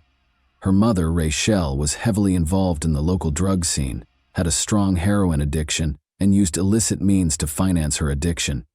Joe Amoroso, Rochelle's partner, was also battling addiction in spite of the difficulties. When Joe learned that Rochelle had cheated on him, their relationship soured. He never saw his daughter and vanished before Bella was born. Rochelle was adamant about keeping Bella, even though her addiction had previously cost her custody of her other children. Bella was born at Boston Medical Center on August 6, 2012. Rochelle's determination to be a responsible mother was reinforced when she saw her daughter for the first time. However, allegations of neglect surfaced in spite of her efforts. She found an apartment in the neighboring city of Dorchester and made an effort to give Bella a secure home. Even though Rochelle loved Bella, she battled her addiction, and sometimes her old habits came back. Carelessness was still being reported, which was indicative of Rochelle's ongoing struggle with heroin addiction and how it affected her capacity to look after Bella. As the months went by, Rochelle received calls from the Massachusetts Department of Children and Families in 2012 and 2013 regarding the domestic situation. Feeling the pressure of being a single parent, Rochelle continued to speak with Joe on the phone. Although he re-established contact with the family, he never made it back to see Bella in person. In January 2015, Rochelle started dating Michael McCarthy because she was looking for a partner. Everything appeared to be normal at first, but Michael's behavior quickly began to become unpredictable. He lived with Rochelle and Bella and was obsessed with supernatural subjects. Their relationship rapidly deteriorated, as they both became addicted to drugs. When the abuse was reported to the police, nothing was done, and things continued as they were. Rochelle had been lying to them, which is why no one noticed Bella's absence. After visiting their home, she made a false claim that Bella had been taken away by the DCF, saying that the situation was too difficult. People accepted Rachel's story without question because of the situation. Investigators obtained a search warrant and questioned Rachel and Michael because of their suspicions and Rachel's false claims about the DCF removing the child. Eventually, Rochelle admitted to the terrible things that had happened that fateful night. She claimed that Michael had become enraged and had attacked Bella several times because he thought the child was possessed. Rochelle tried CPR on Bella after she passed out, but Michael intimidated her and disposed of the body in the harbor. This supported the investigators' long-held suspicions of foul play in Bella's case. However, Rochelle's participation sparked doubts about her competence. Some inconsistencies, like declaring Bella alive on a benefits form, raised questions about her intentions and degree of participation. On September 18, 2015, Michael and Rochelle were taken into custody. According to medical evidence, Bella may have died from severe abdominal trauma. The chief medical examiner, Dr. Henry Niels, suggested that this trauma might have resulted in cardiac arrest or asphyxiation. When Michael was arrested, he denied knowing about Bella's passing in spite of these facts. Michael McCarthy and Rochelle Bond each gave their own account of what happened during their June 2017 trials. Michael made an effort to place the blame on Rochelle by depicting her as a drug-addicted and careless mother. Rochelle, meanwhile, insisted she was innocent of the crime, but acknowledged that she assisted in disposing of the body under Michael's pressure. Because she kept claiming benefits for Bella after her death, she was also charged with welfare fraud. Although the court tended to accept Rachel's account during her trial, she was still charged with serious crimes, with cadaver dogs proving that a body had been found in the McCarthy home and bruises on the body that matched Rachel's description. The evidence against Michael appeared to be stronger. But there was no concrete proof that Michael was responsible for Bella's passing. Michael's defense team claimed that because Rochelle had allegedly informed him that Bella had been taken away by the state's child welfare agency, he was unaware that she was missing. A complicated web of deceit, abuse, and addiction within Bella's family was exposed by the trials. Michaela Springs' testimony as a crucial witness, meanwhile, highlighted the emotional cost of pursuing justice for Bella. Following the untimely death of Bella Bond, Michael McCarthy was found guilty of second-degree murder on June 28, 2017, and given a life sentence with the possibility of release in 20 years. In the end, Rochelle entered a guilty plea and was given a considerably reduced probationary period. Investigations into Bella's case, however, revealed grave mistakes and misconduct, raising concerns about how the Department of Children and Families handled her case. Prior to McCarthy's sentencing, Bella's biological father, Joe Amoroso, gave a victim impact statement in which he expressed his deep sorrow over the death of his daughter. Although Joe had never met Bella, he stressed the importance of her life and regretted not being able to be her father. The Office of the Child Advocate's investigation found significant mistakes in the child welfare system. Only a formal written warning was given by the agency to the employee who committed the misconduct. Bella Bond's case generated a lot of national attention, as evidenced by the activity on Facebook and Twitter. A funeral home promised funds for a dignified burial with a headstone, and other people offered to pay for her funeral and burial. Joe Amoroso disclosed that Bella would be buried in Winthrop, Massachusetts, with her family by her side, choosing to hold wake services and a public funeral. However, after both of her parents ultimately decided against holding a public funeral, Bella was finally buried in a private ceremony at Winthrop Cemetery on November 28, 2015. Her name and the date of her discovery were engraved on the headstone beneath which she was interred. Later, Bella's mother's Facebook page posted pictures of her. When we consider Bella's story, it becomes evident that her untimely death was caused by her parents' negligence. The acts of Rochelle Bond and Michael McCarthy, both inside and outside of prison, were heinous. Bella's story emphasizes how urgently vulnerable children need to be better protected. And that wraps up today's chilling story. If you enjoyed this video, don't forget to like and subscribe so you never miss a new upload. Also, let me know in the comments what part of this story shocked you the most. Thank you for watching, and I'll see you in the next video.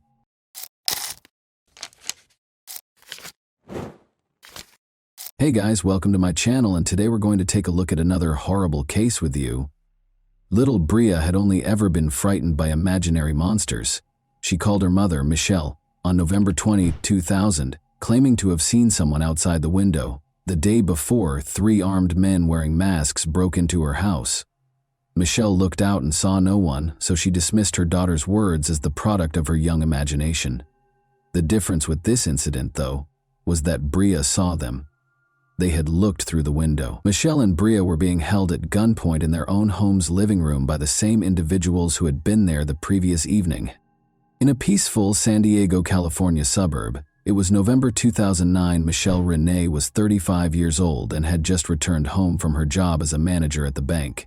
She and her 7-year-old daughter, Bria, resided in a rather remote home.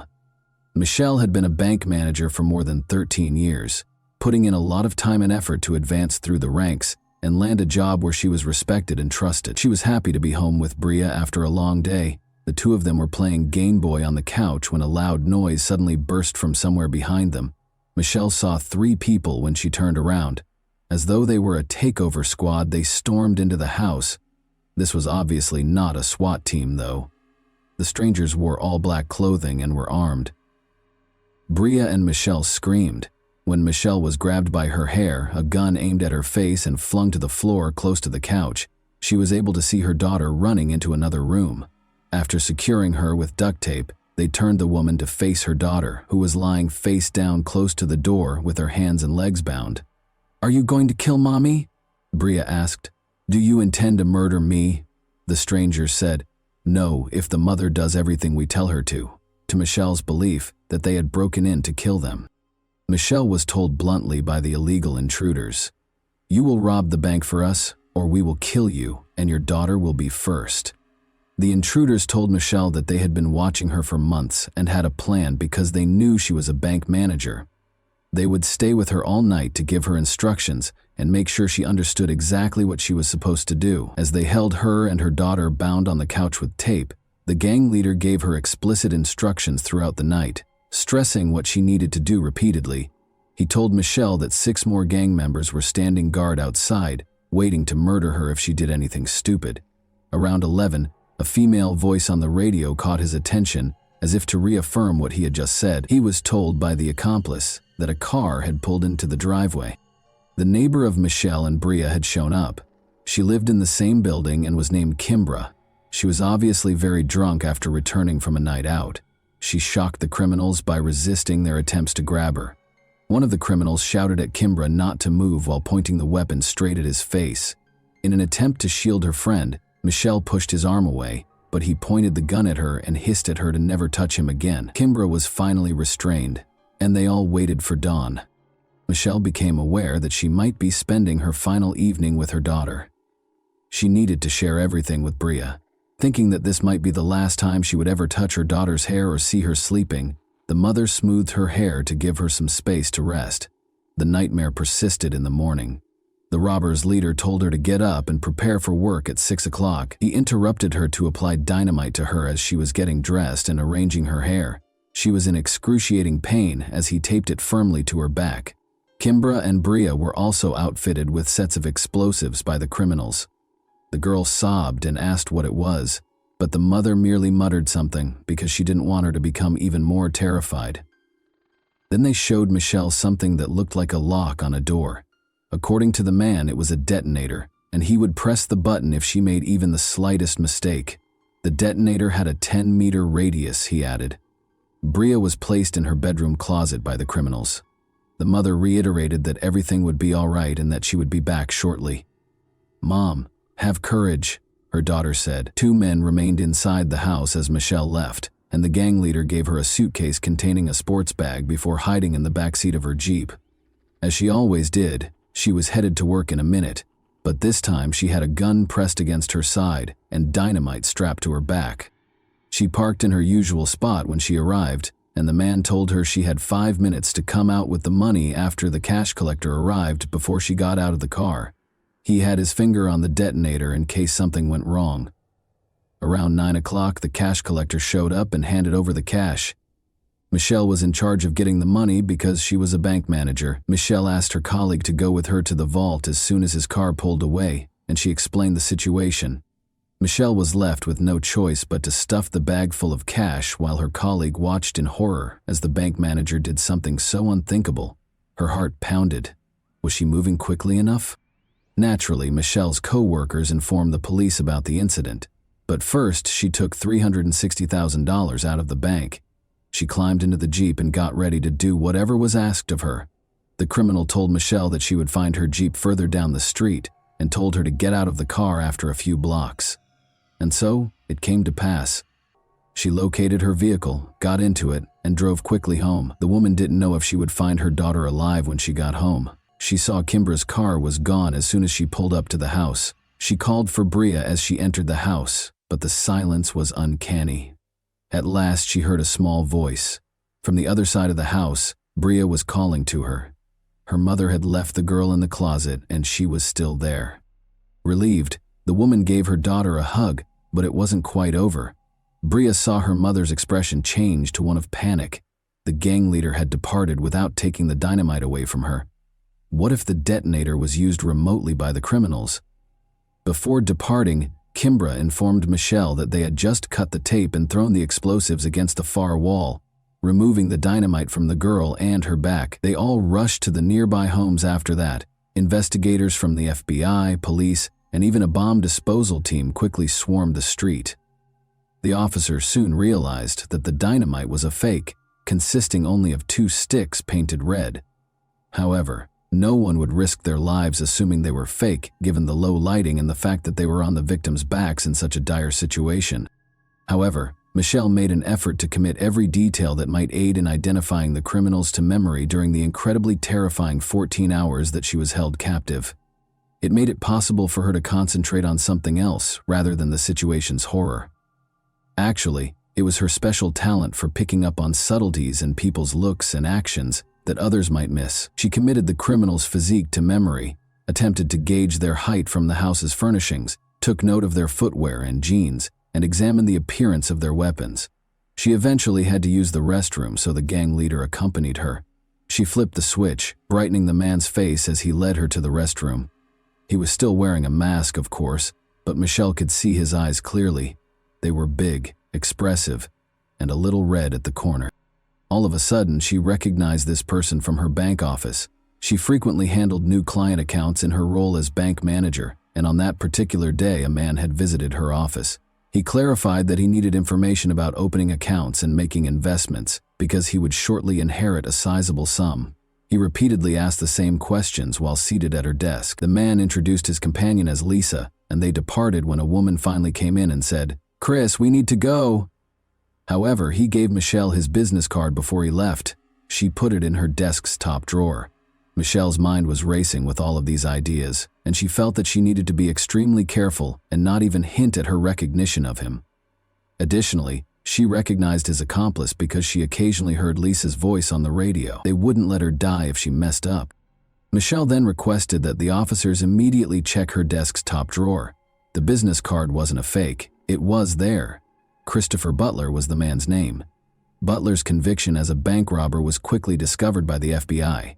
They discovered his residence and placed him under observation.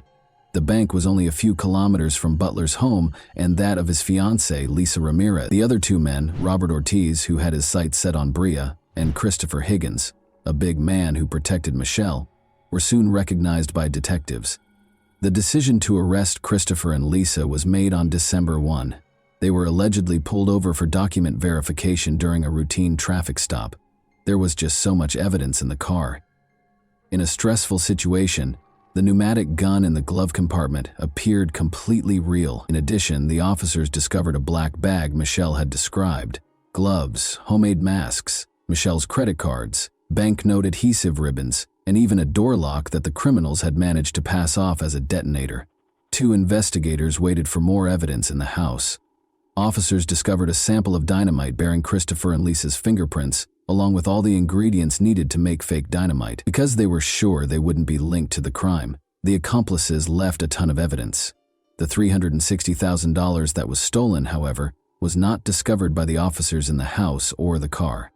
On that same day, they took $93,000 and arrested Higgins. Higgins admitted to everything and talked about going to Vegas for a few $1,000s. Ortiz fled, but he had $32,000 from the bank when he was apprehended in Wisconsin 3 months later, and he admitted to everything. Christopher Butler, however, denied everything, even in the face of indisputable proof. His fingerprints on the dynamite. Lisa rejected his attempt to place the blame on her. She acknowledged that she was the woman Michelle had heard on the radio. She even acknowledged that she came up with the plan to steal the bank manager using fake dynamite. Lisa disclosed that although they divided the funds into 3 sections, over $100,000 of their portion with Butler was pilfered. To the surprise of all, she said Michelle was part of the plot. Everything had to be confirmed by the police. Michelle acted exactly like a real victim of the crime would have when they recreated the events of that day. Every detail of the victims, Higgins, and Ortiz's accounts lined up, and investigators were unable to uncover any proof linking Michelle to the plot. All 4 suspects were in custody awaiting trial by the spring of 2001.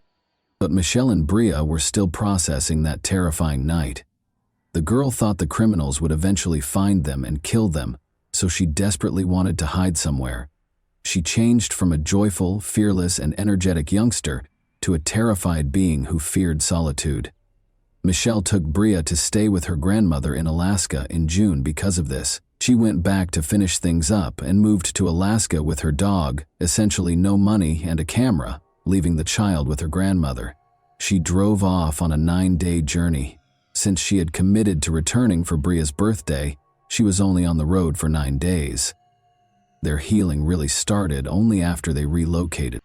Michelle and Bria were prepared to confront their criminals when they returned to San Diego for the trial a year later. Michelle believed the trial was merely a formality because the investigators had gathered so much evidence. How foolish she was. Together, Christopher and Lisa were put on trial.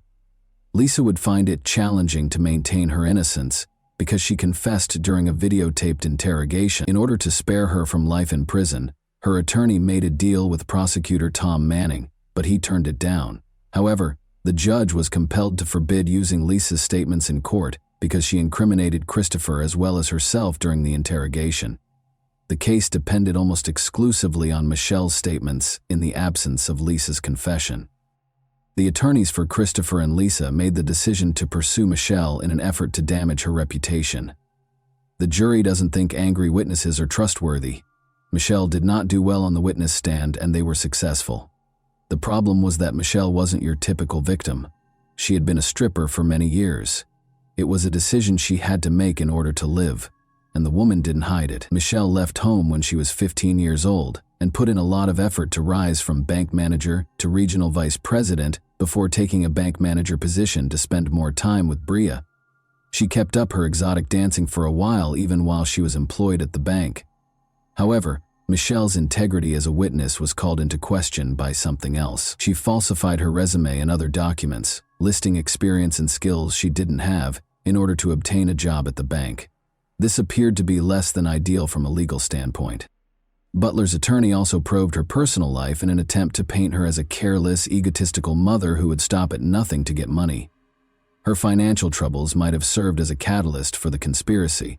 Since the FBI reports made no reference to Michelle recognizing Lisa's voice on the radio, Lisa's attorney asserted that Michelle had lied about it, and there was nothing stopping him from adamantly declaring that the voice on the radio was not that of his client, because Lisa's admission was not heard in court.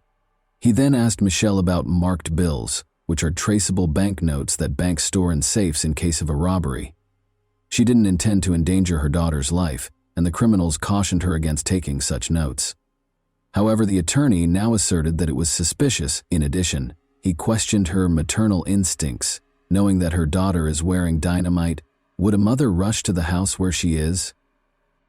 Following Michelle's 3-day testimony, Christopher took the stand. He testified that he had a romantic relationship with Michelle and that she was behind it all. He had no proof, of course, but his plan was obvious. First and foremost, he was committed to keeping Lisa safe at all costs. Second, compared to kidnapping for robbery, the robbery was deemed less serious. However, his plan only partially succeeded. After 5 days of deliberation, the jury found Christopher guilty of robbery and kidnapping Kimbra and Bria, but they were unsure about Michelle's abduction. 2 jurors abstained, and 1 juror thought Butler was right. He received 3 consecutive life sentences plus an extra 64 years in prison. Lisa was acquitted of all charges. Both Higgins and Ortiz were swiftly convicted in the second trial, which proceeded completely differently.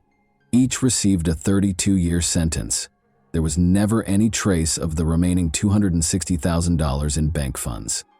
Therefore, while the guilty were incarcerated to serve their sentences, Bria and Michelle saw it as only the beginning. It was a difficult road for them to heal, but eventually Michelle understood that she could either take charge and set an example and support system for her daughter, or she could become angry and blame the kidnappers for all of her life's shortcomings. So she did.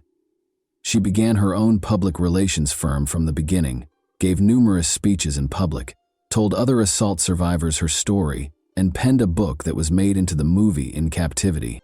Bria followed her dreams after being inspired by her mother. Despite receiving a multiple sclerosis diagnosis at the age of 18, she went on to attend college and join the school cheerleading squad, but they had to confront the past once more after their world was destroyed 20 years ago. Christopher was granted parole in June 20. Tom Manning, the prosecutor, made the decision to attend the hearing. He had a strategy. Christopher Butler was questioned by him regarding all of his false statements made in court. Christopher could have insisted on his version and carried the truth to his grave, so it was a dangerous plan.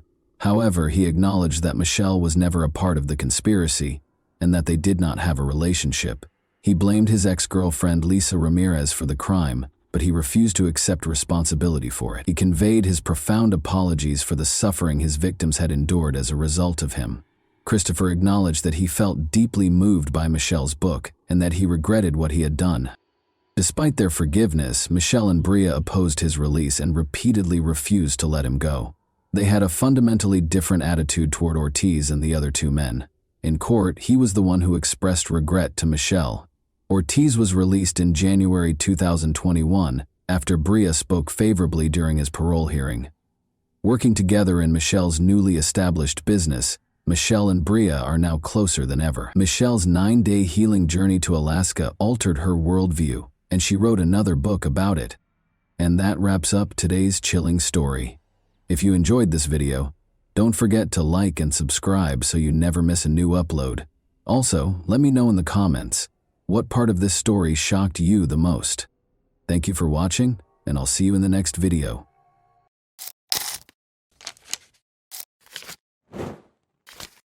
Hey guys, welcome to my channel, and today we're going to take a look at another horrible case with you. While investigating the crime scene on April 29, 1998, Delaware police noticed a car in the distance. However, the car suddenly stopped, turned around, and started back without even approaching within 100 meters. Although they were aware of the driver's actions, detectives paid little attention to them. Why would they do so after all? They had no idea, though, that this story might have turned out very differently if they had followed the enigmatic driver. When Debbie was 21 and Nino Pitts was 24, they first met. At a party, Nino asked their mutual friend Bill Sharp if he knew of any attractive girls he could introduce to his mother. This led to their introduction. Debbie was introduced to Nino by Bill, who said she was a wonderful girl. After dating for a while, Debbie and Nino were married in 1973. For 25 years, their lives were just like those of millions of other couples in the modern world. Both of their twins, Michael and Melissa, had grown up and were enrolled in college. The couple was getting ready to celebrate their 25th wedding anniversary in a low-key way when all of a sudden, things changed.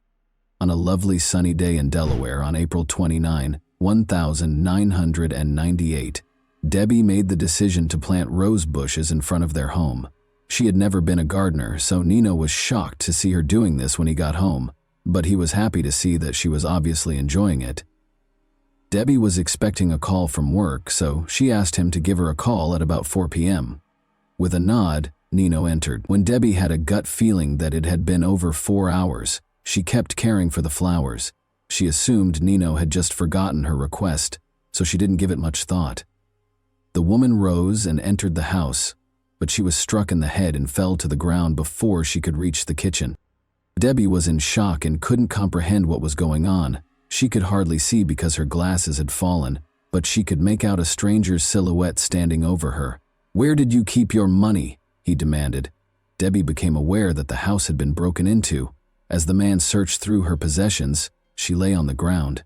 She still felt that Nino ought to have saved her already, but she was worried that he might suffer harm if he did. In the meantime, the intruder threw her face down on the concrete floor, tied her wrists and ankles, and dragged her downstairs to the basement.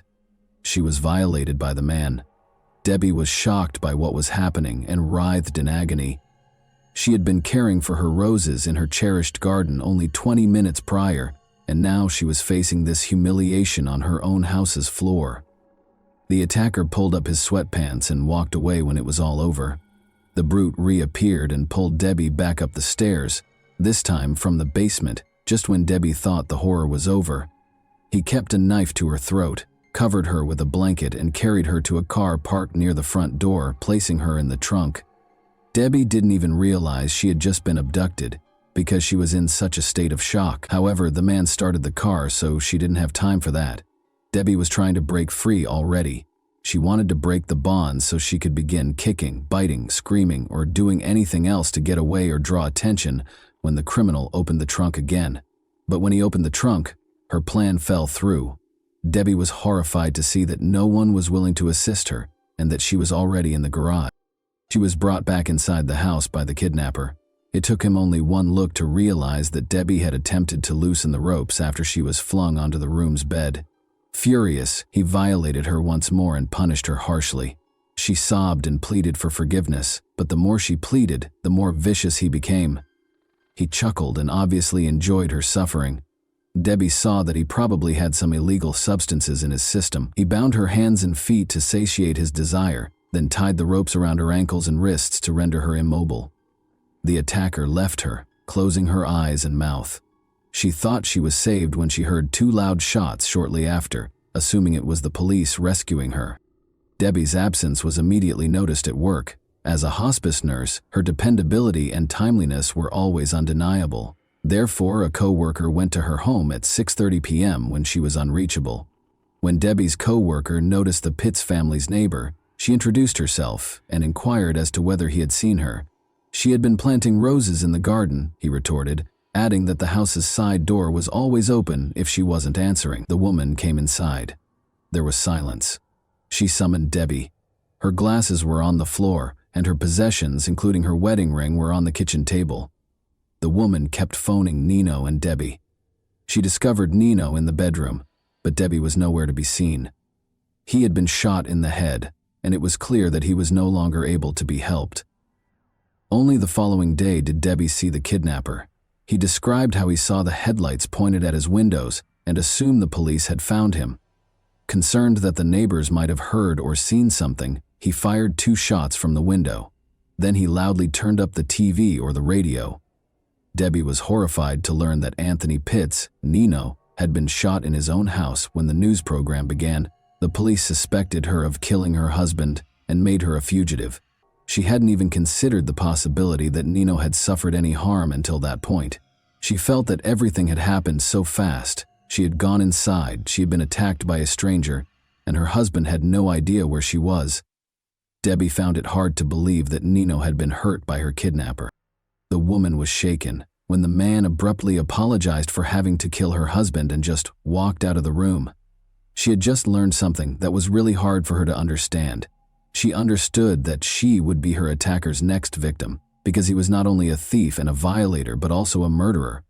She also realized that she couldn't grieve for her husband because doing so would only make him angry. All Debbie could think about was her kids. They were adults, of course, but they had to cope with 2 horrific shocks: the death of their father and the disappearance of their mother, who was suspected of killing him. Detectives spoke with friends and family in the interim, but they were unable to determine Nino's killer. The 2 had a great relationship according to everyone's testimony.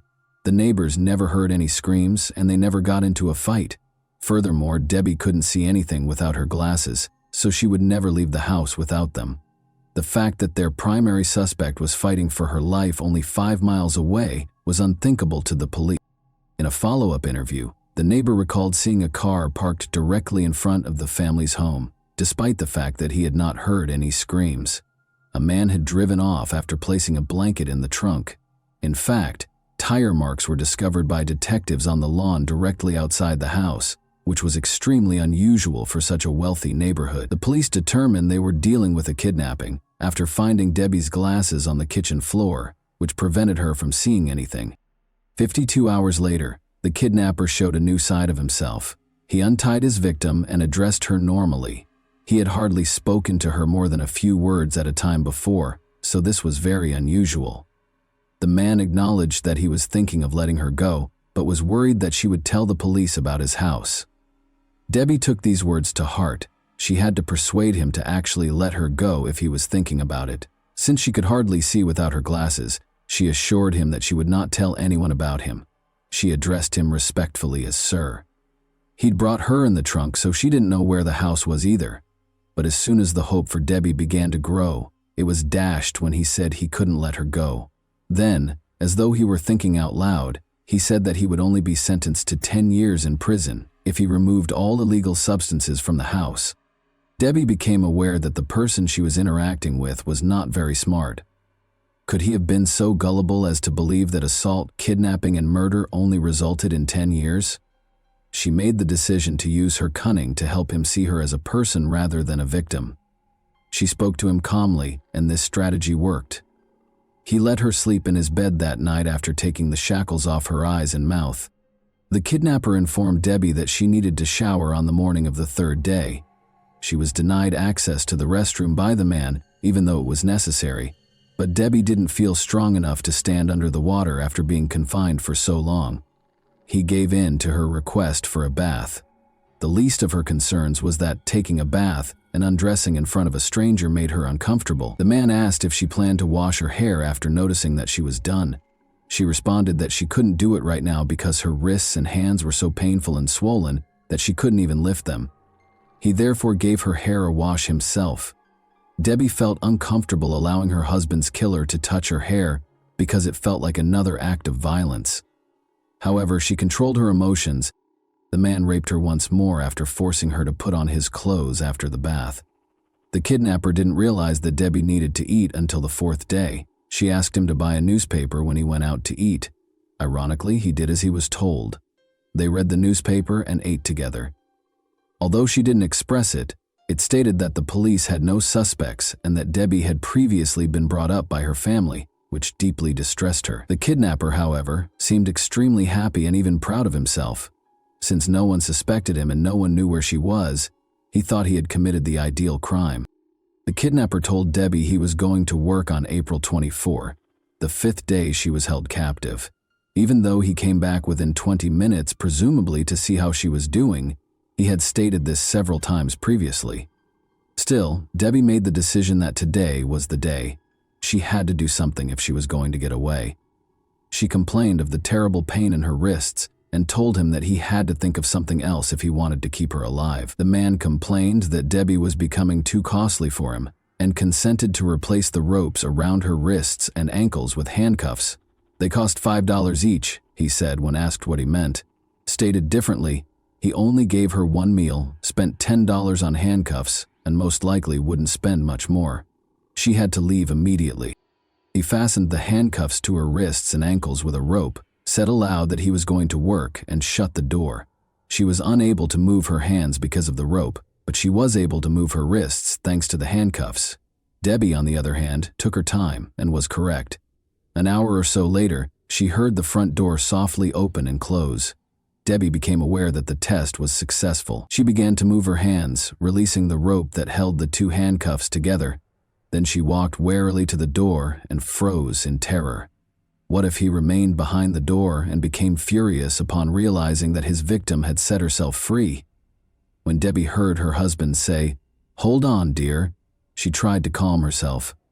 Gathering her courage, she opened the door, ready to either die in that house or escape. Nobody was in the back of it. Debbie felt her way to the living room in the dark and saw the telephone. She managed to reach for it with her restrained hands and dialed 911. Sadly, the operator didn't recognize Debbie's name when she gave it to him. She went on to say that she had been abducted and that her husband had been killed. When the operator inquired about the perpetrator's current location, she said that he was at work, but could come back before the police showed up. Thankfully, the police arrived in less than 6 minutes after tracking down the call. She was reassured and told that the police were on their way by the operator, who stayed on the line the entire time. All of the feelings Debbie had been suppressing for nearly a week erupted when the police finally broke in. Her husband's death, the kidnapping, the violence, and the surprise rescue all blended into one. After being transported to the hospital, Debbie finally got to see her kids and other family members who had traveled from across the nation to show their support for Michael and Melissa. It was an odd mixture of emotions. Although Nino's murder consumed everyone's attention, they were also relieved to see Debbie still alive. The owner of the home where Debbie was being held was easily identified by the police. Donald Flagg was a factory worker who spent his free time robbing and attacking women. Donald gave in without protest and admitted to everything.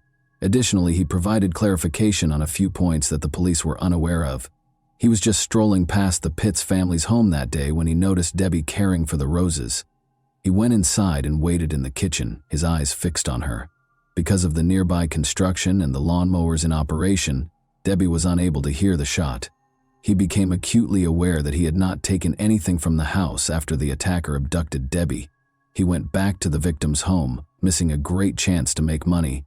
But the police officers at the crime scene had already surrounded it. Investigators had no reason to pursue the driver when they noticed a car stop suddenly and turn around.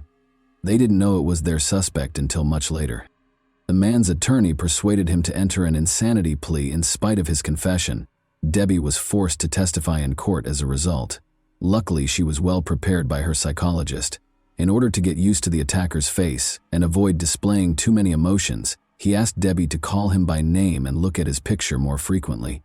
This performed flawlessly in court. Not only did she maintain her composure, but she even turned to face her tormentor, making him turn away. Donald Flagg was convicted in spite of the lawyer's best efforts. He was given 8 consecutive life sentences, plus an extra 166 years in prison by the judge. Additionally, he will spend 10 years in solitary confinement from April 20 to April 24, the same period that Debbie was held captive. Even Debbie is relieved that he won't hurt anyone else. She later expressed regret for not going to violence victim groups. She had to speak up, but her family didn't want to talk to her about what had happened because they found it too painful. Helping other assault victims helped Debbie find healing. She gave lectures, wrote a book about her experience that was required reading at some American universities, and even assisted the Delaware Rescue Service in changing its operations to find the caller much more quickly. Debbie even mustered the courage to confront Donald in prison and ask him the question that had been bothering her for so long. Was he going to murder her? Yes, he replied. He didn't intend to let her die. Bill Sharp, the same Bill who had first introduced her to Nino, got in touch with her after learning of Debbie's fate. During Debbie's challenging trial process, they had a face-to-face meeting and spoke. More specifically, Bill listened to Debbie and let her speak. He started going to therapy sessions with her, and the psychologist saw them together and realized right away that his help was actually helping her get better. Bill, who became Debbie's husband in September 2000, was a true comfort and support system. And that wraps up today's chilling story. If you enjoyed this video, don't forget to like and subscribe so you never miss a new upload. Also, let me know in the comments what part of this story shocked you the most. Thank you for watching, and I'll see you in the next video.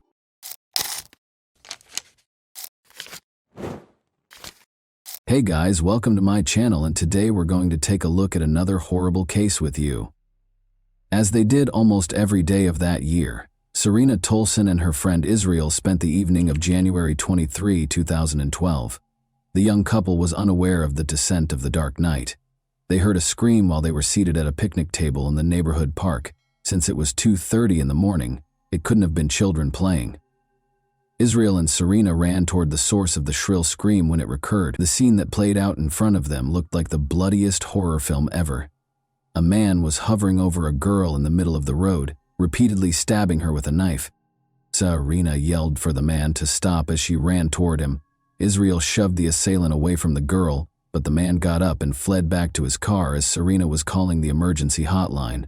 With a bigger knife in his hands, he moved away from it. The two were pursued by the man. Israel and Serena dispersed in different directions, but when Serena turned around, she saw that he was going back to his victim to complete the task he had begun, not chasing after her. Serena was unable to speak because of the noise the big knife made as it entered the victim's body, and the girl saw him thrust it into her. The girl was dead, she told the operator. In the meantime, the man went to his vehicle, climbed in, and drove off. Melissa Dahm was born in the well-known resort city of Clearwater, Florida, which is renowned for its immaculate white beaches. Being the youngest in her family, Melissa was surrounded by her parents' and older siblings' love as she grew up. She never had any issues. She wanted to make her parents proud, so she did well in school. In an effort to become independent and self-sufficient, she secured a job at Dairy Curl to cover her own gas, insurance, and other costs. Before going to the beach to purchase ice cream, everyone would stop at Dairy Curl due to the cafe's proximity to her home and the frequent visits from her friends. Melissa loved her job there. Melissa first became aware of Robert Burton at Dairy Curl. Although he was a few years older than Melissa, they went to the same school. Robert's amiable and charming demeanor enthralled the girl. He was tender and kind. The young couple wanted to spend more and more time together, even though they seemed to be very different from one another.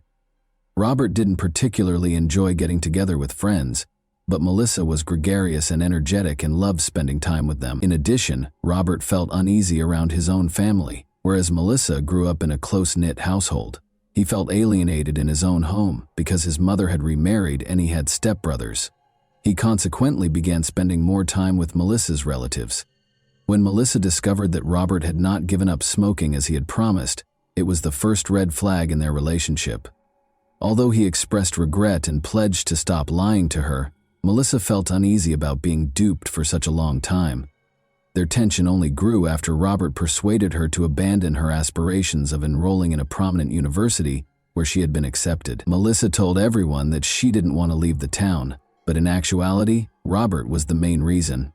Robert spent all of his time with her, which interfered with her work when she was able to secure a part-time job at the hospital. While still holding on to her dream of becoming a nurse like her mother, he would set up scenes, making her the guilty party and persuading her that she was the reason behind their frequent arguments, even if she attempted to tactfully explain that her shift had only just started.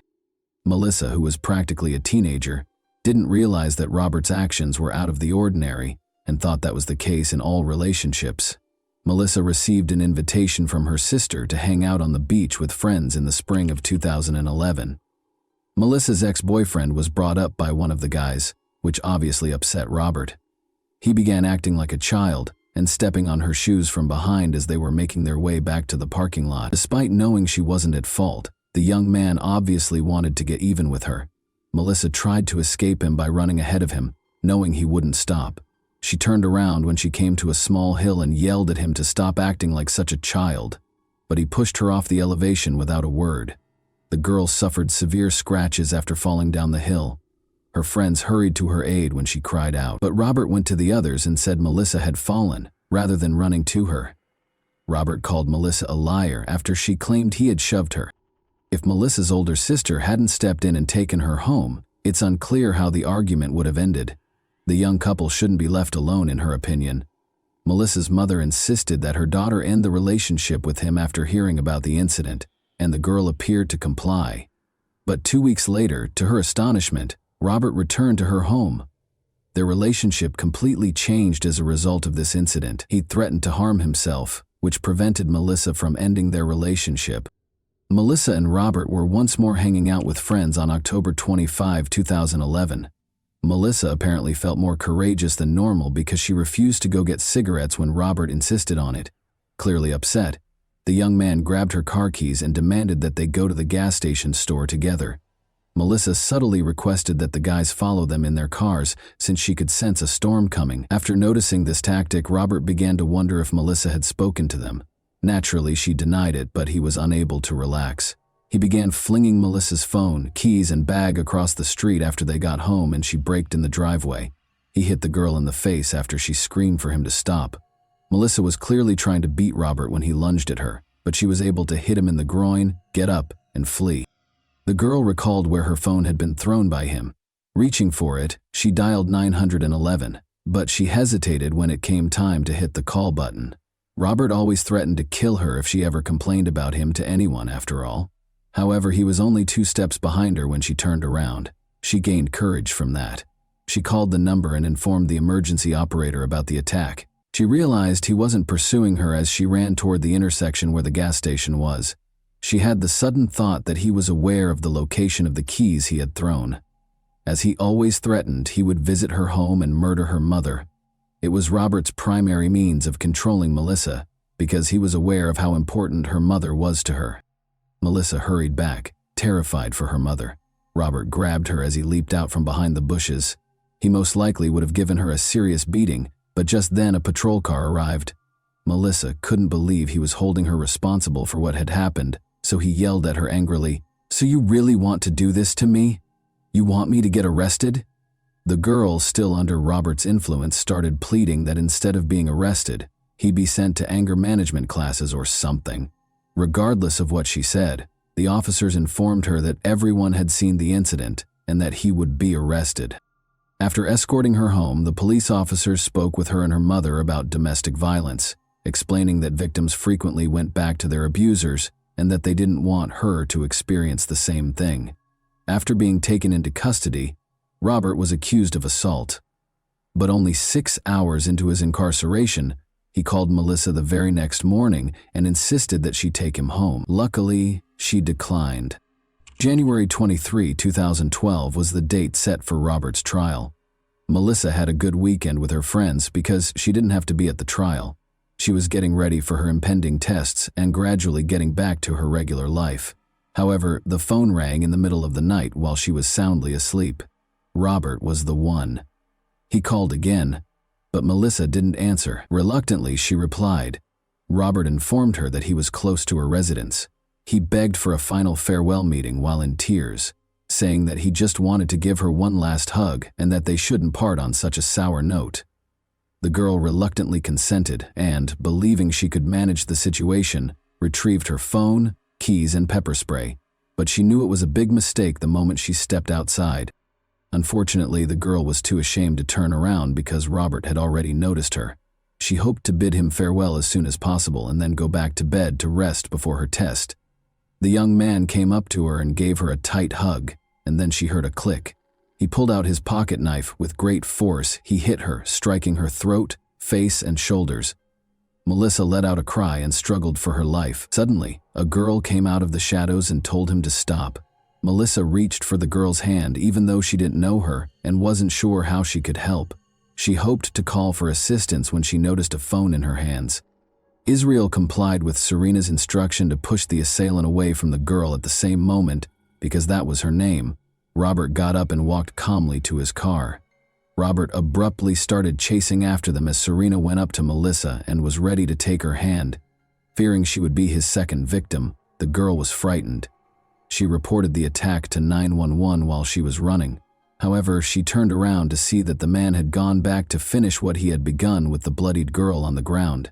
The girl was dead, Serena was sure. In actuality, Melissa was still conscious, but she was certain that everything would end when Robert ran her over with his car. That evening, Clearwater police officer Melissa Harris was working on paperwork in her patrol car when a radio call regarding a crime was received.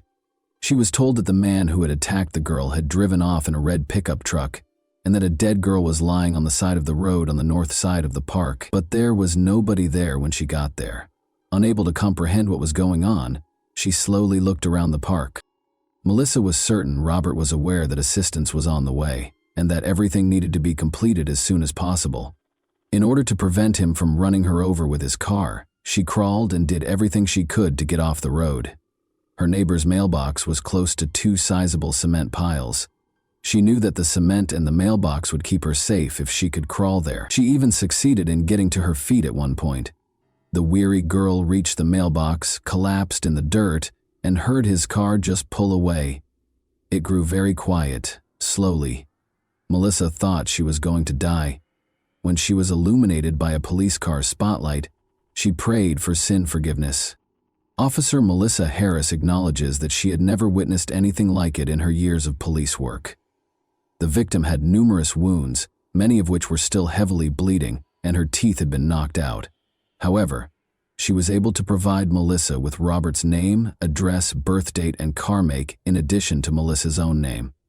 To dispel any uncertainty regarding the identity of the offender, she even spelled out his last name. The girl whispered that she could now go after giving all the information. But the oncoming medics stopped her from closing her eyes because they knew she might not wake up again if she did.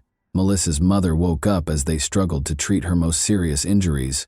The woman was asked to accompany the police officer, who had already arrived at their house after the girl had been attacked, because her daughter had also been attacked.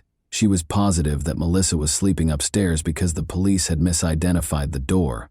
She realized, however, that the officer was pressing her along in order to get her to see Melissa before it was too late. Every second that went by made Melissa's condition worse. She was clearly in need of helicopter transportation. Cameron, a firefighter who also showed up on the scene, recommended landing on the football field. He marked the landing area with signal cones after jumping over the fence. Melissa was placed on a stretcher in a matter of minutes. Nobody thought she would live, and her condition was critical. Cameron, however, felt somehow certain that he would see her again as he watched the helicopter take off. Melissa came dangerously close to death multiple times on the operating table. Her body just didn't have enough blood, and her heart had a hard time pumping it. As a result, while transfusing blood on one hand, the doctors attempted to halt the bleeding on the other. 3 hours later, she was still breathing and squeezing the surgeon's hand feebly. It was only at that point that the weary medical staff decided to take a break and let the patient and themselves rest. The police radio announced that Robert had been spotted in the city in the morning. Presumably to wash away Melissa's blood, he made a stop at a store and purchased a large amount of water. He then went to Walmart to buy sleeping pills and had a meal at McDonald's. His vehicle was then discovered wrecked in a store. The young man was discovered unconscious behind the wheel. The vehicle caught fire after the wheel carved a hole in the ground from the prolonged operation. After being brought to the hospital, the man was shocked to learn that his victim had lived. At first, Robert maintained his innocence by saying he wasn't himself. He suddenly admitted his guilt, though, after the psychiatric evaluation determined that he was not insane and the court date was set. He received a life sentence without the chance of release. Melissa was hospitalized for 3 weeks. She had to retrain herself to walk, talk, eat, and even close her eyes. Melissa was asked to speak at a violence victim center after she recovered completely. Even though she was extremely anxious, she couldn't help but notice that 2 young firefighters were sitting in the front row, paying close attention to her every move. As it happened, Chief Cameron had called to let them know Melissa would be speaking close by and suggested they surprise her. The fact that Melissa was the same girl he had assisted in rescuing in the helicopter astounded Cameron. After introducing himself, Cameron invited Melissa and her mother to their fire station for a celebratory lunch. The youths were essentially inseparable after that day.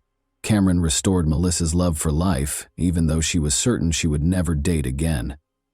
Later, when she was asked to ceremoniously open a baseball game, Cameron ran up to her and asked, "Will you marry me?"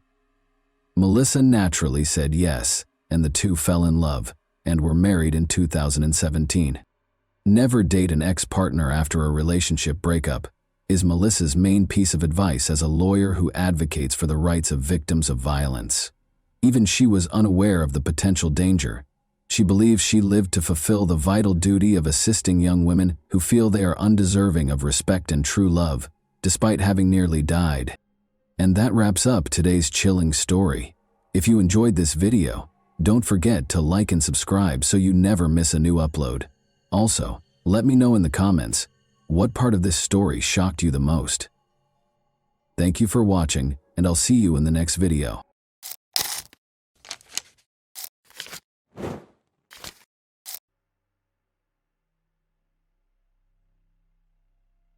This story is about a pair of love-sick maniacs from England who have dedicated their lives to murdering children. Working together, the lovers would lure them into a deserted location and subject them to hellish torments. Even after their arrest, the criminals found ways to torture the teenagers, while prominent British politicians lobbied for their release. Ian Brady and Myra Henley were born on January 2, 1938, in Glasgow, Scotland. His mother, Margaret Stewart, worked as a waitress, and his father's identity is unknown, according to her. He was a local journalist who died 3 months before her son's birth. Margaret gave 3-month-old Ian to the Sloan family, who had 4 children of their own. Ian took their last name but continued to see his mother regularly. At the age of 9, he and his family moved to the town of Pollock, where he enrolled in the local school. From an early age, Ian's acquaintances noticed his cruelty to animals and later described him as the Terrible. He dropped out of school and started working at a shipyard, but after less than a year he changed jobs and became a messenger butcher. He was put on trial again at the age of 16. His girlfriend, Grant, went to a dance with another boy, and Ian threatened her with a knife. The judge sentenced him to probation with the condition that he live with his birth mother and her new husband, so he relocated to Manchester. Patrick Brady, as you might expect, adopted his stepfather's surname and hired him as a fruit porter at the market, but the hard work did not appeal to Ian a year later. The young man was caught stealing a bag of lead seals with the intention of selling them on the black market for extra money. Due to his age, he was sentenced to 2 years in a juvenile facility. While serving his sentence, he obtained alcohol and became inebriated. As a result, he was transferred to a stricter institution. Myra Henley was born in Manchester on July 23, 1942, 4 years after Ian. Her family was not ideal. Her alcoholic father frequently beat his daughter and instilled violence in her. After her parents had another daughter, the family moved into a dilapidated house with only one room that was mostly safe. Myra was sent to live with her grandmother. Her father taught the girl self-defense in a brutal manner. He demanded that his daughter fight back against any abuser and would not tolerate weakness. He once made her beat up a neighbor's boy for scratching her cheek. Later, the maniac described this incident as her first victory. Another shock during the girl's childhood was the death of her close friend, 13-year-old Michael Higgins. He invited her to swim in the nearby abandoned reservoir, but she declined. As a result, the boy drowned, and Myra felt bad. Following that incident, the girl gradually began to explore religion. She joined the parish of the local church and became godmother to Higgins' nephew. When she was 16, the girl started working as a clerk in a small firm. Her responsibilities were straightforward: brew coffee, fetch something, and print documents. Despite this, she quickly gained the team's trust after receiving her first paycheck. Myra Spence will be out of work for a week. Then her co-workers chipped in, giving her the same amount from their pockets around the same time. The girl intended to get engaged to her boyfriend, Ronnie Sinclair, but later changed her mind. She changed jobs when she was 17, but she didn't seem to enjoy the new job as much. 6 months later, she was fired for chronic absenteeism. At the same time, Myra went to the judo section, where even the guys refused to fight her. Once she got a taste for it, she couldn't stop in time, causing serious injury to her opponents. At the same time, Myra colored her hair pink. The future maniacs met at Millward, where they both found jobs. Myra was 19 years old when Ian turned 23.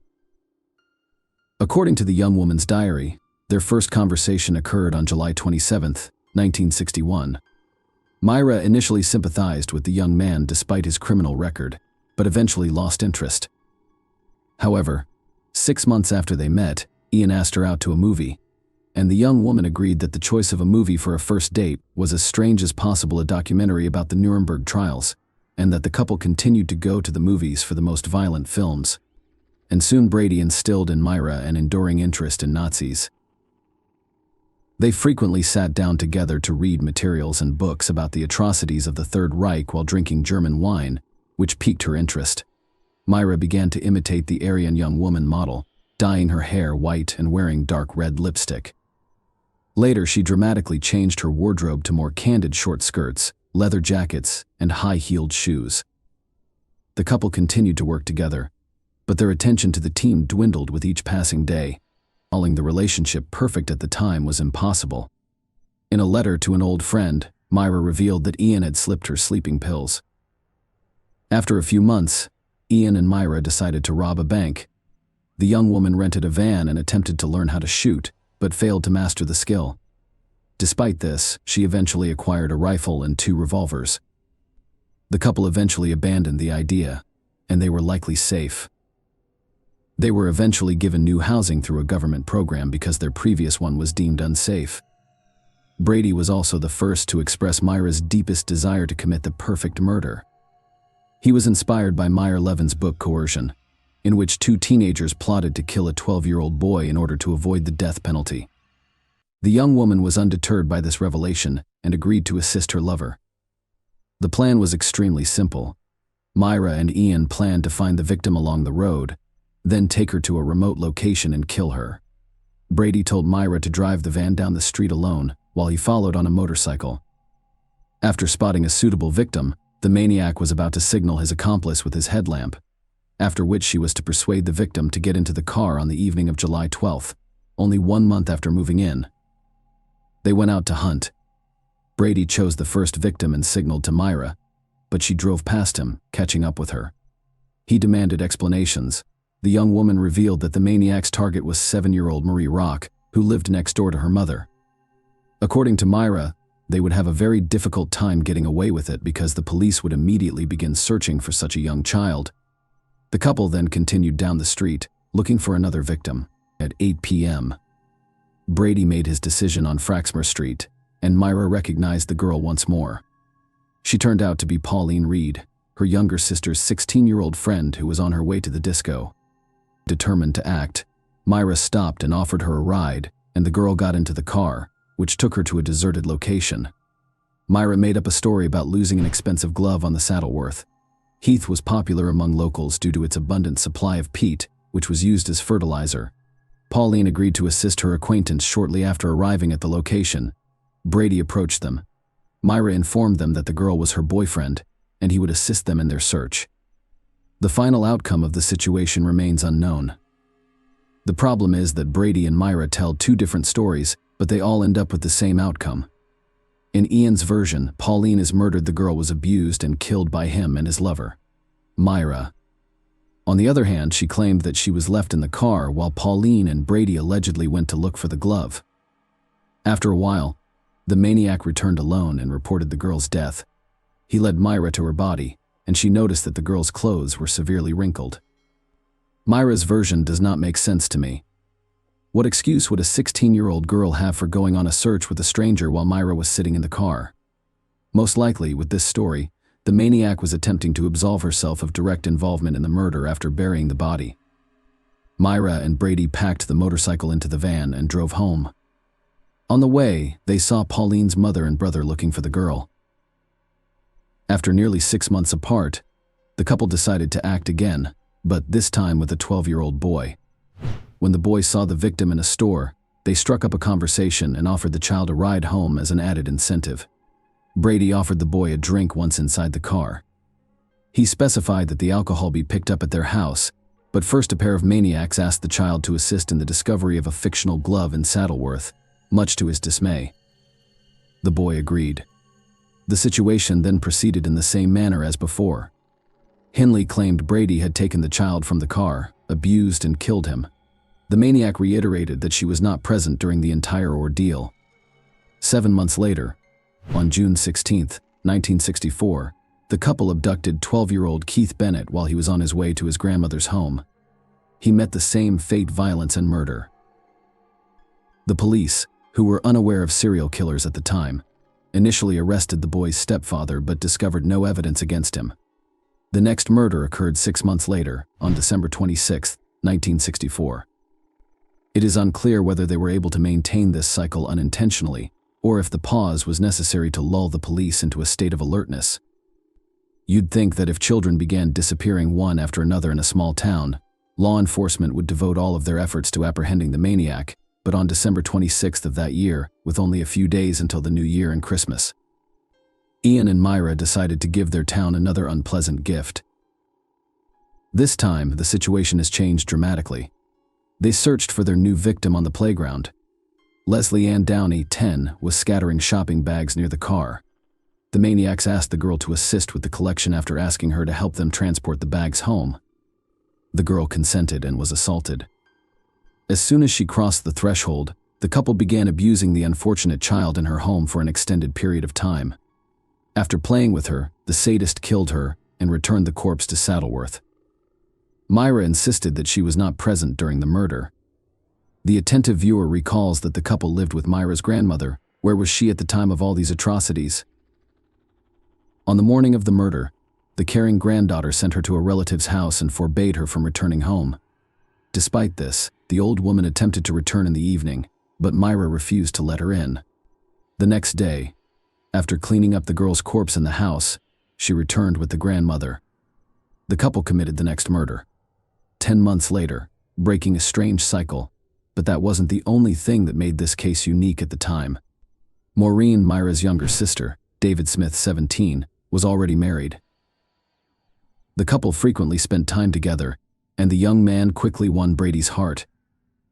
First and foremost, he was eager to hear everything the maniac had to say, including speculations about Nazi philosophical speeches, dreams of robbing a bank, and so forth. Second, he had already been to the police station several times, just like Ian had, despite the fact that their crimes were very similar. Smith was caught breaking into someone else's home and inflicting serious battery. Perhaps Brady regarded him as a protege, a new member of the improvised gang. As time passed, the young man paid more and more visits to their home, and during lengthy conversations with Ian, talk of murder began to emerge. Myra became concerned that their relative would run to the police, but Brady insisted that he thought Smith was his own and trusted him. He even told her that he and Smith would be committing a crime together soon. Myra and Brady went to Manchester Central Station to look for a new victim, and Ian quickly made his decision. He met 17-year-old Edward Evans, who agreed to come to his house after a brief conversation. When the company arrived at the house, they drank wine, and Brady eventually sent Myra to get Smith. The action picked up quickly after he arrived. Myra's words allowed us to reconstruct the following picture. She had gone into the kitchen to feed the dogs. Smith stayed in the living room. Several minutes later, she heard screams and fighting. The girl entered the room and saw Evans and Brady struggling. After a brief fight, Ian grabbed an axe and struck the victim several times with its blade. He strangled the unconscious Evans by wrapping an electrical wire around his neck. Brady wanted to take the body to the wasteland right away, but it was too heavy. Additionally, the maniac twisted his leg during the fight. Finally, he decided to leave it at home and travel with Smith to Saddleworth. The next day, he asked him to stay so he could understand the gravity of his actions. Smith initially agreed to help Brady dispose of the body. Perhaps he was too scared to refuse. The young man may not have shared the homicidal couple's sadistic tendencies, given his history of minor law breaking. After listening, she requested that he report the horror to the police. Smith listened to her and called the cops from a nearby phone booth at 6 a.m. His story differed slightly from what Myra would later say. The police archives include an exact transcript of that call. Brady led me into the kitchen and offered me 3 small buns with a drink. I nodded and asked for the rest. Ian went into the living room while I waited in the kitchen. After a few minutes, I heard a wild scream like a woman screaming in a high-pitched voice. After hearing Myra's screams, I ran into the living room and saw a young man lying face up on the couch with his feet on the floor. Ian was standing over him, holding an axe over his head and hitting him on the left side of his head. The officer knocked down the maniac's door, and Myra opened it. He took out his identification card and quickly made his way into the house, where he caught Brady, who was writing an explanatory letter to work and asking for time off due to an injury. The officer told a made-up story about investigating gun cases and asked to see the house. Myra agreed, and he inspected all but one room. The young man described how Ian bragged about killing 3 or 4 children and even gave the approximate location. Brady allegedly met Evans in a bar, and a fight ensued, and somehow the boy came to his house. Smith had also testified against Brady at the time, and the police believed his testimony much more. There, the police found many interesting finds. Notebooks, lists of names, photographs of Brady and Myra Simpson, and explicit pictures of them. The notebooks contain lists of coded words, which the police were quickly able to decipher. It turned out that Brady kept records of burial sites, weapons, and methods of killing. As it was impossible to assert the exact location of all the victims on the basis of this information, it was rather superficial. Another book contained a list of names including all the victims of the couple, but here's the strange thing: in addition to the victims we know, the list contained the names of other children. With all this information, the investigators questioned Brady again, and his story was once again very weak. Allegedly, the list contained the names of his friends.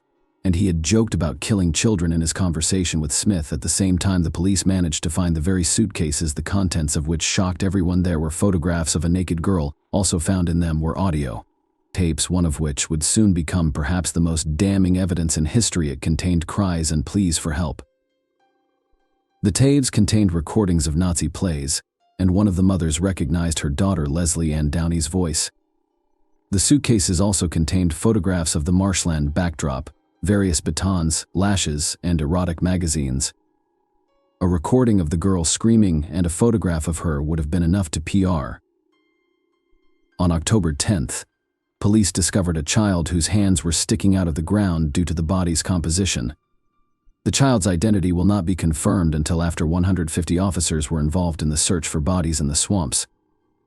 Initially, they focused on the area near Route 628, but later, based on witness statements, they moved to Route 635, where they made their first discovery. On April 19, 1966, Myra and Brady were charged with the murder of Edward Evans Lessell in one of the most high-profile trials in British history. He did not deny taking them, but claimed that the girl was brought to their home by two men and then taken away to an unknown destination. The police temporarily halted their search of the swamps due to the onset of winter. During the trial, David Smith, the main witness, signed a contract with a local newspaper to give an exclusive interview if Myra and Brady were convicted. The newspaper paid him a significant sum of money for this. Shortly after his transfer to Wormwood Scrubs, Brady, who had been placed in solitary confinement, went on a hunger strike. He was unhappy with the ban on socializing with other inmates. Prison officials have decided that a child killer is going to afterlife rather quickly as a result of his dramatic weight loss. The maniac was transferred to the hospital wing, where his life took on new colors. He was allowed to watch television and do house cleaning work. At the same time, juvenile delinquents with mental disabilities were admitted to the hospital wing of the prison. In 1981, one of these teenagers said that Brady had forced him into intimate contact. Later, similar statements by the victims surfaced, repeatedly taking advantage of access to secluded corners of the prison. As a janitor, Ian led his victims there. When prison officials learned of this, he was banned from cleaning, but no further charges were filed. More interestingly, he was left in the hospital wing next to the same teenagers. It would seem like such a thing was possible, but there was nothing the chief medical officer of the prison could do about it. British law mandates the prisoners be assisted, and Brady used this skillfully. He threatened to resume his hunger strike every time he talked about being transferred back to a cell. In 1982, a harsh decision was made to transfer the maniac to another prison with stricter conditions. However, 3 years later, in 1985, Brady was declared insane. Thanks to this, another transfer awaited him at Ashworth Psychiatric Hospital. Many of you may have wondered how such a violent sadist managed not only to establish a comfortable life in prison, but also to do his dirty work with teenagers. The answer might surprise you. He was helped by the Earl of Langford. Frank Pakenham, one of the leading politicians of the time, gave favors and privileges. Brady approached him while in prison, and soon the Earl actually sided with him. Of course, there was no talk of helping to get the charges dropped, but Ian didn't count on that. Pakenham helped him stay in the hospital by appealing to Britain's Home Security himself. After that, the politician repeatedly bailed out his newly minted friend by pulling the right strings in the British upper echelons. But the main request to Brady was that he could not fulfill the maniac dream of a date with Myra. On that note, let's move back a bit to Hindley's story. Her life behind bars was much less intense, but not without interesting moments. While in prison, she managed to have a mistress, but more interestingly, she was able to get out of there for a while, not long after beginning her sentence. Henley began a torrid affair with the warden, Patricia Cairns. Together, they planned an escape but were caught by the police in the preparation stage. As a result, Cairns went from a prison employee to a prisoner for 6 years in November 1986. Keith Bennett's mother wrote her a letter begging her to tell her about her son's fate. It was filled with pain and despair, and the last lines were clear. "I am a simple woman working in the kitchens of Chrissy's hospital. It took me 5 weeks to write this letter because it is very important to me that it be accepted by you, as it is a plea for help." Myra was taken to Saddleworth Heath, which was cordoned off by 200 police officers along its perimeter, and her task was to locate the bodies of children whose fate was still unknown. The detective couldn't tell if Henley was moved by this or if there were other motives, but she agreed to participate in the investigation under tight security. Since then, Myra has been out on the heath several more times, and in 1987, the caps were successful, and that's what you call the discovery of Leslie Ann Downey's body.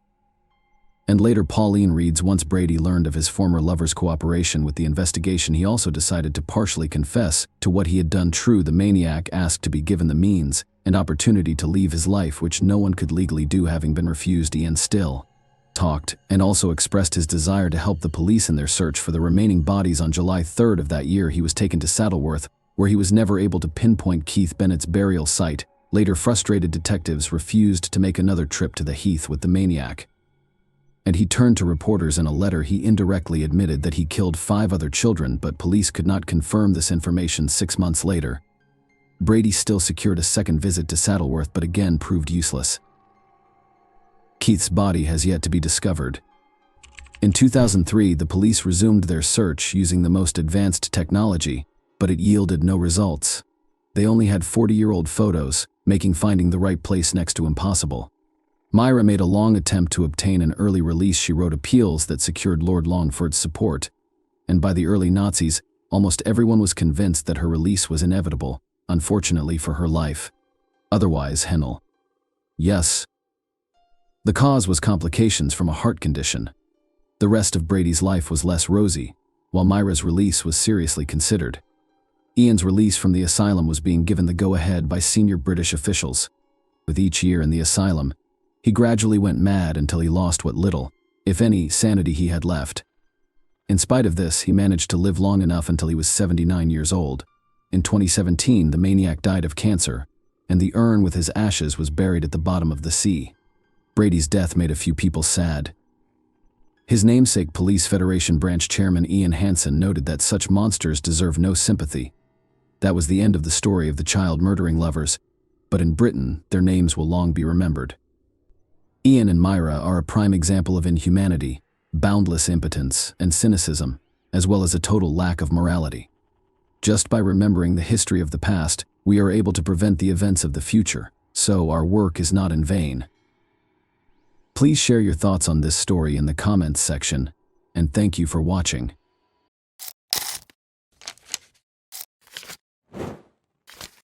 Hey guys, welcome to my channel, and today we're going to take a look at another horrible case with you. In December 2010, at St. Malachi's Church in Tyrone, Northern Ireland, it all began exactly where it ended. In front of more than 300 guests, beauty queen and educator Michaela Hardy and athlete John McArevey exchanged vows. But 3 weeks later, John came back with his young wife's body, buried in her immaculate wedding dress. What caused Michaela to pass away? Who could be so cold-blooded and cunning as to murder a woman who had just recently started to enjoy her wedded life with her beloved? And will international cooperation aid in the investigation of one of the most horrific and unforgettable crimes of the past several years? In 2005, John McArevey, the captain of the Irish football team, and Michaela Harte, the daughter of one of the nation's best football managers, met in university. The young couple fell in love at first sight and had never been apart since. Michaela gladly accepted John's proposal while on vacation in Paris. On New Year's Eve, which was also Michaela's 27th birthday, they scheduled their wedding. Following the formal wedding, the newlyweds flew out on their 3-week honeymoon.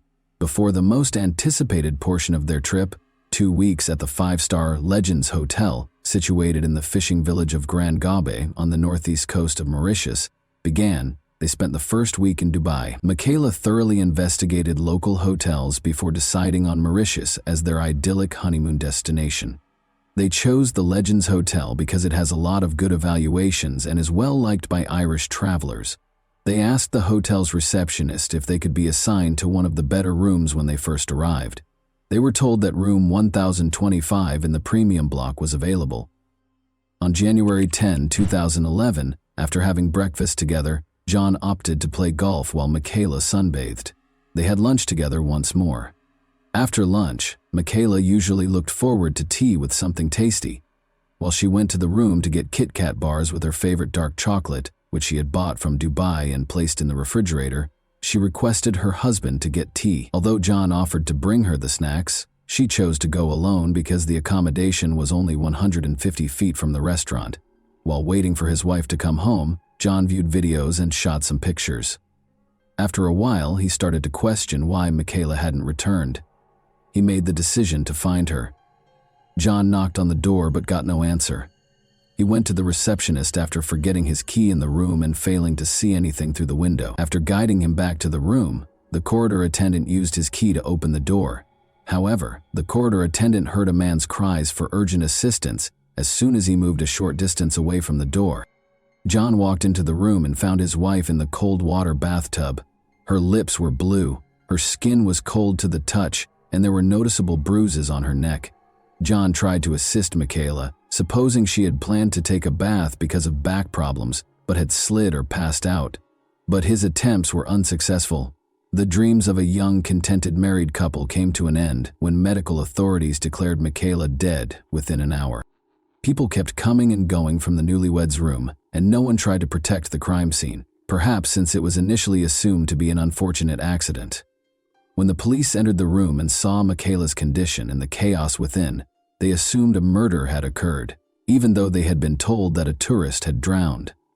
After being brought to the police station, the distressed spouse was detained for 5 hours while being questioned. Given that most murders are carried out by people who are close to the victims, this was not unusual. The harshness and inappropriateness of the police officer's remarks in John's situation were unusual. John was obviously overcome with grief by Michaela's passing. He found his wife's lifeless body in the bathtub, while only 30 minutes before he had seen her joyfully making her way to their room. But when a policeman noticed that he was crying, he may have tried to comfort him by saying, "Why are you crying? You're still young, you'll find yourself a new wife." If the hotel manager hadn't stepped in, it's unclear how long they would have held John at the station. The management reported to the police that a master key that was taken and fit all the locks had been used to open the door of room 1025. It became clear that a member of the hotel staff was responsible for the murder.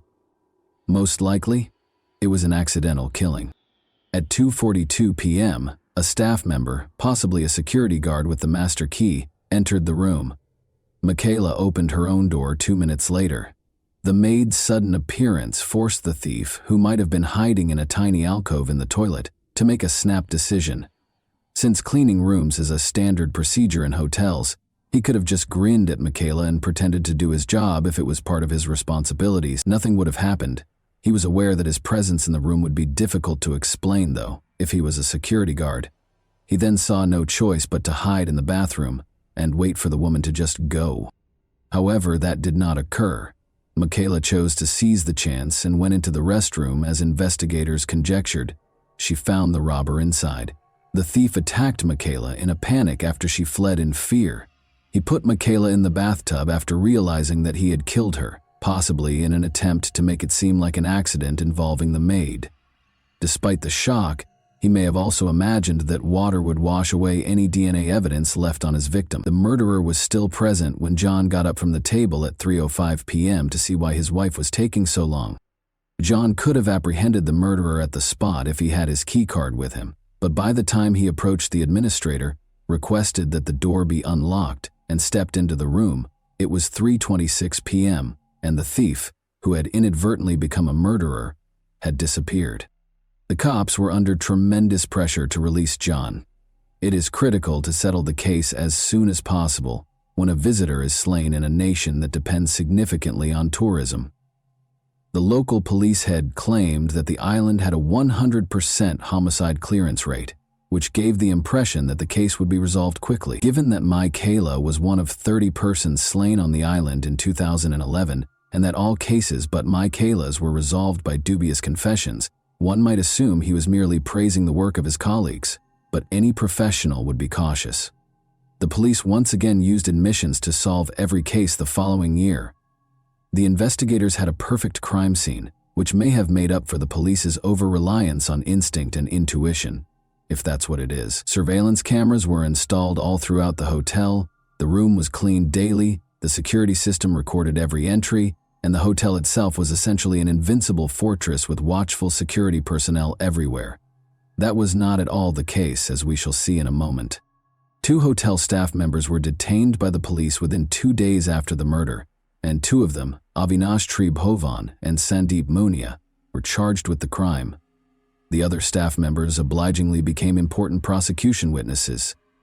Dasan Narayanan, a hotel security guard, was also taken into custody a week later. On the day of the murder, Dasan was on duty. His fingerprints were discovered on a phony key that the robbers used to replace the stolen universal key in the security room, although it was impossible to determine his precise position at the time of the crime. There was nothing Dasan could do to explain how his DNA got onto the room's safe door. He gave a preemptive explanation for why his DNA might be present if it were discovered, acknowledging that he had touched Michele's cheek in his haste to assist John. Nevertheless, the police chose to concentrate their efforts on Avinash and Sandeep and merely charged Dasan with being an accomplice to the thefts, despite his contradictory testimony. In 2012, the trial started on May 22. The police's pattern of obtaining confessions served as the foundation for the prosecution's case.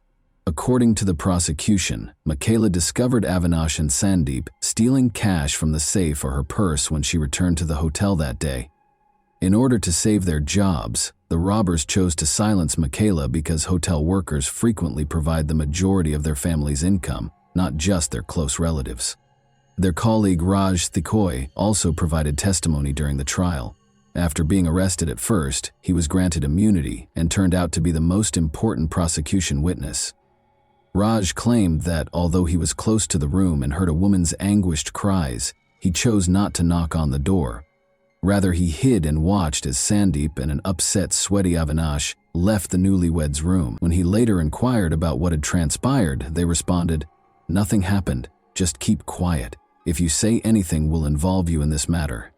Prosecutors mostly relied on the confession that one of the suspects, Avinash Tribhovan, gave, in accordance with standard police procedures, in addition to witness statements.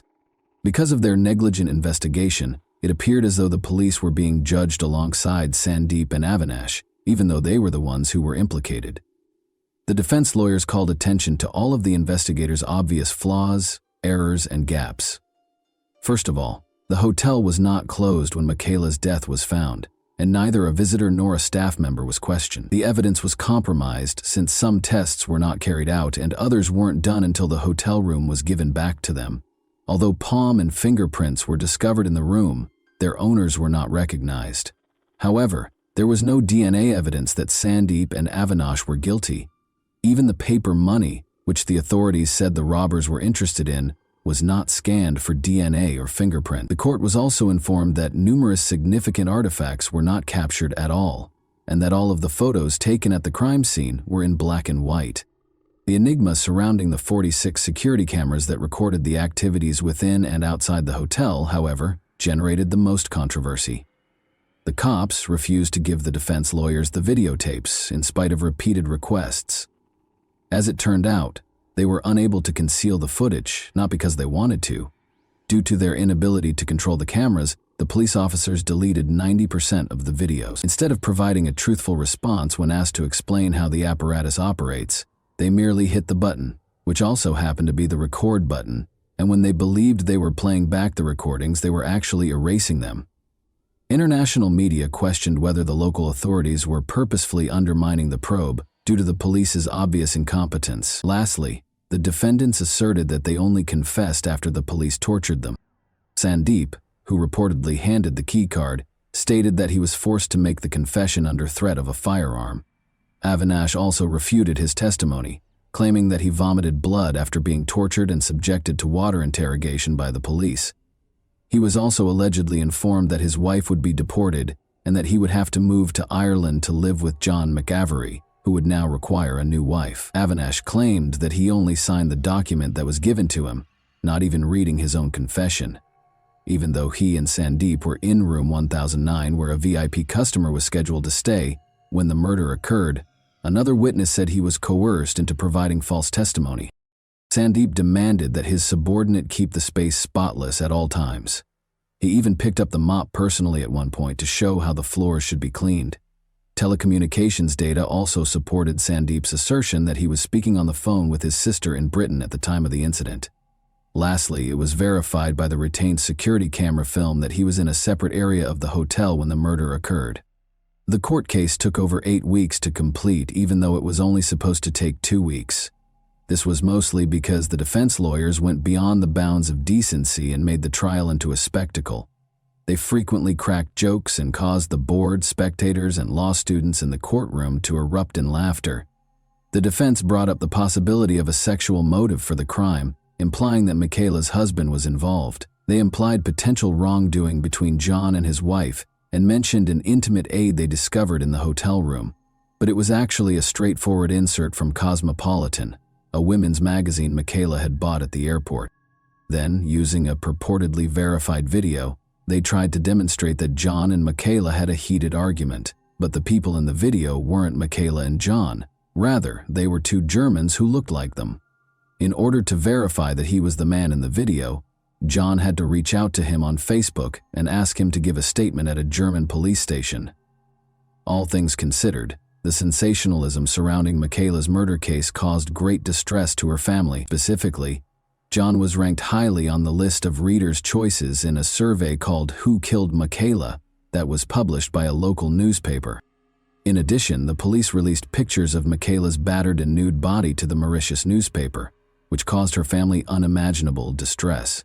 But these 8 weeks were over, and the jury members had to decide what to do. After a guilty conviction, Michaela's family thought the accused would have the right to request a review of the case because the judge gave a clear summary of the case and highlighted the suspect's culpability. They were certain that the verdict would be just what they had expected. The court also firmly asked the jurors to make the appropriate choice from their point of view, rather than to think about how this case would affect the nation's reputation.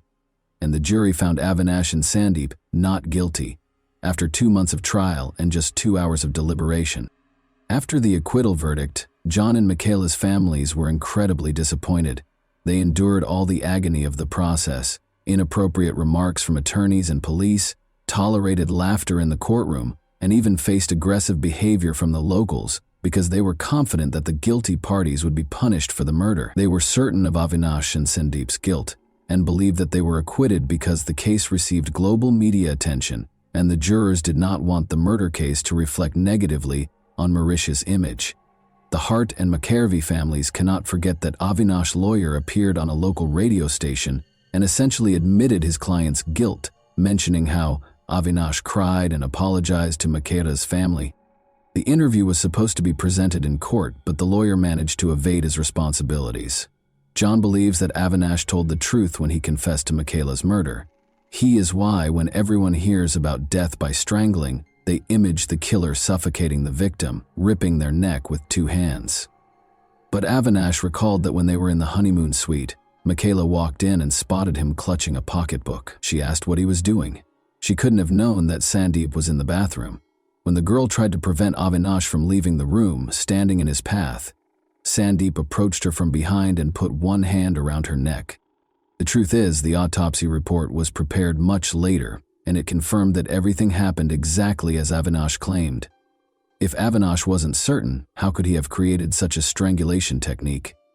Avinash added that when Michaela fell, she struck her head on the ground. That was further supported by a bruise discovered on the back of her skull during the postmortem. Furthermore, in summarizing the case, the judge reminded everyone that Avinash made his confession on January 12 and signed it on the 13th in the presence of his lawyer. Avinash would have been made to sign something else on the 12th if the cops had intended to fake the confession. Furthermore, 3 other doctors evaluated the youngster on separate days, and none of them discovered any evidence of abuse. After the acquittal verdict, a new investigation was launched. The key card that the murderer and thief used to enter the room was the main piece of evidence that the police concentrated on. Even these locks' mechanism, though, is unreliable. It is impossible to pinpoint the precise moment the murderer entered Michaela's room because the 240 locks in the Legends Hotel are not synced, and each one displays its unique time on the security system's dashboard. Because the precise hour of the crime is uncertain, this puts almost every suspect's alibi into doubt. The situation was exacerbated by the discovery of yet another serious weakness in the hotel's guest security. The number of possible suspects could rise from dozens to hundreds as a result of this vulnerability. Mauritian law states that the beach is public property if the hotel owns the guest rooms, dining establishments, bars, golf courses, and other such places. Locals own the island's beaches, and traders and fishermen have always had complete access to the hotel's grounds and the beach. Young boys are used to hanging around on the hotel grounds, and local craftsmen sell their wares to visitors. To put it another way, the hotel cannot guarantee the security of its property, even with cameras, gates, and security guards, and there is no way to confirm who entered the honeymoon room. Consequently, there were no noteworthy discoveries made during the fresh inquiry into the matter. Under international pressure, the Mauritian police examined Michaela's murder many times and even sought the services of a French laboratory for retesting DNA evidence. The discovery of DNA on Michaela's clothing that matched that of one of the suspects was reported as a major breakthrough in 2014, but this finding wasn't enough to justify a new trial. John offered a sizable reward for information regarding the case in 2017, in an effort to bring it back into the public eye. A lawyer called him a few weeks after he got back home to tell him that Sandeep and Avinash would now undoubtedly be arrested. Michaela's family was relieved and thought they would finally receive justice, but the attorney did not name the new evidence that made this possible. But months and weeks went by with no one being taken into custody. The case was formally ended in 2020, but the Mauritius government agreed to revisit it in 2021 after pressure from Irish MPs. A desire to re-examine the matter does not ensure that it will be resolved, which is the problem. It is difficult to investigate any crime after 10 years, not to mention the potential that Mauritius's authorities would not be motivated to track down the murderers. Many investigators have advanced in their careers over the course of 10 years, so if something is disclosed in the case that many would rather keep hidden, heads will roll. Following the trial, the relatives of John and Michaela sued the hotel for $1.6 million. The terms of the out-of-court settlement are not made public, but the funds were donated to a charity set up in Michaela's memory. Both the Legends Hotel, which was renamed the Lux Hotel, and Room 1025, which was renovated and given the new number 1026, are still quite popular. At a memorial luncheon for Michaela in 2013, John, who is now an accountant, met a sweet girl called Cara Brennan. John proposed to Cara, who works as an accountant, in 2015. James McAravey, the couple's first child, was born last year. And that wraps up today's chilling story. If you enjoyed this video, don't forget to like and subscribe so you never miss a new upload. Also, let me know in the comments what part of this story shocked you the most. Thank you for watching, and I'll see you in the next video.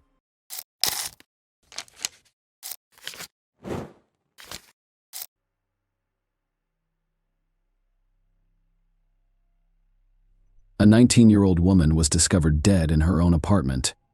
Investigators quickly discovered several disturbing facts, but they were unable to solve the case for several years before revealing the truth. Everyone was shocked and outraged by the unexpected outcome. Nona Dismayed was born December 26, 1985, in Russellville, Arkansas. She grew up in a large family with 4 brothers and 1 sister. When Nona was 10 years old, her father died. This event was a tragedy for the entire family, but they were about to receive an even more devastating shock. Later, the young woman told her mother that her father had repeatedly subjected her to violence. She was afraid to speak up while he was still alive, and her confession shocked her mother. Even after such a tragic experience, the woman had no idea what her husband was capable of. Nana found the strength to move on and eventually decided to assist other young women who had been victims of similar crimes. She joined a volunteer organization to help children in need during her school years. Nona started dating a guy named Kevin Jones. The young woman also competed in beauty contests and achieved significant success. Nona won several local contests, qualifying her to compete for the title of Miss Arkansas. In addition, the young woman was an active member of the local church and sang in the choir. When Nona was 19, she and her boyfriend enrolled in Arkansas, which launched an attack on a university in their hometown. The young woman decided to rent her own apartment because she wanted to start her own life. After her first year, her boyfriend changed his major and transferred to another university, which was an hour and a half away from their home. By then, the couple had been dating for about 5 years, and this was their first time living in different cities. Kevin returned home for the Christmas holiday. He stopped by Nona's apartment before driving to his parents' house, which was about 16 kilometers away from the city. The following day, they both had plans. Nona had to take her final 2 exams while also meeting with a young woman from the volunteer organization. Kevin planned to take his mother, a librarian, to a school event on December 15th, around 9 a.m. Nona messaged Kevin, wishing him a good day. He was expecting Nona to call him after her exams and tell him how they went, but she wasn't returning his calls or messages, so he became concerned around 6 p.m. While attending a school event with his mother, Kevin couldn't help but wonder why Nona hadn't answered her phone all day. Kevin eventually decided to call his friend, who worked as a pizza deliveryman in the neighborhood where Nona's apartment complex was located. Kevin asked him to come by and see if everything was fine. His friend arrived quickly and noticed that Nona's car was parked in the parking lot, and the lights in her apartment were turned on, but no one was answering the door. He told Kevin about it, and Kevin told his mother that he was worried about his girlfriend and wanted to go to her apartment to make sure everything was fine. The woman agreed, and they headed to the apartment complex together. Kevin's friend was waiting for them there, and the 3 of them began knocking on the door, but there was no response. Kevin had a key, but he left it at home that day because he had no intention of stopping by. A few minutes later, Kevin and his friend attempted to open the front door because they suspected something bad had happened to Nona, but they were unable to do so. Kevin then remembered that there were sliding glass doors in the back of the apartment. When he approached them, he immediately noticed something strange. Nona was concerned about her own safety, so she installed a special removable grill on the back glass door whenever she was alone at home. They are primarily used against burglars. They are simple to install and remove from within the home, but extremely difficult to do from the outside. But this time, there was no grill, and the doors were unlocked. When they entered the apartment, they noticed blood on the blinds and discovered a shocking sight in the bedroom. Nona was lying face down in a pool of blood, wearing only socks. Kevin rushed over to her and attempted to lift her, only to realize she was dead. Meanwhile, his mother contacted police investigators, who arrived at the apartment and began investigating the crime scene. They immediately suspected that the victim had been struck on the head several times with a table lamp found on the floor. Investigators discovered a bloody fingerprint on the table lamp, possibly left by the killer next to the victim's body. They also found an empty condom wrapper on the bedside table and no signs of forced entry. Medical examiners confirmed that the table lamp was used as a weapon, with the metal base matching. Experts suggest that the perpetrator may have used a condom found in the apartment, making it difficult to determine the presence of sexual violence. However, the crime scene was not thoroughly examined, with investigators failing to collect blood samples from the blinds on the back door or search for shoe prints in the apartment, which could have been used.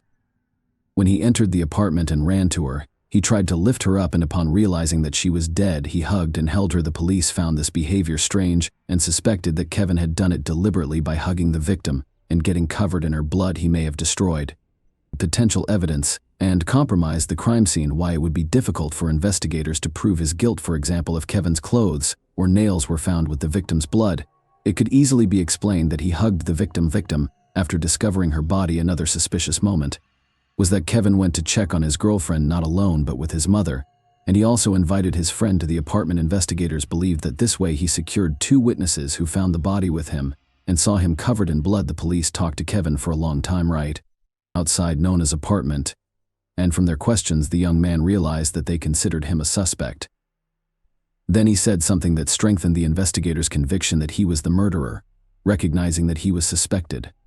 Kevin began arguing with the investigators, stating that he constantly watches Law and Order and is aware that they are attempting to convict him. These words also appear strange to the police. In addition, they discovered that the key to Nona's apartment was only with 3 people: the girlfriend, her mother, and Kevin. Given the lack of evidence of a break-in, they assumed the man used his copy of the key to enter the apartment. Kevin was interrogated at the police station for several hours. During the interrogation, he told investigators his version of events and insisted he had nothing to do with the murder. However, investigators directly accused him of the murder and urged him to confess. Around 4 p.m., after numerous attempts to call his girlfriend, Kevin sent a message asking if she was still alive, despite the fact that Nona had already died. When the police left the interrogation room and left Kevin alone, he stood up and began punching the back of the chair for the investigators. This became another indication that the young man was violent and capable of murder. However, the police found no evidence linking Kevin to the murder. Medical experts discovered that Nona attempted to defend herself, which would have resulted in bruises and scratches on the killer's body, but none were found on Kevin. Despite this, the detectives remained convinced he was guilty and attempted to gather evidence. After interviewing over 50 people, the police were unable to find any witnesses. However, after speaking with known friends, they discovered that shortly before her death, she had begun seeing another man secretly from Kevin. Investigators immediately checked this person, but he had a solid alibi for the time of the murder, which raised suspicions about Kevin. She was killed with extreme cruelty, which in most similar cases indicates the killer's strong personal animosity toward the victim. A few days later, Kevin agreed to take a polygraph test. The operator concluded that the young man provided numerous false answers, and one of the investigators claimed that this was the worst polygraph result he had ever seen in his 28 years of experience. However, there is one caveat: the person who read the device's readings was not a certified specialist. He was simply a police officer who had not received the necessary training to work with this device, which did not bother the detectives. Following the interrogation, they increased the pressure on Kevin, attempting to force a confession. They claimed that all his acquaintances and relatives already knew that he killed Nona. The police really told everyone that Kevin's guilt was practically proven, and that he would soon be arrested. They convinced the victim's parents that he was the one who killed their daughter, although they refused to believe it. Until the end, the day before the funeral, a farewell ceremony was supposed to take place in the church, and Kevin had been helping to organize it since early in the morning. Later on, detectives called him in for questioning again, promising to release him before the start of the ceremony. In the end, Kevin spent 7 hours at the police station and missed the ceremony. Nobody present knew he was being questioned, so many assumed that Kevin didn't show up due to guilt over what had happened. Nona's parents didn't even want him to come to the funeral, as investigators had already convinced them of his involvement in the murder. But Kevin still came and sat far away from her relatives. After examining evidence from the victim's apartment, experts discovered a fingerprint on the light bulb in the desk lamp. The fingerprint was left by blood, indicating that it could only have been made during or after the murder. Despite this, investigators continued to search for Kevin for months. This request was granted, and the trial began in a different city. The defense called a witness who provided Kevin with a solid alibi. A plumber had visited his parents' house that morning and saw him around 10:30 a.m.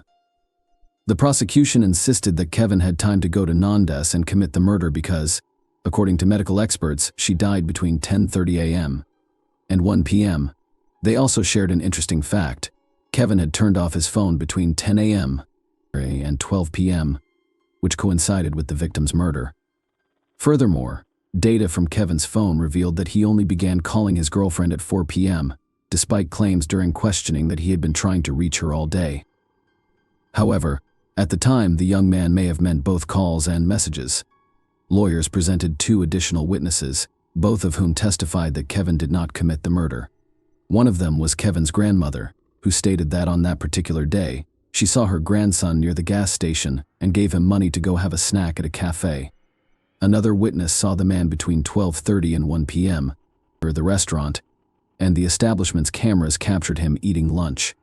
As a result, the young man could not have committed the murder while simultaneously returning in time. Lawyers also questioned the possibility that Kevin left a bloody fingerprint on the lamp during the murder. In that case, when the body was discovered, the blood should have dried up. Experts who came to the apartment that evening wrote in the report that the bloody fingerprint was slightly damp, confirming that Kevin could have left it accidentally when he found Nona's body with his mother and friend. However, fingerprints were also found on the table lamp that was used to hit the victim, but they did not belong to Kevin. He determined that after death, the victim's body lay on her back for some time before being turned face down.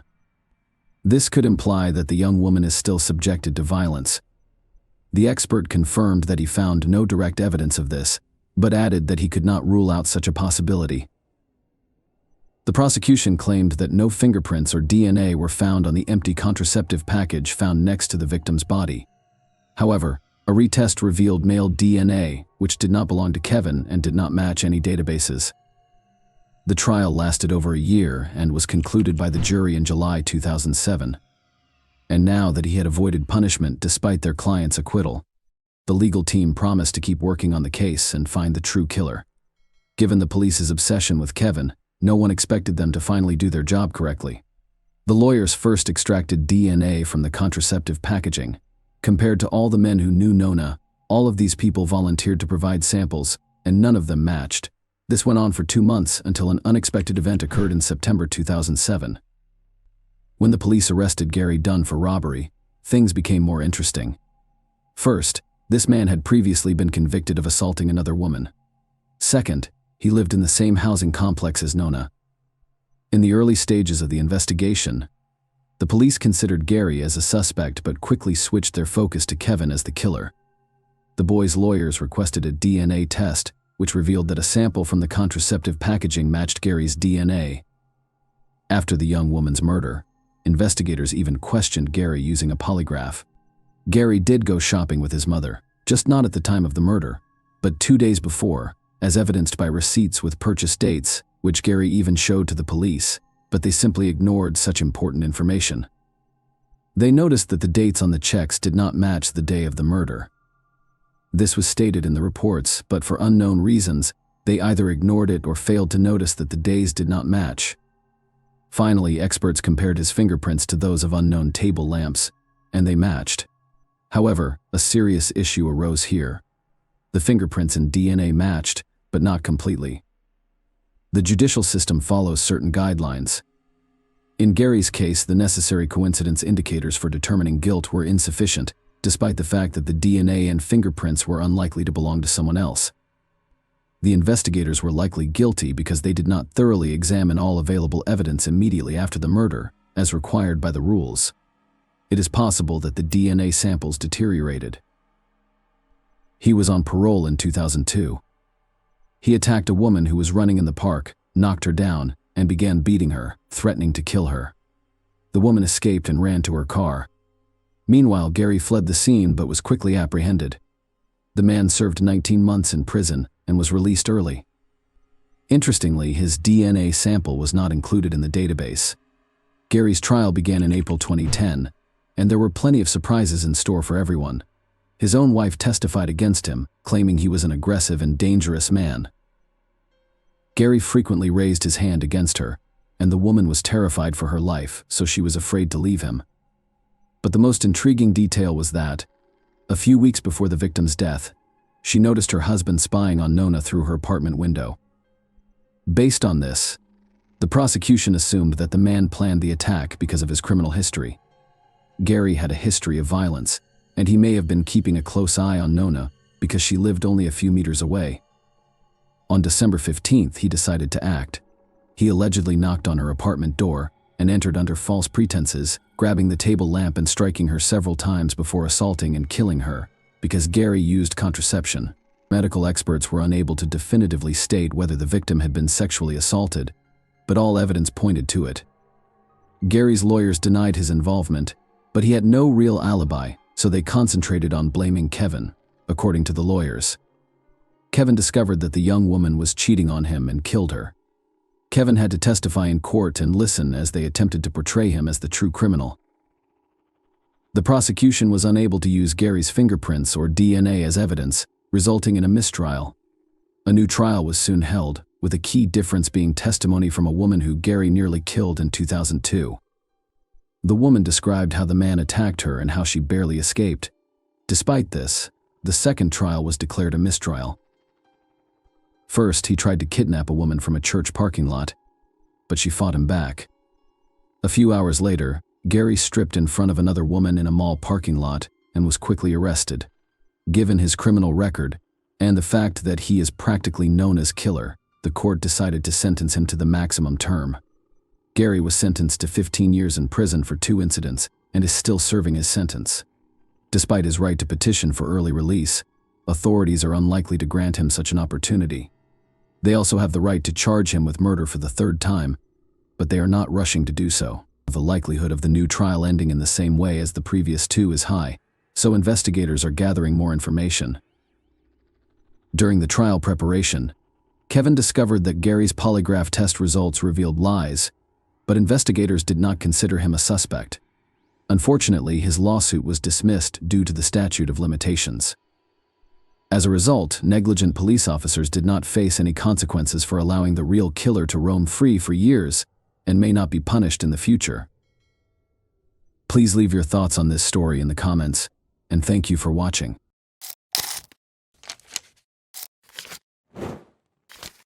Hey guys, welcome to my channel, and today we're going to take a look at another horrible case with you.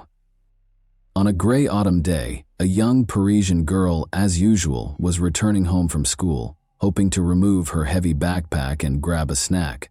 However, as she approached her apartment building, she encountered a young girl who initiated a conversation with her. It took little effort for the girl to persuade the young girl to accompany her to her apartment.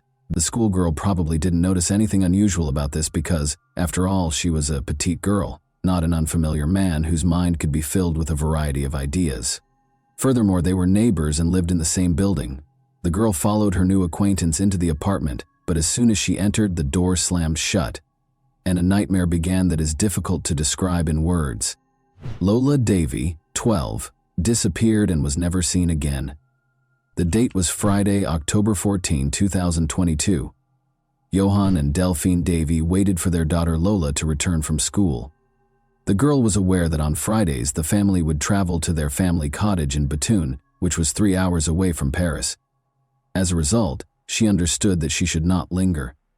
Lola was an extremely obedient child who never went anywhere without permission. The school was only 200 meters from her house, so she should have arrived at any moment. So, when the clock went past 4 p.m., when their daughter didn't arrive, the parents knew something had happened. Johan and Delphine Davy lived and worked in this building. It meant that Johan could check the surveillance cameras to see if his daughter had entered the building. To his surprise, the girl had arrived 45 minutes earlier, and she was not alone. She entered with a girl who the man did not recognize. The girl made a hand gesture, as if inviting Lola to accompany her. According to the video, the girl lacked confidence and the young woman appeared uneasy. The parents handed over the photo of the unknown girl to the police. Delphine also shared her photo on Facebook, stating that her daughter was missing. She described how the girl was dressed and said she was last seen with an unfamiliar young girl. The woman urged anyone with information to contact police or the Davy family. Thousands of concerned citizens shared the post. People took to the streets to assist in the search for the girl. The search lasted several hours until 11:20 p.m., when a homeless man entered the inner courtyard of Lola's family home. Maybe he was looking for somewhere to sleep or something similar. Regardless, his focus was drawn to a large plastic suitcase. What he discovered inside the suitcase caused him to rush to find a police officer. Inside, the police found Lola's lifeless body. An autopsy revealed that the cause of death was asphyxia. In addition, she had a deep wound on her throat and bruises and cuts all over her body. The perpetrator bound Lola's hands and feet before placing her in the suitcase, leaving a strange final mark on her soles. The numbers 1 and 0 in red ink. The last person to see her alive was the girl who appeared alongside her on the surveillance cameras. But who was she? It didn't take long for the cops to find her, and when they did, their hair stood on end as they heard the chilling story of Lola's murder. The investigators decided to review the footage that the girl's father had begun watching an hour and a half after Lola returned home with the stranger. The same girl left the house. She changed into different clothes and carried a suitcase and 2 smaller wheeled bags. It was the same kind of suitcase that they later discovered Lola in. It became clear that the mysterious stranger was somehow involved in Lola's situation. The police decided to question potential witnesses to see if they knew where the girl went after she left the building.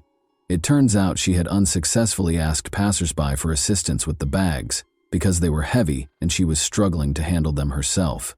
Despite their usual friendliness and helpfulness, the French people did not help the girl. Perhaps it was because she appeared and acted strangely.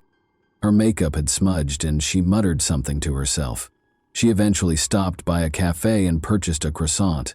Meanwhile, the suitcase stood in the middle of the street, and pedestrians were curious what was inside because, according to some witnesses, it smelled of chlorine and had some red stains. However, it was clear that no one could have predicted that there was a person's body inside. One witness, who proved to be a valuable resource for the police, also saw the girl enter the cafe. She approached him, asking if he could give her a ride. The girl offered him a reward for his assistance and explained that she needed to transport organs. In other words, she invited him to participate in an organ trafficking scheme. The man became scared and refused to give her a ride. However, he parked his car slightly behind her and watched what she did next. The girl appeared distraught and was speaking to herself. It seemed strange to him, so he kept watching. The car arrived at 6:30 p.m. The driver loaded the suitcase and bags into the trunk before driving away with the strange girl. It did not take long for the police to locate the car driver, Rashid N., a chauffeur for the VTC company. He confirmed that he knew the mysterious girl named Dabia bin Kayad, who was 24 years old, and that they had previously dated. Xavier called him and asked for assistance with her belongings. He arrived as requested and did not ask too many questions. Rashid drove Dabia to his home in Al Asu Bois, a Paris suburb. There, the girl requested permission to do laundry and took a shower. She borrowed his clothes while her own were being washed. Around 10 p.m., they went out to eat and returned when Dabia was ready to go home. Rashid, on the other hand, stated that he had only brought her there and had no plans to return at the time. Nevertheless, he requested another VTC vehicle for her. The arriving taxi driver noticed the passengers' heavy suitcases and rushed to assist, but Rashid rudely refused and instructed him not to touch the luggage, either now or later. The girl got into the car, mentioned an address, and they drove off. When they arrived, without getting out of the car, the girl called someone. The conversation was held in a slightly raised tone. Dabia asked for assistance, but it was refused. It was later discovered that she had called her sister, who lived in the same apartment building as Lola's family. Dabia requested that her sister come down, let her into the house, and assist her in carrying the suitcase and bags up to the apartment. However, the sister, clearly aware of what Dabia represented, stated, "I will not help you. I don't want to know what's in those bags, so don't bring them here." Unable to come up with a solution, Dabia dragged the suitcase and bags into the house's inner courtyard and threw them there. She then called a friend and asked to spend the night at his place. After getting rid of the suitcase, Dabia appeared to calm down completely, and she and her friend spent an entirely ordinary evening laughing and having fun, as if nothing had happened. Dabia was arrested just 2 days after being captured on camera with Lola. The police tried to learn everything they could about the girl. She moved to France from Algeria 6 years ago with her mother and 2 sisters. In 2018, 2 years after moving, the police heard Dabia's name, but as a victim of domestic violence. Her relatives and friends described her as deeply religious, and her ex-boyfriend even claimed that she was obsessed with the church. They did, however, explain that she changed after her father died while still in Algeria, and her mother died of cancer in 2020. Dabia was unable to cope with the loss and began talking to herself, becoming increasingly aggressive and unstable. However, it is known that she experienced fits of rage prior to her mother's death. She had a confrontation with the hospital administration in July 2019 when she was asked to pay for the medical treatment she received. Dabia became enraged and attacked the staff, claiming that she did not ask to be treated and should not have to pay for it. When she was escorted out of the building, she threatened to return, saying they had no idea what she was capable of. Despite her outburst of rage, the girl had no need to be taken to the police. When she was arrested in August 2022, the girl was no longer a student and had no right to remain in the country. However, because she had no criminal record, she was released and given a 30-day window to complete her paperwork or leave the country. But the girl did not do either. She simply vanished from the sight of the official authorities. She didn't work, didn't have a permanent home, and was officially homeless, despite having moved in with her sister. Her older sister admitted that Dabia had been exhibiting obvious mental issues for some time. She couldn't handle failure, and whenever she was told no, she would explode. However, Dabia refused treatment and her sister had no idea what else she could do. During the interrogation, Dabia admitted her guilt in the incident several times before retracting her statements. When the police showed her the footage of how they found Lola, she claimed she didn't feel hot or cold from it. She also stated that she had been mistreated and that her parents died before her eyes. She told the investigators that she lured Lola into her sister's apartment and forced her to undress and shower. The autopsy confirmed that Dabia assaulted her, tied her hands and legs, and taped her face with duct tape. As a result, Lola lost consciousness and eventually her life. Debbie went about her business as usual, drinking coffee and listening to music. Then, for unknown reasons, she slashed the lifeless body with either a knife or scissors. Later, Debbie abruptly retracted her statements, claiming that she would never commit such an act against a child, and accusing an unknown armed individual of the crime. She then revealed that she wasn't fighting Lola, but a ghost. Later, she returned to her initial confession, and it appears that the investigators were able to uncover an even more bizarre and inhumane motive for the crime. Debbie stated that shortly before the murder, she approached Lola's mother and addressed her as the building administrator where her sister lived. She requested an electronic card, a pass to the building, so that she could come and go whenever she wanted without having to ask her sister to let her in. Delphine had such authority because she did not live in the building but was a guest of her sister. Debbie, who refused to accept no for an answer, harbored resentment toward Delphine, and when she saw her daughter on the street, an exact replica of her mother, fury boiled inside her, and she resolved to seek vengeance. In other words, she committed the murder because, at the age of 24, she was not used to being denied and expected all of her wishes to be granted. Investigators believe that at some point, the attack moved from the apartment to the basement of the multi-story building, where they discovered clear signs of fighting. However, the police are still unfamiliar with certain aspects. Certain details, such as the numbers on Lola's legs and Debia's admission that she drank her blood, suggest a ritualistic nature. In any case, the police confidently dismissed the black market organ trafficking theory. They see it as just another stroke in the accused's psychological profile.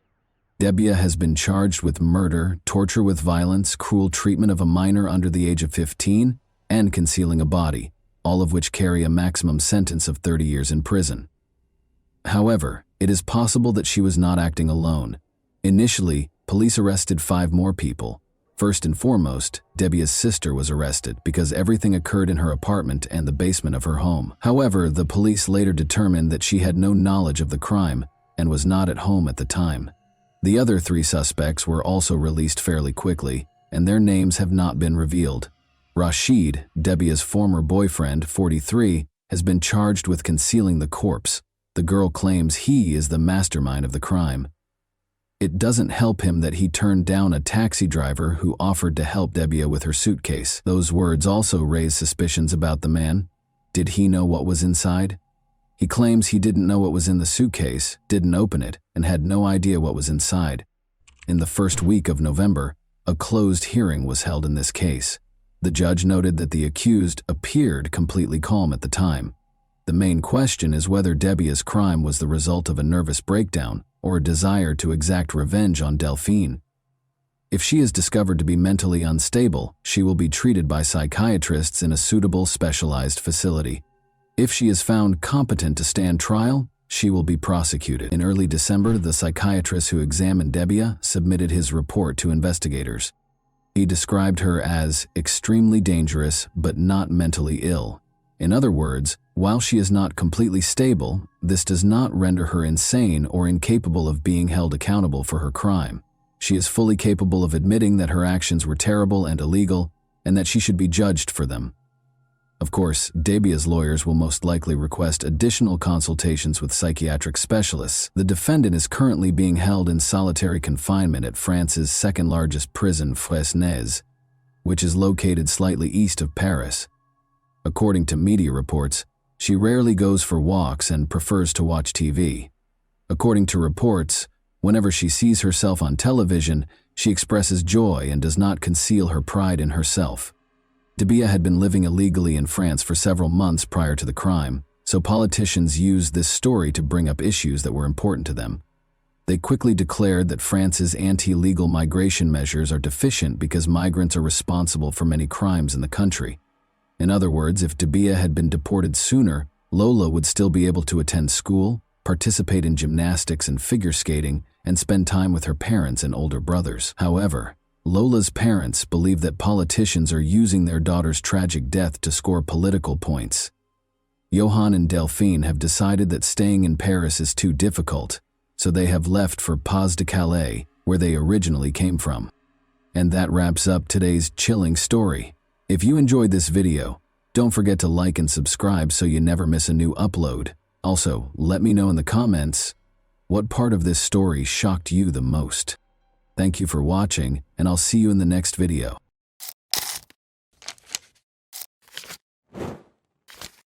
Hey guys, welcome to my channel, and today we're going to take a look at another horrible case with you.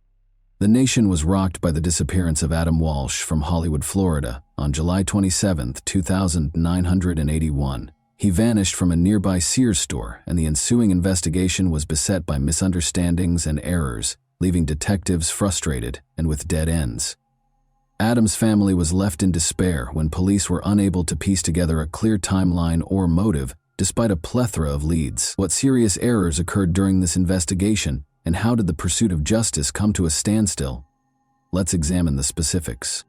Reeve and John Walsh welcomed Adam Walsh into the world in Hollywood, Florida. He was a normal child who made his parents happy, loved baseball, and was quiet. But after going missing on July 27, 1981, when he was 6 years old, he became well known. Adam and his mother, Reeve, went shopping at the Hollywood Mall that summer afternoon. They went directly to the Sears store after entering the mall via the north entrance. Reeve was there with a specific goal in mind: to ask questions regarding a lamp that was for sale. She left Adam at a kiosk with Atari 2600 video games, where a number of other boys were gathered and playing the games, to keep him occupied while she took care of her business. Around 12:15 p.m., Rev finished her questions in the lamp department and went back to the kiosk where she had left Adam. Adam and the other boys were gone, and she was shocked to find this out. Rev was overcome with fear, as any parent would be when they lose sight of their child. She was told by a store manager that the boys had gotten into a fight over who would get to play the video games first. A security guard responded to the commotion by telling the boys to leave the store. The older boys responded that their parents were not present in the store when the guard asked them if they were. This implied that Adam, who was quieter and younger, probably lacked an adult companion to provide him with support at that time. Adam was a shy kid, and Rev later surmised that he might have been too scared to speak up when the security guard was questioning him. She thought the guard likely didn't realize Adam was alone, because he thought he was one of the boys. The security officer forced Adam to leave through the same door that the other boys had used to enter the store, the Sears West entrance. Adam's parents were increasingly worried about his safety after he went outside because they thought he had lost contact with the group and was now alone in a strange place. As the minutes went by, Rev frantically looked around the toy section for Adam, but was unable to locate him. Her panic increased in intensity with every second that went by. She asked the store staff to shout his name over the loudspeakers in a last-ditch effort to find him, hoping that if Adam heard it, he would come back to her.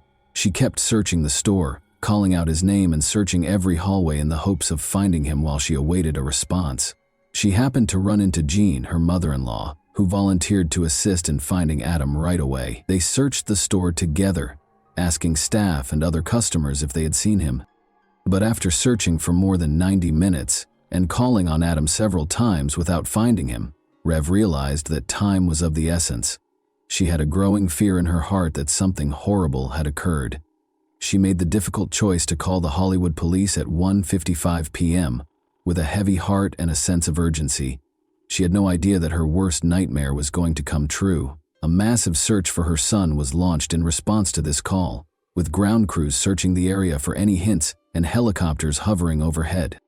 A horrifying find was made in a drainage canal next to the Florida Turnpike, close to Vero Beach, on August 10. On closer examination, two fishermen saw what appeared to be the head of a baby doll floating in the water, but it turned out to be a child's detached head. They called the police right away, horrified.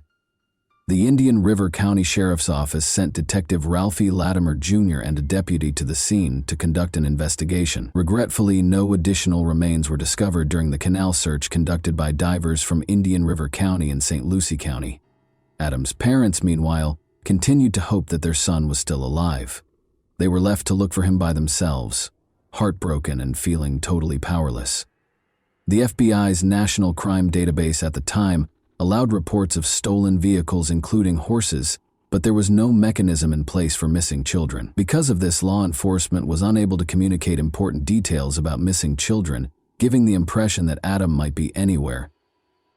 Adam's parents made a public plea for their son's safe return on the Good Morning America television show on the morning of August 11th. In the hopes that their message would strike a chord with viewers and inspire anyone with information to come forward, they shared their anguish and desperation. Additionally, they promised a $100,000 reward for any leads that could lead to Adam's location. This outreach emphasized the gravity and urgency of the situation and was a component of their attempt to engage the community in the search. The medical examination was essential in identifying the recovered remains as the investigation progressed. Adam's dental chart and the severed head discovered in the canal were thoroughly examined by the coroner's office. One notable similarity that emerged from this comparison was a filling on the cheek side of a lower left molar. This distinctive dental feature verified that the remains were, in fact, those of Adam Walsh. The coroner then conducted an autopsy to ascertain the cause of death. Adam had died from asphyxiation, according to the examination, which indicated a lack of oxygen because of an obstruction of the airway. This suggested that the act was violent and planned. In addition, the condition of his remains indicated that Adam had most likely passed away a few days prior to his head being found. Adam's death was officially declared a homicide by the coroner, which horribly confirmed the worst suspicions. Despite thorough searches of the canal and the surrounding areas, the remainder of Adam's body was never found, which presented a major challenge to the investigation. The nation was shocked when Adam's head was found 130 miles from his Hollywood home. People were saddened and deeply disturbed by the heinous crime. The way the Hollywood Police Department conducted the investigation into their son's disappearance infuriated John and Reeve Walsh. They believed the case was not handled with the necessary urgency from the beginning, which resulted in a disjointed response that made them feel powerless. John took action to bring attention to Adam in those early days. He held press conferences, distributed flyers featuring Adam's photo, and contacted the local media to request information. In addition to finding Adam, they wanted to force a more exhaustive police investigation. They argued for a thorough investigation of every lead during their meetings with law enforcement. They persisted in trying, but the police's lack of cooperation demoralized them more and more. John became a vocal critic of the investigation as a result of his frustration, which eventually influenced his subsequent public policy work. Their message was further amplified by John Walsh's hosting of the 1988 premiere of the television program America's Most Wanted. The program developed into a potent vehicle for bringing attention to wanted criminals and missing children, in order to encourage viewers to pay attention and report any information they may have. Each episode included segments on current missing child cases. In addition to educating the public about the realities of child abduction, the series gave law enforcement a way to ask for community assistance. The life of convicted serial killer Otis Elwood Toole was filled with violence, abuse, and chaos. Toole was born in Jacksonville, Florida, on March 5, 1947. His early years were characterized by an abusive mother who dressed him in girl clothes and called him Susan, an alcoholic father who abandoned him, and a maternal grandmother who exposed him to satanic rituals and practices. His older sister and a neighbor next door were among the many family members and acquaintances who sexually assaulted him. With an IQ of 75, Toole was categorized as having mildly disabled intellectual capacity. Due to his epilepsy, he frequently had grand mal seizures. Toole visited gay bars and became a prostitute as a teenager. At the age of 14, he allegedly committed his first murder in 1961 after being coerced into having sex by a traveling salesman. In the 9th grade, Toole left school and started living on the streets of the southwestern United States, earning a living through panhandling and prostitution.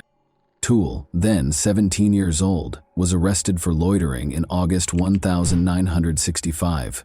Although there is little evidence of his activities after this arrest, authorities believe he drifted around the southwestern United States between 1966 and 1973, making a living through panhandling and prostitution. Toole was implicated in the 1974 murder of Patricia Webb, a 24-year-old woman in Nebraska. He left Nebraska shortly after and briefly made Boulder, Colorado, his home. His stay was brief, though, as he quickly emerged as a leading suspect in the October 14, 1974 murder of 31-year-old Ellen Holman. Toole's private life was a mystery in the years that followed. He hitched a ride in the American South and drifted back to Jacksonville in early 1975 D. Toole married a woman 25 years his senior on January 14, 1976. But their marriage didn't last long. When his wife found out he was gay, she left him 3 days later. Later on, Toole disclosed that his marriage was an attempt to conceal his actual sexual orientation. Toole was taken into custody for an unrelated arson incident in April 1983, while George Sonnenberg, 65, was inside his house. He had set it on fire. For the horrifying arson attack, Toole was taken into custody, admitted to the crime, and was sentenced to 20 years in prison. Toole, however, stated at his trial for killing George Sonnenberg that he only signed the confession to be sent back to Jacksonville and did not set the house on fire. He was given a death sentence for first-degree murder, but it was later reduced to life in prison. Toole, who was already serving a prison sentence for 2 unconnected killings, shockingly admitted to killing Adam Walsh on October 21, 1983. John Walsh, Adam's father, was convinced that Toole had committed the crime despite the lack of hard proof. According to Toole, he promised Adam candy and toys to entice him into his white 1971 Cadillac sedan DeVille, which had a noticeable dent on the right bumper. At first, Toole said, Adam was quiet and cooperative as they traveled north on Interstate 95 toward Jacksonville, but as time went on, Adam started to get anxious. In a shocking development, Toole said he struck Adam in the face. He claimed that when things became more heated, he hit Adam once more, knocking him out. Toole continued north on the Florida Turnpike to an abandoned service road north of the Raid Bar Road overpass in northwest St. Lucie County while Adam was hurt. Toole used his car's seatbelt to strangle Adam to death after realizing he was still alive. He then allegedly used a hatchet to decapitate Adam after dragging his lifeless body out of the car. Toole later stated that he destroyed Adam's remains in an old refrigerator as part of his disposal process. He claimed he wanted to adopt Adam after he got back to Jacksonville, but that plan wasn't seen as feasible. The blood-stained carpet from the car, the hatchet allegedly used in the murder, and eventually the car itself were among the important pieces of evidence that police lost during the course of the investigation. This evidence loss was a major blow to the investigation. However, Toole was never formally charged or found guilty of Adam's murder because there was not enough tangible evidence. Toole initially admitted to the crime, but later recanted his admission, casting doubt on the case. In addition to depriving Adam's family of the justice they were entitled to, this lack of accountability also raised grave questions regarding the efficiency of the investigation and the handling of evidence in such dire circumstances. There are serious concerns regarding Otis Toole's possible involvement, because multiple witnesses located him in the Hollywood region in the days preceding Adam's disappearance. Toole, who was serving a life sentence for other offenses, passed away in prison in September 1996 at the age of 49 from cirrhosis after a long and difficult life. According to his niece, he confessed to Adam's murder on his deathbed after he passed away. On October 10, 1983, the television movie Adam, which told the tragic tale of Adam Walsh's kidnapping and murder, debuted. When it first aired, it attracted 38 million viewers and significantly increased public awareness of child abduction. In 1983, 1984, and 1985, each broadcast included a hotline for tips along with images and descriptions of missing children. 13 of the 55 children who were highlighted were able to recover successfully as a result of this initiative. The American rapper Bizzy Bone was reunited with his mother after a babysitter recognized his photo during the broadcast, making it a noteworthy case. The Walsh family changed the way society views missing children by using Adam to transform their tragedy into a potent advocacy tool. Additionally, in 1984, the U.S. John and Reeve Walsh, along with other parents of missing children, tirelessly lobbied Congress to pass the Missing Children's Assistance Act. The National Center for Missing and Exploited Children, NCEMEC, an organization devoted to offering resources, support, and advocacy for missing children and their families, was made possible by this important legislation. The act sought to strengthen the response to kidnappings of children and guarantee that law enforcement had the resources and direction required to successfully handle these tragic situations. After John Walsh's book was published, Hollywood Police Chief Rick Stone conducted a thorough review in 1997, which sparked a renewed effort to look into Adam's case. Prior to being named Hollywood's chief of police the year before, Stone had 22 years of law enforcement experience, having worked for the Dallas, Texas, and Wichita, Kansas departments. Stone carefully examined the evidence, even going back to Toole's recorded interrogations by Hollywood detective Mark Smith, even though the crime had taken place 16 years prior.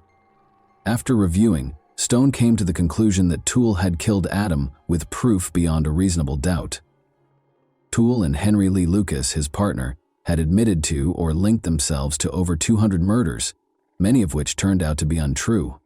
The majority of Lucas's confessions were actually discovered to have been forced by the police, which further calls into question the veracity of Toole's statements. After Adam Walsh's father called the America's Most Wanted hotline to voice concerns about his son's pedophilia, Jeffrey Dahmer was named as a suspect in the case in 2007. At the time of Adam's kidnapping, Dahmer had resided in Miami Beach, which is close to Hollywood. Both recognized Dahmer from pictures following his arrest, and witnesses claimed to have seen a suspicious young blonde man at the Hollywood Mall on the day Adam vanished. Furthermore, just before Adam's severed head was found, a truck driver claimed to have seen a man driving a blue van close to a canal. However, police rejected his account. John Walsh voiced doubts about any link between Dahmer and the murder of his son, pointing to a dearth of evidence, even though Dahmer denied any involvement in Adam's case. Due to his 2-week absence from home in 1981 and the installation of a new seat cover in his vehicle soon after Adam's disappearance, Edward James, another suspect, sparked suspicions. Investigators cleared him after a voice stress analysis revealed no deceit. Only incomplete dental records were used to identify the child, and there was no autopsy report. Even though the Walsh family acknowledged Otis Toole's guilt, these unanswered questions cast doubt on the case's legacy.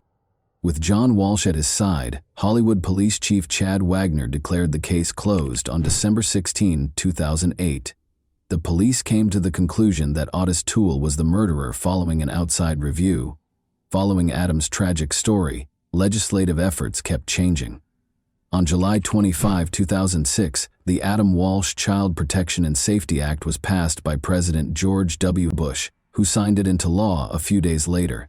This historic act strengthened punishments for violent crimes against children, put policies in place to prevent human trafficking, and created a national database for convicted juvenile offenders.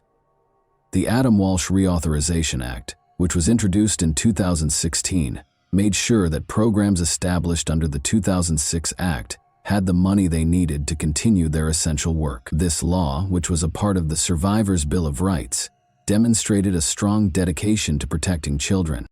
Even though Adam Walsh's passing is a tragic chapter in American history, his narrative has sparked important change. And that wraps up today's chilling story. If you enjoyed this video, don't forget to like and subscribe so you never miss a new upload. Also, let me know in the comments, what part of this story shocked you the most? Thank you for watching, and I'll see you in the next video.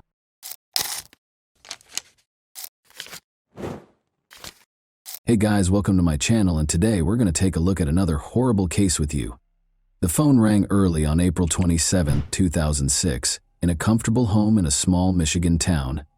The homeowner's previous life was instantly shattered by the sound she heard when she answered the phone. But the second phone call she would have to take 5 weeks later was nothing like that conversation. Whitney Sarek, an attractive and outgoing 18-year-old student, was crossing campus to attend a lecture on Wednesday, April 26, 2006. Whitney attended Taylor University in Upland, Indiana, as a freshman. Both Whitney and her older sister were now students at the same university where her parents had previously attended. Whitney actually wanted to attend a different university, but her parents assured her that they would pay 2/3 of her tuition if she attended a Christian university.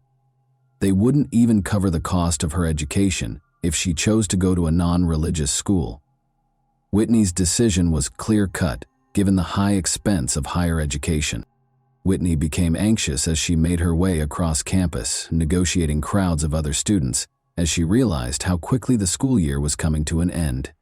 She was thrilled to spend the summer vacation with her parents in the small Michigan town of Gaylord, but she was also saddened by the thought of bidding farewell to her new friends, whom she wouldn't see again until the fall. During her first year of college, Whitney had made a lot of new friends. She soon found that the older students were just as amiable as the freshmen and had gone through many of the difficulties of college life, so she also had a few older friends. They were willing to help if she asked for advice. Because she thought she might learn something useful, Whitney seized the chance to engage with older students whenever she had it during her studies. Whitney saw a poster asking for student volunteers to help decorate the banquet hall for a celebration honoring the new university president just that morning as she was making her way to her lecture. As she got closer, Whitney found that the majority of the volunteers who had signed up were older than she was. When she heard this, she also wrote her name down. The student had a typical rest of the day. After studying and hanging out with friends, she went back to her dorm room in the evening and fell asleep quietly. Naturally, she had no idea that the events that would alter her life would occur just 24 hours later, when she laid her head on the pillow that night. Whitney got up early the following morning, showered, brushed her teeth, and took her time choosing her outfit. Whitney wasn't conceited, but she wanted to look respectable because she knew she would be interacting with university employees and senior citizens all day. As she got closer to the parking lot meeting place, she noticed some students standing close to a university van. Despite not knowing them, she greeted them with confidence, introduced herself, and since she was the first person they had been waiting for, they all boarded the van. With ease, the car began traveling north on Highway 69 in the direction of Fort Wayne. It was the banquet hall, where the event was scheduled to take place, and it was only an hour away. Whitney immediately started talking to Laura Van Ryn, a 22-year-old who was seated beside her. Another student questioned whether Whitney and Laura were related, despite the fact that they were strangers. In addition to having similar appearances, the two stunning blondes who were tall and slender learned that they had been raised in small Michigan towns. Whitney's hometown of Caledonia, 2 hours south of Gaylord, was where Laura had traveled to study. In addition, they were both younger daughters of devoutly religious parents and were involved in sports, playing football, basketball, volleyball, and running. The students went into the banquet hall as soon as the van came to a stop. It was their responsibility to get ready for the celebration. As they set the tableware, arranged the chairs, and arranged the tables over the course of the following few hours, Laura and Whitney remained together and spoke amicably. The volunteers ultimately determined that their work was finished at around 7 p.m. They took their seats on the van again, and the van drove back south. Laura and Whitney chatted for a few more minutes on the drive, but they soon felt the weariness from their work, just like the other children. They fell silent as they looked thoughtfully out the window at the passing landscape. When the van was within 2 miles of the campus, about 30 minutes later, a bright beam of light filled the van's interior. It quickly grew stronger, bouncing off the faces of those inside, and in a matter of seconds the whole interior of the van was blazing. After a horrified scream, there was total quiet.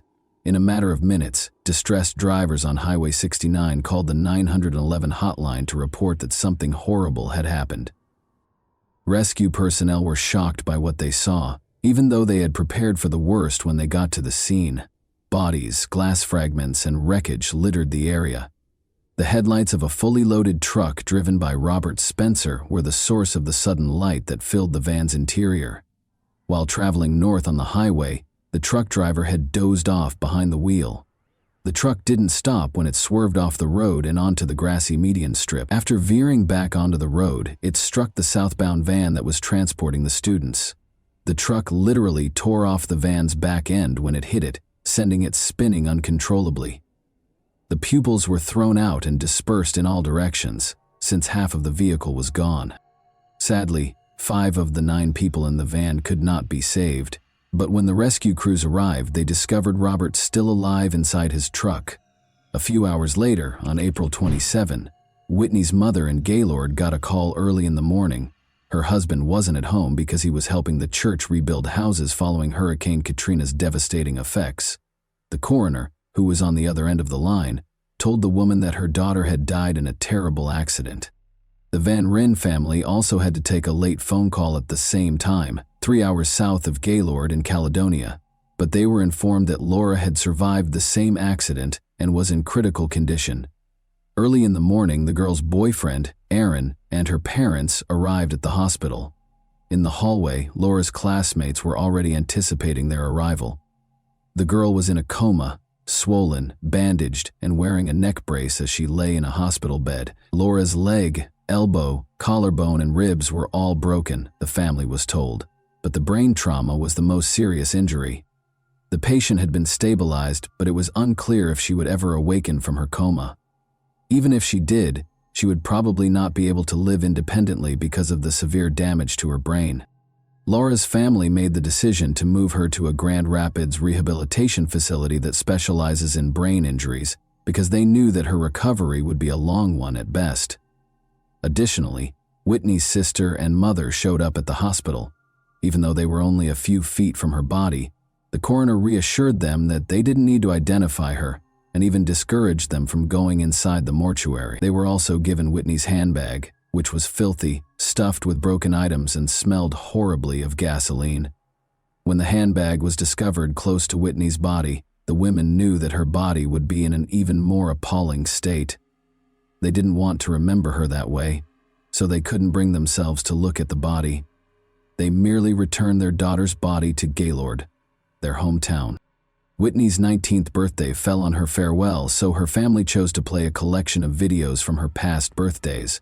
More than 1,400 people, or roughly half of the town's total population, came to bid her farewell. She was laid to rest in a closed casket the following day. Meanwhile, Laura's family members, who alternated between sitting in the girl's hospital room, received a startling update. Brain scans suggested Laura would emerge from her coma, but it was not clear when. For the next few weeks, Laura stayed in a coma, but her injuries healed over time, and there were all indications that she would get better. After 30 days following the incident, Laura finally regained consciousness on Tuesday, May 16. At first glance, her brain appeared to be operating normally. It was a miracle, and her family was incredulous. The girl was getting better pretty quickly, and she soon had the ability to sit up and move her hands and legs. Laura's loved ones discovered a lot of new information about her at the same time. Laura's 3-year boyfriend, Aaron, whom she intended to wed after graduating from college, was astounded to see that her eyes had changed from being greenish to a much deeper shade of blue. Additionally, her sister discovered that Laura had a belly button piercing when she inadvertently lifted her shirt. Additionally, the girl appeared to have shifted her teeth to one side. All of this, however, seemed trivial. What mattered most was that Laura was still alive and making progress toward recovery. Or did she? Before long, she did something that caused her family, doctors, and others to question whether her brain was working correctly. A week after emerging from the coma, Laura sat on a hospital bed with her family and medical staff on Monday, May 22.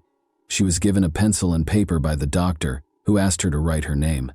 Laura took the pencil, nodded as though she understood the assignment, and began writing the letters slowly. But her scrawls didn't make sense when she was done, and the doctor saw what she had written. He requested that the girl repeat the action. She began writing even more intently, but the name was still wrong. Laura was mistakenly identifying herself as someone else, and the doctor had to acknowledge that her brain injury might be more severe than he initially believed. But that was not the problem, as everyone would soon discover. There was something far more serious going on. Her father was deeply hurt when Laura told him that they were fake parents. This was the next warning sign. Although it was impossible to accuse them of being bad parents, he took it to mean that she thought their relationship with her was phony. However, his wife also started to believe that if Laura wasn't who she claimed to be, after Laura's face stopped appearing swollen, friends who saw her also came to the conclusion that she was not herself. Compared to their parents, her sister Lisa found it a little easier to accept the truth. Lisa once paused as she was escorting the girl back to the room following therapy, knelt beside Laura, and expressed her pride in the girl's development. She then requested that she respond to a single question: what was her name? The girl said, Whitney. However, they clarified to her that people who have experienced brain trauma occasionally mispronounce their own names.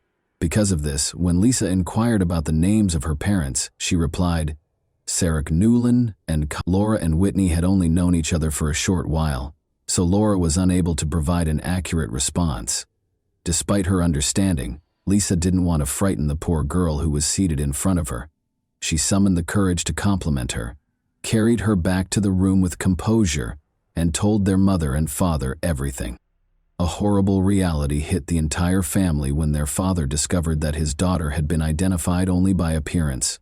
The parents of the girl they had been caring for all this time deserved to know that Laura had been dead for 5 weeks. Rescue services began working at the scene on that terrible day of April 26, following the accident, attempting to ascertain who else they could assist and who was beyond saving. On the side of the road, they discovered a girl who was critically hurt and barely surviving.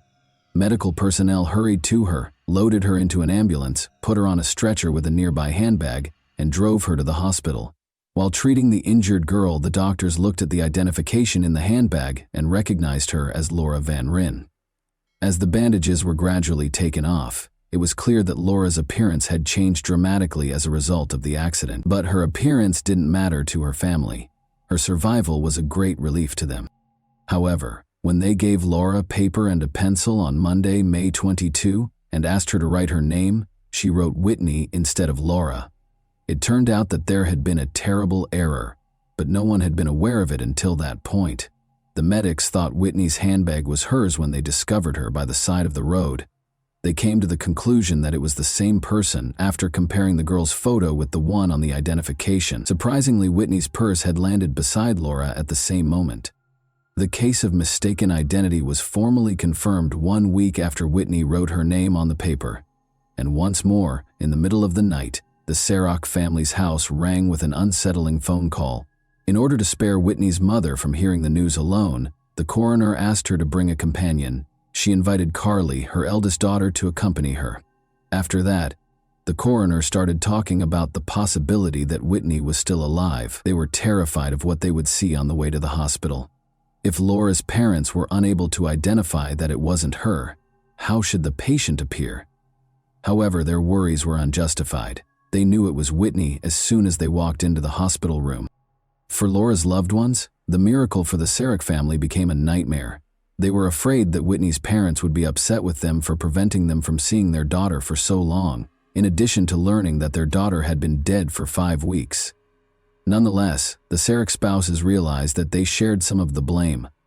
Laura's family believed what they were told, and they didn't recognize Whitney's body. All the clues were compared to pieces of a puzzle, but how could they be certain that a puzzle needed to be put together?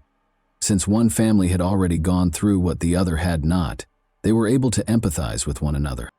Laura's body was exhumed and shipped to Caledonia a few days later. Despite their brief acquaintance, Laura and Whitney's shared tragedy united the two families for all time. They respected each other's sentiments, emotions, and personal space by not talking about what had happened for 2 years. However, they later made the decision to write a book in which they detailed every incident and offered their own interpretation of it. It was discovered that the driver responsible for the incident, Robert Spencer, had been operating a vehicle for 9 hours beyond the permitted limit. He was given a 4-year prison sentence after acknowledging his guilt. He was incarcerated for 2 years in total. He recovered from the accident at the same hospital where Whitney was thought to be Laura. By asking Laura's parents what they would say and how they felt about the person responsible for the accident, reporters attempted to incite them against Robert. But Laura's family overcame it. Neither of the two families brought legal action against him, and they were kind and understanding. To make sure that such an error would not occur again, the state of Indiana modified the process for identifying incident victims. Whitney acknowledges that she only remembers the banquet preparations and the pizza they had as a post-work snack, not the actual incident. The time she spent with Laura's family is completely forgotten. She recalled waking up with her mother close by. She gradually recovered physically and finished her studies. She married in the same church where her funeral was held 4 years later. Her boyfriend, Matt Wheeler, was her pick, and he helped her get better. They are parents to 2 kids. And that wraps up today's chilling story. If you enjoyed this video, don't forget to like and subscribe so you never miss a new upload. Also, let me know in the comments what part of this story shocked you the most. Thank you for watching, and I'll see you in the next video.